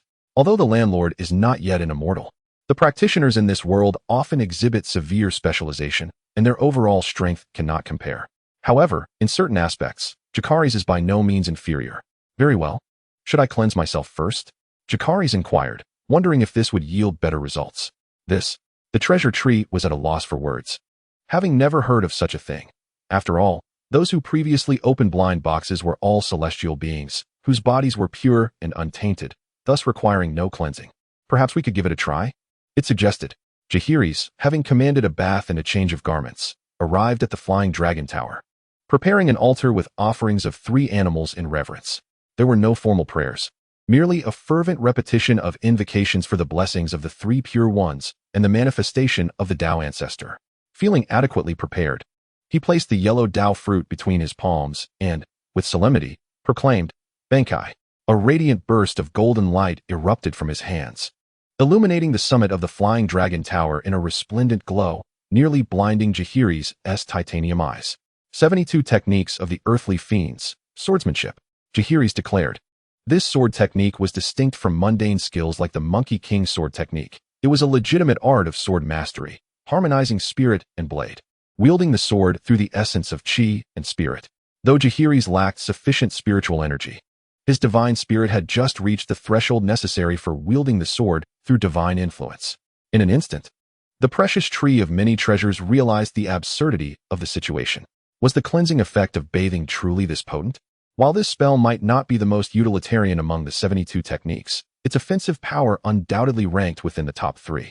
For those below the level of Earth Immortals, it rendered them utterly invincible. Could it be that the previous celestial immortals had failed to produce remarkable results simply due to their lack of proper cleansing? The precious tree seemed to have found the answer. If given the chance to return to the celestial realm, it would surely convey to those deities, hey, it turns out it's not me who is at fault, but your own insincerity. Perhaps you should reflect on yourselves and consider whether you have maintained your original intentions throughout the years of ascension. This revelation carried more weight than any mere probability, possessing greater elegance and lethality. If Jeherys possessed a personal attribute panel, he would undoubtedly be classified as a high-damage, fragile assassin-type hero. The precious tree pondered, recognizing that the immediate priority was survival. After enduring over 50 chapters without the opportunity to shine, it was time to reveal its true potential. Friend, I present you with a life-preserving artifact. Use it wisely. A flash of brilliance enveloped Jeherys as he donned a suit of armor, radiant and resplendent, unmistakably extraordinary. The armor was constructed of layered black and gold scales, crowned with a helmet bearing a roaring dragon's head. Its black, 4 horns arching backward and curling at the nape.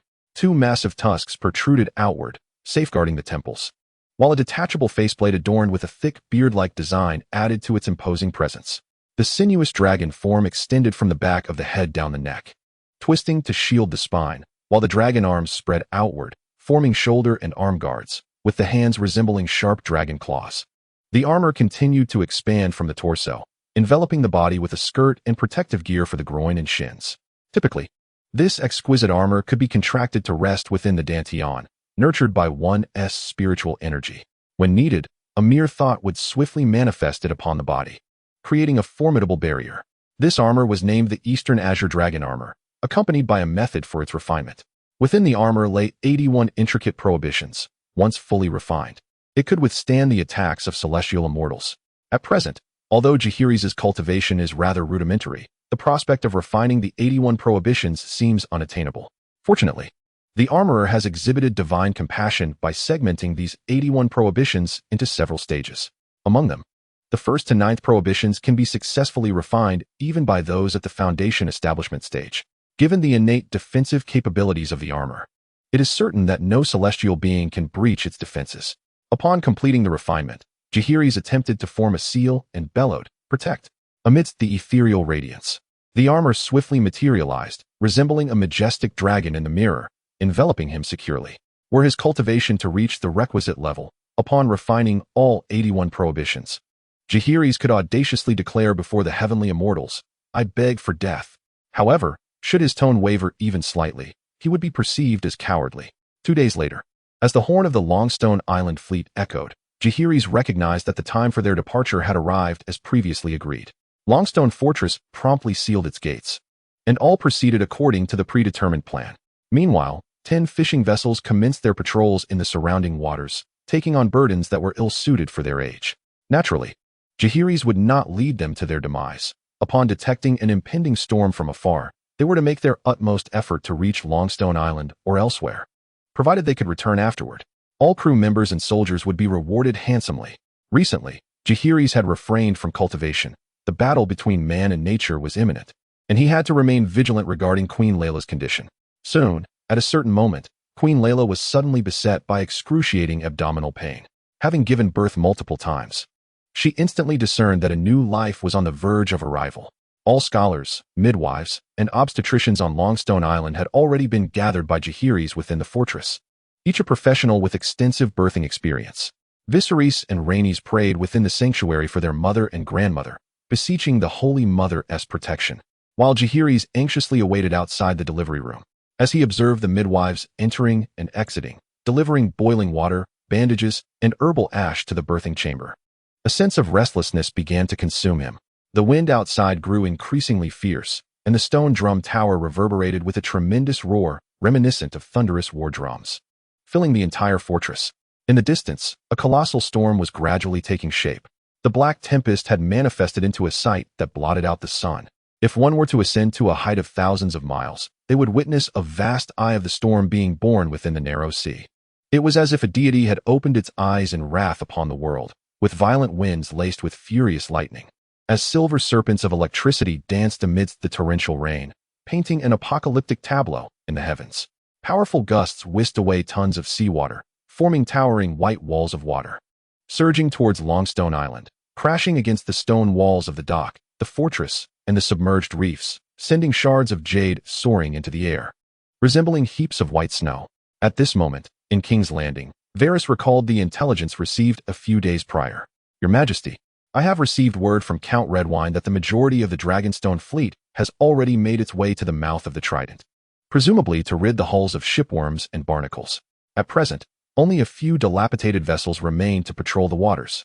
He inquires whether we should seize this opportunity to dispatch the fleet from Dragonstone to besiege the island." Robert was instantly filled with elation. Just as he was preparing to retire for the night, the enemy had delivered themselves right to his doorstep. What was there to wait for? Wildfire? What nonsense! After all this time, has Heron yet to resolve the issue? What purpose does he serve? Oh, several members of the Alchemist Guild have perished in the process of refinement. It seems Heron is not entirely idle.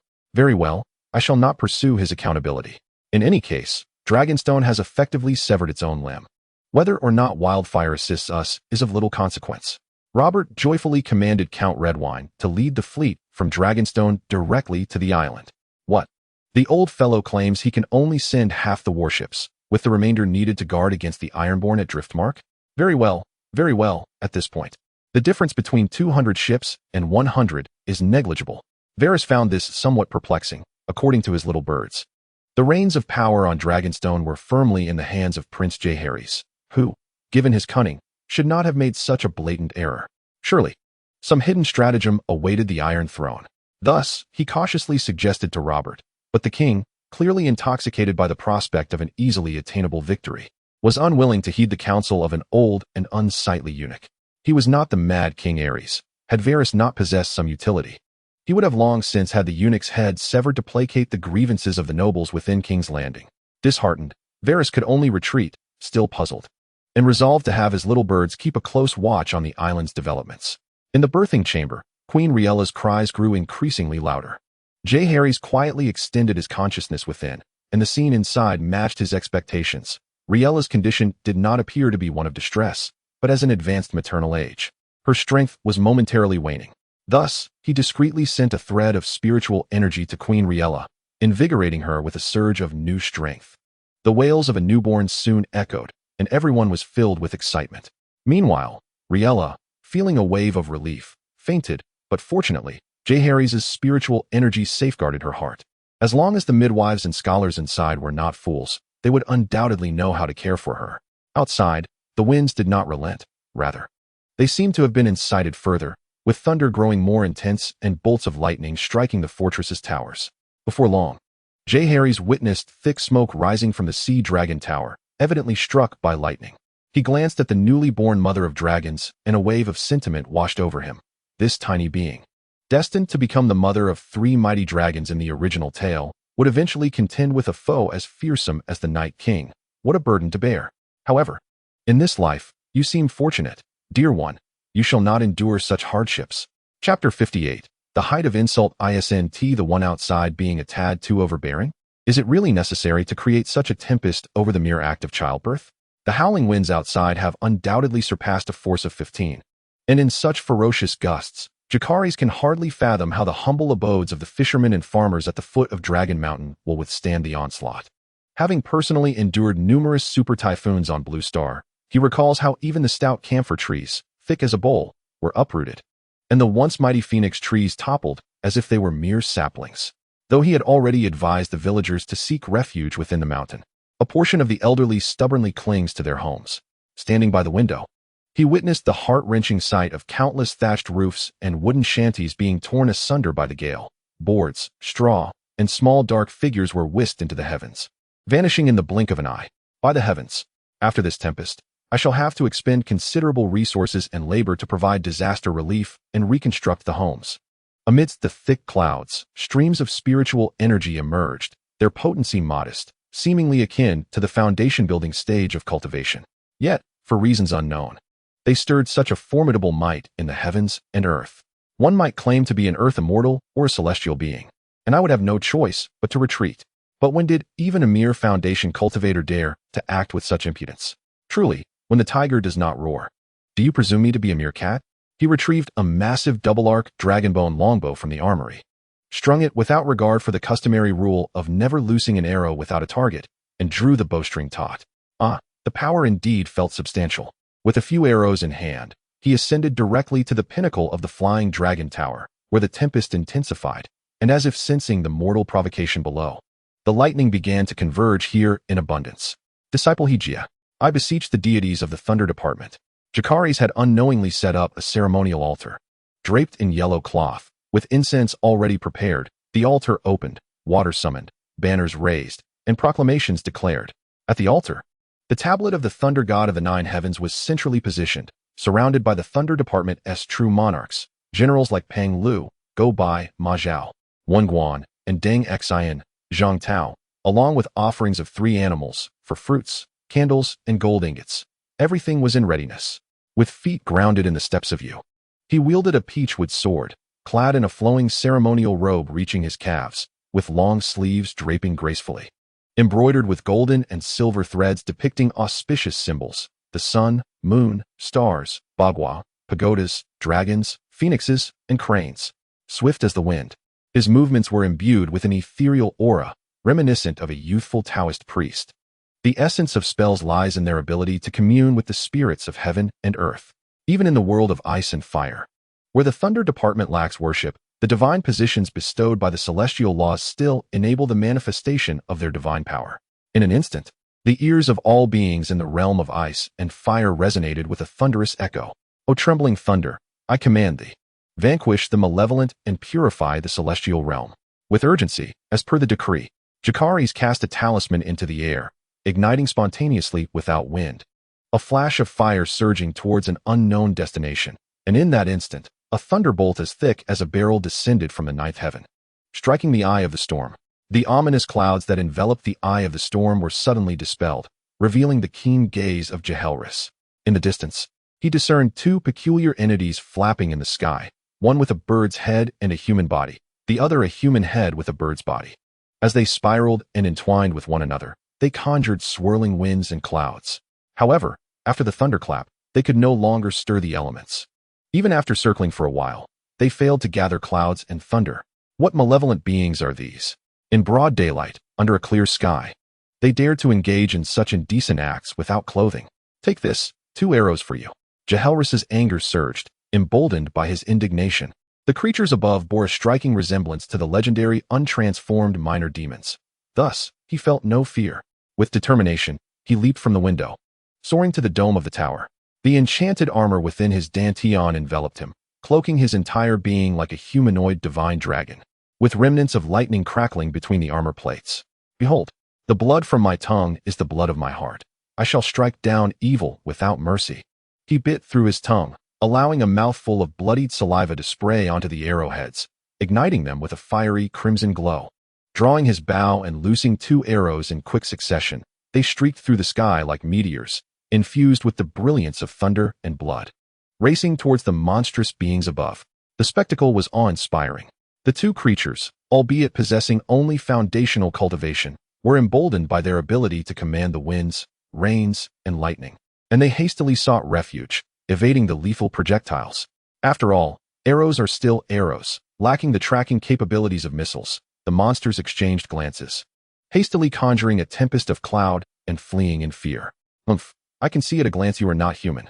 If it were possible, I would bellow for the mighty celestial dragon. Alas, he possessed neither the power of a dragon nor even a single dragon scale. Moreover, without his enchanted armor, he would have perished in an instant. The exertion from presiding over the grand ritual and those 2 arrows had nearly depleted all his vitality, and he was now relying solely on the strength of his armor. Should those 2 fiends dare to look back, they would be greeted with a most delightful gift of severed heads. Oh dear, my grand ritual awaits the respectful send-off of the deities. He trembled as he stood, glancing down in awe. How on earth did I ascend to such heights in a moment of rashness? Perhaps the atmosphere was just right, compelling him to put on a display for his companions? You were warned to keep a low profile, yet you go and orchestrate a grand ritual, nearly tearing the heavens asunder. My dear fellow, while others row their boats with paddles, you seem to rely solely on the tides. Is this not the very essence of those wicked creatures taking advantage of us? Jeherys retorted, even now, with Daenerys born, they still stir up trouble. What do they demand? A sacrifice of human lives. But wait, are they offering sacrifices to the heavens or to themselves? Are they here to demand blood offerings from me? They possess some semblance of divinity in this world. Ah, but divinity is but an oddity to him, merely a testament of the heavenly laws of a minor world, akin to the celestial decrees granted to those of the heavenly realm. True deities? Ah, certainly not. Are these truly divine beings? Jeherys, deeply disillusioned, bore an unappealing visage, acted erratically, and possessed no ethereal grace. It seemed that even the king of light, Rallo, demanded sacrifices. They were not celestial beings, rather, as Duobao elucidated. While the path of immortality values life and transcends the mortal realm, the divine path is quite different. Mankind often conflates gods and immortals, yet fails to recognize that the immortal way seeks liberation for oneself before aiding others, whereas the divine path, rife with transgressions, allows one to abandon their wicked ways and ascend to divinity. In this world, the gods are far more ruthless and merciless than in the greater cosmos. Those who refuse to obey may find themselves incited by the deities to wage war or directly manipulated by divine power to lead themselves to ruin. To those who comply, fortune flourishes. To those who resist, demise awaits. Beings are but playthings in their hands. They are akin to spectators at a dogfighting arena, tossing a few bones when pleased, watching as the creatures below scramble and battle, and unleashing plagues and calamities when displeased, annihilating families and homes. I, Jeherys, lacking in prowess, merely wished to wield my sword and ask, by what right? Merely because you are ordained as gods. When I had yet to attain immortality, you were already divine. Should I achieve immortality, even the gods may perish. Chapter 59, The Faith of the Dragon God. O formidable spirits, heed my decree. Vanquish the wicked and preserve the righteous. Grant no mercy. This is my creed. The god's path is devoid of righteousness. I am the twilight of the deities and the blade that punishes the world in its chaos. Am I mad? I harbor no hatred for the divine beings, but rather lament that they fail to recognize my fervor. Driven to madness, Duobao muttered to himself. This child has fallen prey to his superiority complex again. How much did he drink? Eventually, Jeherys regained his composure, dismounted from the tower, and once more slipped through the window. Straining to fulfill the sacred rites and the descent of the banners, he could no longer hold on. his protective armor disassembled, transforming into a miniature suit that floated within his dantian. Achoo! Achoo! When he awoke, it was already the following day. The flying dragon tower grew chilly at night, and Jeherys found himself once more sleeping on the ground, feeling slightly unwell. After establishing his foundation, such minor ailments should not have troubled him, yet alas. His excessive exertion the previous day had drained his spiritual energy. As he walked through the courtyard, he overheard the servants conversing animatedly. Did you hear? Yesterday, a divine retribution was imminent, but suddenly a deity appeared atop the flying dragon tower, driving away the divine punishment and rescuing our Dragonstone Island. Ah, I have first-hand knowledge. That was the divine friend of young Prince Jeherys. Just days ago, His Highness hosted him with great hospitality. Yes, indeed. Young Prince Jeherys must have received a divine oracle, prompting the fleet's sudden departure. Wow, a true deity. Should we not construct a shrine for him? Jeherys' expression shifted. Summoning Long E, he thought, the people's hearts can be harnessed. I can don the guise of my incense avatar. He had long discussed with Duobao that in this era of silence, even in such a small world, still imbued with lingering spiritual energy, it was already a limit to cultivate himself to the realm of earthly immortals. Though the path of incense bore numerous issues and drawbacks, it remained a viable route to ascend to celestial realms through human offerings. There is no reason to disregard it. To transcend the mundane world is merely the beginning of celestial mastery. If one fears becoming too entangled with this minor realm, one may employ the method of refining a manifestation of incense to bear the burdens of this world's karma, allowing the true self to transcend the material. Seizing the moment, action was taken without hesitation. With the endorsement of the official Dragonstone Island, a modest temple was swiftly erected at the dock, marked by a sign that read Temple of the Dragon God. This establishment stood in stark contrast to the halls of the Seven Gods, for within its confines resided but one idol, a figure entwined with peculiar creatures, a white stone effigy of the flower deity dragon, elevated upon a pedestal adorned with sculpted clouds and golden lotuses. The idol was intricately carved with scales, a sword hung at its waist, and its long hair cascaded like a waterfall. The eyes dyed a striking purple. The features were clearly reminiscent of the Valyrian lineage. Curiously, the idol bore a striking resemblance to Jeherys, as though it were a vision of him grown. Before the idol, an offering table was placed, with a gilded plaque at its center inscribed in Valyrian and the common tongue of Westeros, proclaiming Dragon God. In front of the table stood a small incense burner, and Jeherys had arranged for the inner guards to temporarily act as temple attendants, instructing visitors on how to offer incense, burn paper, and make wishes. At the entrance of the temple, a designated vendor sold candles, yellow paper, and gold ingots. Some inquired, who is this dragon god, and what is his purpose? The temple attendant would explain, this is the most ancient dragon god of Valyria. He governs the winds and rains, bestowing fortune and misfortune, protecting the land and its people. Those who sailed upon the seas were encouraged to pay their respects and light incense. The offerings of candles and yellow paper were quite inexpensive, requiring only a few copper coins, and typically no regular tribute was necessary. In times of need, one could silently recite, "May the dragon god be merciful and protect the world," or similar prayers. After all, it is wiser to believe in the possibility rather than dismiss it entirely. As the architect of this endeavor, Jeherys naturally led by example. He knelt reverently upon the mat placed before the offering table, bowing twice with utmost respect. A fragment of his consciousness had already attached itself to the idol through the art of manifestation. Given time to gather the incense offerings, he would undoubtedly step into the realm of the earth immortals. Thus, this was not merely an act of self-worship, but also a form of cultivation. With Prince Jeherys as a model, some citizens began to emulate his acts of veneration. In the moment of kneeling, they felt a stirring of the heart and spirit, and upon gazing at the dragon goddess effigy, the once solemn figure appeared remarkably benevolent. Common folk, afflicted with minor ailments, found themselves unexpectedly healed after offering their heads in prayer for health. A miracle, undoubtedly a miracle. Many had knelt before the old gods, bruising their foreheads, yet received no response from the divine. In stark contrast, the dragon god seemed to grant every plea, prompting even more to join in the acts of worship. Jeherys observed in silence with a smirk, knowing full well that there were no miracles at play, merely his own spiritual energy healing them. Most of these individuals were likely recruited covertly by the internal guards following his directives. However, their ailments were genuine, and their injuries were real. If they were to feign, how could they possibly perform with such authenticity? As the incense and yellow paper burned, A faint aura of divine energy enveloped the dragon god statue, steadily augmenting the fragment of divine consciousness that had been separated by Jeherys. Although the incense offerings were not yet abundant, they were sufficient to sustain daily needs. Jeherys, in accordance with the wishes of his followers, would judiciously select a few fortunate souls to further enhance the reputation of the dragon god as a being who answers all prayers. In time, as the number of earnest supplicants increased, the divine energy would flow endlessly, ultimately manifesting a corporeal embodiment of incense and devotion. The two deities soaring above Dragonstone Island were, in fact, descendants of the storm god and the goddess of wind, authentically divine beings of the divine era, sent by the storm god. They came to Dragonstone Island to harvest a bounty of offerings. Unfortunately, their endeavor yielded few offerings and nearly cost them their lives to arrows. They faced significant losses. Failing to collect sufficient offerings would surely result in disfavor upon their return to the Cloud Palace. After deliberation, they decided to linger in the surrounding seas, seeking isolated fishermen to report back with something to show for their efforts. At that moment, a grand fleet emerged from the southern horizon. The two deities exchanged knowing smiles. For diligent birds are rewarded with worms.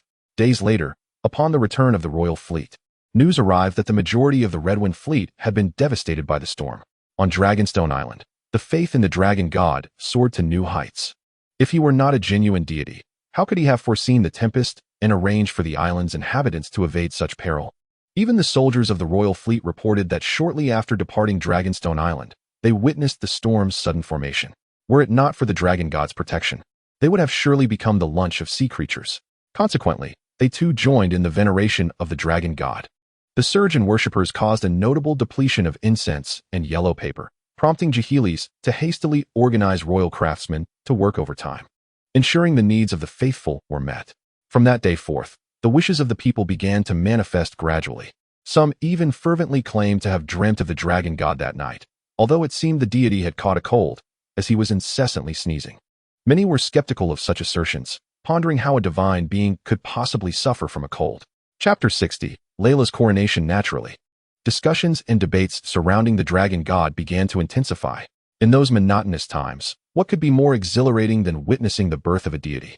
Even on Tidal Island, Crab Island, and Crabclaw Peninsula, skepticism turned to belief as the establishment of dragon god temples allowed them to experience firsthand the divine wonders. This ignited a fervent wave of devotion to the dragon god throughout the entire Blackwater Bay region. The renown of both the royal family and Prince Jeherys flourished even further. Those favored by the divine were indeed the true sovereigns of the mortal realm. Of course, all of this is merely a prelude to what is yet to come.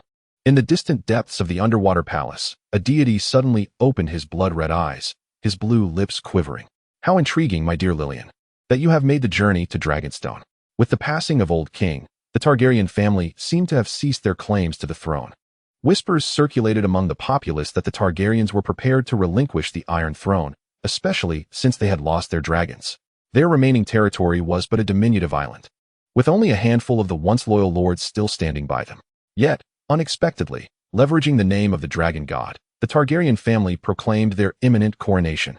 This announcement instantly stirred hope within the hearts of many. In truth, numerous lords and nobles were not averse to once again pledging their fealty to the Targaryens. However, if they dared not even claim the title of king, what reason would the people have to pledge allegiance to a timid sovereign, to a faltering kingdom? Queen Rhaella and Jeherys understood this well. Compared to a claim that lacked legitimacy, their foremost task in the preceding chapters was to ensure their foothold on Dragonstone. After all, if survival itself was in jeopardy, what hope was there for a coronation or reclaiming the Iron Throne? Was that not mere folly? Yet now, the moment had arrived. Dragonstone had first seized the mint in White Harbor, trading gold with pirates to successfully resolve the island's financial crisis, a transaction that continued sporadically. The primary reason being the skyrocketing price of pure gold from the stepstones, reaching 2 golden dragons per pound, leaving most pirate stock depleted. Through such dealings, Dragonstone had amassed millions of golden dragons, though a substantial portion was subsequently spent. While it might be an exaggeration to declare them the wealthiest in Westeros, among the lords of the Seven Kingdoms, Stormlands, and Reach, it would be hard to argue against their preeminent status. Furthermore, they proactively engaged in warfare against the Storm's End, shattering Robert's ambitions to construct a fleet to annihilate Dragonstone. Ultimately, under the guise of seeking refuge from the storm, they deliberately turned Dragonstone into a formidable trap. harnessing divine power to decisively crush half of the fleet from Driftmark. In recent days, the fishing enterprises resumed their primary vocation, retrieving numerous bloated and pale corpses adorned with the sigil of House Redwine, along with their belongings, thereby validating the rumors that had circulated. At present, Robert could muster no more than a fleet of under 100 warships from Driftmark, alongside a few family fleets from Shield Islands. The threat posed to Dragonstone was minimal. Moreover, Dragonstone continued to construct new warships, constantly refining the crossbows equipped with Thunderbolt ammunition, thus altering the balance of power significantly. Many noble families across the kingdoms had discreetly sent envoys, ready to shift allegiances should Dragonstone require their support, regarding the claims of a sown three-headed dragon banner, to which only His Majesty's call can summon a gathering of supporters. Jeherys expressed his utter disbelief in even a single punctuation mark of their assertions. However, there exists a realm where the Targaryen family has consistently garnered unwavering loyalty, a place that still refuses to pay tribute to the Iron Throne, the Crab Isle. This peninsula is situated in the northeastern part of the realm, extending into the Narrow Sea, bordered by Crab Bay to the north and Blackwater Bay to the south. Historically, it was the conqueror Aegon who dispatched his wife, Viserys Targaryen, to pacify the Crab Isle. The lords, having heard of King Harren's fate, promptly knelt in submission, and Queen Viserys took them as her direct vassals. Since that moment, the Crab Isle has remained steadfastly loyal to the Targaryen lineage. During the War of the Usurper, only the lords and knights from the Crab Isle fought until the very last moment. However, following the death of Rhaegar in the climactic Battle of the Trident, their morale shattered, leading to their eventual surrender. The peninsula is barren and desolate, rife with marshlands and pine forests. To the Iron Throne, it is akin to a tasteless morsel, unpalatable yet regrettably discarded, but to Dragonstone, it serves as an invaluable source of manpower and resources. When Dragonstone engaged in trade with the surrounding lords, the residents of Crab Isle were the first to respond, and it has now become the most actively trading location with the islands of Blackwater Bay. Most lords and residents have benefited from the commerce with the islands, no longer the impoverished and desolate land it once was. In their earlier poverty, they had no inclination to pay taxes to the Iron Throne, but now, with newfound wealth, they have grown bolder, even expelling the tax collectors sent by the Iron Throne, a striking display of defiance. Seeing the opportune moment, Jeherys was the first to propose the coronation of Queen Rhaegar, a suggestion that received unanimous approval from all the subjects. As for the rationale behind not crowning young Aegon, it is evident. Queen Rhaegar, as the daughter of King Jeherys II and the elder to the two princes and the grandson, possesses an irrefutable claim to the throne. Furthermore, is it not known within the Targaryen family that this Aegon on the island is but an impostor? How could he ever be crowned? In the original tale, Queen Rhaegar passed away after giving birth to Daenerys, and due to the uncertainty surrounding Aegon Targaryen's existence, the throne was bestowed upon Viserys according to the line of succession. However, now that Queen Rhaegar has given birth and appears remarkably healthy, at 40, she looks scarcely older than 30. She is more than capable of assuming the responsibilities of a queen. If the throne is not to be inherited by her, then by whom shall it be? Though outsiders remain unaware, she had previously modified the laws of succession in the Hall of Dragonstone. While the Lannisters have not yet been vanquished, as Jeherys wisely counseled, without legitimacy, there can be no harmony. As the rightful heirs of the Iron Throne, the Targaryen family cannot allow the throne to remain vacant for long, otherwise, it would be tantamount to displaying their weakness before the world. How can the feeble regain the hearts of the people? This sentiment resonated deeply within the hearts of all present. Thus, preparations for the coronation ceremony commenced with great urgency. On this day, Dragonstone released all its ravens, announcing to the lords of Westeros that Queen Rhaegar of House Targaryen would be formally crowned as the King of the Undulls, the Royner, and the First Men, the ruler of the Seven Kingdoms, and the protector of the realm, calling upon all subjects to send representatives to Dragonstone to pledge their fealty. This was a direct challenge to Robert across the sea. However, this move placed the lords in a precarious position. One was a king with a legitimate claim by law, while the other had forcibly seized the Iron Throne through strength, yet had already been crowned by the High Septon. This was quite a dilemma. Seizing upon the news of the coronation, Jeherys dispatched envoys to Braavos, Pentos, and the Shadowlands of Ashai. With the royal treasury of Dragonstone now brimming, he sought to acquire some dragon eggs from abroad, for after all, unhatched dragon eggs were merely precious collectibles. Chapter 61, Dragon Eggs and Whispers Curse It. How could they be so coincidental? Robert Baratheon was furious, declaring that the Targaryens chose this moment to claim kingship, neither too early nor too late. He had just signed a contract with the envoy Humanuk Apua of the Sea Lord of Bravos to exchange new debt for old. The total debt of 2 million golden dragons had been settled with the savings from the royal treasury. Yet, immediately afterward, the Targaryens announced their coronation. What was even more infuriating was that this contract was meticulously crafted by Apua after learning from past mistakes, eliminating all loopholes, and affixed with both parties' private seals. This meant that regardless of Robert's position on the Iron Throne, he was obligated to repay a staggering debt of 3 million golden dragons, with principal and interest totaling 5 million, of which 2 million had been repaid, incurring 3 million in new debt to cover interest. It was utterly absurd. Honestly, at this moment, Robert felt that he might as well not have ascended to the Iron Throne, as it was far removed from his expectations during the rebellion. He faced obstacles at every turn, and nothing seemed to proceed smoothly. Now his kingdom was on the brink of turmoil. Spending was secondary, as the royal treasury still retained some savings. The crux of the matter was his complete inability to counter Dragonstone.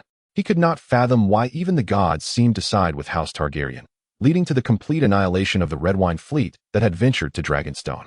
Was this not a proclamation to the world that he had been forsaken by the divine? Fortunately, after the alliance with the Lannister family, his father-in-law Tywin Lannister promptly offered his support. He indicated that the Westerlands could take on the task of shipbuilding, with a formidable fleet and the newly developed Wildfire, which had shown promising improvements. The advantage would still remain with him. Robert acquiesced. There was no better alternative. The fleet from Dragonstone now firmly controlled the mouth of Blackwater Bay, and had he not arranged numerous trebuchets atop the Red Keep, those ships flying the three-headed dragon banner would brazenly sail upon the waters of the Blackwater. Your Majesty, the pressing issue at hand is that we can no longer allow the Dragonstone fleet to act so brazenly. We must devise a means to deliver them a resounding blow that will inflict pain upon them. A minister has offered counsel. Indeed, my dear minister, your words are most reasonable, and given the merit of your concern, I shall entrust this matter to you. With a grand gesture, Robert exemplified what it means to be an astute judge of character. A certain individual stood in a daze. Go, summon Varys. Robert commanded the Kingsguard while seated upon the Iron Throne.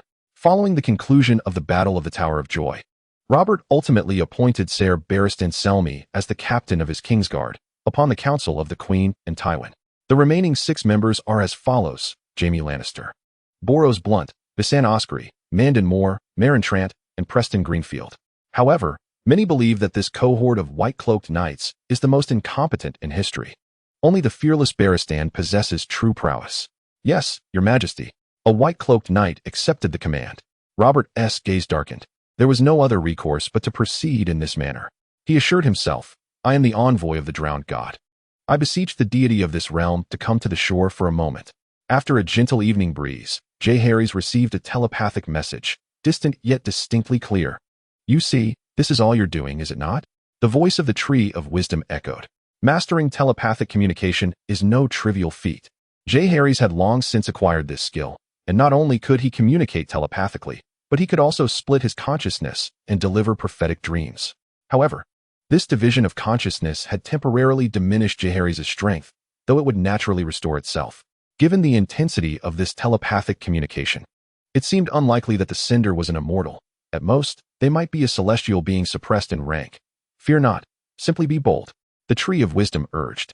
I did not expect you, with your striking brow and elegant demeanor, to begin to stray.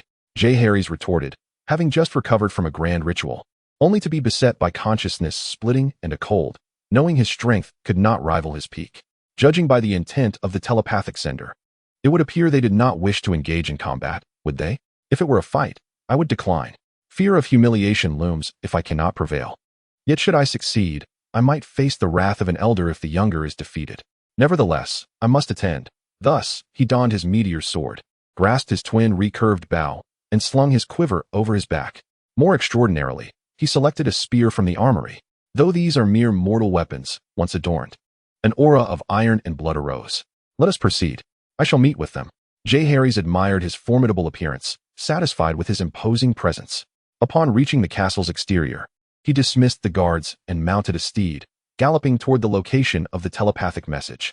As he neared the shore, where great stones stood like sentinels, the horse struggled to navigate.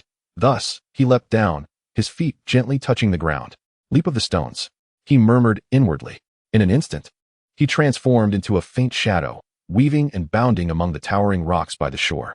The technique of leap rock, known as one of the 72 arts of Taoist earthly evils, is fundamentally an art of agility and elevation. It is said that with adequate cultivation, one can effortlessly step from the left foot to the right, spiraling upwards into the heavens. Of course, with Jeherys' current level of mastery, soaring into the sky in a spiral is beyond his reach. However, once the technique is unleashed, his speed surpasses that of a galloping steed, his form flickering like a wraith. A leap of 23 meters poses no challenge whatsoever. As his cultivation progresses, Jeherys engages in a spirited debate with the treasured tree, insisting that the green Taoist fruits no longer suffice. At the very least, they must procure yellow Taoist fruits. Otherwise, he risks facing dire consequences. Ultimately, the treasured tree, astute in its judgment, concedes to his demands. Furthermore, presenting yellow or even higher-grade Taoist fruits is not tantamount to forcing growth beyond its natural bounds. The bond between Jeherys and the tree has long since evolved into a shared fate. Their fortunes are inextricably linked. However, Jeherys seems to have truly engaged with the earthly arts, as he has recently manifested techniques from the 72 arts. He has mastered the art of sword control through his spiritual essence, yet after the fragmentation of his consciousness, he finds himself temporarily unable to employ this technique. Were he able to wield it, he could soar upon his sword, rendering the search for dragon eggs unnecessary. After all, the dragons of this realm, lacking in both aesthetic appeal and formidable prowess, are disappointing. Beyond their ability to fly and breathe fire, they possess little else in terms of skills, which is rather intolerable. Recalling the films How to Train Your Dragon, where dragons exhibit a plethora of abilities, such as emitting toxic mists, becoming invisible, summoning lightning, and launching feathers, one cannot help but feel that Martin, in crafting A Song of Ice and Fire, failed to envision a more expansive narrative. It is no wonder that the dragons of this world have dwindled to mere eggs. Had they possessed even a fraction of the majesty and might of the divine dragons from my homeland, the outcome would assuredly have been different. Although he has dispatched emissaries to Essos to procure dragon eggs, this does not imply that no eggs remain in Westeros. There are still potential locations: the Dragonmount, the ruins beneath Summerhall, and the depths of the Narrow Sea. Since his arrival on Dragonstone, Jeherys has continuously dispatched search parties to the Dragonmount, yet thus far, there has been no word. It has been over 20 years since Summerhall was consumed by flames, and it remains uncertain whether the Lords of Storm's End have surreptitiously excavated the site. As for the depths of the Narrow Sea, it is known to harbor a dragon egg. During the tumultuous era of the Blood Dragon's Dance, Queen Rhaenyra's son, later known as Aegon II, lost a dragon egg to the sea when the fleet of his sister's kingdom attacked.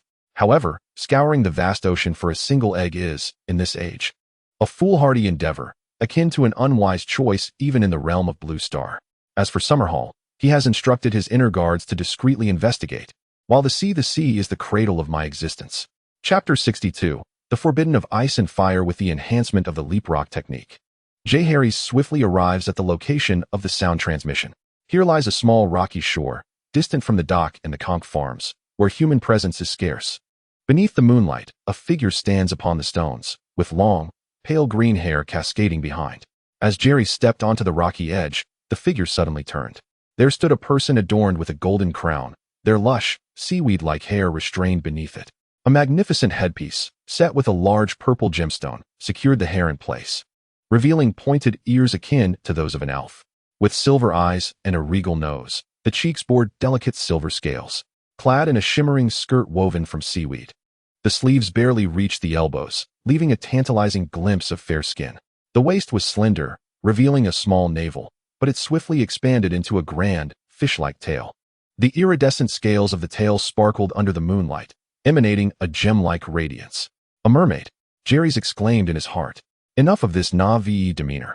The magical tree thought to itself that its landlord seemed rather unsophisticated. Mermaids, mermen, and the race of fish people are simply humanoid beings dwelling in the ocean.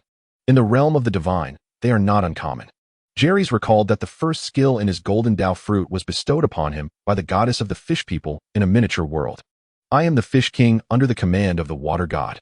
I come to pay homage to the newly born deity in this realm. The affluent and generous mermaid spoke, her voice like gentle waves, imbued with an irresistible allure. Strangely, she spoke the common tongue of Westeros. It appears that even in the underwater world, one must learn a foreign language. Jeherys mused, finding it amusing that education beneath the sea was equally competitive. "Oh, I am Jeherys Targaryen, son of the Queen of the Seven Kingdoms. If you seek the right person, it must be me," Jeherys replied, scratching his nose. For he was the only practitioner on the island. However, he did not claim to be the master of Dragonstone.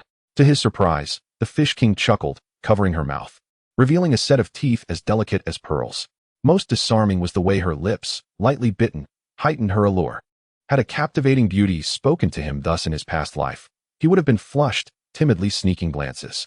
Yet now, he boldly met her gaze, his eyes scanning her sensitive areas like a discerning light.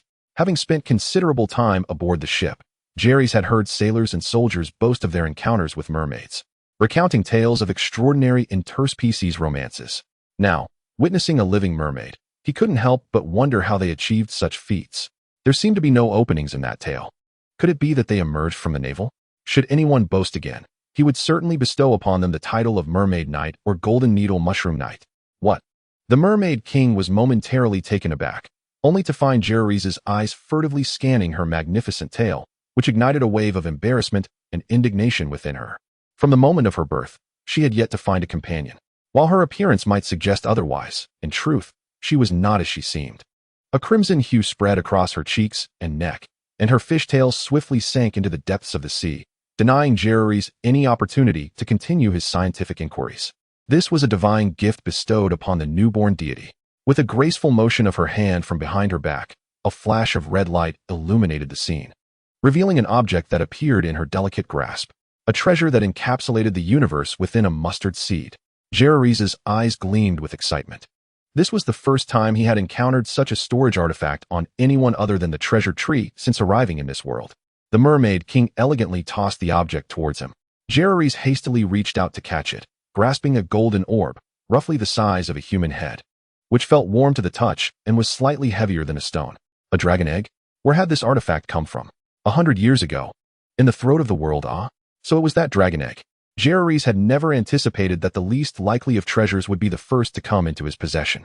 The divine message I bear for the newborn deity is this: the time for the divine war has not yet arrived. I urge you to remain within the bounds of propriety. Should you defy this counsel, the gods shall unite against you. Jeherys was left bewildered. What was this about a divine war? Very well, I shall take the liberty to elucidate further. As the Mermaid King elaborated, Jeherys began to comprehend the situation. This realm of ice and fire was governed by two supreme deities, those lofty beings referred to as celestial entities by the treasure tree. There existed several mid-tier deities, corresponding to the earthly realm of immortals, and numerous lower deities and attendants, aligned with the mortal realm and foundational cultivation stages. However, for these upper-tier deities, the attendants were akin to subordinates. With the advent of the Age of Silence, the spiritual essence available for the deities to squander had dwindled significantly. If disputes arose among the gods and they engaged in reckless battles, the very fabric of the world could be torn asunder, hastening the depletion and dissipation of spiritual essence. Thus, since the Dawn era, the two supreme deities had collaborated to seal the world's spiritual energy, issuing a decree that, for the sake of harmony, civilization, beauty, and sustainable development of divine existence, the gods must refrain from direct conflict.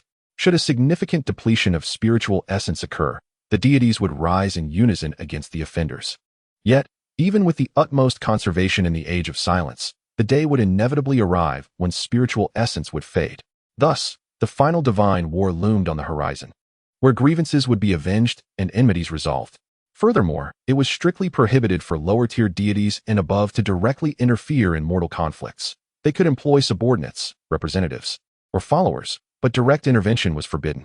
In essence, Jeherys found himself in a position of moderate power, categorized as a weaker lower-tier deity, necessitating reminders of the rules that govern this world.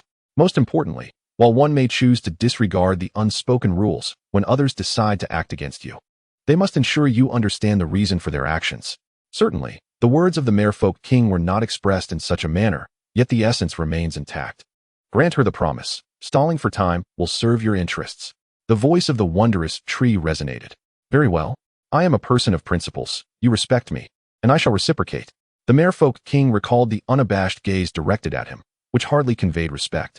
However, I am left with a lingering question. Does the demon dragon not disrupt the balance among the divine? Mere mortals, what do they matter in breaching the code? Is it not said that the demon dragon is a creation of blood and fire? Merely a failed endeavor, akin to the monstrous beings in the depths of the sea or the eerie spirits in the land of eternal winter. It is no wonder that in the series, Drogon's flames could not harm the Night King in the slightest. The disparity in their offensive and defensive capabilities rendered the dragon's flames utterly ineffective. With that thought, I find solace. Jeherys nodded, and I shall inquire further. Strictly speaking, do the divine servants not also qualify as failed creations? If you were to remain silent, I might truly admire your composure. Chapter 63, Vivian Fisher. The Merfolk King cast a wistful glance at the boy. What troubles you regarding the divine servants? Do you not comprehend the concept of seeing the truth without voicing it? Ascending to divinity is exceedingly arduous. She had been confined to this level for decades. Hearing tales of the supreme deity's unparalleled combat prowess, who recently triumphed over 2 deities under the command of the God of Storms. I wonder if you could offer guidance to us, the failed divine servants? Guidance, you say? However, you dwell in the sea while I reside on land. How can we engage in a fierce battle? A minor issue. The Merfolk King smiled gently, her beauty radiating like a captivating vision, as her fishtail transformed into 2 elegant legs. But wait, you may transform, yet why don't address? Where's the fundamental trust between people? That earns a poor review. This is merely a trivial illusion, the wondrous tree declared. With my keen insight, I have already pierced through the fog and uncovered the truth. Brother, might you impart some wisdom? Jeherys implored, unbothered by the state of his legs, for he prided himself on his eagerness to learn. Is that truly a desire to learn? I hesitate to expose the truth. Ultimately, Jeherys did not achieve his wish. It appears the supreme deity excels in archery, spear, and swordsmanship. Shall we engage in a contest with these 3? How do we measure the bow? Jeherys inquired. The Merfolk King retrieved an intricately carved fishbone bow and several fishbone arrows from her storage ring. She stood tall, surpassing Jeherys in height, estimating around 170 centimeters. With slender shoulders likely owing to her racial heritage. Even with her transformation, her legs remained elegantly long. The supreme deity may observe that on the boulder 100 meters away, there lies a small grass with 7 leaves. Let us each shoot 4 arrows, aiming to hit the leaves without harming the stem. What say you? Jeherys looked up and indeed spied a small blade of grass struggling to emerge from the crevice, representing an indomitable spirit. Excellent. Please, the lady may proceed. With a flourish, the Merfolk King drew the fishbone bow and knocked an arrow. With a swift whoosh, the arrow soared toward the junction of the grass's leaves and stem, resulting in the leaves falling while the stem remained unscathed. What splendid archery! Jeherys praised. Such archery skills fall far short of mine. He drew 4 arrows and, astonishingly, hit the target with all 4. For one who possesses the skill to shoot an arrow through a louse, this is hardly a trivial feat in the Tome Lizzie, the Questions of Tang. It is recorded that Ji Chong learned archery from Fei Wei, suspending a louse with a strand of horsehair and observing it daily. After 3 years, the louse appeared to him as large as a wheel, and upon drawing his bow, the arrow pierced the louse while the horsehair remained intact. Ah, that is against the rules. The Fish King exclaimed in anger. How could you shoot all at once? Can't you fire just 1 arrow at a time? Jeherys shrugged. Is there such a regulation? It seems there isn't. I have a generous capacity, do I not? Just declare me the winner, will you? Humph. This time, I concede you the victory. For the next challenge, we shall compete in swordsmanship, she mumbled. Whether it be swordplay or trickery, you are still quite inexperienced. Jeherys retorted cheekily. Since acquiring the Monkey King's sword technique, Jeherys has diligently practiced without respite, never daring to neglect his training. He has also managed to solidify his foundation, engaging in practical exercises daily with no fewer than 3 skilled guards or knights as sparring partners, sometimes even more. The scene resembled one person being besieged by a multitude. His swordsmanship has long reached an extraordinary level. The Fish King then brandished a fishbone sword, which perhaps was a necessity due to the underwater realm's inability to forge iron, as most of their weapons are crafted from various fish bones. This particular sword resembled the jaw of a sawfish from the Blue Planet, rugged in design, with the blade adorned with sharp teeth. Jeherys drew the meteor, feeling it might be somewhat unfair, worrying about potentially breaking the young lady's sword and causing her to weep. Yet, once the swords clashed, Jeherys found little cause for concern. The bone sword, though seemingly fragile, was indeed a remarkable treasure. Its hardness rivaled that of steel, and the Fish King's swordsmanship was equally peculiar, excelling in hooks, thrusts, and cuts. Of course, the primary reason lay in the sword itself, as its serrated edges allowed it to transform into a hook or a grapple upon contact. Were it not for Jeherys' profound composure and solid foundation, he might have been disarmed. After several exchanges, both combatants recognized the intricacies of each other's swordplay. Jeherys' swordsmanship was grounded and unified in footwork, excelling in close combat, while the Fish King's style was enigmatic and complemented by her impressive stature. Although she lacked agility in her nimble movements, her long legs allowed her to swiftly create distance. He pursued while she retreated, and she pursued while he retreated. For a time, they were evenly matched, unable to determine a victor. Stop. How about we call this round a draw? Jeherys suggested after parrying a strike. In truth, this was somewhat advantageous for him, as merfolk, being the spirits of the sea, naturally experienced diminished prowess on land. After another dozen exchanges, he would undoubtedly best his opponent, but what merit is there in a victory that lacks honor? Very well. The Fish King pondered for a moment before acquiescing. Although the boy appeared youthful, his swordsmanship was indeed extraordinary. She reflected that at his age, she would have been no match for him. Perhaps one should refrain from utilizing long weapons, Jeherys remarked, grasping his spear. The lance, measuring an impressive 12 feet, equivalent to approximately 3.66 meters, posed no issue in length. However, its quality paled in comparison to the formidable firearms wielded by the warriors of the Blue Star. Surely you are not suggesting that you falter with a long spear? The Mermaid King teased with a playful smile, her eyes sparkling. With a flicker of light, she sheathed her bone sword and summoned a golden spear. Its design ostentatious and lavishly adorned. The shaft was embellished with depictions of palaces, mermaids, and sea creatures, each interspersed with pearls, rendering the spear more an ornament than a weapon. Falter. Jeherys bristled at her words. I am not jesting with you, so do not provoke me. I shall not divulge that my mastery of the Overlord's spear techniques is indeed derived from the authentic teachings of the Overlord himself. Over the millennia, countless masters of spear techniques have emerged, yet the Overlord remains unparalleled, an entity unto himself. After his fateful battle at Geishia, where he met his end by the Wu River, he has been revered for centuries, his legacy enshrined by generations. His spear techniques were even catalogued by the illustrious Bao Bao Miaoshu. Do you dare to claim they lack strength? I fear only that mere mortals cannot withstand the unmatched might of the Overlord. Jeherys steadied his spear, gripping the butt end firmly, a technique known as hiding the spear's tail. Utilizing the strength of his core, he wielded the spear with a flourish, causing the shaft to writhe like a great serpent awakening. The sound of creaking echoed as fissures appeared along the spear, revealing its fragility. However, while the untrained may observe the spectacle, the Mermaid King discerned the truth. Her own skills in spearplay were likely inferior to his. Yet, having recently suffered a defeat, she could not afford to lose face in the underwater realm nor bring shame upon her ancestors. As a divine attendant, she refused to exploit weaponry for an advantage. Instead, she retrieved another spear from her storage ring, its design mirroring her own but lacking the intricacy of embellishments. Tossing the spear to Jeherys, she pointed its tip toward him, determined to engage in battle. The disparity in their spear techniques was even greater than that of swordsmanship. Though the Mermaid King possessed considerable strength, it was no match for Jeherys' Overlord spear's formidable might.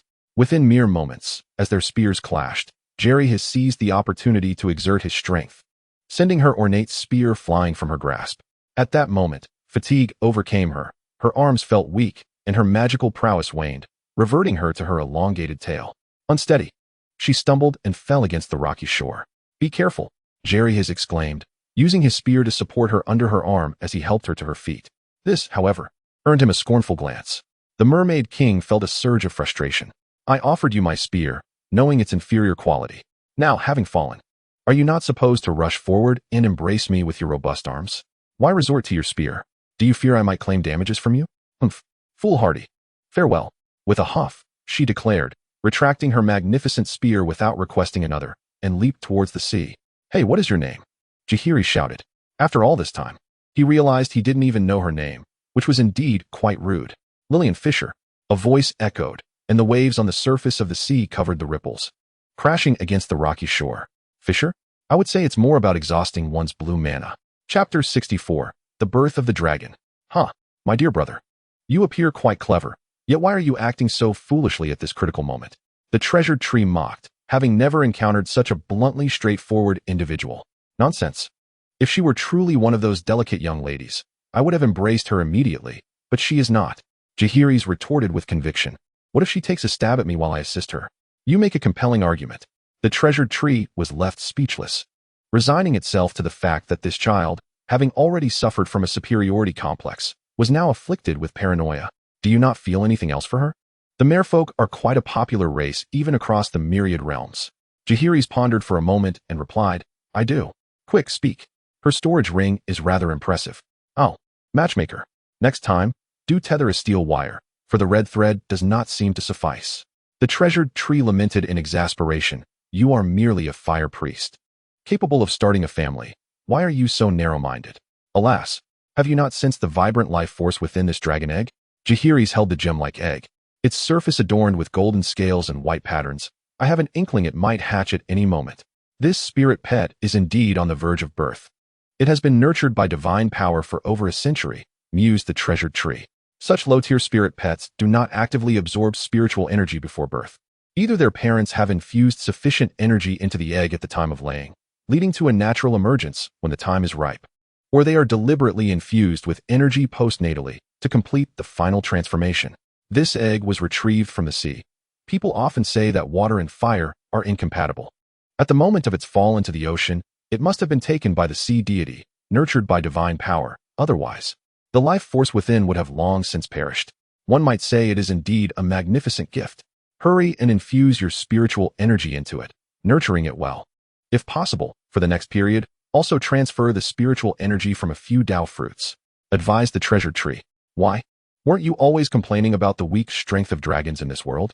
If they could acquire some skills or divine abilities from the Tao fruits before their birth, they might achieve a breakthrough. The treasured tree explained, this is quite common in the celestial realm. Many celestial beings' mouths, aside from exotic beasts, also include various celestial birds. Like cranes and phoenixes, the celestial beings would nourish the precious eggs with a variety of rare materials even before they had hatched. This notion is not entirely unfounded. After all, some divine birds are indeed destined for the table. I hope that the dragon which emerges not only breathes fire, but also unleashes lightning. Impervious to blades and bullets, with wings that stretch across vast distances. Ideally, it would have 3 heads, or even 9, with each head possessing a unique ability. If one head is severed, 3 would sprout in its place. I summoned you to transfer spiritual energy, yet here you are, making wishes? The treasured tree of marvels was momentarily rendered speechless. And 9 heads? Do you think it's the ancient beast Xiang Lu or the 9-headed bird? Even in my dreams, I would not dare to entertain such thoughts. In the end, Jeherys complied earnestly with the request, as gaining an additional skill is a boon, after all. To this end, he specifically sought the assistance of the treasured tree of marvels to select a Tao fruit, preferably one suited for transforming beasts into immortals, lest it be misaligned with his expertise.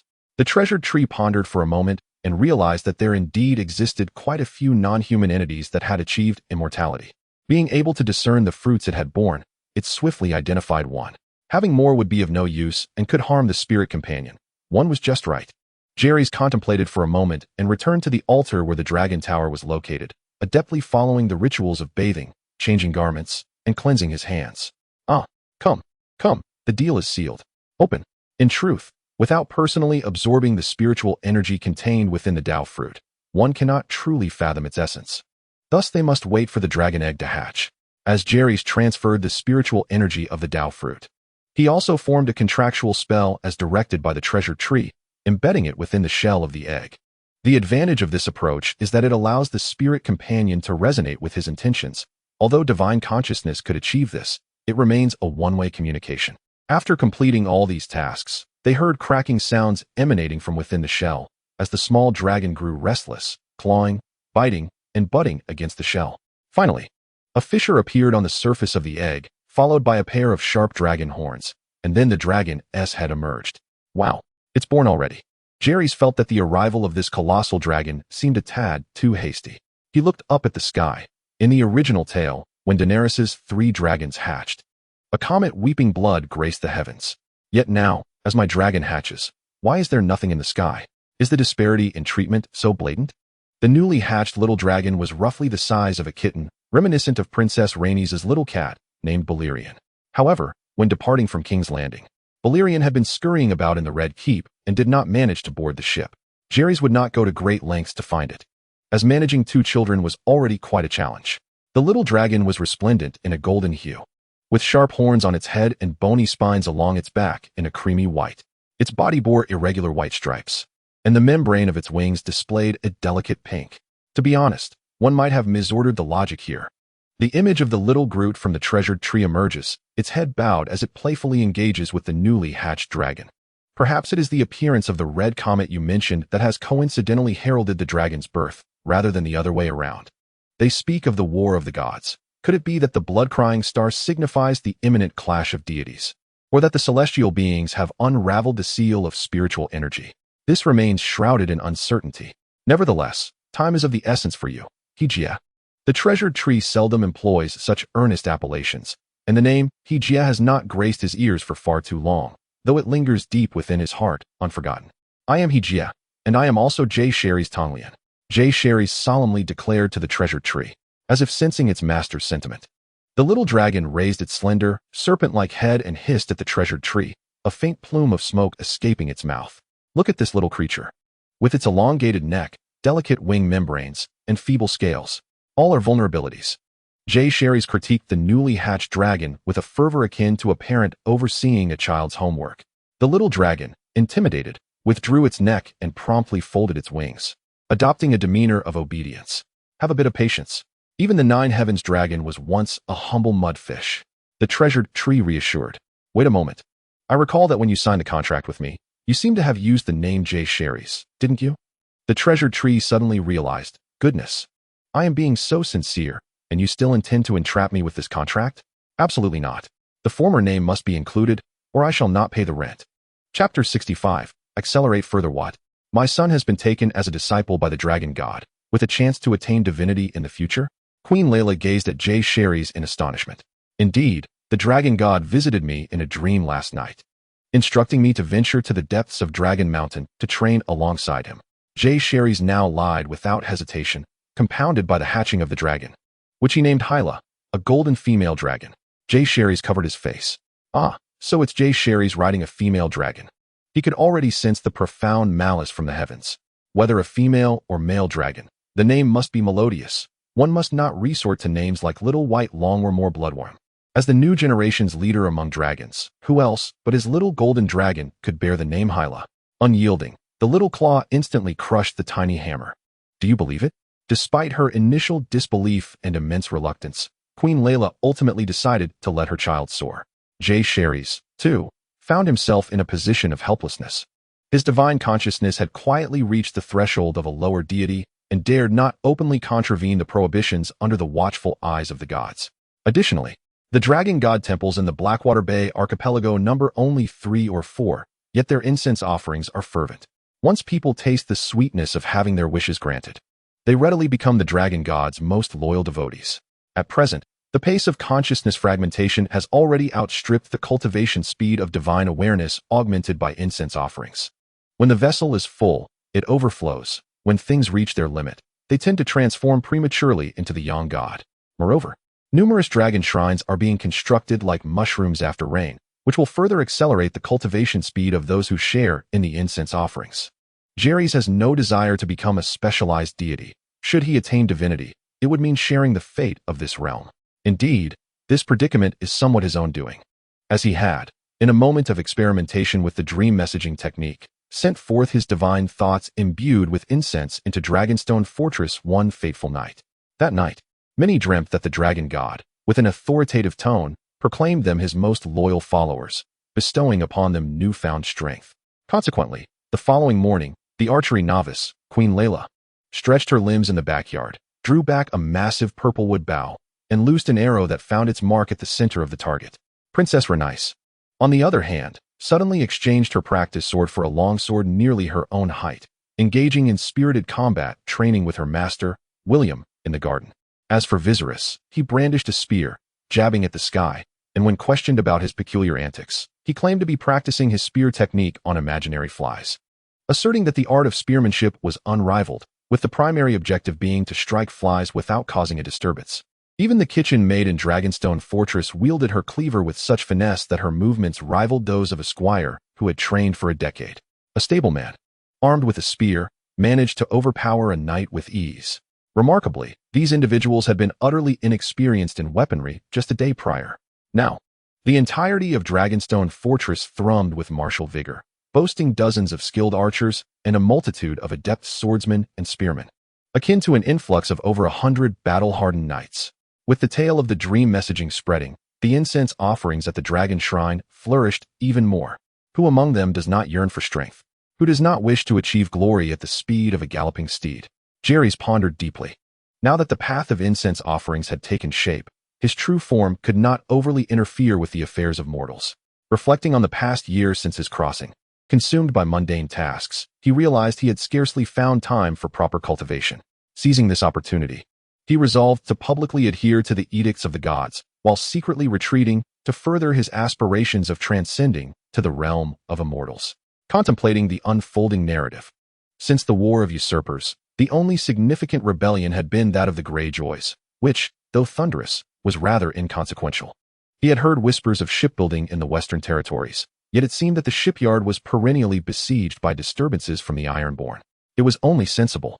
How could one allow others to sleep soundly beside their resting place?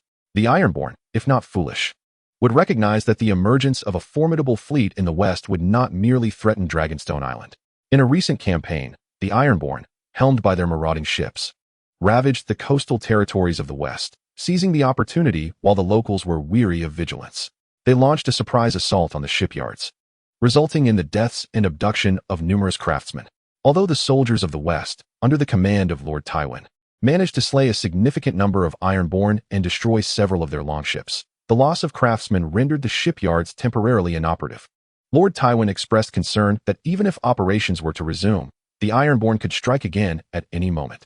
The Ironborn are the brigands of the sea, cunning and treacherous. Yet adhering to the adage that the enemy of my enemy is my friend, Jeherys advised the Queen to pen a letter to Balon Greyjoy, acknowledging him as the king of the Iron Islands in exchange for a united front against Robert and his allies. Ultimately, the two parties reached a verbal consensus that Westeros could only sustain 3 fleets, with mutual support for the Narrow Sea and the Sunset Sea.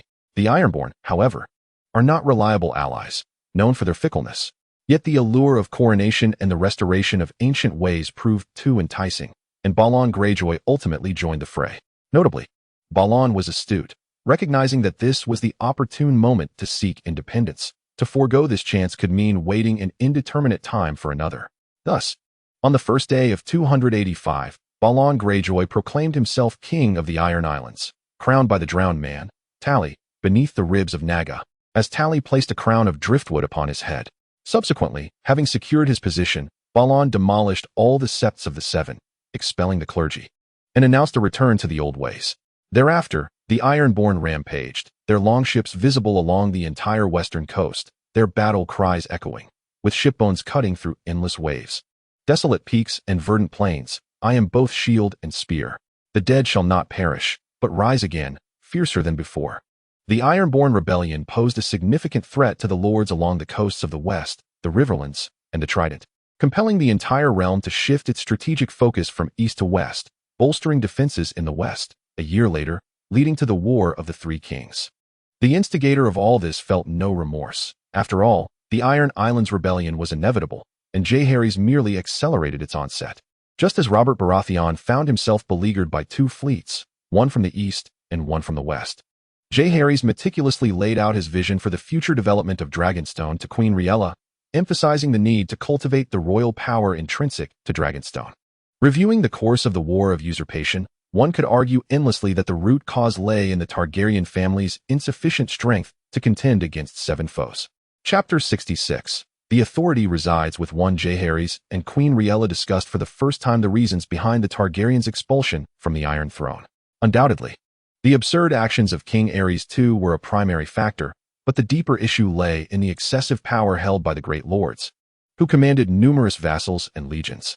The crown's constraints upon the minor lords were so feeble that the execution of royal decrees largely depended on the intermediaries of the great lords. The Lord of Lords is not my lord. The vast majority of lesser lords would fight for their liege lord rather than the king upon the Iron Throne. This situation has been long-standing, dating back to the rise of the Undulls and their military aristocracy. Before King Aegon I, the Conqueror, landed in Blackwater Bay, as a non-Undul outsider, had initially possessed insufficient strength. Apart from relying on his 3 mighty dragons, he had to depend on various lords to ultimately achieve unification. However, a lengthy history does not necessarily equate to advancement. Once certain powerful lords entertain unwarranted ambitions, the Iron Throne can only rally other lords to suppress rebellion. Take, for instance, Prince Duncan Targaryen, known as the Dragon Knight. After becoming engaged to the daughter of Duke Leighton Hightower of Old Town, he unexpectedly fell in love with Jenny of Oldstones and chose to renounce his claim to the throne in favor of his love, leading Duke Leighton to openly rebel and declare himself king. Ultimately, King Aegon V arranged for his young daughter, Princess Rhaegar Targaryen, to marry the Duke Leighton's eldest son, thus quelling the uprising. This Princess Rhaegar would later become the grandmother of Robert Baratheon. The overwhelming power of the Great Lords has become a significant threat to the security of the Iron Throne, and yet, the throne dares not diminish their strength without cause. This is quintessentially medieval. In the eyes of Jeherys, the famed loyalty of the Great Lords offers little restraint, a truth starkly revealed during the War of the Usurper. Aerys too commanded Jon Arryn to surrender Robert and Ned. Despite the suspicion of exaggerated charges, Arryn outright refused and raised a banner of rebellion. This is rather unreasonable, is it not? Yet King Aerys did not execute members of House Tully, did he? Nonetheless, the mere stipulation of a marriage pact incited rebellion. The Targaryen family now retreats to Dragonstone. Although weakened, it represents an opportune moment to initiate a new game, free from the constraints imposed by the Great Lords, allowing them to develop their own influence. In conversation, it was expressed that in the future, the lords of Westeros should be courted, while simultaneously increasing support for the common folk. Throughout the many wars, numerous commoners have perished fighting for the Targaryen cause, leaving behind orphans. Dragonstone is home to thousands of the most loyal subjects. They could easily be regarded as the foundation of common strength, trained and cultivated for future endeavors. Let us not speak of bloodlines. We are all but two shoulders supporting a single head. Who truly possesses greater intellect? Currently, among the 3 islands of Blackwater Bay, apart from Dragonstone, which retains some strength, the other 2 houses have been significantly weakened. As the economy of Dragonstone continues to infiltrate, like a frog in warm water, by the time they realize it, they will have long since lost the will and means to resist, left with no choice but to acquiesce. The forces of Dragonstone have been nurtured for 1,000 days, not merely for preservation, but surely to embark upon an era of external expansion.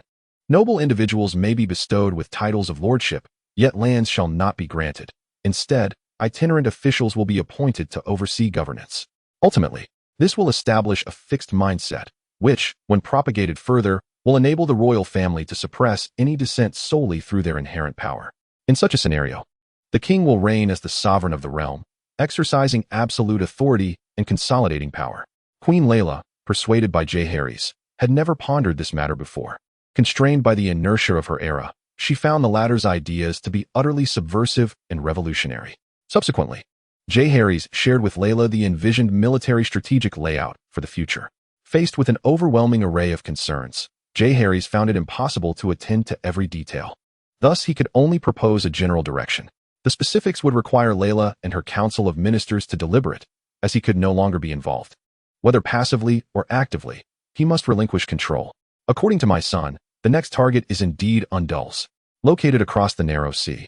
Undulls is the ancestral homeland of the Undull people, who were compelled to migrate to the continent of Westeros after being vanquished by the dragons of Valyria. The region is predominantly hilly, yet there are also substantial plains near the coastline. The people of Pentos refer to it as the Flatlands.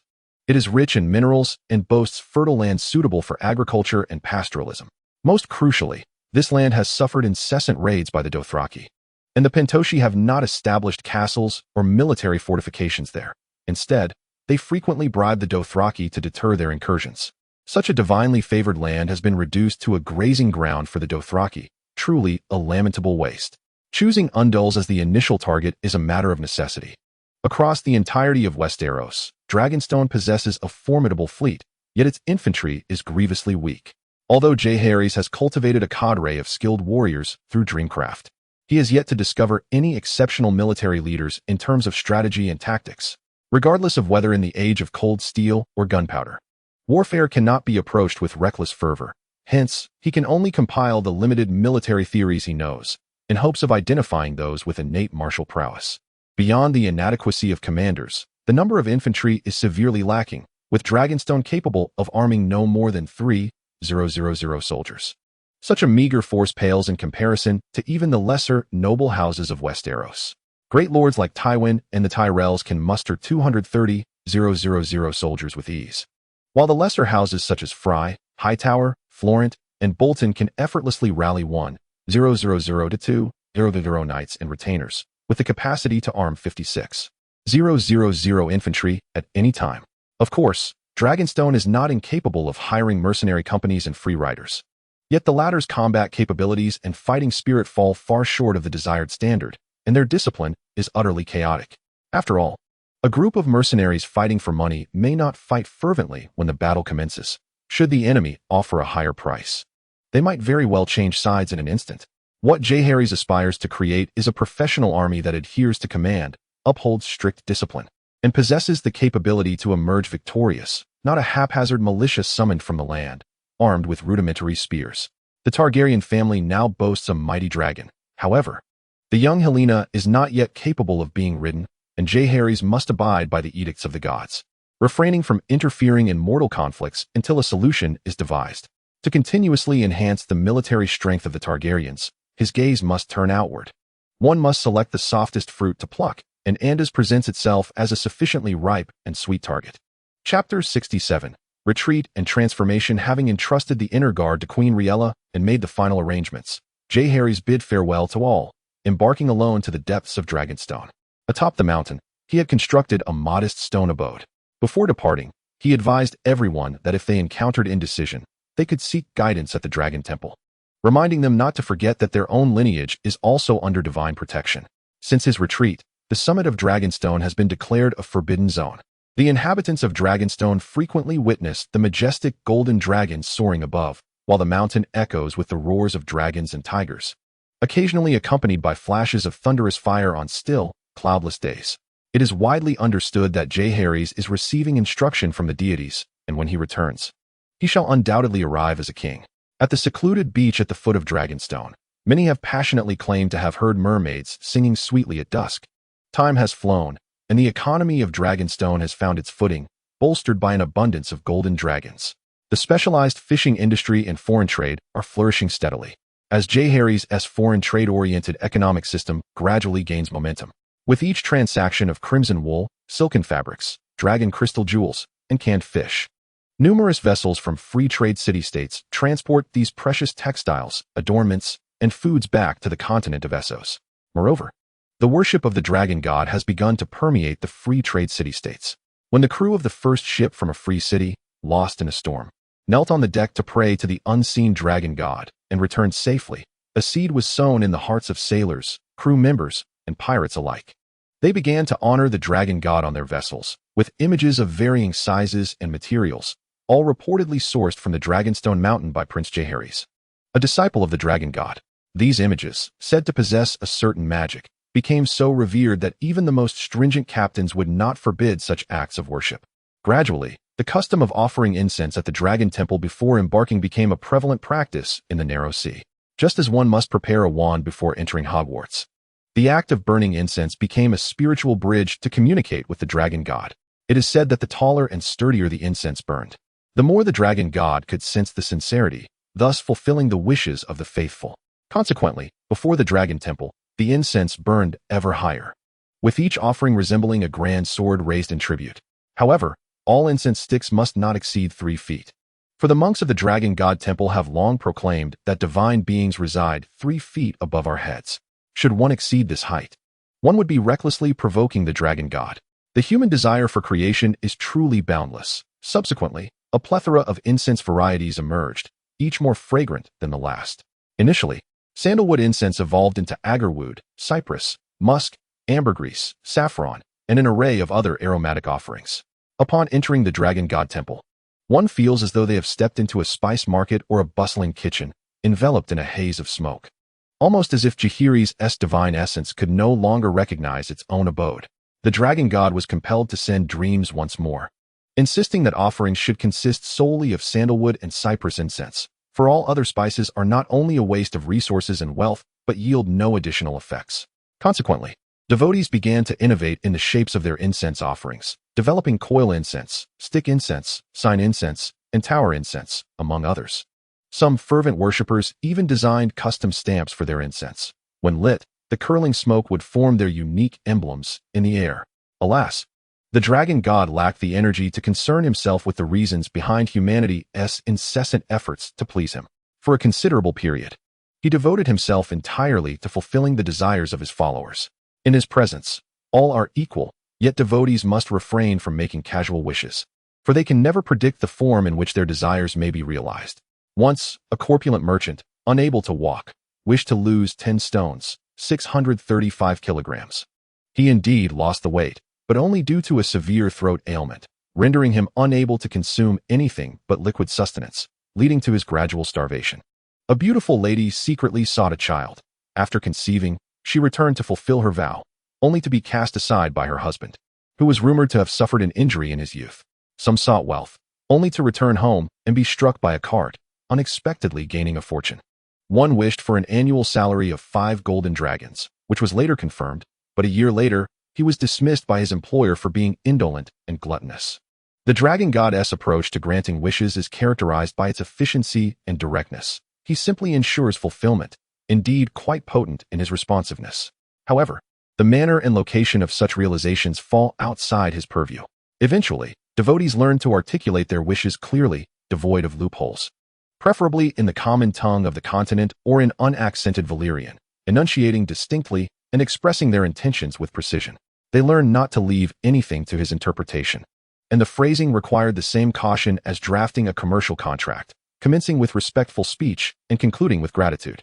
In the early years of Jeherys' seclusion, Dragonstone and the Iron Islands collaborated in a spirit of mutual support, yielding commendable results, with Blackwater Bay momentarily becoming a stronghold of Dragonstone. However, Robert's men were not without their own cleverness. They constructed 2 iron chain winch towers along the banks of the Blackwater River. This was the combined effort of the city's blacksmiths, forging a massive chain. Should the Dragonstone fleet dare to intrude, the chain would rise, locking across the river. Once again, the indiscriminate assault on the river's surface using wildfire has rendered the invading vessels trapped and helpless, inevitably leading to their complete annihilation.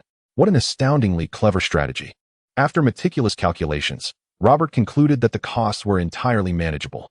Thus, without further ado, he entrusted this endeavor to Sir Jetan, the mastermind behind this brilliant tactic. With adequate funding provided, Robert issued a decree, and soon formidable towers rose along the banks of the Blackwater River. The tower on the northern bank was positioned precariously beneath the cliffs of the Red Keep, while the southern bank was fortified, rendering it virtually impregnable. Unbeknownst to Jeherys, his fleet inadvertently hastened the construction of the long-anticipated Blackwater Spool Tower, originally intended to be erected during the War of the Five Kings, by over a decade. However, the fleet from Dragonstone was acutely aware of the strategic folly of an underwhelming army and a wasteful navy.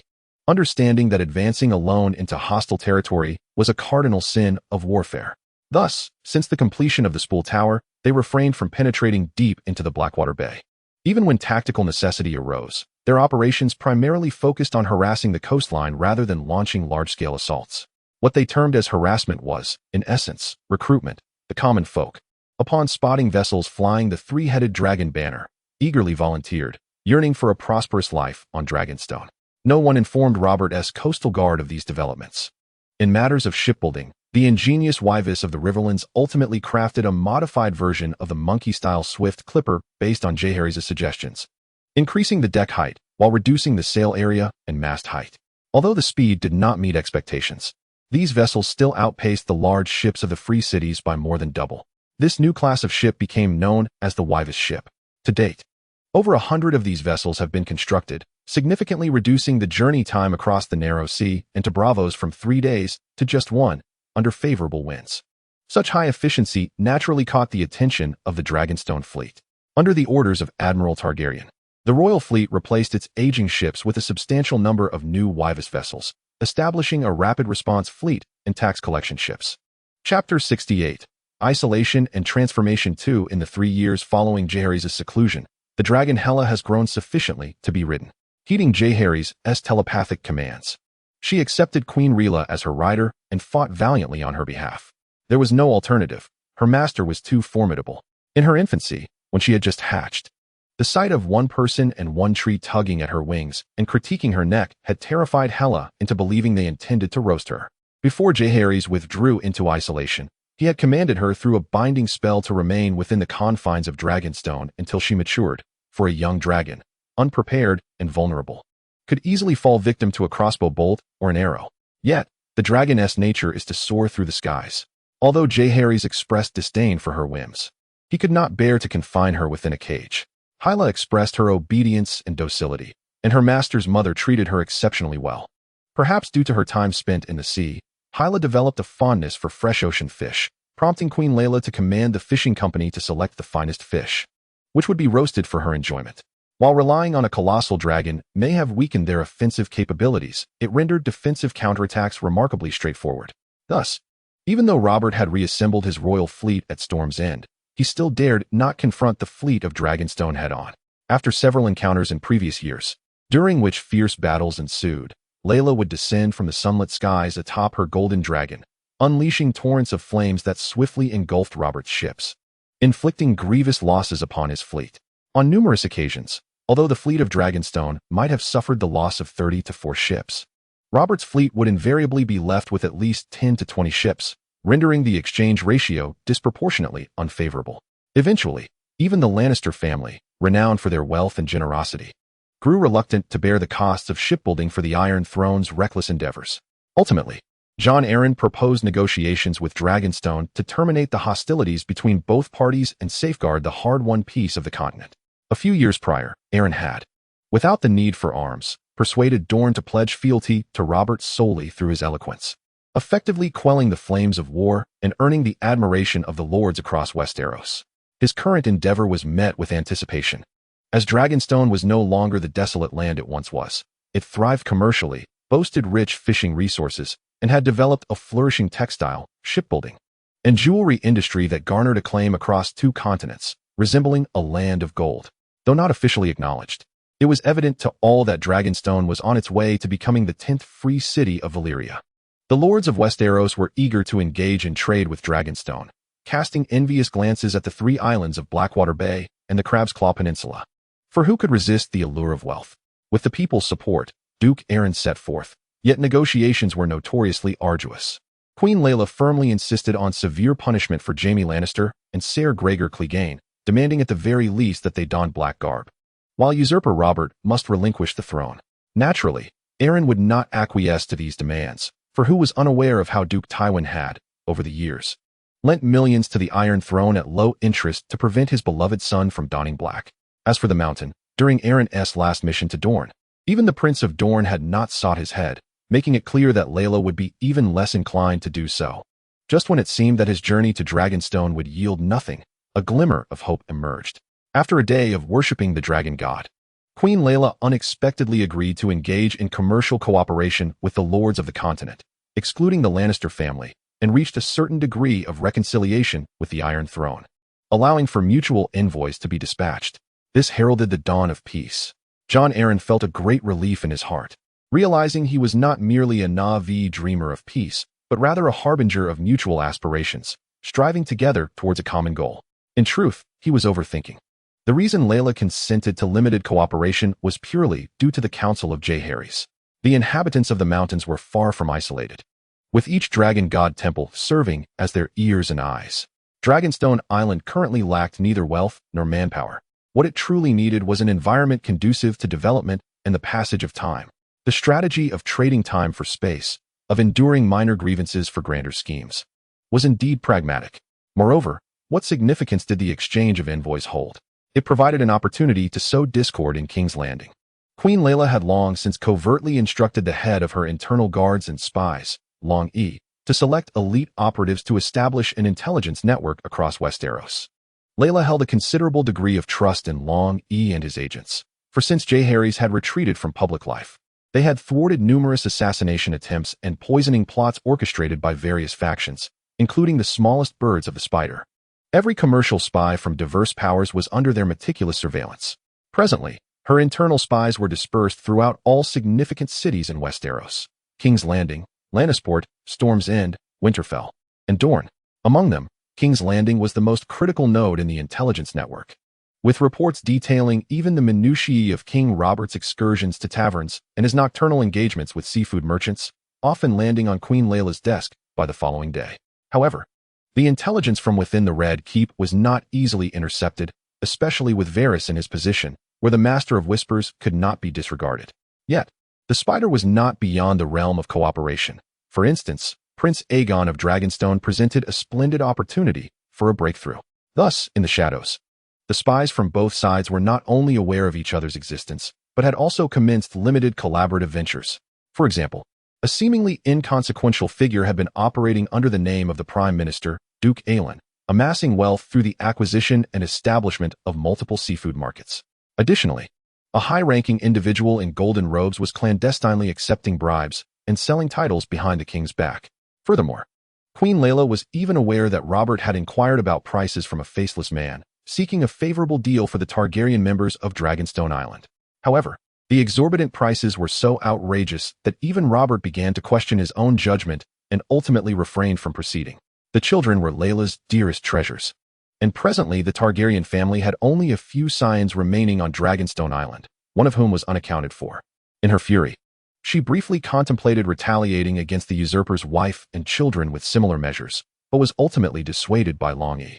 At present, Dragonstone Keep was fortified against intrusions by her internal guards, and the unique household registration system of Dragonstone Island made it nearly impossible for outside merchants and workers to approach the keep. Even the cooks and stable hands at Dragonstone Keep were formidable fighters. Thus, no matter how skilled the faceless men were in the art of assassination, the notion of infiltrating silently was a mere fantasy. After all, the internal guards were also exceptional in their proficiency in the realm of assassination. Those secrets believed to be hidden would, under the scrutiny and interpretation of the astute, inevitably become traceable. Those who remain oblivious to the subtle signs can only awaken to their folly at the very last moment, when the enemy reveals its fearsome fangs and claws. Chapter 69. Retreat and Transformation in the 5th year of Jeherys' retreat. The Iron Fleet was lured into a trap at the Isle of Tears in the west by Stannis Baratheon, resulting in the destruction of over 100 Ironborn longships, leading to the loss of naval supremacy for the Iron Islands.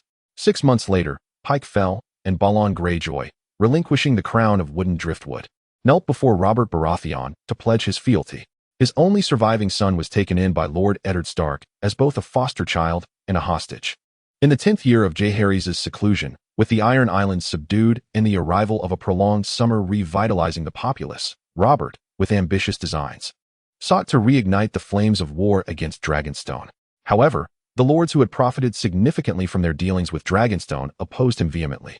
They could engage the Ironborn, for they were merely a band of marauders, but to confront their benefactor was simply unacceptable.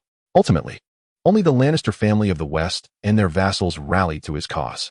Yet, before any combat could commence, Queen Cersei rode her colossal dragon above King's Landing, casting a shadow over the city. The sight of the dragon, resembling a reborn harbinger of death, instilled immediate terror among the populace. The dragon and its rider were cunning, always remaining beyond the range of scorpions and ballistae, soaring through the sky without descending to unleash its fiery wrath, leaving the question of fear lingering in the air. Many soldiers of the royal fleet would rather face execution than board a ship. Such was the dread inspired by a single dragon. In the southern plains of Andalos, an unusual gathering of opulent Pantos merchants convened, surrounded by palanquins of ivory and gold. Stepping down from their litters on the backs of slaves, these merchants ruled the city, rendering even the nominal Prince of Pentos a mere pawn in their game. Esteemed lords, I trust you have all received the acquisition proposal from Dragonstone? Inquired one notably rotund merchant. This land is fertile, yet we are incapable of defending it. The gold we send to the cows each year is enough to offset our production. With his words, the governors began to murmur amongst themselves. Pentos, though affluent, was weak, a paradox that stemmed from its distance from paradise and proximity to Braavos and Dothraki. Now, with Dragonstone rising in prominence, they found themselves in a precarious position. With fewer than 20 warships and a garrison of 1,000, they could not afford to hire mercenaries. And the peace treaties signed after previous defeats against Braavos' formidable legions had dismantled this wealthy city-state's capacity for resistance. It still boasted grand walls and vast riches. Yet these could not guarantee their safety in the face of swords. If Dragonstone sought to acquire land, then let them have it. A merchant governor began to shout, after all, we cannot afford to offend anyone. Indeed, were it not for the family business tethering me here, I would have long sought refuge on Dragonstone, where the protection of dragons and the dragon god renders any adversary powerless. The individual leading the discourse remained speechless, contemplating the relentless calculations of the others. My wife and children have already expended a fortune to secure permanent residency on Dragonstone. Am I to feel pride in that? He caressed the dragon deity statue hanging from his neck, and indeed, since the dragon god guided his vessel from the perils of disorientation, his enterprise has flourished exponentially. He has ascended to a position of considerable influence as the governor of Pentos, his wealth multiplying geometrically. All of this merely required him to advocate on behalf of Dragonstone in the acquisition of the Flatlands when necessary. This transaction is certainly worthwhile. I concur. I have grown weary of those barbarically greedy Dothraki. Another governor exclaimed. Can you believe they come several times a year? Not even during the harvest do they show such diligence. I too agree. I second that. I wholeheartedly support this. Naturally, a few dissenting voices emerged, yet they were swiftly drowned out by the majority's clamor. Excellent. Let us warmly welcome the esteemed Prince Viserys of Dragonstone as he makes his grand entrance. Amidst a chorus of applause, Jeherys Targaryen, bearing a striking resemblance to the dragon statue, appeared, exuding a blend of modesty and royal pride. Adorned in a shimmering silver silk robe, his attire was embellished with dragonstone, pearls, and gold, while a sword, encrusted with rubies and emeralds, hung elegantly from his belt. On behalf of my mother, Queen Rhaegar, the legitimate ruler of the Seven Kingdoms, Viserys expressed his gratitude in a resonant and compelling tone, assuring the assembly that the acquisition of the Flatlands was not intended to threaten their safety. Rather, it was a means to liberate Pentos from the incessant disturbances wrought by the Braavosi and Dothraki. Dragonstone arrives not with malice, but with peace and prosperity. In essence, this land belongs to Dragonstone. Should others seek to assail you, we will stand as your shield. Is Dragonstone truly so noble? The governors are not Na'vi children. Such rhetoric is merely palatable fluff. The underlying motive is clear, an expansion of power. Who cannot see through this charade? The Flatlands rightfully belong to the people of Pentos. Yet in the face of overwhelming strength, legalities matter little. As landlords, they scarcely visit once a year, reaping minimal benefit while dutifully paying tribute to the Dothraki as Khalasar. Of course, they profess, I am not afraid of you Dothraki. I simply believe it unwise to barter over such trivial matters. Only those who have not been severely beaten would dare utter such cowardly words with such bravado. If you are capable, then rise to the challenge and prove it. Yet, one fears that attempting such a feat could be fatal. Thus, if Dragonstone desires it, let them have it. As for the Targaryens and Dothraki, let their conflict with Braavos unfold. Regrettably, this matter holds no further relevance for us in Pentos. Amidst a chorus of flattery, Viserys found himself somewhat entranced. Over the years, even though his twin brother had remained absent from the scene for many, the legends of his prowess continued to circulate in the realm. Viserys felt he had always lived in his brother's shadow, at times. He even mused how much better it would be if someone like Jeherys had never existed in this world. The sound of jingling bells accompanied by the tremors of the earth soon reached him. The governors of Pentos turned pale, realizing the dire situation at hand. How could the Dothraki have arrived so swiftly? In the distance, a cloud of dust billowed, revealing countless Dothraki cavalry clad in brightly painted leather vests emerging from the swirling haze, whistling, shrieking, and shouting, their curved rocks glinting like crescent moons. As the vanguard of horsemen surrounded them, a seemingly endless wave of riders followed. Chapter 70. Drogo Cow before the throng of Dothraki riders. A towering figure with long braids cascading down his legs sat astride a magnificent red horse. It was Drogo Cow. Legends spoke of his invincibility. His Khalasar was formidable, boasting over 40,000 mounted warriors. One of the governors, recognizing the man, whispered in hushed tones. Cow inquired, "Why do you lords gather in Lysandar, the Dothraki term for the land of the Undals, when it is not yet tribute time?"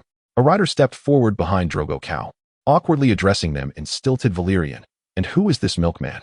"We are the servants of Viserys from the Seven Kingdoms," they replied on behalf of their master. Cow retorted, "I did not ask you." He drew a long whip, swinging it with force towards the servant. "Stop!" Viserys exclaimed in anger. Realizing the implication of such an act, it would be akin to striking himself.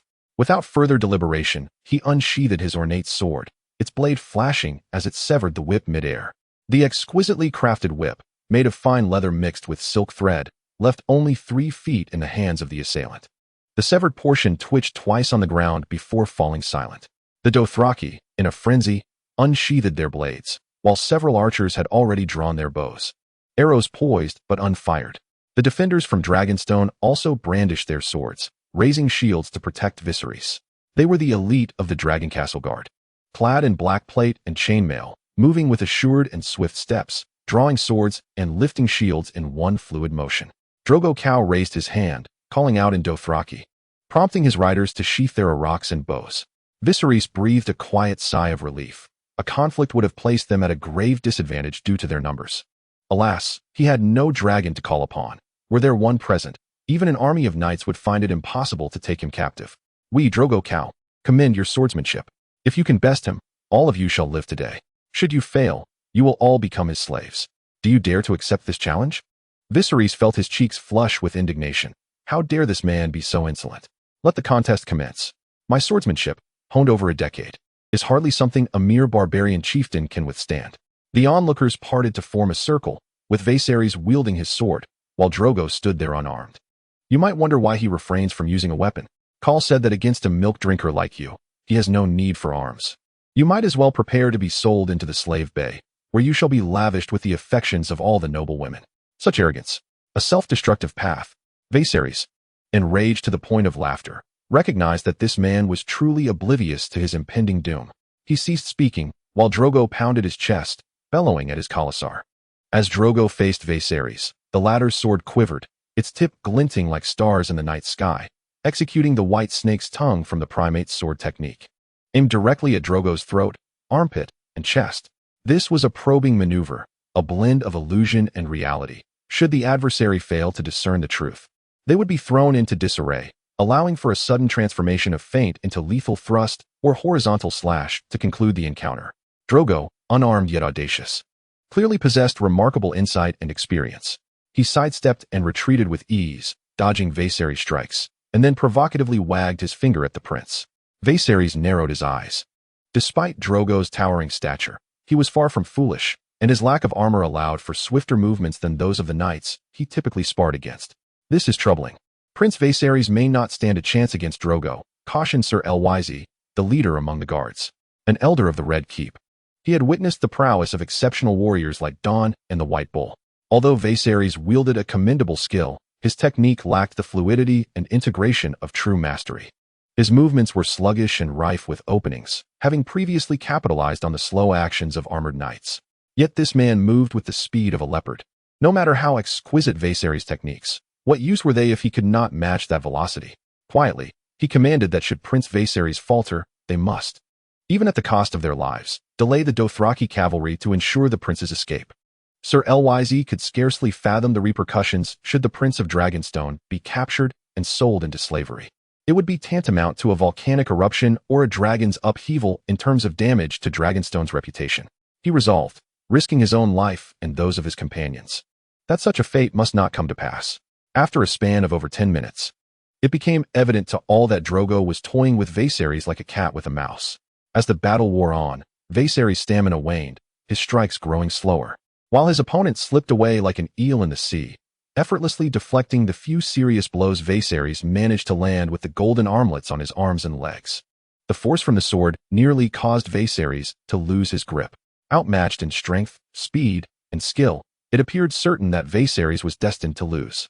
Yet, as one who considers himself a true dragon, how could he concede so easily? After a few exchanges, his strength began to falter, and for a fleeting moment, he nearly lost his long sword. A roar erupted from him. Jean Gu discerned the frailty of Viserys, and having grown weary of his mischievous antics, he bellowed fiercely. Dodging a diagonal slash from the latter, his hand, resembling an iron claw, reached for Viserys' throat. Unexpectedly, a slight smile graced Viserys' lips, betraying no hint of panic. After executing his strike, he deftly concealed his sword behind his back, transferring it to his left hand while his right hand struck towards Zhang Ji's approaching grasp, simultaneously launching a counterattack with his sword. This was a particularly treacherous and concealed killing move from the primate's sword technique, known as the backsword posture. Gasps of astonishment erupted from the onlookers as the upward slash connected with the right arch of Zhang Ji's brow. Blood gushed forth, staining half of his face. However, the left hand, lacking strength, was obstructed by the brow bone, preventing the blade from piercing his eye. Yet, it seemed Jean Gu felt no pain. His right hand continued its relentless pursuit of Viserys' throat, embodying a fierce resolve to trade injury for death. Viserys sensed a constricting grip around his neck. and although he intended to slice down with his sword in his left hand, he was abruptly seized by the wrist with a powerful grip from Zhang Gui's other hand. Zhang Ji's expression twisted in rage. Feeling the humiliation of being pecked in the eye after a day of hunting geese, it was a profound disgrace. He resolved to no longer keep this milk-fed man for sale. His dishonor would only be repaid in blood. With a forceful shove, he knocked away the long sword. Reminiscent of the time he had barehandedly snapped the claw of the Haraka, the white lion of the Dothraki, in the vast grasslands. Gradually, he exerted strength with his right hand, lifting Viserys high, his right eye awash in crimson, the pain in his brow bone igniting a frenzy within him. Viserys' complexion darkened ominously as he struggled fiercely, attempting to grasp Zhang Gui's hand, kick with his feet, and thrust with his knees. Yet it felt as though he were up against the formidable walls of Dragonstone, unable to budge or break free. He resembled a chick ensnared by a cook-esque grip, flailing helplessly yet achieving nothing. The guards desperately sought to rush in for rescue, but they were thwarted by opposing warriors. The clashing of blades, the sickening sounds of steel-piercing flesh, and the resonant clang of shields parrying swords filled the air. At that moment, a colossal shadow cast itself over the land, prompting all to look up in awe as a fierce arrow descended from the heavens, aimed directly at Zhang Ji's head. How splendid! The queen had arrived. Chapter 71. I am unrivaled in this world. The massive wings unfurled, stirring a tempest that rendered the onlookers unable to open their eyes. The majesty of the dragon instilled terror in the steeds beneath them, causing them to whinny and retreat. Even the finest and most noble of warhorses trembled at the sight of the dragon, succumbing to fear and losing control. This instinct, deeply embedded in their bloodlines since ancient times, was an unavoidable reaction. Where the shadow of the dragon fell, knights struggled to maintain control over their mounts. Yet countless riders were unseated by their frightened horses. Those who suffered broken legs or injuries scrambled away from the encroaching shadow, swiftly creating a vast clearing. Amidst the billowing dust, the dragon descended majestically. As the dust settled, the fleeing Dothraki struggled to rein in their horses.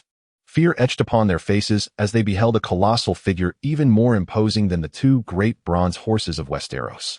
Its entire body was adorned with shimmering scales, radiant as pure gold yet larger than a human head, densely packed without a single gap, embellished with delicate white patterns reminiscent of exquisite jade set against gold.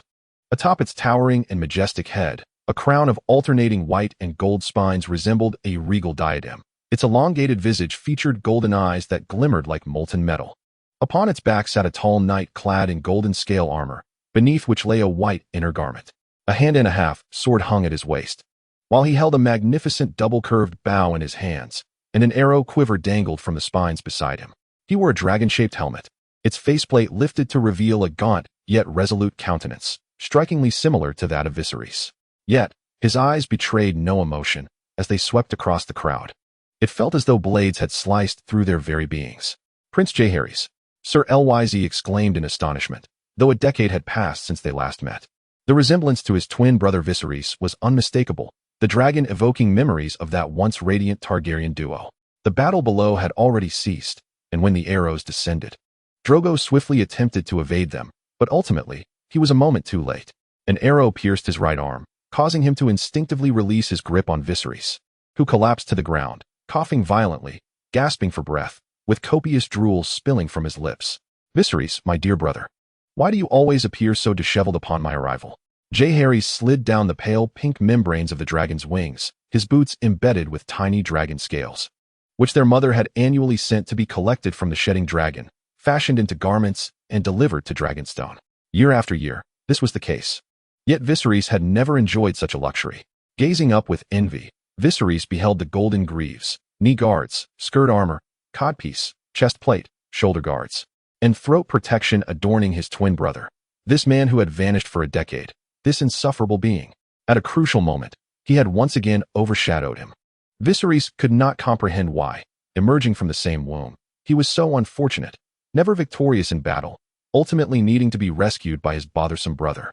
If given the choice, he would rather Jeherys save him, for life was a singular gift worth preserving. His face flushed with indignation, he cast a glance at the brutish leader, who had nearly claimed his life moments ago. In a fit of rage and humiliation, a surge of power coursed through him, and he seized the sword from the ground, thrusting it toward the heart of his opponent. Despicable, shameless, base. The three blood-sworn companions of Drogo, astonished and enraged, drew their blades, yet it was already too late. As they watched, it seemed Drogo's life was about to be extinguished on the spot. Clang! Two swords clashed in the air, one a slender obsidian blade that intercepted Viserys' longsword, its edge adorned with silver filaments resembling shooting stars in the night sky. Taking advantage of another's misfortune is unbecoming of a prince. Jeherys interjected, halting Viserys' lethal thrust aimed at Drogo. With a gentle flick of his rapier, he deflected the long sword effortlessly. If someone wrongs you, hone your skills before seeking retribution, Viserys retorted, pointing his blade at Drogo. That only reveals your inadequacy, even after a decade apart and receiving the dragon god's teachings. You remain the same, Jeherys replied, shaking his head. Your movements are lethargic, full of openings. It is evident that your basic training has faltered since your prophetic dream. While you can spar with knights due to your refined technique and their reluctance to strike with lethal intent on the battlefield, you would surely succumb within 10 exchanges. It was high time someone made him grasp this truth, to temper his inflated self-esteem. My brother Jeherys paused. Once, he would simply call Viserys or brother. But after 10 years of silence, it felt awkward to utter the title now. What enmity or grievance compels you to wish his death? His gaze fixated on Drogo. A chilling intensity emanated from his purple eyes, more oppressive than a dragon's molten gaze. This stare reminded Drogo of a great white lion he encountered in his youth on the vast grasslands. Yet, unlike that lion, which bore a savage and venomous glare, this man regarded him as one would a mere blade of grass, a tree, or a stone, cold and unfeeling, as if all creation were but foliage in his eyes. Drogo shouted in Dothraki, and upon noticing the perplexity on his opponent's face, he swiftly turned to shout towards the rear. Soon, a trembling translator approached. He reiterated Drogo's words. Cal states he is unaware that this milkman is your brother and is willing to offer 100 fine horses as compensation. Who said the Dothraki knew not how to yield or engage in trade. This was quite agreeable. Jeherys expressed his satisfaction and informed the translator that a Targaryen does not suffer an affront without retaliation. Although Drogo was currently incapacitated from the duel, he could send any warrior under his command to take his place. If they could withstand even a single strike, all grievances would be forgiven. The translator conveyed this to Drogo, who appeared skeptical. This opponent was formidable, and he pondered deeply. Blood of my blood, allow me to step forth. 3 blood riders eagerly stepped up, for apart from Drogo, they possessed the most combat experience. Kaholo, blood of my blood, you go, but be cautious. Drogo called out in Dothraki. A stout, bald man, adorned in Dothraki painted leather vestments, emerged. Though not young, he exhibited no signs of age as he moved. Kaholo observed Jeherys' every action with utmost vigilance, his demeanor betraying an extraordinary caution. Jeherys smiled faintly, walking leisurely and exuding an air of tranquility, reminiscent of a stroll through a verdant grove. In a fleeting moment, a glimmer of black sword light flashed by, swiftly sheathing the blade. Given your advanced age, consider yourself fortunate to have escaped with your life today. A crimson line trickled down Kahoro's forehead as he incredulously glanced at the broken arak in his hand. Unbeknownst to him, it had been severed into 2 pieces. The slender blade had made no pause, instantly cleaving the curved sword while wounding Kahoro in the process. The onlookers were momentarily blinded, utterly unaware of how such a feat had transpired. The man before them was indeed terrifying. As Jeherys cast his gaze over the surrounding Dothraki riders, they instinctively recoiled a step. The might of one man wielding a sword had managed to intimidate thousands of cavalry. Jeherys found the situation tiresome, sighing, Alas, I am unrivaled among mortals. Chapter 72. Surrender the dragon eggs for your life, Drogo. Witnessing Kahoro's defeat at the hands of a single sword strike felt a deep sense of admiration. This man was far superior to himself. The Dothraki revered strength, and Jeherys' effortless triumph over Kahoro earned him the respect of all the Dothraki. Drogo promptly declared that his Khalasar would no longer disturb the lands of the Undals. Furthermore, the failure of the Blood Riders was his own, and he took Kahoro's broken blade to sever his own braid, which reached down to his knees, presenting it with both hands. Jeherys nodded, recognizing Drogo's ability to rise and fall with grace. He was indeed a noteworthy figure. It was a pity that he met his end in the original tale, yet in this lifetime, he would likely have no entanglements with the Mother of Dragons, which could be seen as a gain from a loss. The Dothraki arrived in a whirlwind and departed just as swiftly, leaving behind only a trodden ground littered with horse dung, which would nourish the soil for the coming year. The governors experienced a roller coaster of emotions. Exhilarated by the unexpected turn of events, initially fearing annihilation, They were rather astonished when Dragonstone emerged as their savior from peril. Otherwise, even if they sold the entirety of the plain, the gold acquired would scarcely suffice to pay the ransom. "Which of you is Governor Illyrio Mopatus?" Jeherys inquired, his demeanor amiable. The governors directed their gazes toward a rotund man with dyed yellow beard and braided hair, internally speculating that this fellow had seemingly stumbled upon good fortune. "Your Highness," he replied, "I am indeed Illyrio Mopatus. How may I serve you?" His voice bore a hint of Braavosi accent, and though he appeared corpulent, he moved with surprising agility. "You should be aware of the reason for my summons," Jeherys remarked with a knowing smile, recognizing that this man shared a connection with Varys.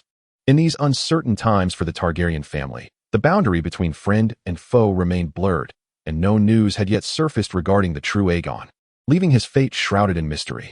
"Your Highness, please clarify," Illyrio inquired, puzzled. "Dragon eggs. 10 years ago, you acquired 3 dragon eggs from the Sea Lord of Braavos. Do not tell me you are not the merchant who once served as a mercenary in Braavos and later wed the sister of a prince of Pentos." "Oh, I see. Your Highness, that is what you wish to discuss." Illyrio, feigning nonchalance, released a sigh of relief. He had feared that his true intentions had been unveiled. The price was negotiable, for though Dragonstone was not affluent, it could indeed bear the cost of 3 dragon eggs. Jeherys spoke with unwavering confidence, having, during his years of seclusion, kept a vigilant eye on the shifting tides of power through the awareness granted by his incense incarnation. He was well acquainted with the intricacies of Balon Greyjoy's rebellion, as Lillian Fisher had frequently shared intelligence with him during the initial years of his retreat. It had been quite some time since he had conversed with that enchanting mermaid. She had once sent him a message indicating her own retreat into seclusion, leaving him to wonder if she had emerged yet. After 9 years of isolation, Jeherys had successfully condensed his essence into the pinnacle of the 3 flowers, harmonizing the 5 energies within him and purging his spirit of its impurities, thus achieving the status of a celestial being. Yet, to navigate the tribulations ahead and attain the earthly immortal fruit, he found it necessary to invest over a year transferring all his magical essence and divinity to his incense incarnation through a technique akin to grafting. He then spent an additional year retaining a fragment of enlightenment within his physical form.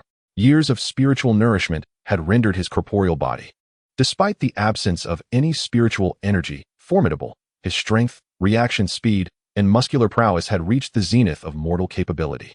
Devoid of divine essence, to the pantheon of gods, he now appeared as the emissary of the dragon god, or merely a corporeal puppet. Even as he traversed the world, he relied solely on the strength of his mortal form, not invoking a single iota of spiritual energy, thus evading any transgression of divine decrees. "Your Grace, those dragon eggs were procured through my eloquence, and I am reluctant to relinquish them so easily." Enough of this prattle. The pure-blooded warrior Jeherys, shedding the restraint of his meditative discipline, yearned to quell all dissent with his overwhelming power. He unsheathed his meteor blade and severed one of Illyrio's small braids. "I am not here to negotiate, do you understand? Surrender the dragon eggs, or face your demise." Illyrio felt the chill of the wind against his chin, cursing inwardly for the sudden loss of his well-groomed beard. There was no time for lamentation, for he could distinctly perceive the glint of cold fury in Jeherys' eyes.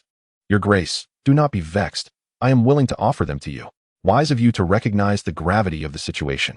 I care not for your relationship with Varys, nor do I wish to entangle myself in your schemes. I warn you, do not provoke me or the Targaryen family of Dragonstone. Awakening the wrath of the sleeping dragons will only invite calamity upon yourselves." "Your Grace," Illyrio exclaimed in alarm. Many were aware of his friendship with Varys, but the insinuations of conspiracy were unfounded. Initially, they had merely acted on orders and commissions without any notion of overstepping their bounds. Now that Dragonstone boasted mighty dragons, its strength was formidable, and with the acquisition of new territories, it could grow even more powerful in just a few years. Aligning with them might not be an unwise course of action, though it necessitated a discussion with Varys, who possessed greater experience in such matters. "The dragon eggs are kept within my residence. Might I invite you to accompany me there?" "Very well. I doubt you can summon any great waves," Jeherys replied with a nod. "Your Highness, one must exercise caution. Our forces have yet to make landfall, and should they harbor unwarranted intentions." Sir Lyz, the commander of the inner guard, advised softly. "Even though your Highness possesses extraordinary martial prowess, one can easily evade a visible blade, yet a concealed arrow is much harder to foresee. As a member of the inner guard, while I may not be adept in the art of assassination, I have witnessed numerous colleagues uncovering assassins dispatched by the Iron Throne. Some methods of assassination are so bewildering that they defy belief. Unprotected, Jeherys waved his hand dismissively. While it is true that he bore no trace of magical power, he was nonetheless a being of divine flesh, impervious to most toxins. Moreover, as he traversed the world in a mortal guise, one could hardly expect him to lack any means of defense. The Red Priestess Melisandre, also a mere mortal, possessed a magical gemstone and remained immune to the stranglehold of the old scholar, Maester Crescent. Beneath Jeherys' collar, hidden from view, hung a finely crafted pendant of a dragon deity. Illyrio's abode was opulent, with floors of white marble and corridors adorned with intricate carvings, gilded embellishments, and painted decorations. In the grand reception hall, colored stained glass depicted the fall of Valyria, while the black lanterns lining the walls burned with unending oil. Your Highness, take a moment to rest. I shall summon the dragon eggs. Illyrio turned and instructed a servant, who promptly made their way to the rear of the estate. Moments later, four burly slaves approached, bearing a cedar chest adorned with bronze embellishments. Upon opening it, Jeherys was greeted by 3 magnificent dragon eggs, peacefully resting atop velvet and brocade. One was a deep green, revealing bronze spots as it turned. Another was a pale cream with golden stripes. The last was black, featuring dark red waves and swirls. Vermithrax, Rhaegar, and Viserion. Jeherys silently intoned their names. In this lifetime, you shall be bestowed with new names and new tales.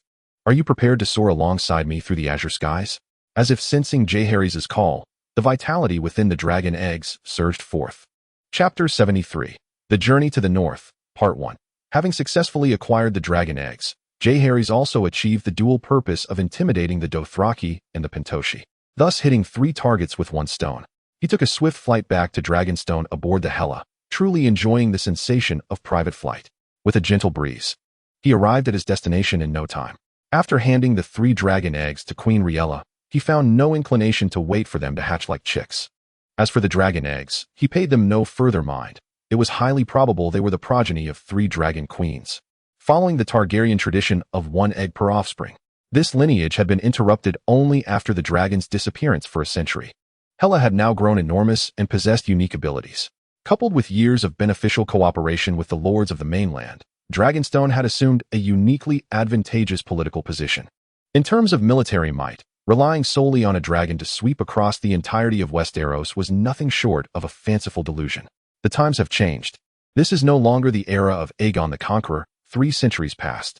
A unified continent of Westeros, a cohesive realm of the 7 kingdoms, boasts a military strength exceeding 200,000. The number of ships is innumerable. Riding upon a dragon can indeed vanquish any lordess army. Yet how shall one contend with foes approaching from all directions? The nuclear weapon, when not yet launched, possesses the greatest deterrent power. Thus, Jeherys must restrain his burgeoning ambitions, exploiting the discord among the lords to divide and dismantle, rather than consolidating them through his external force. After 12 years of diligent governance, stability across the continent has become evident. Robert finds himself in fortuitous times. A prolonged summer has ushered in peace and prosperity, securing his position upon the Iron Throne. Direct military confrontation is no longer viable. Following Jeherys' perspective, the wisest course of action would be to publicly renounce his claim to the Iron Throne, completely extricating himself from the fray. However, it is apparent that he cannot relinquish this nominal claim to the throne. What reason would he have to intervene in the continent's disputes? How could he continue to navigate through the murky waters? Fortunately, the narrative hastens. The new year heralds 297, the very moment when the original tale commences.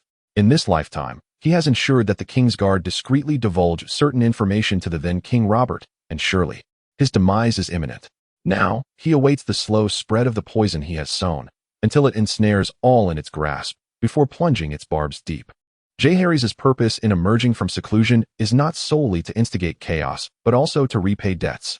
When he fled from King's Landing, some individuals had offered assistance. And now that he possesses the means, he must reciprocate. The first destination shall be the Wall and the North. According to the intelligence from the Kingsguard, a considerable faction within the Red Keep chose to don black attire, hence a visit to the Night's Watch is imperative. Additionally, he must journey to Winterfell. According to the original narrative, Jon Snow, being the illegitimate son of Rhaegar and Lyanna, does not command significant credibility, as per the accounts shared by Samwell Tarly and Gilly regarding a certain tome. Moreover, the Targaryen succession laws have surreptitiously been altered, reaffirmed by Queen Rhaella through oaths and royal decrees. These decrees were established in the royal charter following her coronation, known only to herself and the hand of the king. Therefore, whether it be Aegon, lost to the world, or Jon Snow, the status of illegitimate and legitimate offspring holds equal weight, even if both are deemed legitimate heirs. The public understanding of Queen Rhaella as primary heir has quietly shifted to Viserys. The legendary Jon Snow, one of the few protagonists to survive until the conclusion, cannot be overlooked by Jeherys before his journey to the Wall. He has arranged for weapons, provisions, dried fish, canned goods, and wool to be prepared for shipment to the Night's Watch, destined for the Eastern Sea. Arranged for the equestrian personnel at Andys Flat, who had actually been recruited during his seclusion. The first batch of trained horses and knights has already exceeded 1,000. They have undergone extensive training on Dragonstone Island, Tide's Head Island, and Crabclaw Peninsula.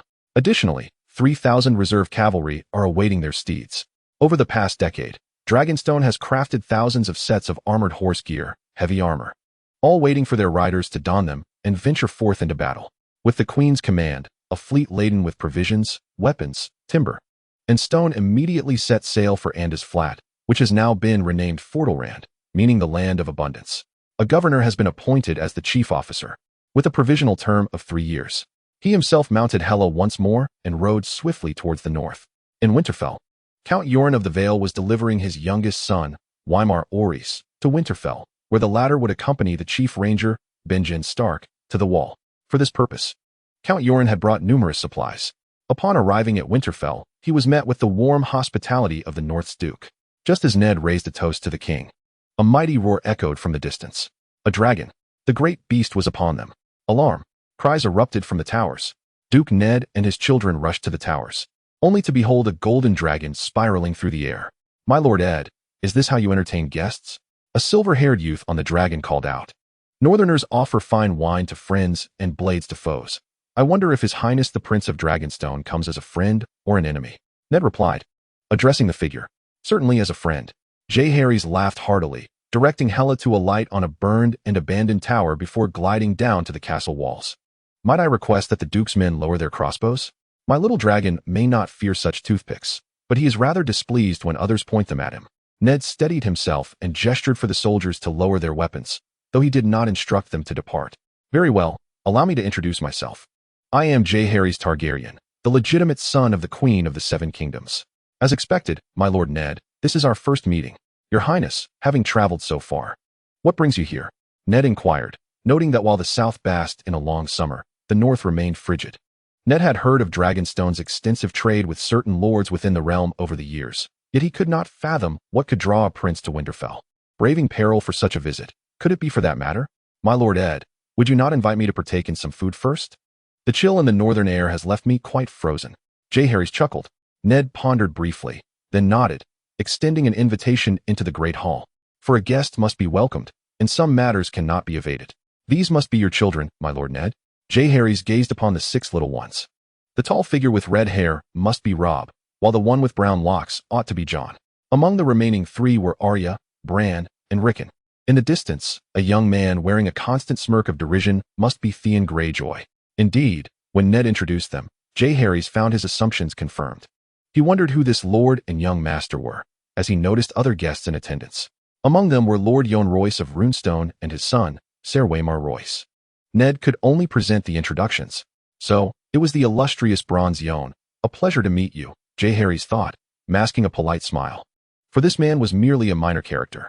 However, his son, if his conjectures were correct, was the unfortunate lad who perished at the hands of the others. How intriguing. As the feast resumed with wine and light, Jeherys spotted Catelyn Tully. He nodded in acknowledgement, which sufficed for a prince. Of course, he could have kissed her fingers. But this woman, albeit somewhat foolish, was far superior to her sister. According to the intelligence from the inner guards, Robert Arryn might not be the biological son of Jon Arryn, given the stark differences in hair and eye color. Jon Arryn had blonde hair and blue eyes, while both Lisa Tully and the present Catelyn Tully bore the typical Tully traits of red hair and blue eyes. Yet, how could their offspring have deep brown hair and green eyes? Ironically, Lisa's lover, the current master of coin, Peter Baelish, possessed deep brown hair and gray-green eyes. How utterly fascinating. One could only wonder if Jon Arryn, upon discovering the hereditary traits of the Targaryens, contemplated whether his successor might also not be his own blood. However, whether he had considered it or not, the benevolent prince would ensure that assistance arrived at the opportune moment. It would be unjust for the honest man to suffer alone, raising a child only to lose his life in the end. Truly, this was a most grievous fate. Even Wu Dalong had not endured such injustice. Peter Baelish was more ruthless than Shimin Qing. Chaos is the ladder to ascension, and now, whether Peter could express this sentiment depended on Jeherys' willingness to provide the means to ascend and whether he might withdraw that support midway. Due to the unexpected guests, the revelers were distracted from their feasting. Jeherys, being the guest of highest standing, found himself seated closest to the Duke and Duchess. At the far end near the door sat Jon Snow, isolated, as if the banquet were of no concern to him. Despite his efforts to minimize his exposure among the guests, Jeherys' frequent scrutiny left Jon feeling increasingly uneasy. Catelyn's gaze swept between the two, perceiving Jeherys' attention as a slight against her, for a bastard receiving more notice than the legitimate son of the Duke stirred her discontent deeply. However, out of grace, she refrained from displaying her displeasure in public. Soon, the banquet concluded, and Wymer Royce was escorted away by Benjen Stark and his brothers in black, followed shortly by Bronze Yoren's departure. Only Jeherys and the Stark family remained in the hall. Sansa gazed at the handsome prince, her heart racing incessantly. He was so charming, his deep-set eyes resembling amethyst crystals, with a pale complexion that belied any hint of youthfulness. Particularly, the slight curl of his lips seemed to be a smile directed at her, nearly melting her heart. As he rode atop a colossal dragon, fearlessly confronting legions, he perfectly embodied her vision of Prince Aemon the Dragon Knight. By the gods, how could such a flawless man exist in this world? She engaged in a soft, casual conversation with her sister, yet her gaze never strayed from the prince. Ned had instructed Catelyn to take the children back to their chambers, but they were reluctant to leave. After all, this was the first dragon rider in a century, and who hadn't heard tales of dragons and their riders from the old nurse? Ultimately, Catelyn had to adopt the demeanor of the lady of the house to coax the children to return, while Jon Snow nestled in the shadows, wishing he could slip away unnoticed, had it not been for his fear of Catelyn's reprimand. "My Lord Duke, I believe it would be prudent for Jon Snow to remain with us for our ensuing conversation. After all, I think he deserves the right to know, don't you?" Jeherys sipped the summer-red wine from the silver-embellished amber goblet, his words astonishing in their gravity. In an instant, a lightning bolt of realization struck Ned, Catelyn, and Jon. Ned clenched his fists, overturning the plates and goblets before him, crimson wine staining his grayish front, evoking memories from over a decade past. Catelyn clutched her dress tightly, her heart boiling with rage, her back turned to her husband, her face pale and contorted, harboring a pain she could never reconcile. Was it that woman named Ashera? But what did that have to do with the Targaryens? She wished to stay, yet feared the moment the truth would unveil. Could she endure the impact of that revelation? Drawing a deep breath, she reprimanded the children, her voice trembling yet firm, commanding them to leave the hall and return to their rooms. Without sparing a glance at Jon Snow, she strode away. "Your Highness, do you know something?" Ned inquired, striving to keep his tone steady. Lord Ned, I must say, Lord Holland Reed is quite the remarkable sorcerer, but that is all," Jeherys replied leisurely. Ned gazed at Jeherys in disbelief, as if confronting a monster, more fearsome and grotesque than any dragon. "I do not comprehend your meaning," he managed to assert calmly. "Oh, are you certain you wish for me to elucidate further? 14 years ago at the Tower of Joy." Enough, Ned interjected, raising his voice to halt the discourse. Jon swore he had never seen his father in such a vulnerable state. He was always as unyielding as the icy rocks of the north, his stern visage displaying only the resolve of northern men. 14 years ago, what was the Tower of Joy? Jon pondered. "Jon, you may leave now. I wish to speak with His Highness alone," Ned commanded. Reluctantly, Jon pushed open the heavy door and departed. He considered eavesdropping. Perhaps he could perch like Bran did, leaning over the windowsill or the rooftop, discreetly brushing aside the snow. After all, bastards had no honor to speak of, did they? Yet he lacked Bran's agility. "Hey, Jon," Bran whispered from the rooftop. "Don't you want to listen?" Jon was indeed curious, yet he was even more reluctant for Bran to know. Deep down, he felt he ought to escape, to avoid their conversation entirely. He should have accompanied Uncle Benjen to the wall today, donned the black attire, and sworn the Night's Watch oath beneath the weirwood tree. "Bran, you must leave too. Otherwise, I shall punish you by forbidding you to climb the tower for a year." Ned's voice echoed once more. Bran shrugged and quietly remarked to Jon, "You've ruined it." Then he scampered back to his narrow window like a monkey. Now, apart from the two Riddlers, no one knew what was being discussed inside, and Jon couldn't help but exhale in relief. Jeherys gazed with a knowing smirk at a corner of the room. "Chameleon," he murmured. Upon hearing this, Ned appeared as if struck by lightning. His complexion paled, and after a moment, he turned his attention back to the prince. "Your Highness, are you aware of the consequences of such a statement?" "Huh, Lord Ned. Do not overthink it. With Dragonstone at the forefront, his existence is hardly a concern. My purpose here is not to take him away, but merely to seek an answer that has long eluded me. Now that I possess the answer, there is no need to return. Ah, by the way, you may not be aware, but Dragonstone has now pledged allegiance to the Lord of Light. If possible, I hope you will not impede his followers from spreading their faith in the north." Jeherys paused. "Furthermore, this amulet of the Lord of Light is a gift I present to Jon. I kindly ask you, my lord, to pass it along." Jeherys handed Ned a pendant carved from obsidian. "I can refrain from preventing your deity from spreading in the north, but Jon was raised by me. He worships my god and will never embrace yours. Your god is merely a collection of common fowl, existing only through the passage of time." Jeherys dismissed with disdain, though he refrained from articulating his thoughts on how easily he could slay them now. He pressed the amulet into Ned's hand, signifying the matter concluded, and departed that very evening. Upon seeing Jon Snow, he finally understood why the mediocre warrior Holland Reed had survived the battle at the Tower of Joy. Why did Ned utter that had it not been for Lyd's presence, he too would have perished at the hands of the Kingsguard? The diminutive man from the lands of the south possessed unexpected abilities, capable of invoking divine intervention from afar, which indeed astonished him. Surely, the old gods must have exacted a considerable toll. It is no wonder that later, Holland Lyd did not make an appearance at all. He likely dared not venture beyond the confines of Neck. Of course, had it not been for Jeherys' ascension to the realm of the divine and the enlightenment that graced his essence, he might have misjudged the situation. This elucidates why, in the series, when Melisandre laid eyes upon Jon Snow, she realized her grave error. Beneath Jon's unmistakably stark features lay the concealed Targaryen violet eyes, obscured by magic. Under the influence of sorcery, the hue of Jon's eyes gradually shifted to the brown typical of House Stark. As for Ned's quest to return the sword of his brother to Lady Ashera Dayne, it was more a matter of subterfuge, for Lady Dayne also bore the same chestnut hair and violet eyes. Jeherys was reluctant to delve deeper into why Ashera might prefer death. He merely needed to ascertain that Jon Snow was indeed Rhaegar's offspring, and he was unwilling to excavate further. Perhaps, in years past, Ashera had indeed succumbed to a Stark. But that Stark need not have been Ned. He traversed the walls of Winterfell, leaping to mount the back of the dragon, Syrax, soaring into the heavens amidst the dragon's thunderous roar, heading northward. Yet, although he departed, he left behind a multitude of troubles for the Stark family. Catelyn spent a restless night, awaiting an explanation from her husband, yet he did not return by dawn.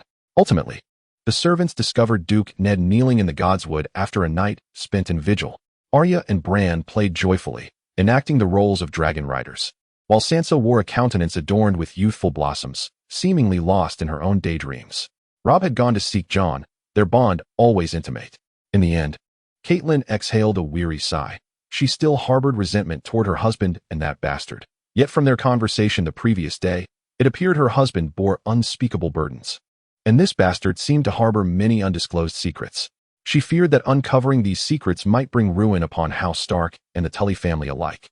Perhaps it would be best to send him away soon, whether to the Wall, the Citadel, or Essos, anything to prevent further disruption to their family. Jeherys rode his mighty dragon, Syrax, over the gifted lands. As night fell and snow began to threaten the air, the high altitudes chilling him to the bone. As he passed through Crown's Landing, he resolved to descend and rest, for even with his formidable constitution, prolonged flight at such heights left him feeling somewhat unwell. He had long been impervious to the elements. Yet who would not wish to gaze upon the vast expanse of mountains and rivers from the azure sky? Crown's Landing lay in ruins, once graced by the benevolence of Queen Alysanne and her dragon, Silverwing, who had taken respite there, prompting the townsfolk to paint the battlements of the tower a resplendent gold. Subsequently, the marauding wild men frequently besieged the small town, prompting the residents to gradually vacate the area, which then fell into desolation. He allowed Hela the freedom to hunt. For to the east of King S Road lay an unbroken range of mountains, home to over 40 clans and countless wild bison, elk, and grizzly bears, providing Hela with an abundance of delectable prey. At dawn the next day, the satiated dragon returned to her master, her wings fluttering and sparks emanating from her nostrils. Igniting the pile of firewood before Jeherys, utilizing the flames, he roasted a capercaillie, slicing the meat into thumb-sized morsels interspersed with truffles unearthed from the ground. The flames imparted a rich aroma, and with each bite, the savory essence of the chicken melded harmoniously with the delicate fragrance of the truffles, delivering an unparalleled delight. How blissful it would be if a roasted bear paw could accompany this feast. In the north, grizzly bears abound, and during this season, as the snow hesitates to fall, they seize the opportunity to fatten up. Unfortunately, though this area lies at the source of the last river, the spawning salmon do not venture here. Being predominantly located near the lonely mountain, which draws all the grizzlies from a 100-mile radius. He wiped his greasy hands, lamenting his lack of magical prowess, even to cast a simple cleansing spell, which proved rather inconvenient. At this moment, soaring through the sky, he could discern a long white line in the distance, gradually rising higher.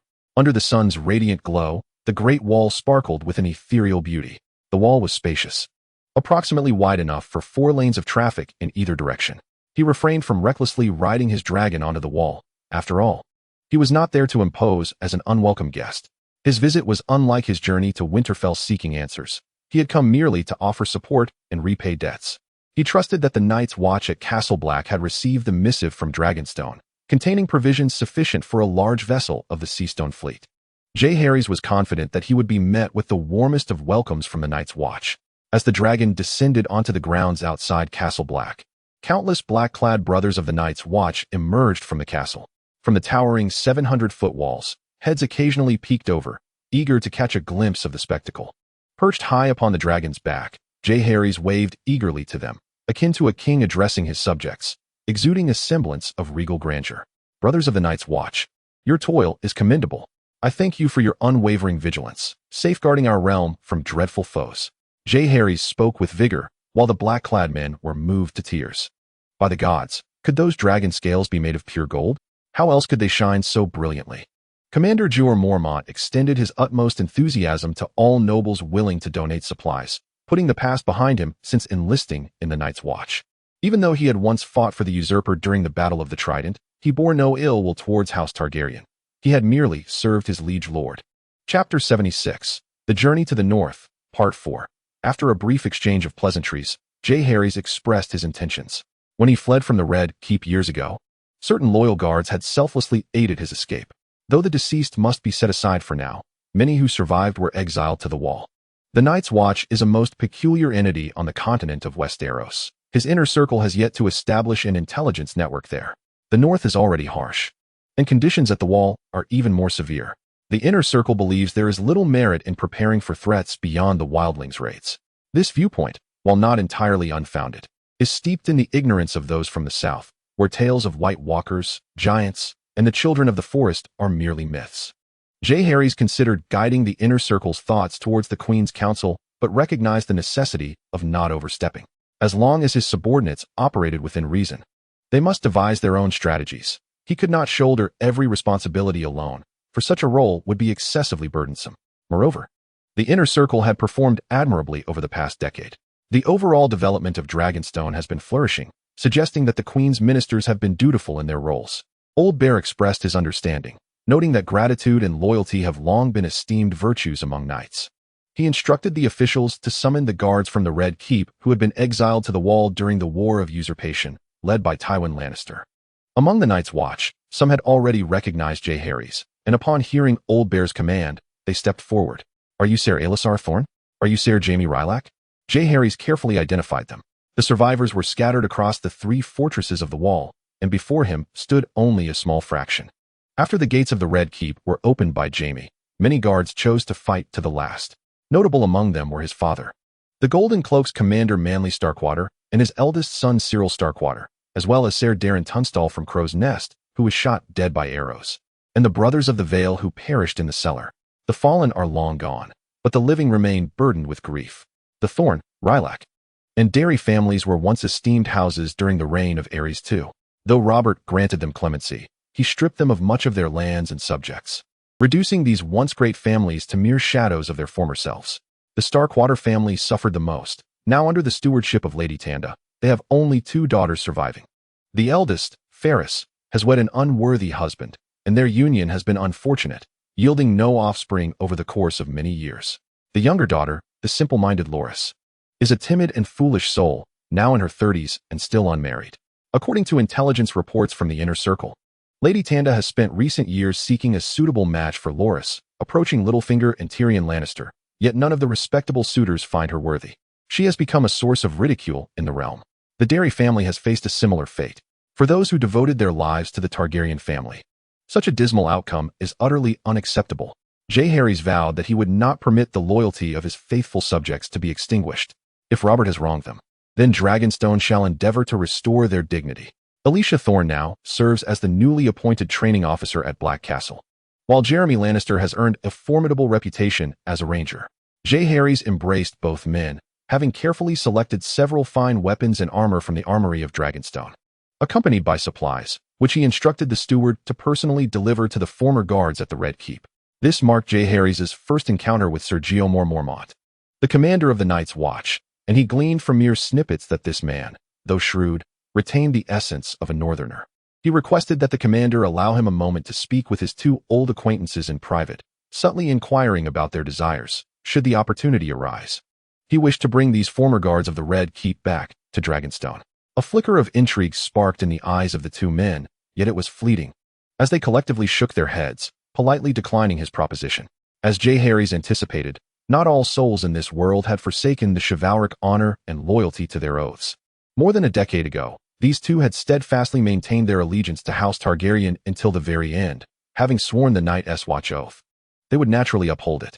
Perhaps they possessed their own flaws. Sir Thorne was known for his sharp tongue, while Sir Lannister often exuded an air of superiority, appearing rather arrogant.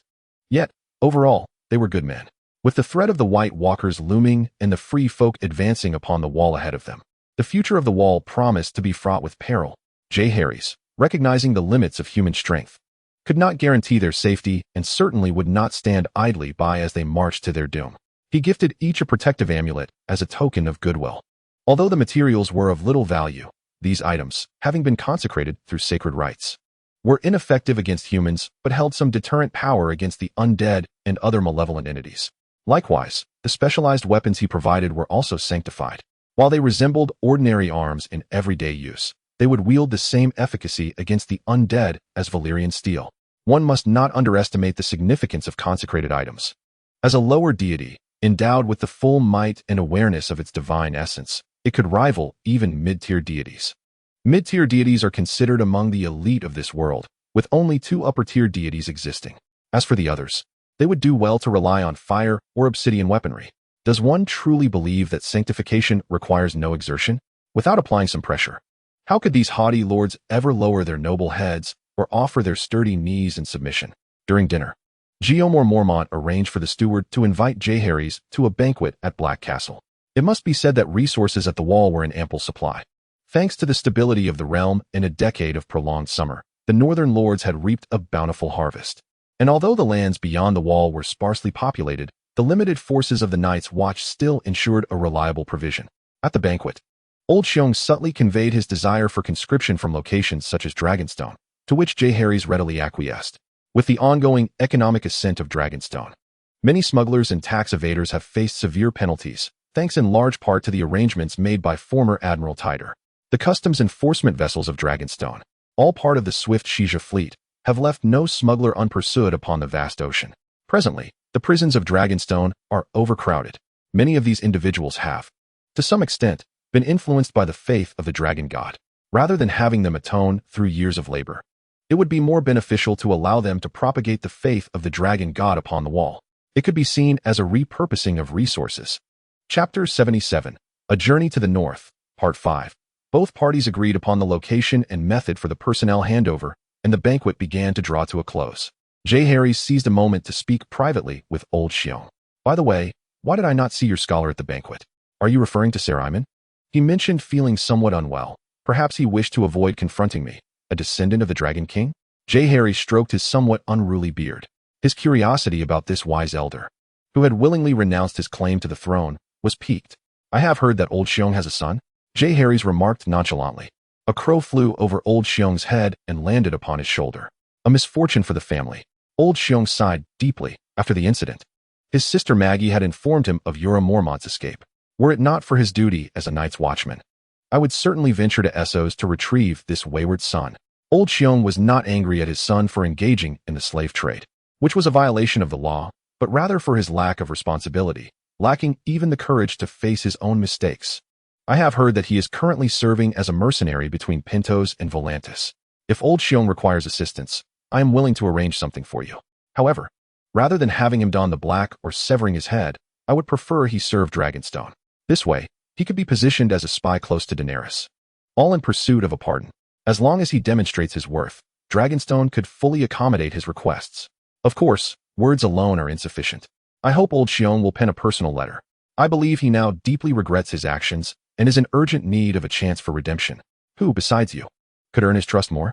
Old Xiong cast a meaningful glance at Jeherys, acknowledging that children grow up with their own ideas, and that this old man might be powerless to influence them. There is no need for Old Xiong to be modest. One cannot force a bull to drink. Yet what if this bull is parched and longs to return to the pasture? Very well. Rather than perish in obscurity like other mercenaries, he would prefer to die with the honor of a knight. However, from this day forth, he would no longer act as a member of House Mormont. Old Bear ultimately resolved that although the Targaryen family currently appeared to be at a disadvantage, their claim to the throne was still recognized. While people might seek to expel them, they could not deny their legitimacy. Even the High Septon and the Conclave, as well as the Citadel, must acknowledge this fact, which alone surpasses all other factions. Moreover, with the presence of a great dragon on Dragonstone, it is conceivable that more will follow. As long as the Targaryen family possesses dragons, it is only a matter of time before they reclaim the Iron Throne. This is a widely held belief among many. Although the usurper seized the throne by force, before the might of a dragon, he would have no choice but to relinquish it. In recent years, many lords from the Riverlands and Dorne have not fully complied with the commands from King S. Landing, and even some noble houses are exchanging glances with Dragonstone. King S. Landing dares not punish them lightly, which speaks volumes. In contrast, the new naval minister under Robert, Prince Stannis of Storm's End, asserts that disobedient lords must be punished. Otherwise, the decrees of the Iron Throne may not reach even the city itself. In plain terms, a suitable example must be made. Yet Old Bear does not wish to send the entire Mormont family to Robert's Blade. Yora, in comparison to the whole Mormont clan, is insignificant. Old Bear is indeed a man of great wisdom. Jeherys praised him, acknowledging the old man as shrewdness and meticulousness, fitting for one who could become the commander of the Night's Watch. Old Bear need not worry. Yora is a talent. And even I have heard of his considerable renown among mercenaries, especially now that Dragonstone is bereft of skilled individuals. Even if he enters my camp as a commoner, he will surely rise to prominence swiftly. Old Bear wished to protest, fearing that fame could be perilous. He preferred to remain an anonymous knight. Yet, given the circumstances, further discussion would be futile. Resigned, Old Bear accepted reality and promptly penned a personal letter to Jeherys. Jeherys perceived Old Bear's concerns, but saw no necessity to elaborate. The Dragonstone military is not easily distinguished these days. Years ago, before the closure of the gates, Dragonstone sought to rescue thousands of orphans and widows from the mainland, their fathers and husbands having perished in the war of usurpation. Many of these were the sons of knights and lords, possessing a certain military foundation. With the establishment of the Dragonstone Military Academy, a systematic program for military theory and practical training was initiated for these orphans. The most capable among them have grown into junior officers within the ranks of the Dragonstone army. Those lacking in ability have been replaced by more competent newcomers over the years. Therefore, while the current numbers of the Dragonstone army may be modest, with merely a few thousand, in terms of organizational capability, execution, and combat awareness, no other force in this age can rival them. In the prolonged struggle against the Iron Throne, having endured trials of blood and fire, the forces of Dragonstone have undergone a remarkable transformation. Their unwavering combat spirit, adaptable tactics, and the capability to execute multi-point assaults in small units have deeply impressed military strategists across the continent of Westeros. Upon investigation, it became apparent that the army of Dragonstone comprises primarily commoners, devoid of knights and lords. They have established a system of ranks that supplants the traditional leadership roles of knights in conventional armies. In this military structure, the hierarchy is determined by rank. When a superior officer falls, the subordinate automatically ascends to their position. Should a subordinate perish, the next in line is promoted, with the ranks extending to sergeants and elite soldiers. Only if an entire unit of lower-ranking officers and elite soldiers were to be annihilated could their organizational capability be entirely dismantled. Even in dire straits, This force would not readily relinquish their weapons or succumb to surrender. They are not nobles and are acutely aware that in a land like Westeros, where common soldiers are often regarded as expendable, they hold little value as captives. Thus, even in the event of their higher officers' demise, the older soldiers would lead their comrades in a desperate fight for survival. Any lord or knight with even a modicum of military knowledge would be reluctant to engage such an army. They are familiar with the Unsullied of Astapor in the Bay of Slaves on Essos, known for their mass training. And some have witnessed the Unsullied bodyguards accompanying wealthy merchants in the free cities, clad in bronze helmets. However, compared to the soldiers of Dragonstone, the Unsullied, despite their strength, lack the spirit and fervor, resembling emotionless killing machines. In stark contrast, the soldiers of Dragonstone are disciplined, fierce in battle, and command both respect and fear on the battlefield. In their daily lives, they pay for their purchases rather than resorting to plunder. They haggle with merchants for lower prices instead of brandishing fists or drawing swords. They are vibrant young men, a charming group of individuals. Chapter 78. A Journey to the North, Part 6. All Northerners, Westerlanders. An Ironborn claim to be capable of defeating 10 men from other lands, yet they dare not utter such boasts in the presence of the soldiers from Dragonstone. In Dragonstone and the surrounding islands of Blackwater Bay, including Crab Isle, the Cape of Marseille, and even on the mainland of Westeros, upon encountering soldiers adorned with the emblem of the three-headed dragon, even the most reckless troublemakers would instinctively silence themselves. In truth, these soldiers possess few notable victories. Their most significant achievements include an altercation with the soldiers of Storm's End in King's Landing, a small squad annihilating a group of Lannister retainers outside the gates of Lord Lake's manor in the Vale, and a confrontation in the disputed lands that resulted in the eradication of a band of pirates. Yet, for reasons unknown, a formidable reputation has spread about them. As Jeherys departed, he took with him a personal letter penned by Old Bear, striving to cultivate alliances with the lords he was accustomed to. For there was no need to create enemies unnecessarily. Especially regarding the Bear Island family, Jeherys harbored a particular fondness for the charming little bear girl portrayed in the series, which was indeed quite remarkable. In an extension of this affection, he developed a significant fondness for the entire Mormont family. However, speaking of sentiments, one must also address feelings of animosity. Having ventured into the north, he had no intention of solely playing the role of the virtuous hero. He mounted his dragon, Rhaegar, and soared towards the lonely mountain, harboring a long-standing grudge against a certain flaying family. The Dreadfort, situated by the shores of the Weeping Water in the north, serves as the ancestral stronghold of House Bolton.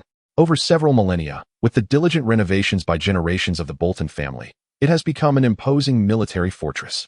As the principal vassal of Winterfell, the Bolton family reconciled with House Stark only a few centuries ago, following a prolonged history of enmity. Indeed, some Boltons of yore donned the skins of their foes, including those of Stark kin, as cloaks.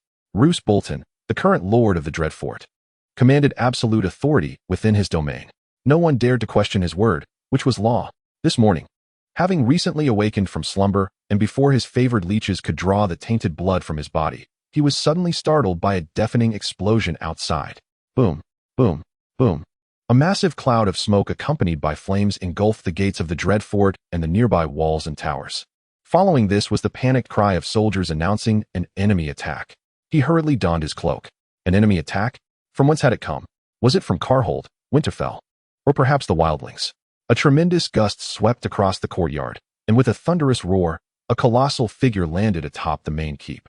The roar of the dragon, mingled with searing flames akin to molten lava, reduced the remaining towers to mere ash. Roose Bolton's pallid visage turned ashen, almost lifeless in an instant.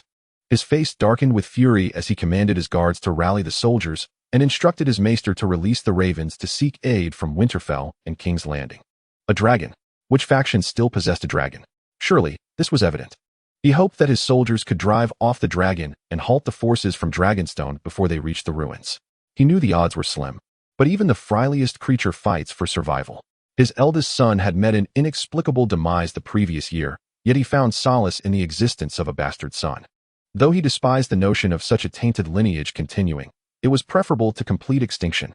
He hastily arranged for a servant to conceal the bastard in the secret passage within the sacred woods connected to the castle, prepared for any unforeseen events. Roose Bolton, why do you not come to meet me? Jeherys' resonant voice silenced the chaos within the castle. At this moment, Roose Bolton discerned that the invading forces from Dragonstone consisted of but a single individual, and a dragon. What manner of strategy was this? Had they come to deliver themselves as sacrificial offerings? It was known that the Iron Throne had ostensibly ceased its pursuit of the remnants of House Targaryen. Yet clandestine conflicts had never truly abated. As realization dawned upon him, wrath surged within. Was this a sign of disdain? Did they not regard him as a worthy adversary? Even when the esteemed Queen Visenya alighted upon Eagle's Nest, she had no intention of initiating hostilities. It was akin to playing a game of do de jeu. To unleash a bomb at the outset seems rather excessive, does it not? I, Lustbot, a scion of the Red Queen and the Count of Terrorhold, have encountered His Highness. Suppressing his ire, he stood in the courtyard and bowed toward the imposing dragon knight atop the main fortress. Ah, so you're a Lustbot, Jeherys remarked, casually picking at his teeth. Earlier that morning, he had finally discovered a plump brown bear upstream on the river end. Though his method of preparation left much to be desired, resulting in an unsatisfactory meal. Might I inquire what brings your highness to this humble abode of mine? Are you unaware? Jeherys cast a glance at the man below. Let me ask you this. Over a decade ago, did you not violate a bride within your territory and subsequently hang her husband? Your highness, that is merely a rumor. Moreover, even if it were true, I fail to see how it serves as evidence for your campaign against me. Lustbot retorted, bewildered, convinced that this was merely an excuse fabricated by his adversary, seeking to exploit the situation to veil some nefarious intent. I ask you but one question. Do you acknowledge or deny it? Jeherys gazed disdainfully at the castle, where a steady stream of heavily armored knights began to converge upon their location. Not far off, soldiers readied their crossbows, longbows, and scorpion bolts, their sights set upon him and Hela. How absurd. Lustbot disregarded them entirely. With a flourish of his hands, he commanded his archers to unleash their arrows. Single-handedly, he breached the gates and towers of his ancestral stronghold, thereby declaring war without a word. Even if he were to slay the dragon and the dragon rider on the spot, what could Dragonstone do to him? Ah, the youth is indeed Na'vi. He was prepared to claim the carcass of the dragon and the head of the Targaryen heir. Swish, swish, swish. Clang, clang, clang. The dragon Hela shielded her eyes and neck with her wings. Unlike her brethren, Hela's wing membranes were fortified with a layer of robust scales. When she folded her wings, she could instantly conjure a colossal shield, safeguarding herself from harm. Occasionally, arrows that slipped through the gaps were either thwarted by her softly shimmering scales or severed by Jeherys' sword. Ah, the youth relies on brute force. And now that he possesses strength, he believes that sheer recklessness will suffice. Lustbot's archers fired relentlessly, feeling as though they were shooting at an enormous steel plate, utterly unable to penetrate its defenses. Thankfully, there were also scorpion and siege crossbows, designed to combat siege shields and formations. A single bolt could crack even the mightiest stone. To their astonishment, Jeherys descended from the dragon, like a wisp of smoke, moving with an ethereal grace as he navigated the fractured castle walls, swiftly approaching the scorpion and siege crossbows. With a series of sharp sounds, the scorpion crossbows and the siege crossbowmen discovered that the bowstrings before them had been severed. Subsequently, a torrent of dragon flames surged towards them. In Chapter 79, The Journey to the North, final chapter, Lustbot knelt on the ground, beseeching Jeherys for forgiveness. Merely 10 minutes prior, Jeherys, in his invincible divine form, had obliterated all the scorpion crossbows and siege weapons, directing the dragons to incinerate the massive shields wielded by the guards. He finally realized that the audacity of this man and dragon to approach his castle was not recklessness, but a profound acknowledgement of their own strength. Such an adversary left him utterly perplexed on how to mount any resistance. Observing the once mighty elite soldiers now transformed into a grisly carpet of corpses, exuding the scent of charred flesh, even his typically stoic and ruthless demeanor faltered, urging him to retch. Today, the terrifying fortress faced its day of dread. An absurd thought suddenly struck Lustbot. No, it was a reality. Prince, have mercy. The situation was beyond his control. He would not hesitate to bow in supplication if it meant survival, even if it required him to relinquish all his lands. I ask you once more, do you confess to the crimes of years past or not? Jeherys' voice echoed distantly, as if descending from the heavens. Lustbot's heart sank as he recalled the time he had ridden past a mill situated in a village on the outskirts of the terrifying fortress. During a hunting expedition, he had slain a stag and partaken of its blood, only to later encounter a strikingly beautiful bride. Overcome by youthful passion, he felt that the secret union of the couple, conducted without his consent, was a personal affront. Thus, he executed the groom, enacting the rite of the first night upon the lifeless body before the gathered crowd. This was his prerogative. I confess, he uttered, bitterness flooding his mouth. Do you not know that during the reign of King Jeherys I, the right of the first night was abolished? As a lord, you have egregiously trampled upon the laws of the kingdom, wantonly taking lives. I am guilty of treason against you. Upon hearing Lustful's admission, Jeherys promptly declared, according to the laws of the seven kingdoms, let me ponder. Yes, I hereby sentence you to death. The nonchalant tone in which Jeherys delivered this grim pronouncement sent shivers down Lustful's spine. Your Highness, I pledge my loyalty to the Iron Throne and Winterfell. Even if guilty, it is not your place to punish me. Lustful cried out, disregarding his dignity in the face of mortality. Indeed, that is true. How could the Duke of Winterfell punish you, when I am not the king? Jeherys was somewhat taken aback by Lustful's cleverness. While he lacked the authority to punish him, it did not mean he was powerless. Therefore, I shall advocate for trial by combat. Jeherys declared, before the dragon god I worship and the deities you revere, should you defeat me, it would signify that your life is meant to persist. Upon witnessing Jeherys' martial prowess, Lustful hesitated to agree to the duel. Your Highness, my father is innocent. A voice interjected, belonging to a young man with a corpulent frame and thick lips. Who are you? I am Ramsay Snow, the son of Roose Bolton. Someone respond. Oh, are you the illegitimate child born of that violated bride? Jeherys did not conceal his contempt for the young flayer, a wretched being daring to appear before him so brazenly.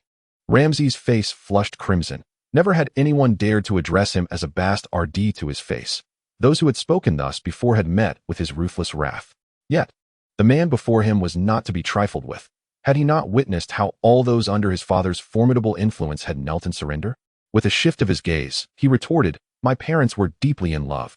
He committed no crime of violation. The death of that groom was the doing of others. Not my father's hand. Clever sophistry. With a wave of his hand, Jeherys unleashed a dark force that shot towards Ramsay's mouth. The young flayer attempted to evade it, but it was too swift. With a resounding crack, it struck him squarely in the teeth. Ah! Ramsay gasped, blood spilling forth as two of his teeth fell to the ground. A closer look revealed that the dark force was merely a small stone. His mouth swelled, resembling one stuffed with a fist, yet his eyes gleamed with a more frenzied, bloodthirsty glare. He savagely licked the blood remaining on his lips, swallowing it down as it continued to trickle, akin to a wolf's drool before a meal. Your Highness, since you pride yourself on being just, why not summon the parties involved from that year? Shouldn't my mother hold the most authority in this matter? Ramsay spat vehemently. Huh?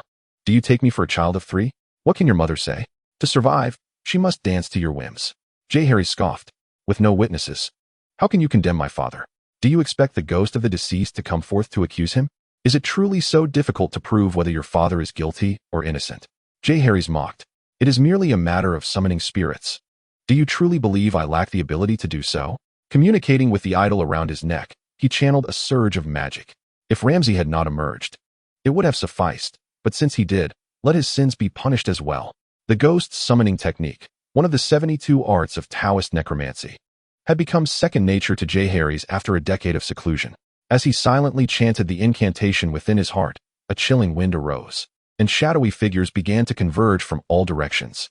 They were gaunt, their faces ashen, spirits of those who had perished at the hands of the Boltons over the years.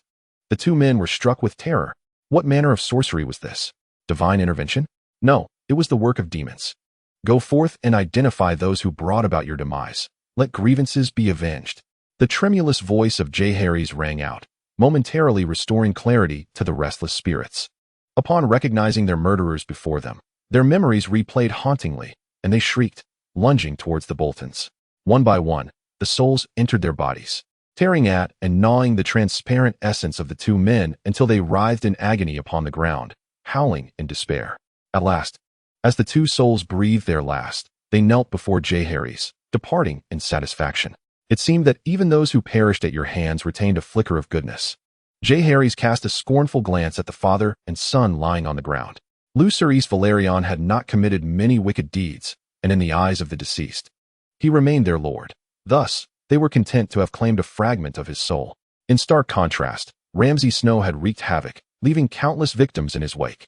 His essence, already fractured by the relentless gnashing of the undead, flickered weakly as if on the brink of extinguishment.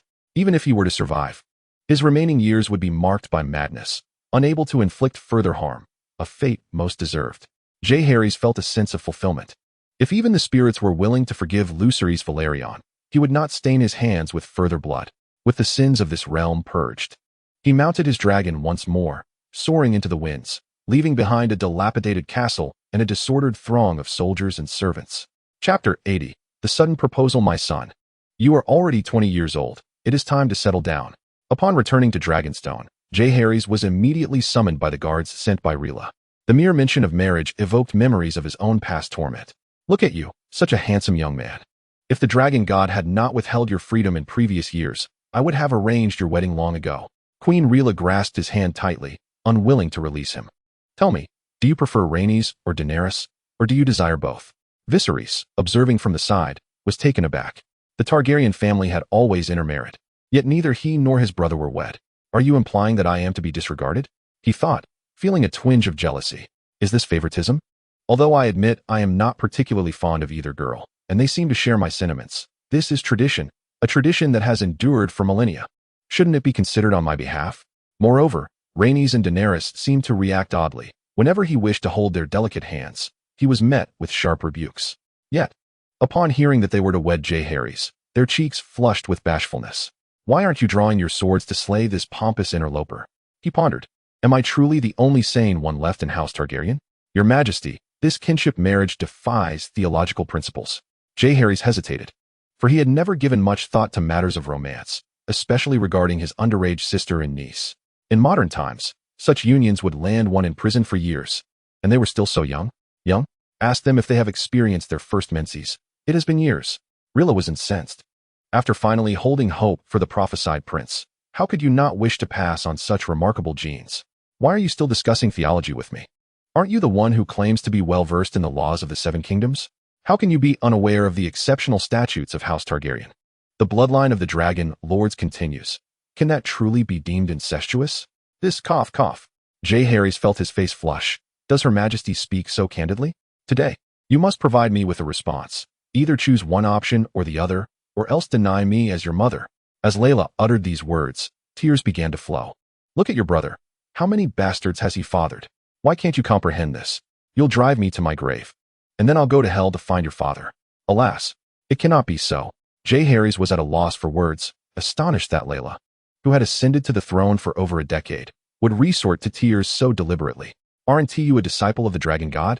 Let the dragon god decide. Layla, witnessing Jeherys' hesitance, in her fury, insisted on dragging him to the dragon god temple in Dragonstone. Indeed, the dragon god temple at the docks of Dragonstone had undergone several expansions, accommodating numerous devotees for worship, to facilitate royal sacrifices. Another temple was constructed outside the Hall of the Seven. While the stance of the seven gods remains uncertain, at the very least, they have not expressed opposition. The multifaceted tree now resides as a manifestation of the incense at the small dragon god temple in Dragonstone. Initially reluctant, it agreed immediately upon hearing it would enjoy free lodging and sustenance henceforth. Jeherys was perplexed as to why the multifaceted tree refrained from absorbing spiritual energy. According to its cultivation experience, it should have swiftly returned to its zenith. Regardless, ever since attaining the status of a celestial being, unless it achieved a higher level of Tao fruit, the benefits had become minimal. To ascend to the earth immortal realm, one must evade the 3 calamities and 5 tribulations. Where the 3 calamities are thunder, fire, and wind, and the 5 tribulations, also known as the 5 calamities, are blindness, deafness, injury to the mouth, madness of the heart, and hindrances in movement. Currently, he had mastered the earth evil techniques, known as the 72 transformations, which are specifically employed by Taoist masters to navigate these calamities. Previously unknown to him, this knowledge now seemed invaluable. He voluntarily shifted his cultivation, traversing the world in the guise of a mortal, preparing to endure the 5 tribulations in hopes of overcoming them swiftly. His current audacity was not his true nature. Rather, he was navigating the tribulation of madness. As the 5 tribulations do not follow a predetermined order nor a fixed combination, potentially arriving sequentially or in various combinations. The power of the heavenly Tao is formless and unfathomable. Practitioners can only passively accept their fate. Those who cannot transcend are left with a fragment of their original spirit, destined to reincarnate or become ghostly immortals. Upon arriving at the Dragon God Temple, the inner guards, having received prior notice, had already cleared the area. After lighting a stick of incense, Layla and Jeherys knelt on the cushions. She retrieved from the offering table a pair of crescent-shaped cups, one flat, and one convex, adorned with star and moon patterns. This unique feature distinguished the Dragon God Temple from other sanctuaries, enhancing the interaction between the divine and the devotees. When the faithful find themselves in moments of indecision, they may seek divine guidance through supplication and worship. After making their offerings, they cast the divination cups. One flat and one raised signifies the sacred cup, indicating agreement with the request. Two raised signify the denial of the request, and two flat signify a non-committal response. A consecutive 3 casts yielding the sacred cup indicates divine consent. Queen Layla, muttering incantations, cast her cups first to inquire whether the union of Jeherys and Rhaenys should be sanctioned, resulting in 3 sacred cups, which filled her with joy. She then inquired about the union of Jeherys and Daenerys, only to receive 3 non-committal responses. Jeherys remarked that he had no control over the situation, not even a semblance of divine influence to manipulate the outcome. Perhaps even the divine presence deemed Daenerys too youthful for such matters. Queen Layla, having received the divine affirmation, gazed triumphantly at Jeherys, proclaiming that he would be able to consummate their union that very night. Jeherys, bewildered, questioned the lack of wedding preparations, astonished by the simplicity of the proceedings.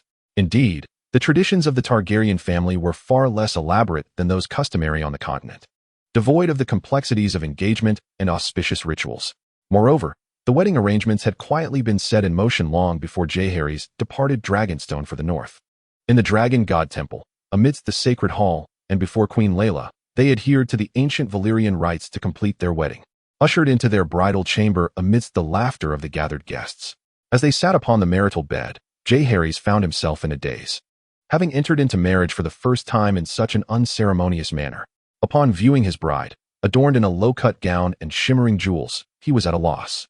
He resorted to the few clumsy romantic phrases he had learned in his past life, which rendered his bride blushing and parched with desire. Thus, he sought to quench her thirst with sweet words, expressing sentiments akin to, "As you gracefully sway, the blossoms bloom. The harmony of our union is fragrant and delicate."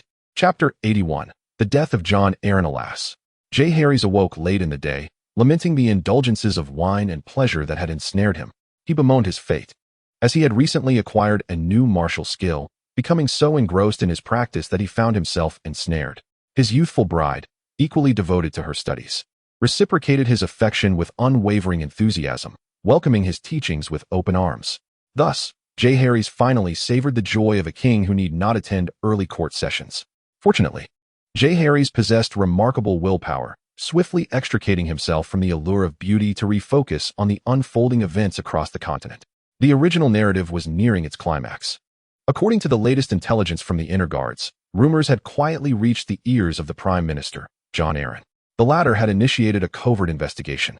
Yet it was evident that the aging Prime Minister and his associates were unable to maintain discretion, as soon enough, some were compromised. Every move of the old Prime Minister was easily discerned by his adversaries within the Red Keep. The old fool truly does not recognize his own worth. Cersei exclaimed angrily to Jaime. What does it matter? He possesses no evidence whatsoever. Jaime languidly reclined in his chair, his gaze lingering upon his sister's exquisite form, stirring a sense of desire within him. He reached out, wrapping his arm around Cersei's slender waist, disregarding her protests, and bestowed a gentle kiss upon her cherry lips. Are you out of your mind? If Robert sees this, he will have us both killed. Should he witness it, I would fulfill his wish and become a kingslayer once more. Cersei thought, what a brainless fool. Whether or not one becomes a kingslayer is inconsequential. But the children must not be deprived of their claim to the throne. Lacking enthusiasm, she swiftly extricated herself from her brother's grasp. We must act preemptively. How shall we proceed? Jaime inquired. Do you require me to draw my sword and sever the old man's head? No need for your concern. We must tread carefully from now on. Moreover, keep your distance from Joffrey and the others to avoid arousing Robert's suspicions. Jon Arryn has recently sensed an approaching storm. In King's Landing, several factions operate in secrecy, either obstructing or assisting him in his investigations. He feels ensnared in a web spun by others. Yet the royal bloodline must remain untarnished. When His Grace, Prince Stannis Baratheon of Storm's End, arrived bearing that voluminous tome, The Great Houses of the Seven Kingdoms, a genealogy and history, including descriptions of many lords and their offspring. He was bewildered until Stannis proclaimed that all heirs of House Baratheon possess raven black hair. Even over 90 years ago, Maester Merlin recorded the last union of the stag and the lion, resulting in a stillborn boy, adorned with a mane of black hair. Whether it was a Lannister marrying a Baratheon or vice versa, the offspring invariably emerged with black hair, without exception. When gold encounters coal black, it is destined to yield. He recalled the days spent in the Vale, the first illegitimate daughter of Robert, her name now forgotten, yet she too seemed to have black hair. Over the years, Robert fathered numerous bastards, several of whom resided in King's Landing. Just days ago, he had witnessed a boy named Gendry at Maegor's Holdfast, the lad also sporting a head of coal-black hair. "My lord, the boy in my brother's castle, he too has hair of ebony." Stannis's words echoed incessantly in his ears, leaving him dizzy and bewildered, at a loss for what to do. He could hardly fathom the wrath Robert would unleash upon learning this news. He would not merely deliver 2 slaps to the queen. She and her 3 children would surely face clandestine execution. How could he be oblivious to Stannis's intent in sharing such critical information? Yes, this was retribution. It was his brother's cruel vengeance, for he blamed the king for not granting him Storm's End, instead bestowing it upon their younger brother. He himself had received only the ruins of Storm's End and a newly constructed wooden fortress. Stannis harbored a deep-seated resentment towards his regal brother, reducing him to a figure of mockery in the eyes of the 7 kingdoms. He rubbed his throbbing temples and demanded a goblet of wine. "Bring me a cup," he exclaimed. Lisa personally delivered a chalice of sweet Dornish wine, an exquisite golden vintage, reputedly gifted by Peter Baelish, the newly appointed master of coin, whom Stannis had originally dispatched to the town of Seagull as a tax collector. To his surprise, the young man proved to be exceptionally talented, having increased the town's revenue tenfold in just a year. With capability, drive, and discernment, such a young man was indeed worthy of promotion, and within a few short years, he ascended to the esteemed position of Master of Coin. "Is Robert still awake?" he inquired softly of his wife. "Not yet. I've asked Maya to keep him company," Lady Lisa replied, her complexion pale. Jon Arryn sighed. Over the years, his wife's multiple miscarriages had altered her physique and appearance, making her seem over a decade older than her actual age. After much effort, they had finally welcomed Robert, yet the gods plagued him with epilepsy, leaving him frail and, at 4 years old, still reliant on his mother's milk. An eagle must learn to soar, he contemplated, resolving to have Robert adopted by Stannis, whose reputation for strength and determination might fortify his son's character. He shared this thought with Lisa, only to be met with vehement refusal. "No one shall take my little darling." Lisa nearly roared, tears streaming down her cheeks. "He is still so young. He cannot be separated from his mother." "My dear Lisa, Lord Stannis is strong and brave." The old hand of the king attempted to persuade her, but she remained resolute. "Very well, bring me another cup of wine," Jon said, his throat parched, his headache intensifying. At his words, Lisa wiped her tears and turned to pour another drink, this time a deep red Dornish sweet wine, which clung to the white wax cup like congealed blood. The wine was indeed exquisite. Jon Arryn had no particular fondness for it. Yet few lords on the continent could resist the allure of the sweet red wines from the Arbor and Dorne. The liquid flowed like blood across his tongue, navigating the aging palate and nearly toothless gums, before being swallowed down his throat. "Lisa," summoned Robert. "It has been a while since I truly looked at him." Jon Arryn felt himself becoming somewhat intoxicated. His clandestine visits and investigations had begun to wear him down. But for a man who had fathered a child in his later years, the legacy of his family was of utmost importance. When Robert was brought to him by a maid, the boy gazed up at his father with wide, innocent eyes, his pale greenish-gray irises resembling those of a frightened fawn.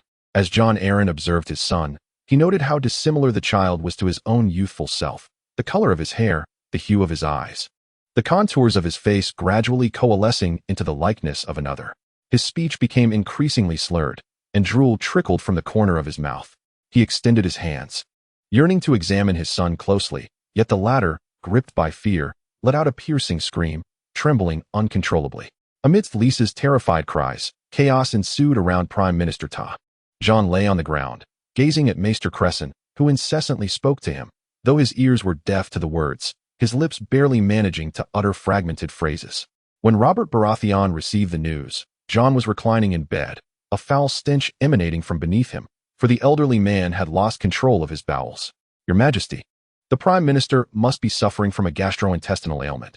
I believe a cleansing of his stomach and bloodletting is in order," Maester Cresson suggested, having devoted the entire night to such efforts. Although he could not cure his lord, the situation had not deteriorated further. "Maester Cresson, your intentions are commendable, yet the Prime Minister is far too aged. Inducing vomiting may well cost him his life," Ser Davos remarked, stroking his long beard. However, you may leave. I shall attend to him. Your Majesty, it is my belief that the Prime Minister has reached the end of his days. It would be more merciful to allow him to depart peacefully and with dignity, the Grand Maester proposed. Robert clasped the old man's hand tightly, feeling its burning heat. Robert. Suddenly, Jon regained a flicker of consciousness, his spirit resilient. He grasped Robert's hand with fervor, but once more, the sound of incontinence erupted from below. His eyes widened in horror as his strength gradually ebbed away.